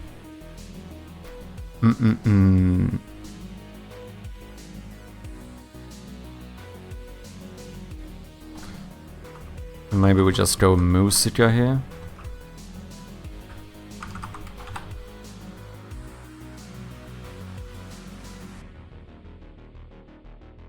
I feel like volume principal kinda sounds good in Portuguese.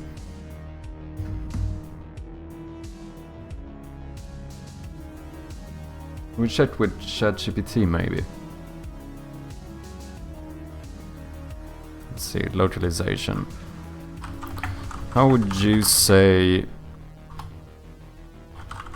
master volume in Portuguese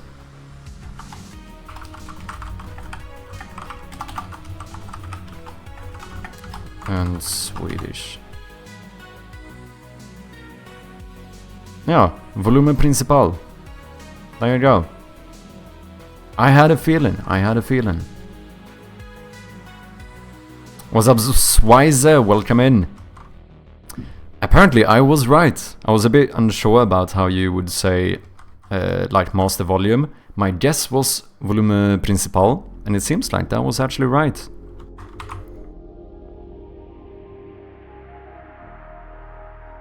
How you doing, man? And then what do I say? Huvudvolym. Yeah, I suppose that makes sense, like main volume. Let me see how this looks in Swedish.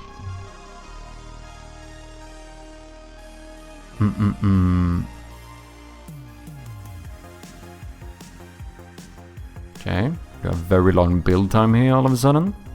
There we go. Huvudvolym, ljudeffekter, musik. I feel like this is kind of fine. I mean, I should say musikvolym. But the thing is that when you have volume up here, at least if it's mentioned once, I feel like you understand that the other ones are volume as well. Because the thing is, let's be honest, there's no way I can fit in volume de feitos sonoros. I don't know if there's something else you could say as well, or any way to shorten it. But like that's mad. I can't. I mean, what I could, let's be honest, I could also make this a little bit bigger. Like, they don't need to be this tight, but like, still, volume de feitos sonoros is fucking mad long. Let's be honest. No, it's good. Yeah, I feel like this makes sense.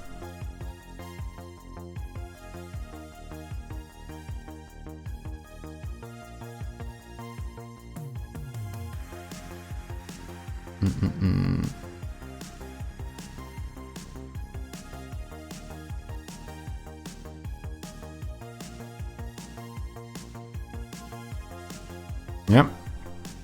Okay, mute in background.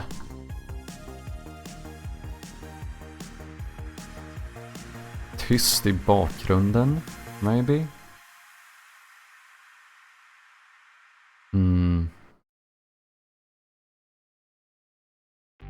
Wait, you say like mood...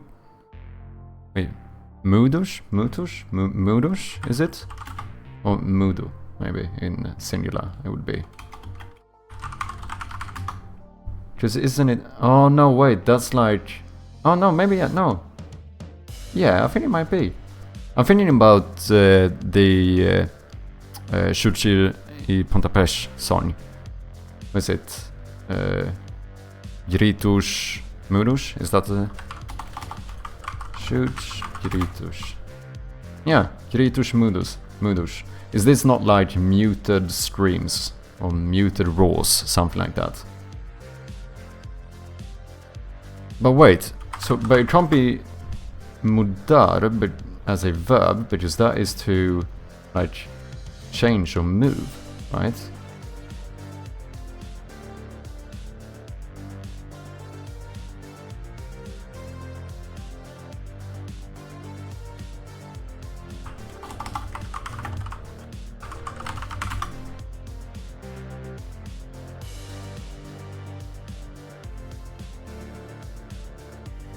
As an adjective.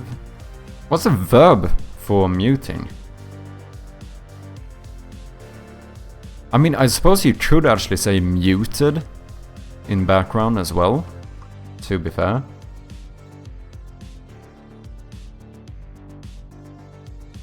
I mean, you kinda could say this sentence. I mean, I could also, let's be honest here. We do have ChatGPT open.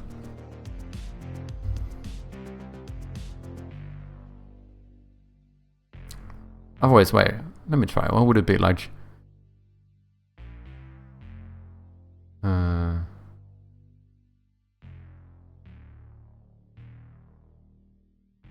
I think for Swedish it would kind of work to say something like... Maybe...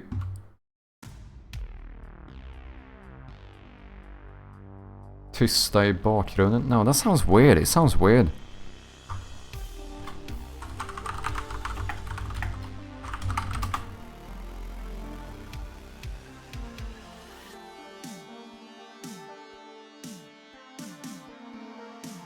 Stäng av ljud i bakgrunden. Holy shit. That is a fucking sentence. I mean, to be fair, silenciare in segundo plano is also pretty fucking long.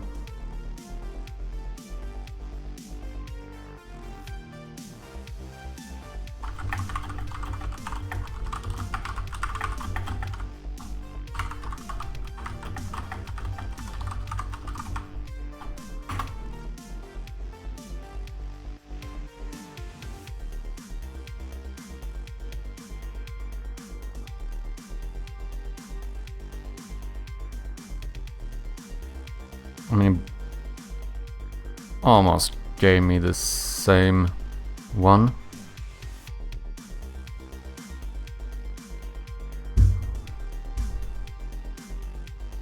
Swizer, do you know anything better or shorter? I mean, to be fair though, this one is a toggle, so we do have...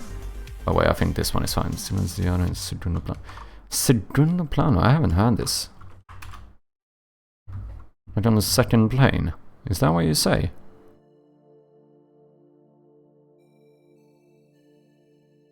Huh? I did not know that.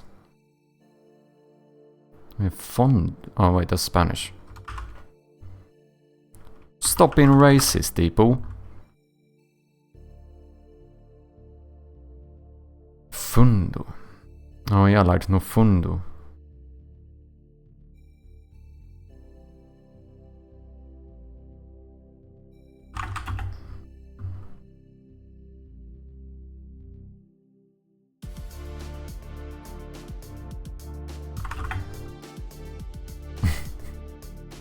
Oh yeah, to be fair, tyst i bakgrunden kinda is enough, isn't it? Like quiet in the background. I have no idea if that's gonna sound good. It's my own language and I still don't know.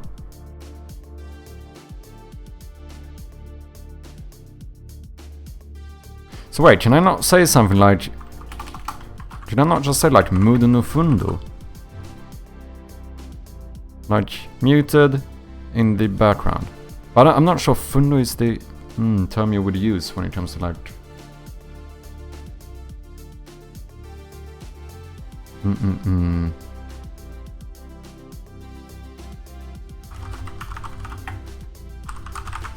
me check here. Reversal context. This can be good.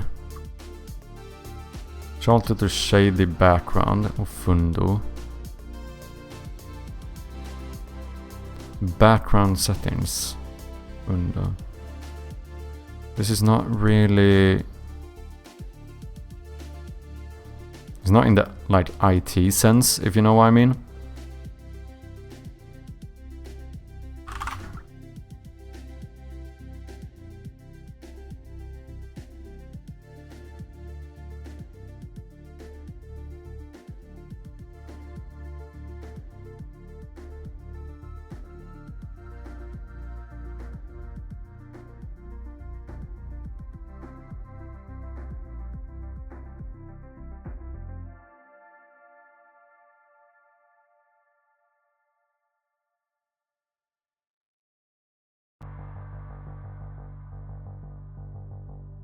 To be fair, here it seems like Moodoo is mainly used for like people being mute, but no, wait, that's not the case, because the song Gritus Moodus, that doesn't technically refer to person, it's an adjective for the stream, like muted streams. So I feel like it should work.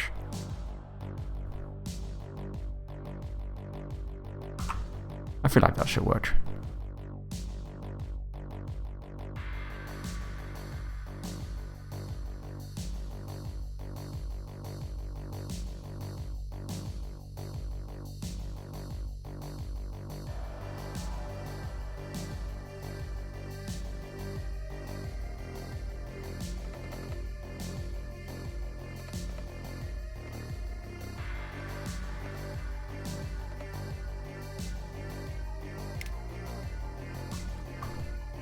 Yeah.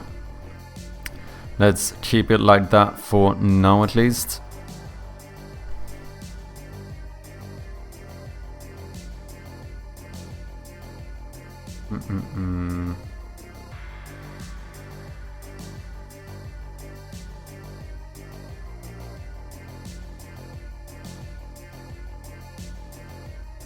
Okay, we have one more settings tab, which is pretty short. And I think I want to do a little bit of code. Let's see if we can get the language selection thing working a bit better. Gameplay.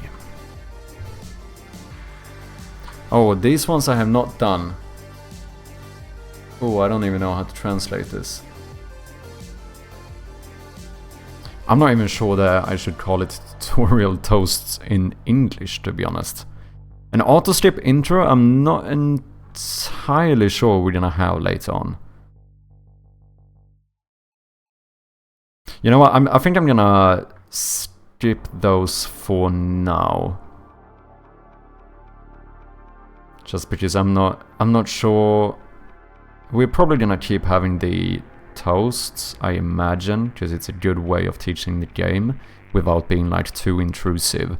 However, I'm not sure tutorial toasts is the best way to refer to it, because it could simplify it and say something like show hints or whatever. That could work as well, even though, you know, my ass wanting to be like technical about it, like technically speaking, I'm not sure it's a hint, depending on how you define it, but let's keep it like this for now, but let's localize this little bugger. Back.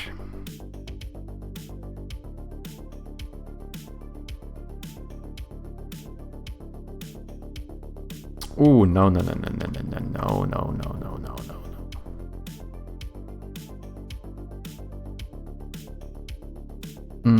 With 60, let's make you 100. You don't have a raycast target anyway.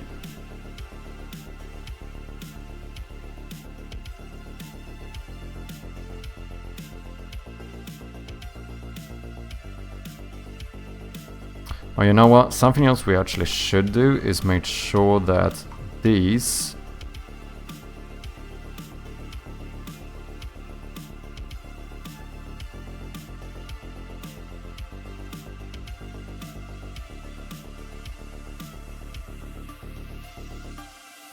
all are centered by the whatever this is called.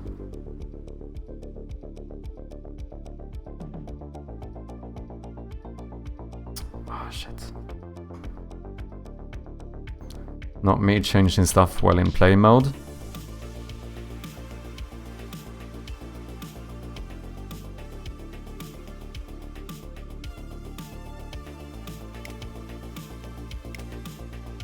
Yeah, this we need to fix. Let's do a little bit of coding here. So first of all, I want to override everything we just done. Just make sure that this is saved in the prefab. Then I think we want to open this settings UI. I think I want to put, let's see, settings menu is active from the start, so I can't. Oh wait, that's an issue actually.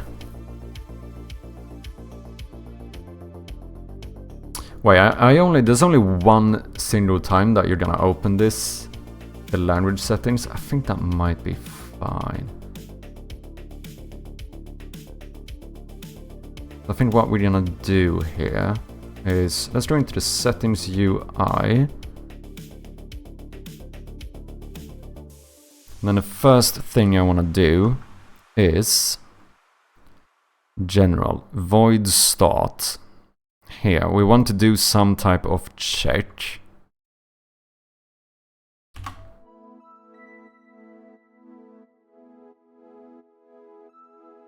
Where we check like when the game is started, we check if player prefs dot get integer, which we are going to call. Do I have one for this already?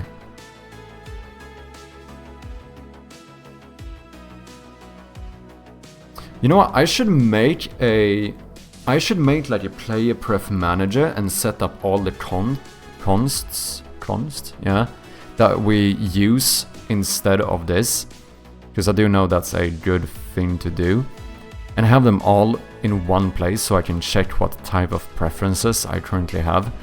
Because now I get a little bit confused. I wouldn't be too surprised if I already have a integer that checks if the game has been played before.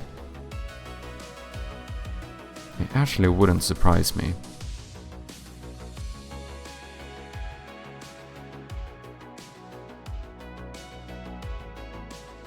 Right, here I don't use consts anywhere. I know we added a const somewhere because someone told me to do it.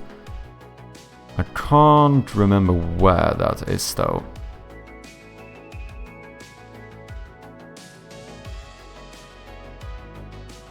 Can it be here maybe?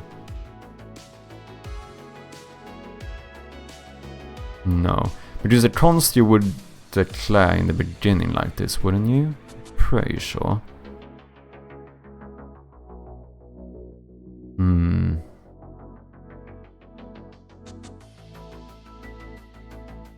Because player prefs you can access from anywhere anyway, right? Is it weird to have like a player prefs manager or something?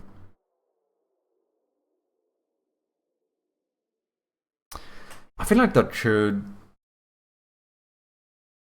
I mean, it could be nice. I mean, I suppose I could open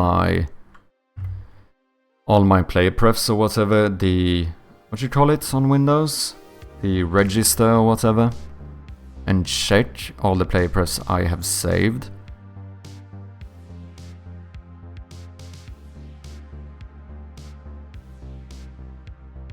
I suppose. And see if I have something. Or we are lazy and we just do a new one. Fuck it. Get int. Maybe we should do.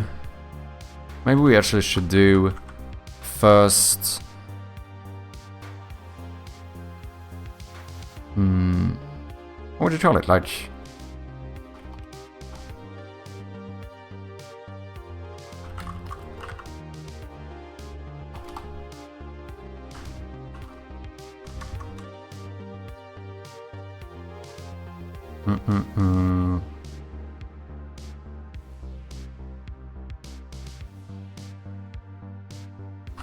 First play.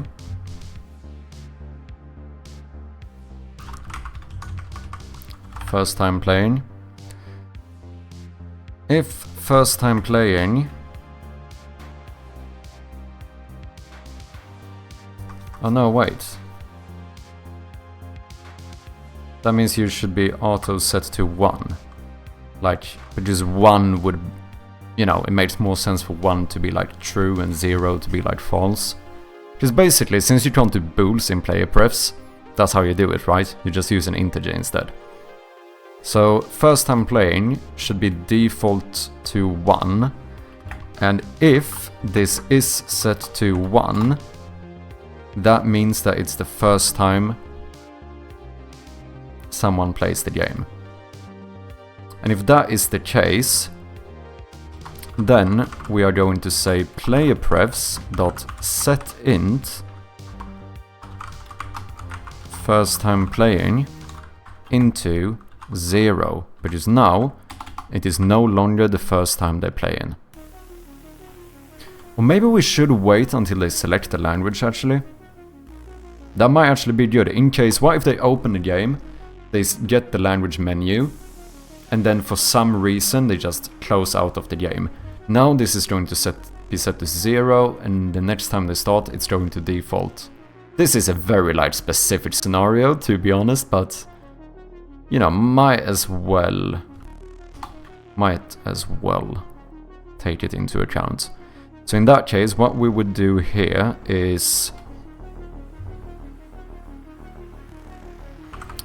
we would take the settings menu. You can just store the language once they have picked it. I think that happens automatically. I think also, what's up, Cheetah? I do think that with the Unity localization package, they actually automatically save the language you have picked. This is more like in the case of that, because what I want to do is so that when you run the application for the first time, it's going to start off by opening the language menu.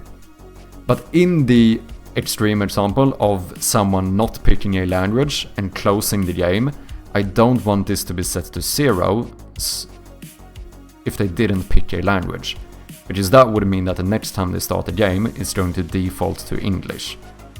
And now, if they don't speak English, they have to navigate the menu in English to change the language. So I think the better thing to do here is to just, if they never played, we open up the language selection menu. And if when they select the language, we set first time playing to 1, or sorry, to 0. And then this will never happen again, but now we know that at least once they have selected a language, Unity should store that language, as far as I'm aware at least. But I'm pretty sure, because at least ChatGPT said so. And then, yeah, I think that should work. And then even in the scenario where someone opens the game, gets prompted with the language, if they Alt F4 and open the game again, it would still show the language selection. I feel like that made sense, right? So what we would do is say settings background dot set active true, settings menu dot set active. Oh, but this is weird. Now how do we track? Oh no, it's fine, because now we can use this bool to check what to do. If this is set to 1 when you select the language, then we just turn the settings menu on again. Because when you open the settings menu, it should always default to like picking what setting you want to change. But now since we have this player pref, we can actually keep track of that. Yeah, so then it's even better to do this later. Okay, activate the settings background.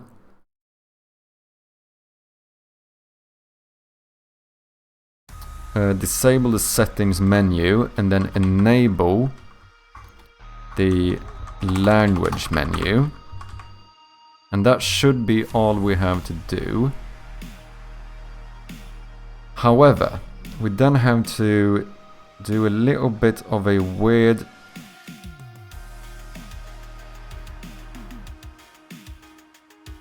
Let me check here. Language settings. English. What do you do on click? You use the return to settings. And then here we have the language button, which this is what, weirdly enough, actually changes language by pointer enter. We're gonna change this though, because this doesn't work great. You would also have to change the pref value after it was triggered the first time, right?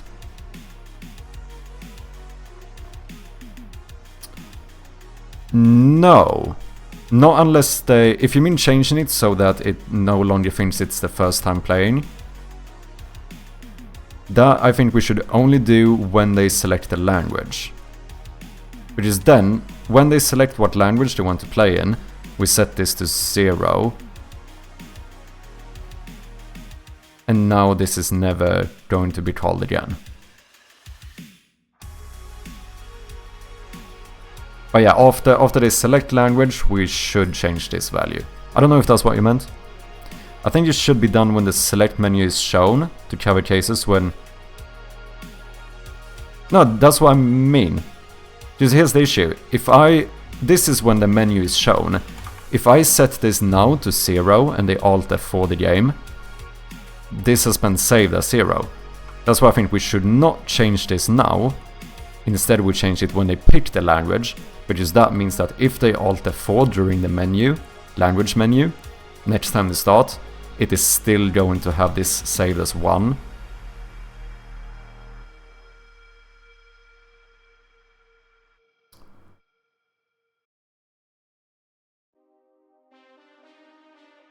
Not now in the language menu on appearing. I mean, wait, this is the language menu appearing. This is when we set that active the first time they run the game.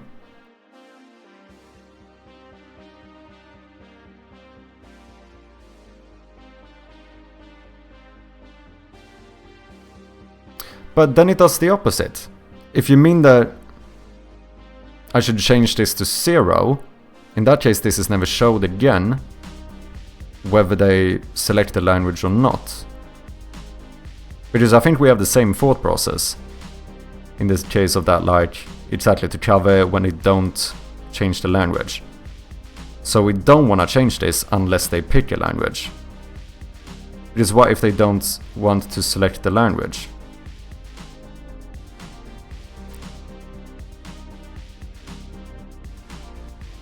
I mean, there is a default language, which is English, but if the first time we give them the option to select language, I mean, they don't have the choice to not select language, right?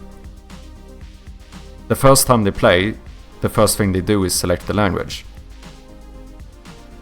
However, not changing this now means that if they Alt F4 and they run the game again, I thought they could close select language. No. So there's no back button here. Like, selecting language is what closes the menu. Like, these technically are back buttons, so to speak. So the only case where they wouldn't select the language is if they start the game, get prompted with this menu, and then Alt F4 the game. But that's why we don't change the player pref now, we only change this once they've actually picked the language. Because then we know. To be fair, yeah, this shouldn't even be first time playing actually. If we're gonna be very specific, we should actually call this language picked. And instead set this to 0 from the start, meaning that they have not picked a language. Maybe pick this a bit weird. Language selected. So now, yeah, that makes more sense actually. Because this means, because if you start the game again, you could argue that it's not the first time playing, but you still haven't selected a language. This is more descriptive to what we actually are referring to here. Yeah, I think this should work. I do think we need to change how we handle the language buttons though. Oh, I have an empty change language. Lovely. And a language button prefab, which I don't use.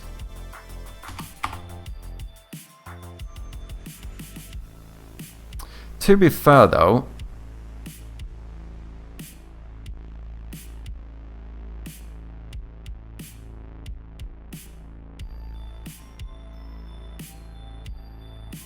Because I remember Codrad said in his game he has something similar where this language text updates on hover when you like this. And this is happening because I technically switch language when a mouse enters this one. But this isn't working great, because if I do this quickly, and now I'm holding over English, but the actual selected language is Portuguese. So if I go here, it still shows English. That's weird. It says Portuguese here.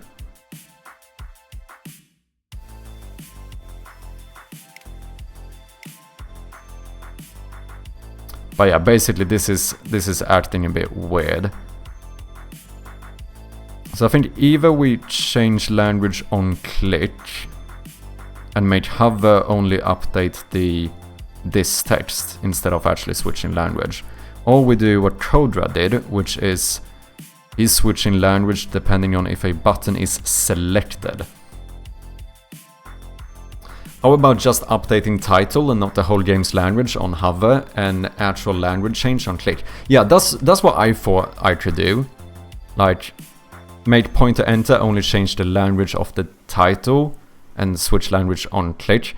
Because that would make sure that we're not like, you know, unnecessarily changing the language of the entire game each time you hover these. Because the hovering seems to work well. Like, I've never had that one not update correctly, but sometimes if I'm really quick before I click something, it might show me the wrong language. It has happened before. So I do think that is a way to get around it as well. Which is, yeah, in some regard, even if we do the selected button thing, we're still changing the language of the entire game, which might feel a little bit unnecessary, right? Because it's only when you click that we know for certain that the player actually wants to use this language. So yeah, fuck it, let's do that. So in that case, we're gonna have a... Wait, I think we need to open the language button script. We're gonna keep the language button script, but that one is going to change a bit. Basically, we're actually... Are we going to use localization? Maybe, because I suppose we could look up the... It could be nice to look up the key for this one, so we don't need to make, like, manually enter this. So we might actually need to still use localization here. But we should not change language. Instead,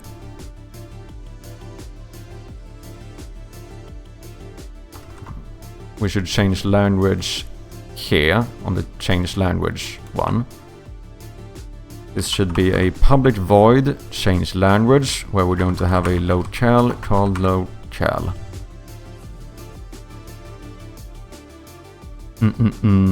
What is up, Vaitisan? Brasileiro, I assume. Bem-vindo. Change title language. Yeah, but not here, because this in the settings UI is where we're actually going to change language, right? But then on the language button, what we're going to do is just update the title in here. So yeah, this one, change language here, should actually be change language title. Or yeah, maybe change, because we're not changing, I mean we are changing the language title, but we rather want to change the title, the language of the title. Change title language, yeah. How you doing, Vaiti? Tá tudo bem? Yep, in the language selection on hover. Yeah.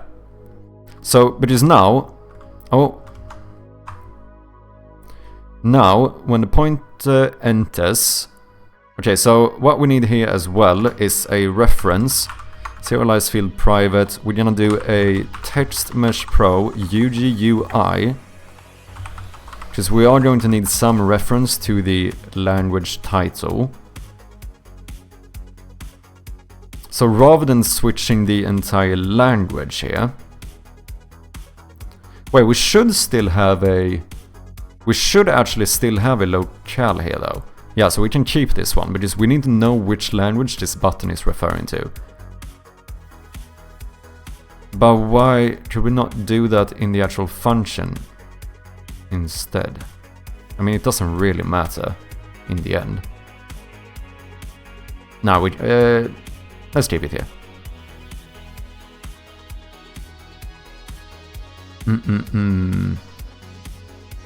Change title language. If the language is not null, then this is not what we want to do. What we want to do is basically, if locale is not null, that is obvious, then find the localization key for language. For the language title. And change the text into fucking that key, you know? Sometimes it works to write first, then refactor. True, true. Absolutely true. Because it's easy to get stuck in like the thought process of like, how am I gonna do this? You are right. Here we want to do something though. If this is the case, then we also want to make sure to say player prefs dot. I know it's kind of weird I'm jumping in between functions right now. That's also probably something you shouldn't do. I should probably stick my focus to one.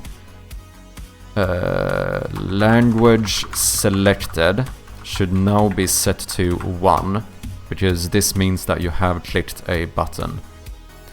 So we change the language and say that you have now changed the language. And then this also needs to say we now need to turn off the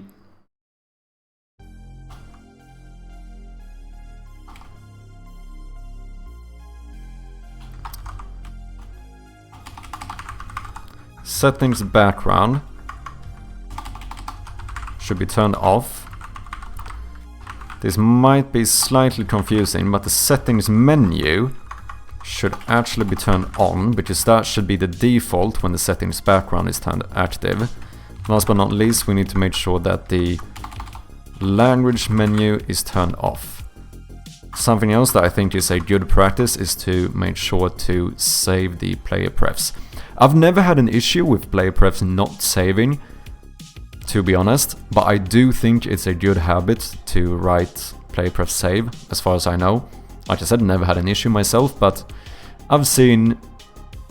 Okay, let's be honest, I've mainly seen ChatGPT recommend this, so yeah.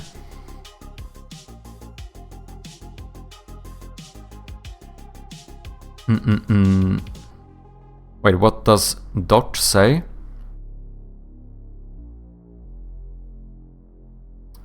For the save method?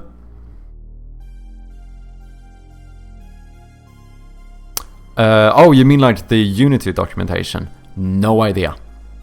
Absolutely no idea. I've never looked it up.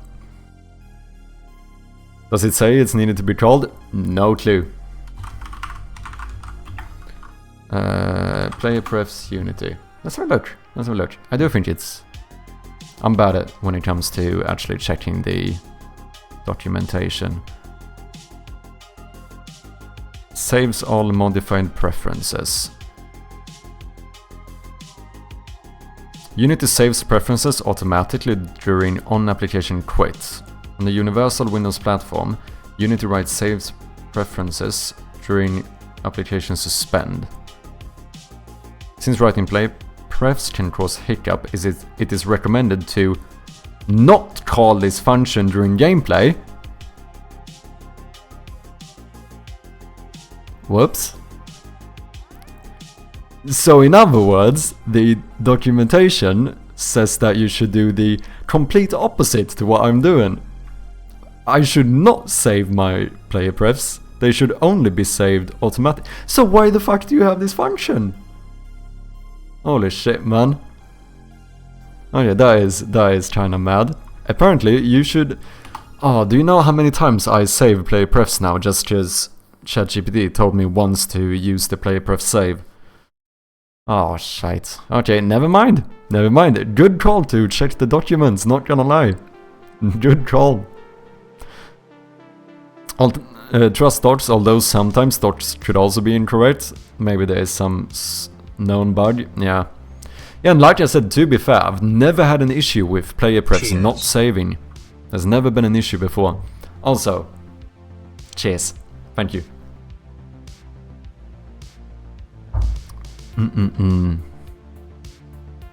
Yeah, I think this is fine. I think this is fine. How you doing, Iris?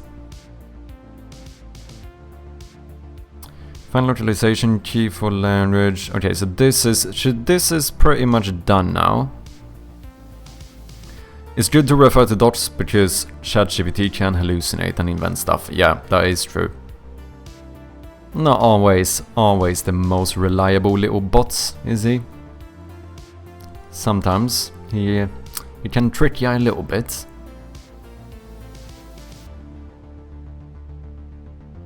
Okay, so we have a reference to the title and the language we want to choose. What we want to do is to find the key for language and switch this. So something, we are gonna need some string here, right? Which is going to be language localized.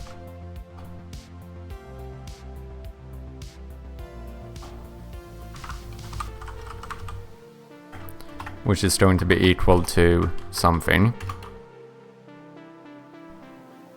And then at the end, we are going to say that the language title.text should be set to that. Do you plan on using GitHub Copilot for Visual Studio, by the way? I wonder if you find it useful, speaking of AI.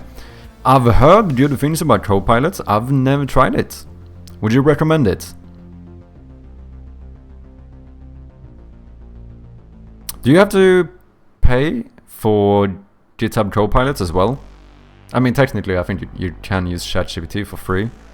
I do pay, but is Copilot free or paid? Out of curiosity.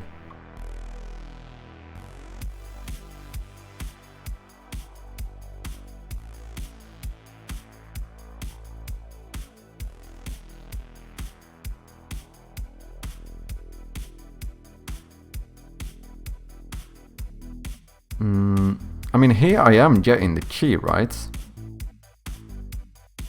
What did we have as the reference in this script?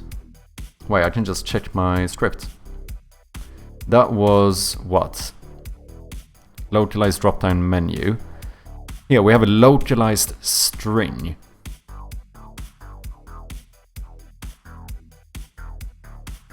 And then here I suppose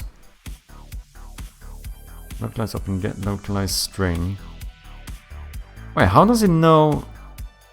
Oh, maybe I don't need to select the language. No, because here I'm not changing language. I guess the reason why you don't check the language that you have at the moment is because here the language is selected. The issue here is that we don't have a selected language.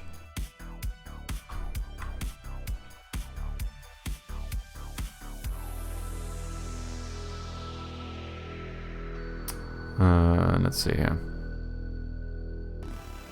It is free, but check license if it suits you. Should also be paid here as well. Oh, maybe I should try it then. But GitHub Copilot you really only use for code, right? Because that is that not like implemented into Visual Studio, right?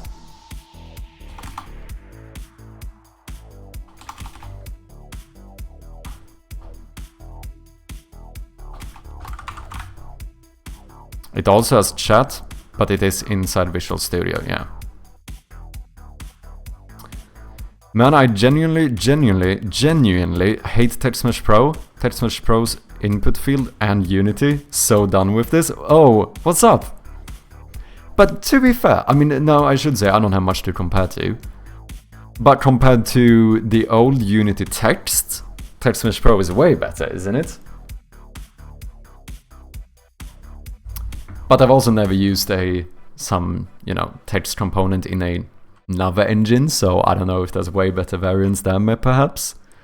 What's going on, Ginseng? And you know what? Never mind. I've actually had a bit of issues with Text Mesh Pro as well, especially in terms of being able to put shaded materials on it. Looks like here you should use getLocalizeString with local parameter for required locale and not the default one, according to the docs. Let's go. Okay, so in that case,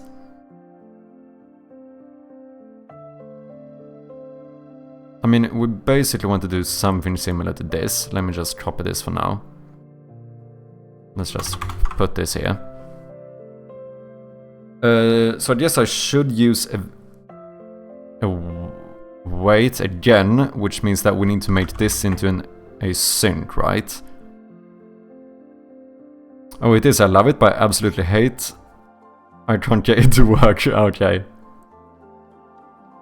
What I'm trying to do is have a mouse selection area, as in you click and drag with a mouse that creates a selection area. Okay, I see what you mean.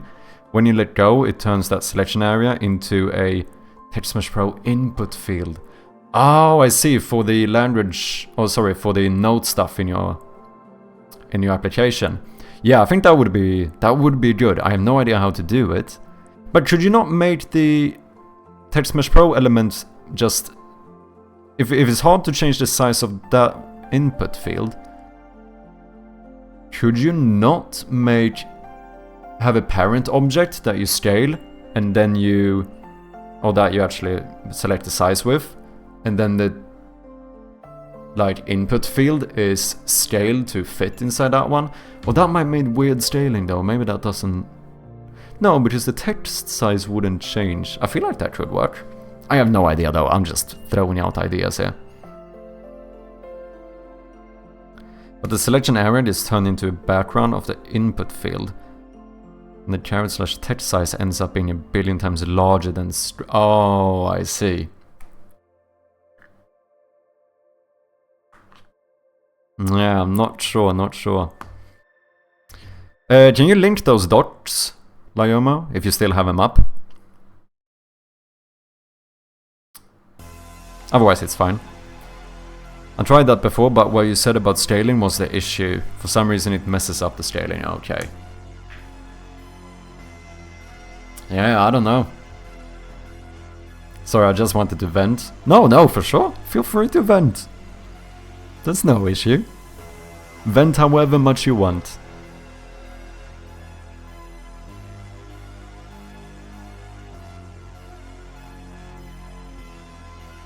Sent.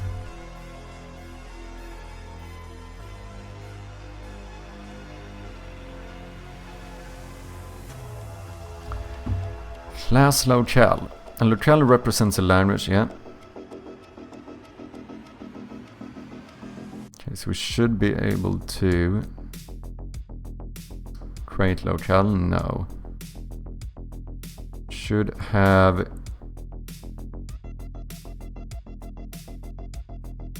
localized string.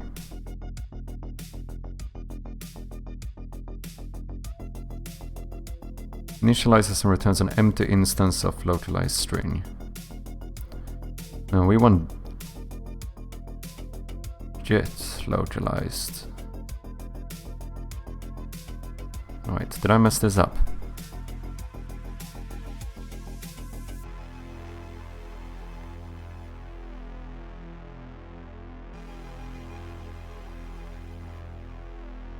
No, here, get localized string. Provides a translated string from a string table with the table reference and translate string that matches the table entry reference. Uses wait for completion to pause the loading to complete synchronously. Please note that wait for completion is not supported by WebGL. Interesting. IList object. Provides a translated string from a string table with the table reference and translate string matches the table. This argument was in a smart string format.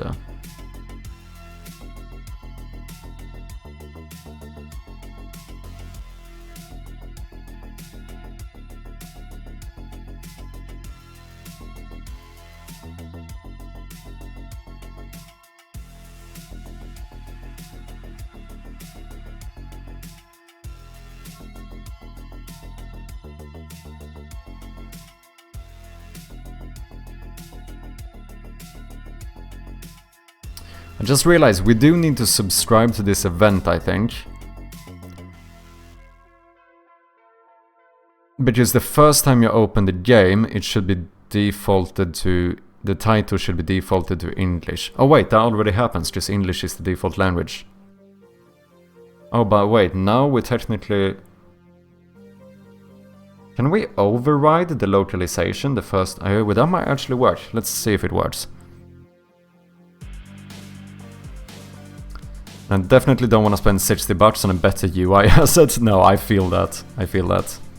But I might just have to, because nobody on YouTube or Stack or Reddit has ever tried to do what I'm doing. It's interesting, just it sounds like, just that's like how it works in like, you know, GIMP or Photoshop. So there must be a way of doing it. Because there you can like, you know, you select the size of where you want to enter the text. So it looks like sending the wrong one. Okay. Oh yeah, no, I think I found it. No, it was still in the right area, so it's all good. Okay.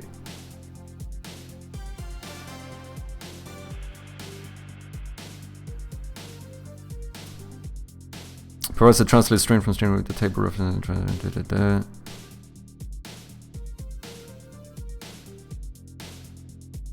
I list objects. Arguments, argument, passing. I think this is different.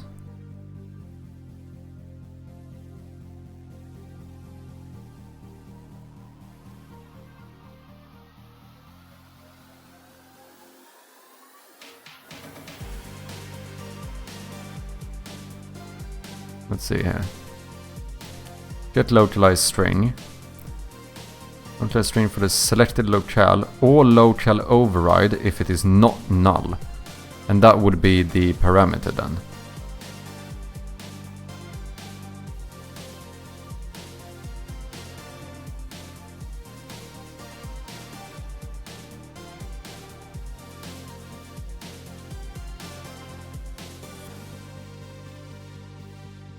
Shows how the local override can be used to provide an alternative.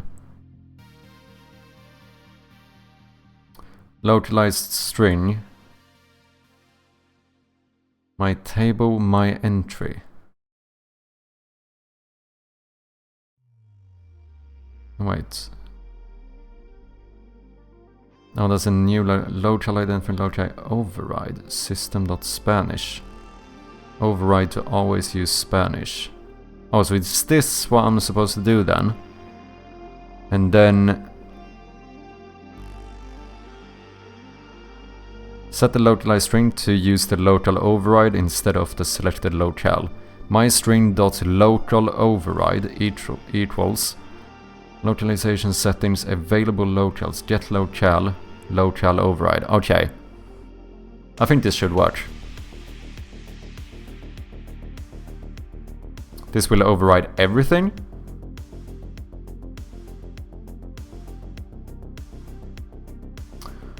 Oh. Wait.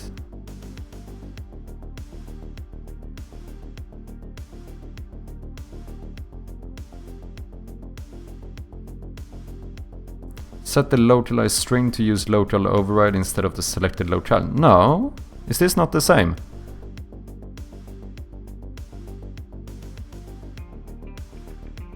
I mean, this is what you sent, right?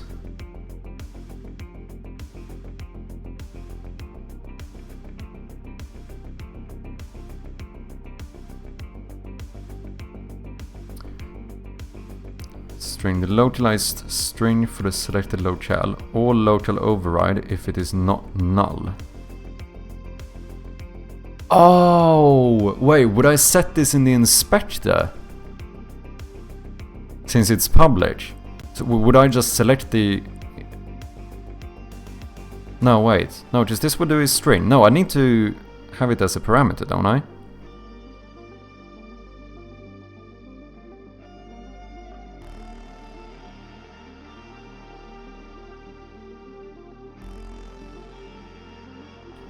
Wait, returns string. The localized string for selected locale or local override if it is not null. I don't understand this. Am I done? I might be. Perfectly fine if I am. Where am I supposed to enter the locale? As a just like the... Should I enter a locale as the parameter? Just in this one? To get it to override specifically for this string.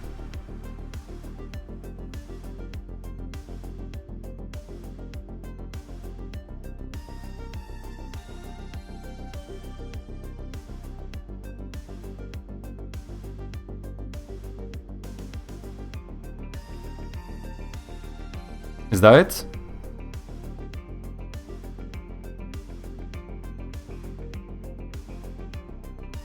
Because I don't understand, because the examples they show here, like params, like this is an array of objects. I mean, object is like an umbrella term though, isn't it? That can be basically anything, as far as I know. Or like it's the parent object or whatever you want to call it of like most things in Unity. String. Localized string for selected locale or local override if it is not null. If this string is not null. Oh, I'm so confused. Get localized string is in. So what, would I enter the locale as a parameter for this one?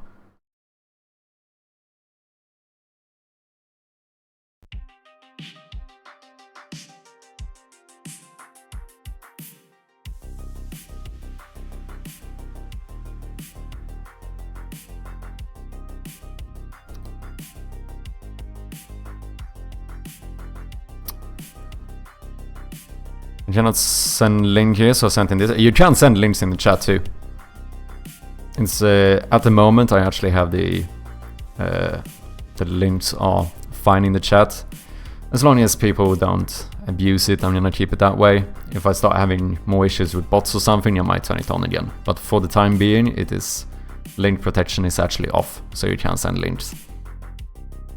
Passing a locale into get localized string async should force a string with the specified key to be returned using the specified locale. Okay.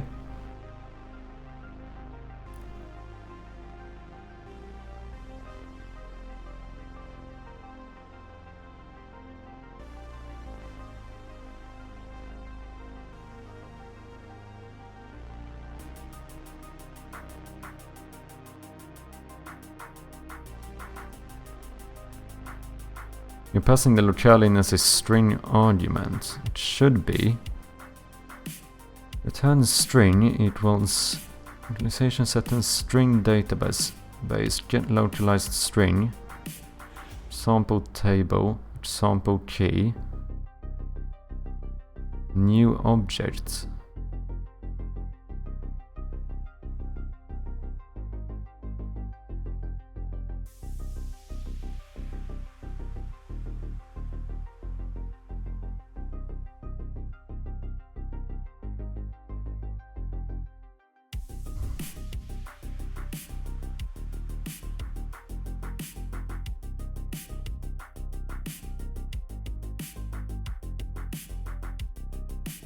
What does this do? What?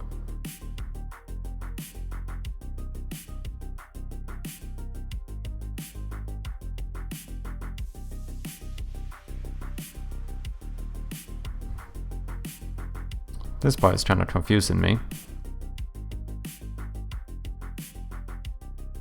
Wait, so we have a parenthesis here which goes to this one. So all of this is entered as a parameter. Step collider. I suppose this is something he has put in. Step collider reference dot name. Oh, so would this be my language title then?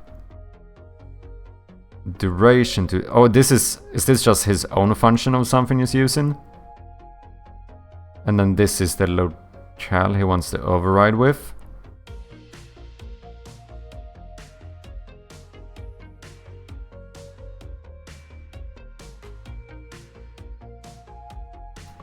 This is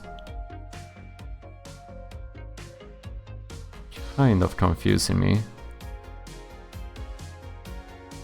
And string date. So that one uses something different. What did I...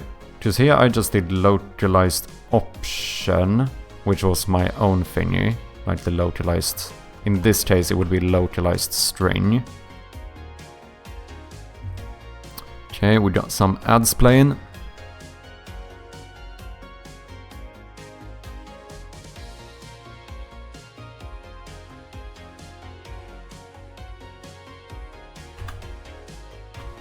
Wait, let me put this...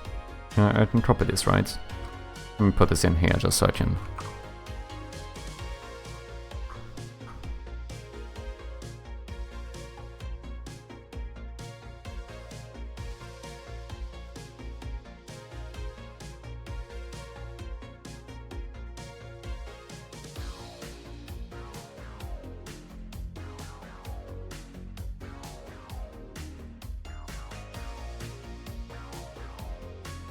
Example key. Yeah, this is just stuff that he does for his specific case, I think. What I think we would do here is have this be the language title.text. Duration to string, that is something he does, so I think we can remove that. I don't know if I'm on the right track here, but locale, that should work. But then I think we want to use get localized string async. Dot task we used here. I think object is parameters. Your string should not have any parameters. Maybe omit or have an empty object here for check.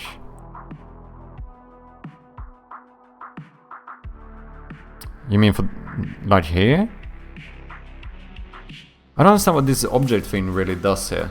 I think that's what's kind of confusing me.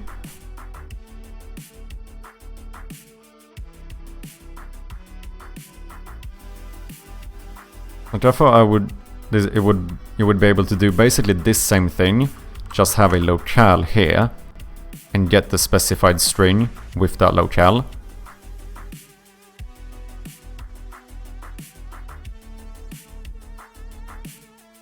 Yeah, so in that case, this one... But in that case, I don't even need to enter it here, right? Like, I could just call this, because this would be the key, so this would actually be the localized string. Objects are values that could be used in strings if string had parameters. Oh, okay, wait, so I can remove this. And then we could just say that the language title.text is equal to this.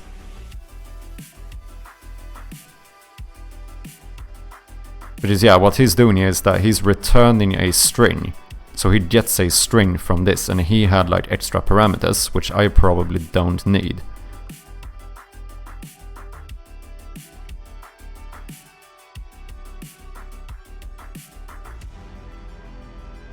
For the key, there should be a key of the title string somewhere in your localization table. An example table should be the name of that table. Yeah, I wonder if I can be a bit lazy. Can I not do this? Can I not serialize a private field and have like a...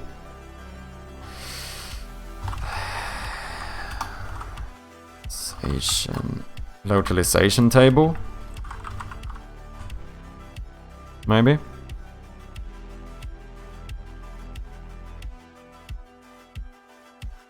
Oh wait, but this is supposed to be a string, isn't it? So I can't do... I mean, localized string is probably a string though, right? Because it says string. I would just hard code. That is true, probably. So in that case... this would be menu underscore language. This one I'm not...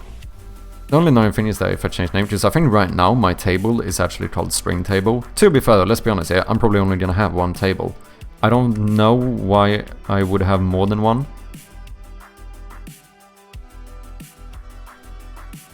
Table shared data.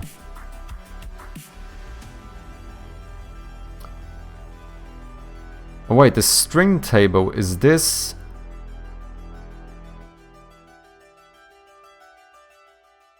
This is my locales. No, here, string table. This is the one. So this would just be called string table. You'd want to have a table for UI and a table for story, maybe. Oh yeah, I see. Maybe like if you categorize it and stuff. Oh, that actually kind of makes sense in some regard, to be honest. Like you would have like a UI table, and then... I think I'm just gonna have everything in one massive table. But yeah, I do see that... in certain regards, I see why that could be useful. Also, I don't love the fact... Can I rename my string table? That shouldn't be an issue, right?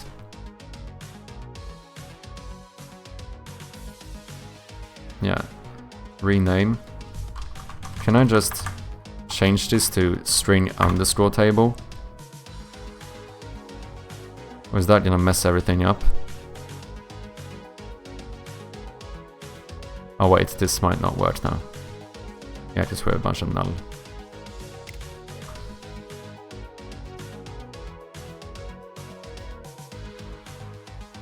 But these are still called the same thing without the underscore.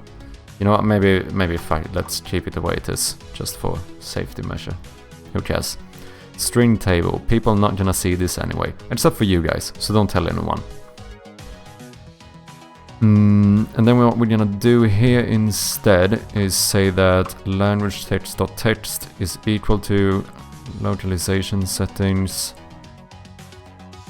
string database, get localized string async, string table, menu language, new object. Why is this all messy now?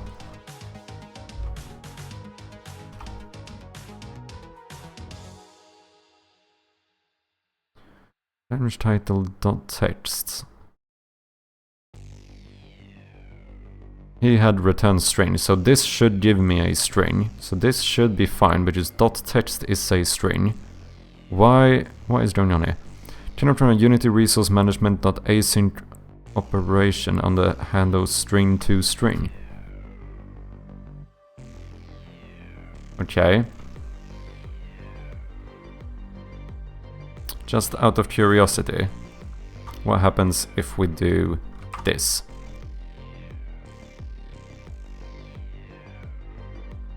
Oh yeah, you're right, we need a wait, don't we?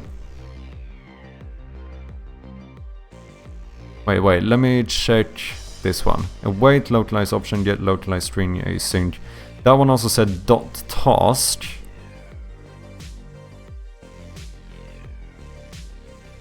Which would be after the parenthesis. I don't know if we need that.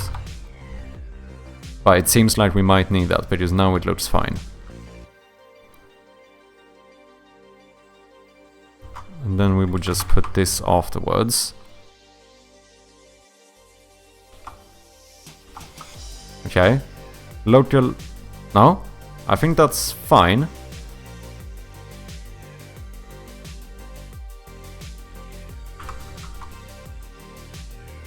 And then, let's see here. This one we don't need. Localized string we don't need because it's hard-coded. Language title. Do we even need locale? No, yeah, where do we select the locale at the moment? Here, locale. Okay, locale we do need. So this is... We can also print language localized string for debugging purposes. True. Let's do a debug log.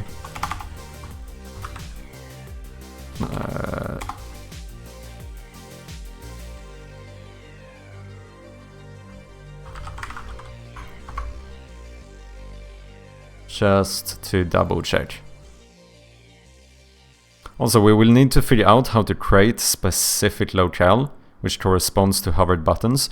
No, right now it's kind of fine because I have this reference, right, which is serializable. So I'm quite sure, if I'm understanding you correctly, that is, that I should be able to select this. Let's see here, language button. We now have the locale here, which is set to English, Brazilian Portuguese, European Portuguese, Swedish. And that is the locale that we then enter here. So I just set that in the inspector. Because I'm gonna have to change that specifically for each one anyway, no matter if I do it straight through code or through here. So all we really need is for all of these to have a reference to the language title. And let's save just in case. And now, if I'm not mistaken, I think this should work. So now, you know, I want to do another, before we do this, I want to do another debug log. And say, I'm gonna do the localized text, and then I also want to say something like current language plus, does this matter? No, wait, I can see this anyway. Never mind, I can see this in the top corner. This doesn't matter because I see what is the active locale. Never mind, never mind. Don't have your hopes high. True, true. Okay, so it defaults to English. If I have a English, it says language, Portuguese, Brazilian Portuguese. It says idioma, idioma, språk, and it does update. But as we can see in the corner up here, it does not change language. We are only updating. And it does seem...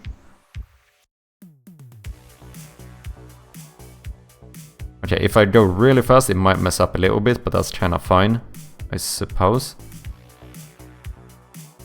I think it might actually work. Well, we also need to make sure that it works when I click one of these.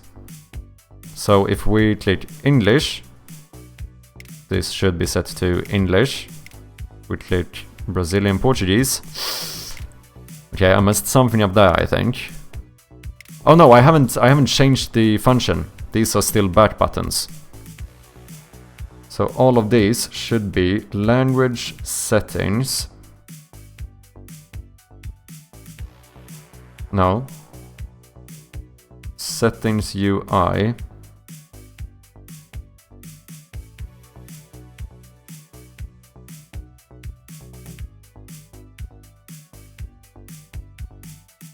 Is, just out of curiosity, is settings UI a singleton?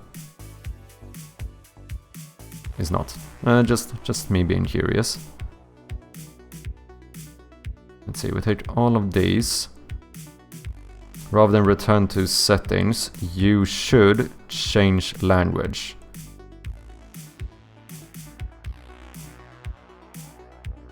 We'll probably change the change language function. Let's check it maybe. I think that one should be fine, because that is the one we did here. I think I finished this one.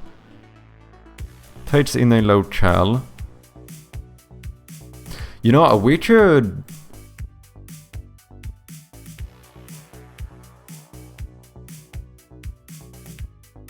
No, wait.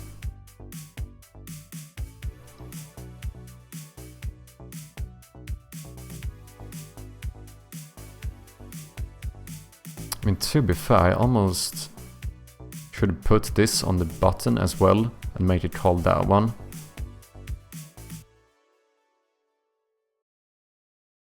This could actually be on here, and we only need to reference the locale once.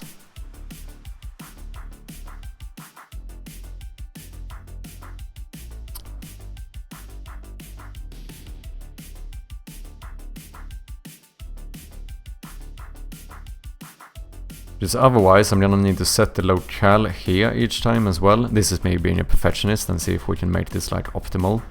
So now I have to set the locale in 2 different places. That seems unnecessary.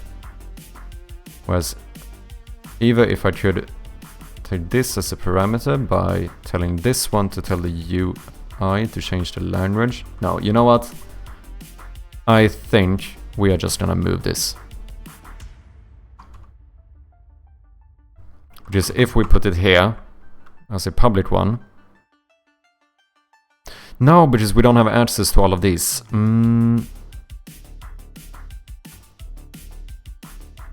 Yeah, no, that's not worth it. Can I do this without... I mean, not that it's really that bad for me to just set the locale one more time. To be fair. This is me, like... So sometimes I just overcomplicate things, don't I? Like, this takes me 5 seconds to do. And I'm trying to figure out a way for me to not have to do this. Like, boom, I'm actually done. Like, that took me... I don't even think it took me 4 seconds, to be honest. I actually don't even think that took 4 seconds.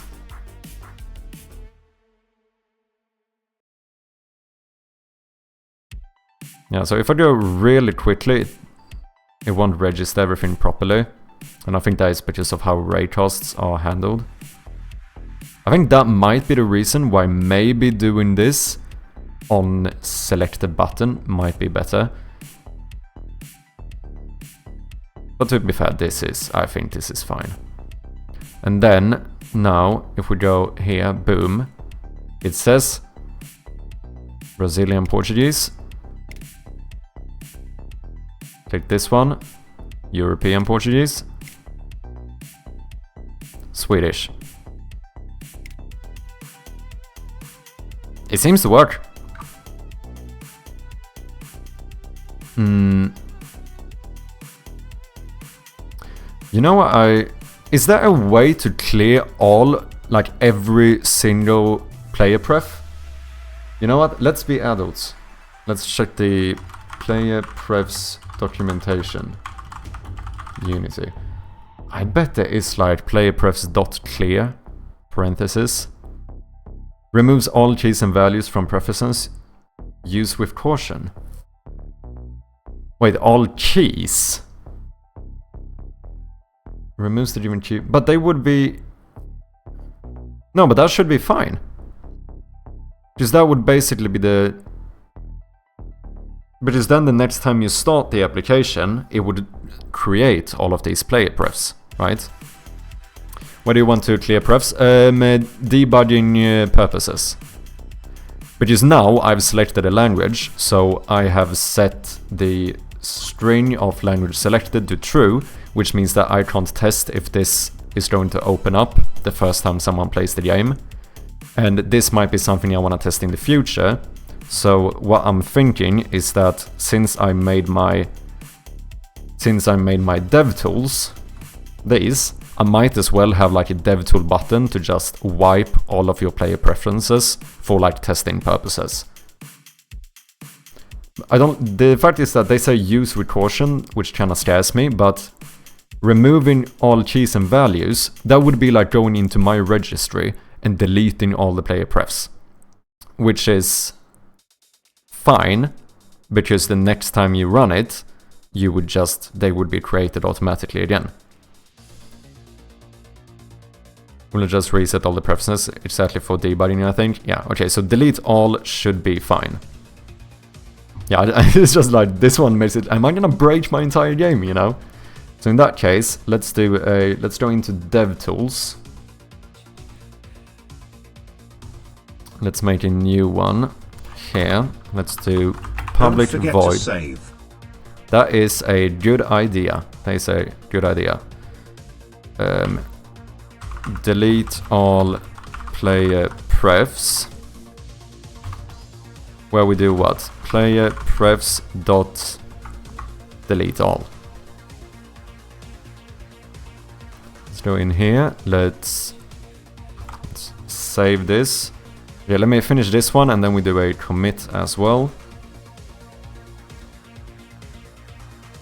Debug menu panel.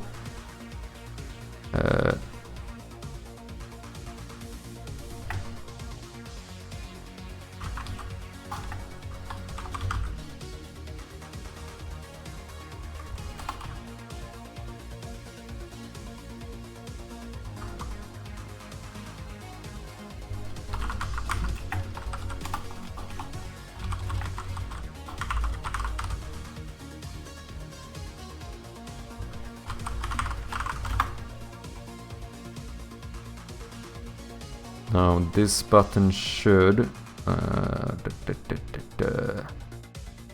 delete all player prefs.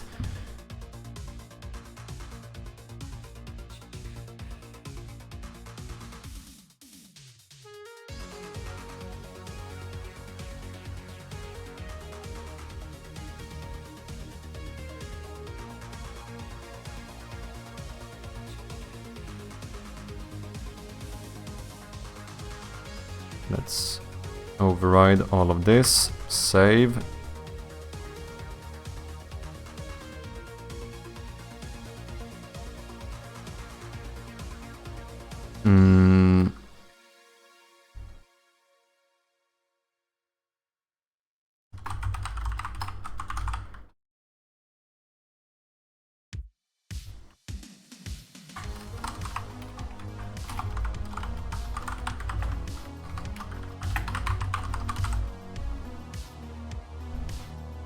Boom. And now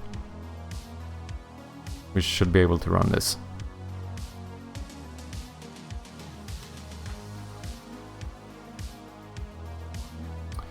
So do I have...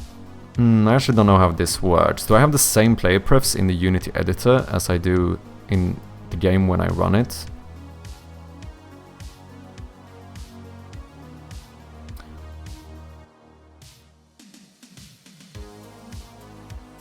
Let's see, you should be on by default, and then you should be off.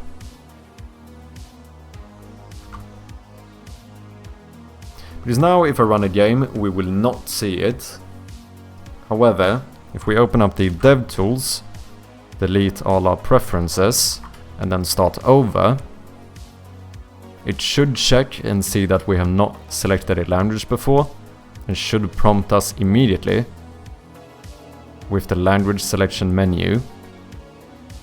And if we say I select European Portuguese, that should now be my language. And if I start the game again, it now knows I have selected a language. But it's not loading the correct language. I wonder if that is because I am in the Unity editor. I'm actually gonna build and run this just to see what happens.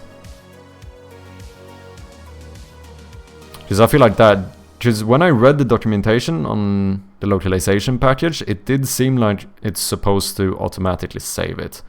No, it wasn't when I read the documentation. That was when I asked ChatGPT. Maybe ChatGPT lied. This answers my question, whether or not I share the player prefs. I don't. Okay, so now if we select European Portuguese, that is the language we get. Now we're gonna close out of the game. Sorry about this, but we are going to build the game again.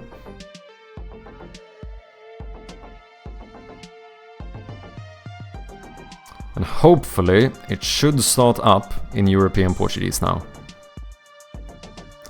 It doesn't! It doesn't. Interesting. But I don't get the menu. But it does not say my language.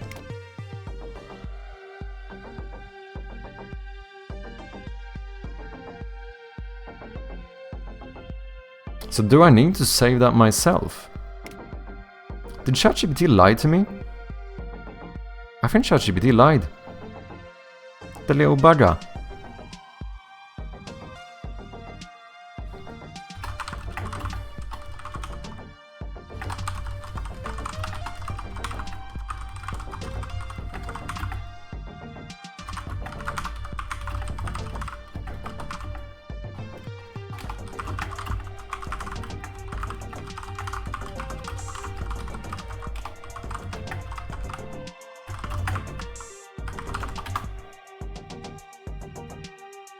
I know he said yes to this before. Yes, the Unity localization package can automatically save and load selected language between sessions. This is done through Unity's built-in player pref system, which can store selected blah blah blah. When you change blah blah, the localization settings not selected locale property, the package automatically saves the selected locale to player prefs under the key selected locale. When the application starts, the package checks player prefs to see if a locale was previously selected. If one exists, it loads the locale as the active locale. But why is it not doing this then? This behavior is handled by the package out of the box, so you don't need to write additional code to save or restore selected locale.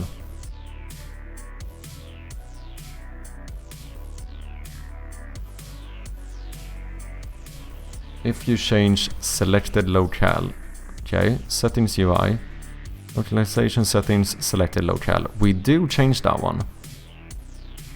This is odd.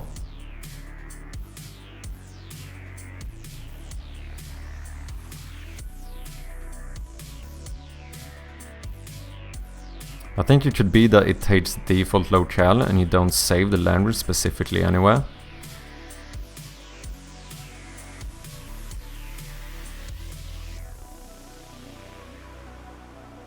But like how this is explained here, I should not need to worry whatsoever about saving. That's what I'm confused about.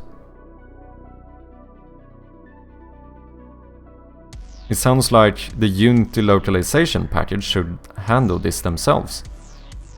The package checks player prefs to see if a locale was previously selected. If one exists, it loads that locale as the active locale. But it didn't. Close the game and restart it. The language should persist and load the previously selected locale.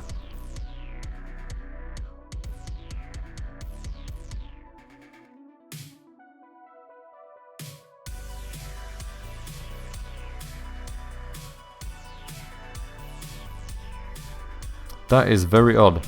Default behavior.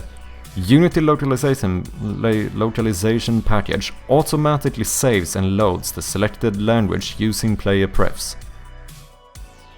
Customization, you can override it, blah blah. I just tried changing language, but the next time I restart, it defaults to English.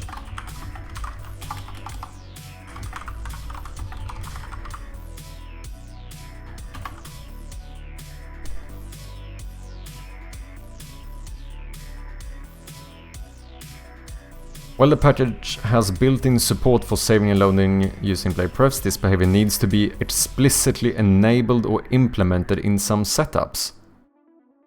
Dude, this man is fucking hallucinating.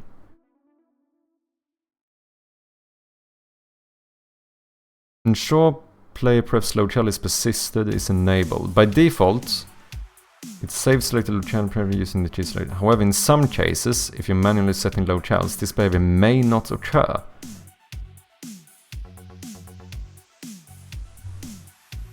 I'm currently implementing multi-language system for my game. My current problem is that I won't save selected language when restarting the app.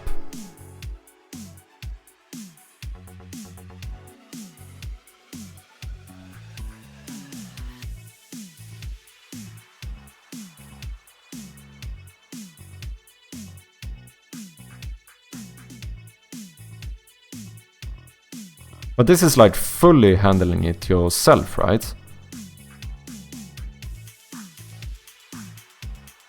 I actually noticed a funny thing about ChatGPT. Sometimes during certain hours of the day, its responses are absolutely nonsense.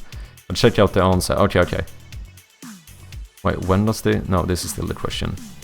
You don't need to save value into player prefs yourself, as the system does it automatically when the selected locale is changed. You need to define player pref locale selector. I attached an example of my config.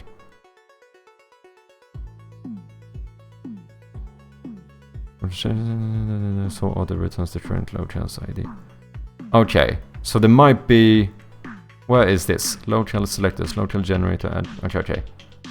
So this might just be a setting I have somehow missed.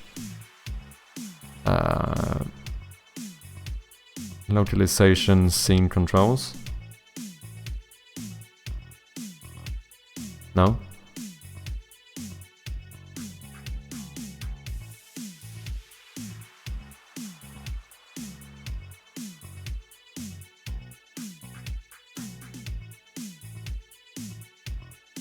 That's all I had here, right? Do I need to do it? Maybe it's in the actual, like...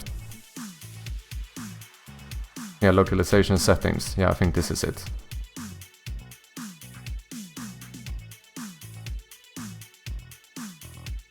What was the name there? Player pref local selector.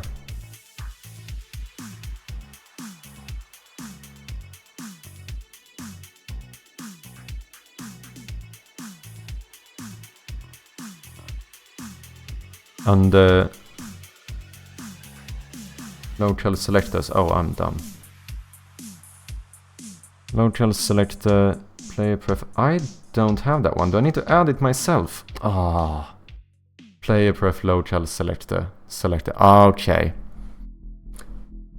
That's kind of interesting. Why not implement? Why not have this one added from the beginning?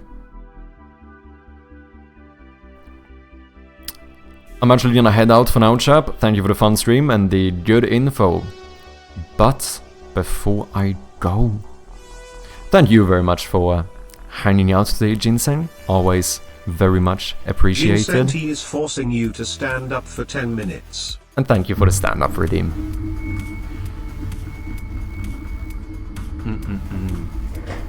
Yeah, like I said, thank you very much for coming by today, Ginseng. I do appreciate it. I appreciate you. There we go. You're also out of water bean redemptions. Okay, I think, if I'm not mistaken, it should work now then. I might have to select the language one more time. You know, we can actually... Should we try this in the editor first? Because now it should probably work in the editor too. When did that open? Definitely catch you on the next stream. Have a great stream. Thank you very much. Much appreciated. And I'll see you next time. Have a good one. Have a good night.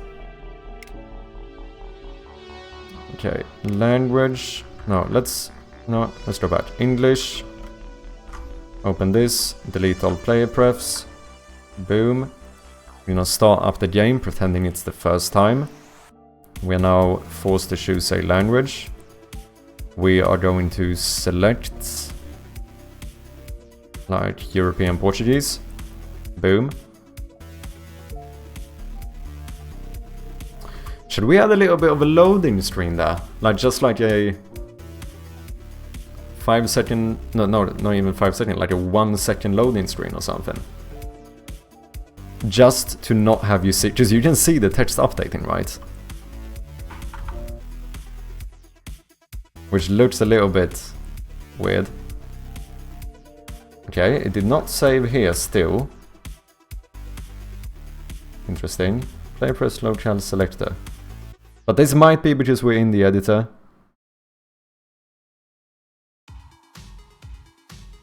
Or do I need to change the value of this?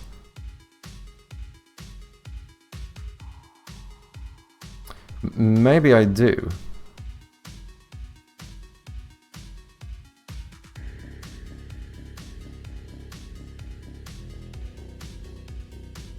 No, but that shouldn't matter, as long as there is a player prefs, right? And this could be the player pref.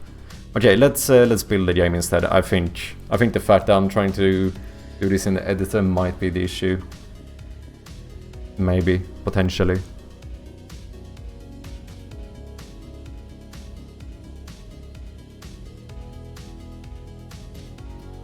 Looks like it doesn't work. Yeah, at least in the editor.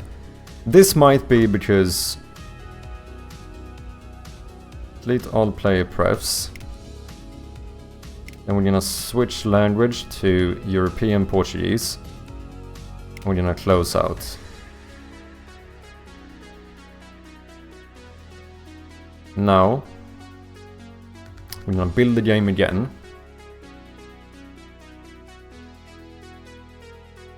And let's see what language we get. English.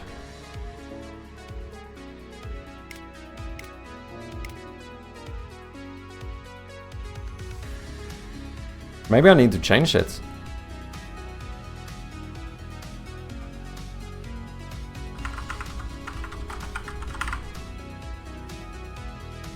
Maybe.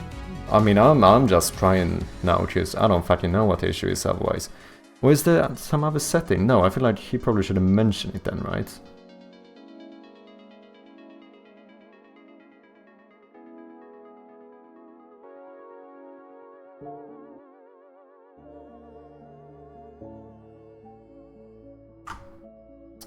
Delete all player prefs. Set language to European Portuguese. Close out. Start it again. English. Are there any logs? Doesn't seem like it, if this is what you mean. Because here's the thing, player prefs should save in the editor as well. So I feel like I shouldn't need to build this.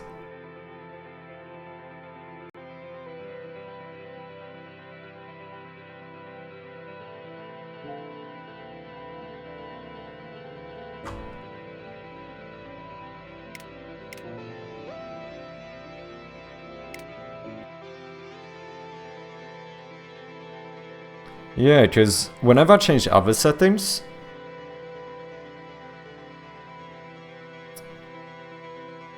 yeah, that is true. I shouldn't need to reset them. Maybe that's it. Maybe let's try not resetting them. Fucking hell, I'm open to anything.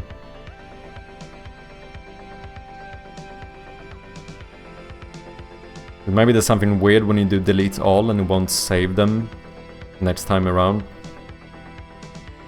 Maybe. English. It still shows English.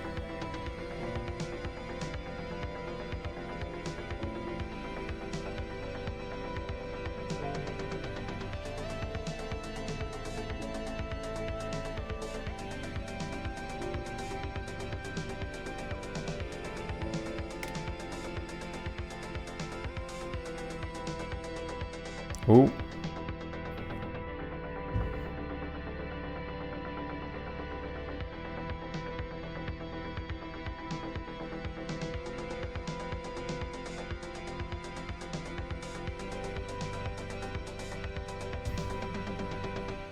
You need to define player pref local selector.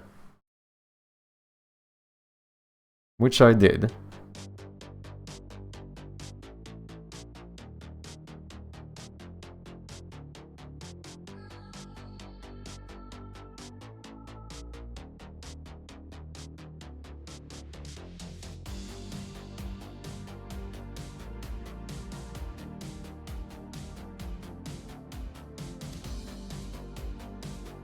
You don't need to save it or load it, it will all be handled by the system.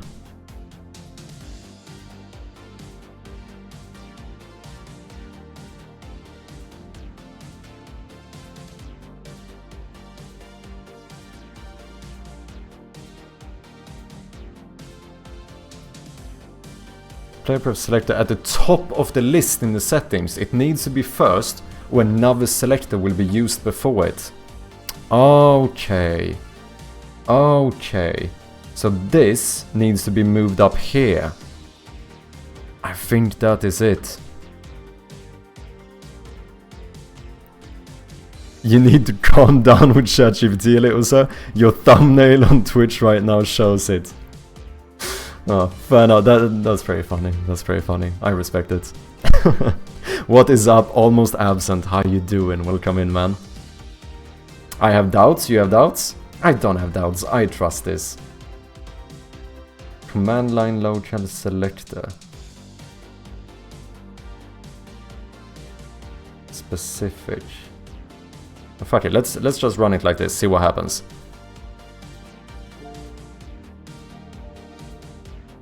Okay, do I need to start opening ChatGPT on another monitor to hide it from my thumbnail? Okay. European Portuguese. We're gonna close out. We're gonna start again. Come on now. Come on. It actually worked.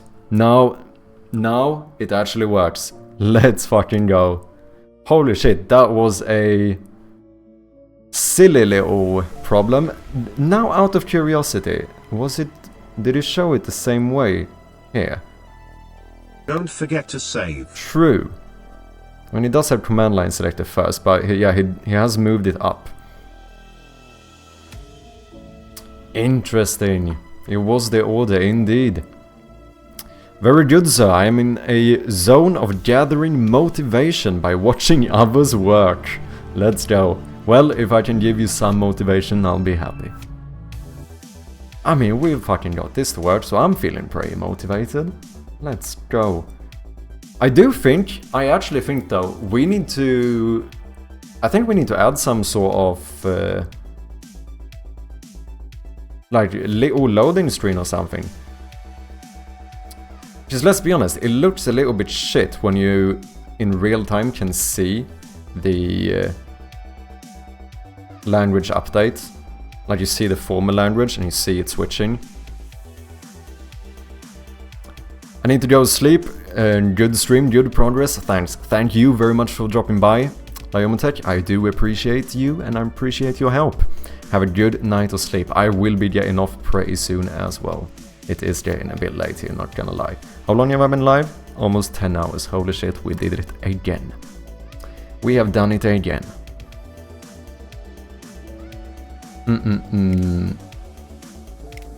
I need to change this as well. You see how this has bold text? This is not bold.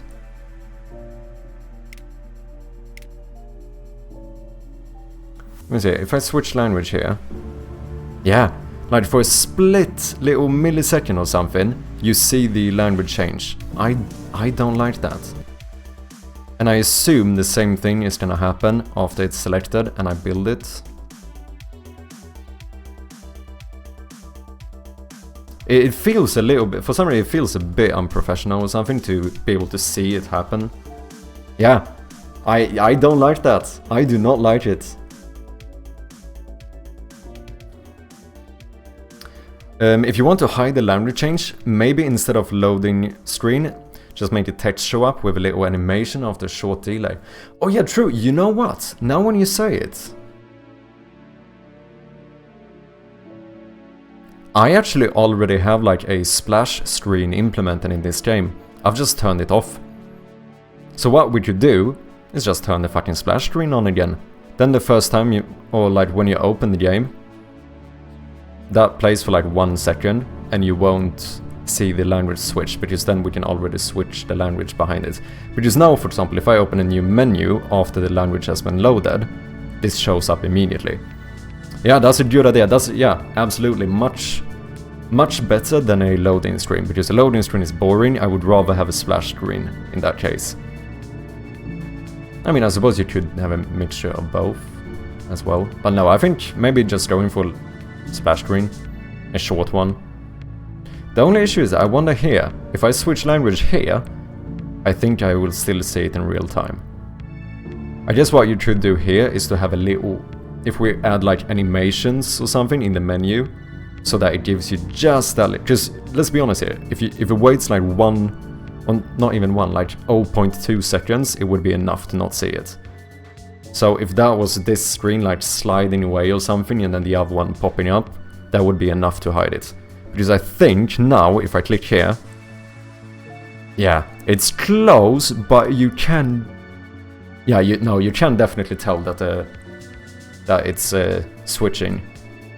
So we would need to do something, but I think here maybe, because we do want to polish this menu at some point anyway, right? So I think rather than just immediately switching menu scenes, we add just a little bit of an animation and it should be fine. But this actually seems to work now. That is nice. Yeah, good idea. I do think that that is more fun than a loading screen. I do think so.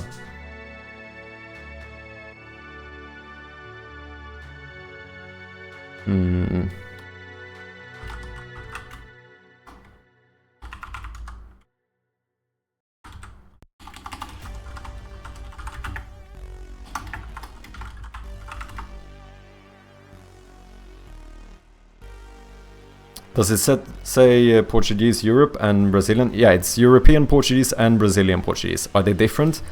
They are way more different than one could imagine. I would say they are a lot more different than American and British English.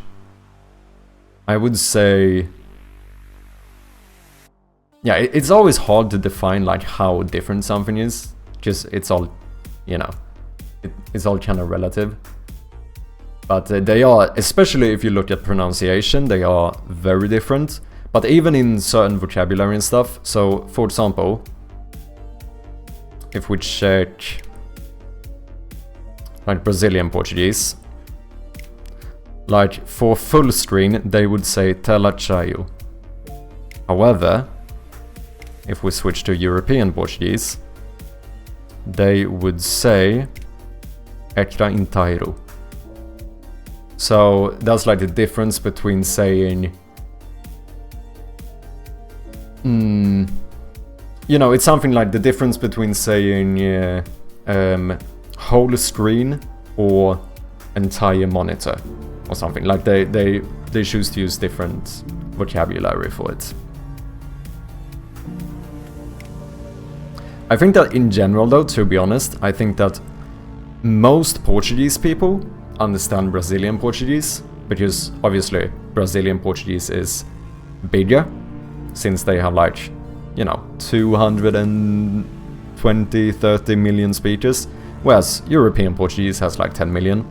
So I think, you know, Portuguese people tend to be more accustomed to Brazilian Portuguese, whereas I think Brazilians have more struggle understanding European Portuguese. Also in terms of pronunciation, because European Portuguese just has more difficult pronunciation, I would say. Thank God I'm not studying Portuguese. Well, the thing is that if you would like to study it, which I did, what you do is that you just select which one you want to use, which is I don't know where you're from, but for example, it would be the same thing about English. Some people learn American English, some people learn British English. It's just that thing where you end up having to pick one of them. So I studied European Portuguese, which is one of the reasons why I wanted to have it in my game, just to represent my Portuguese people, you know. However, I think for the general person, I think opting for just Brazilian Portuguese is probably fine. Because like I said, most most Portuguese people would understand Brazilian Portuguese anyway.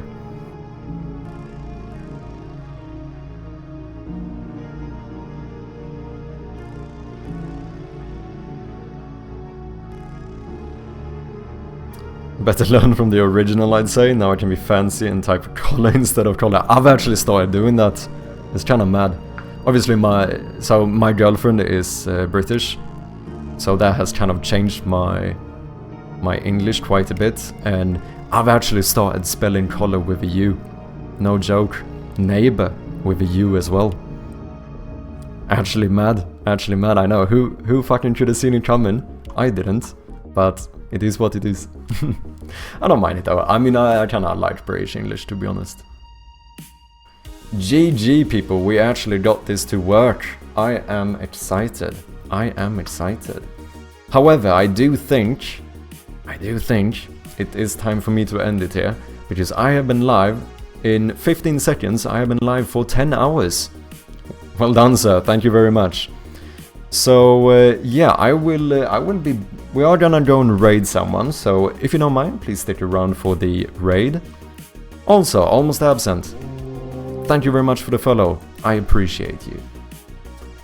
Let's see if we can find someone to raid, and then I will be back on Wednesday.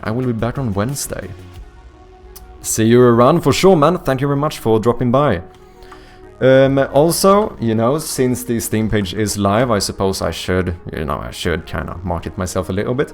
If anyone hasn't wishlisted my game yet on Steam, feel free to go and throw a little wishlist at that thingy.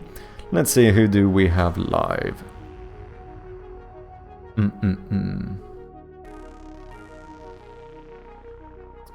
Let me have a look here.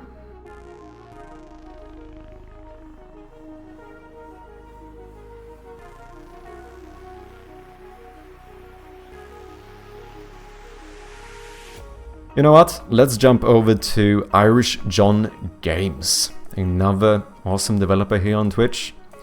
You guys should definitely check him out. I bet most of you already know who Irish John is, but if you don't, make sure to throw that man a follow as well. Like I said, I will be back on Wednesday. Until then, I hope you all have a good time, and like always, thank you guys very much for watching today. I really do appreciate it. I appreciate every single one of you, as well as all of the people who donated bits, as well as subscribed and everything today. I really do appreciate it. I just want to make that very clear. So yeah, have a good one, y'all, and I'll see you next time. Cheers.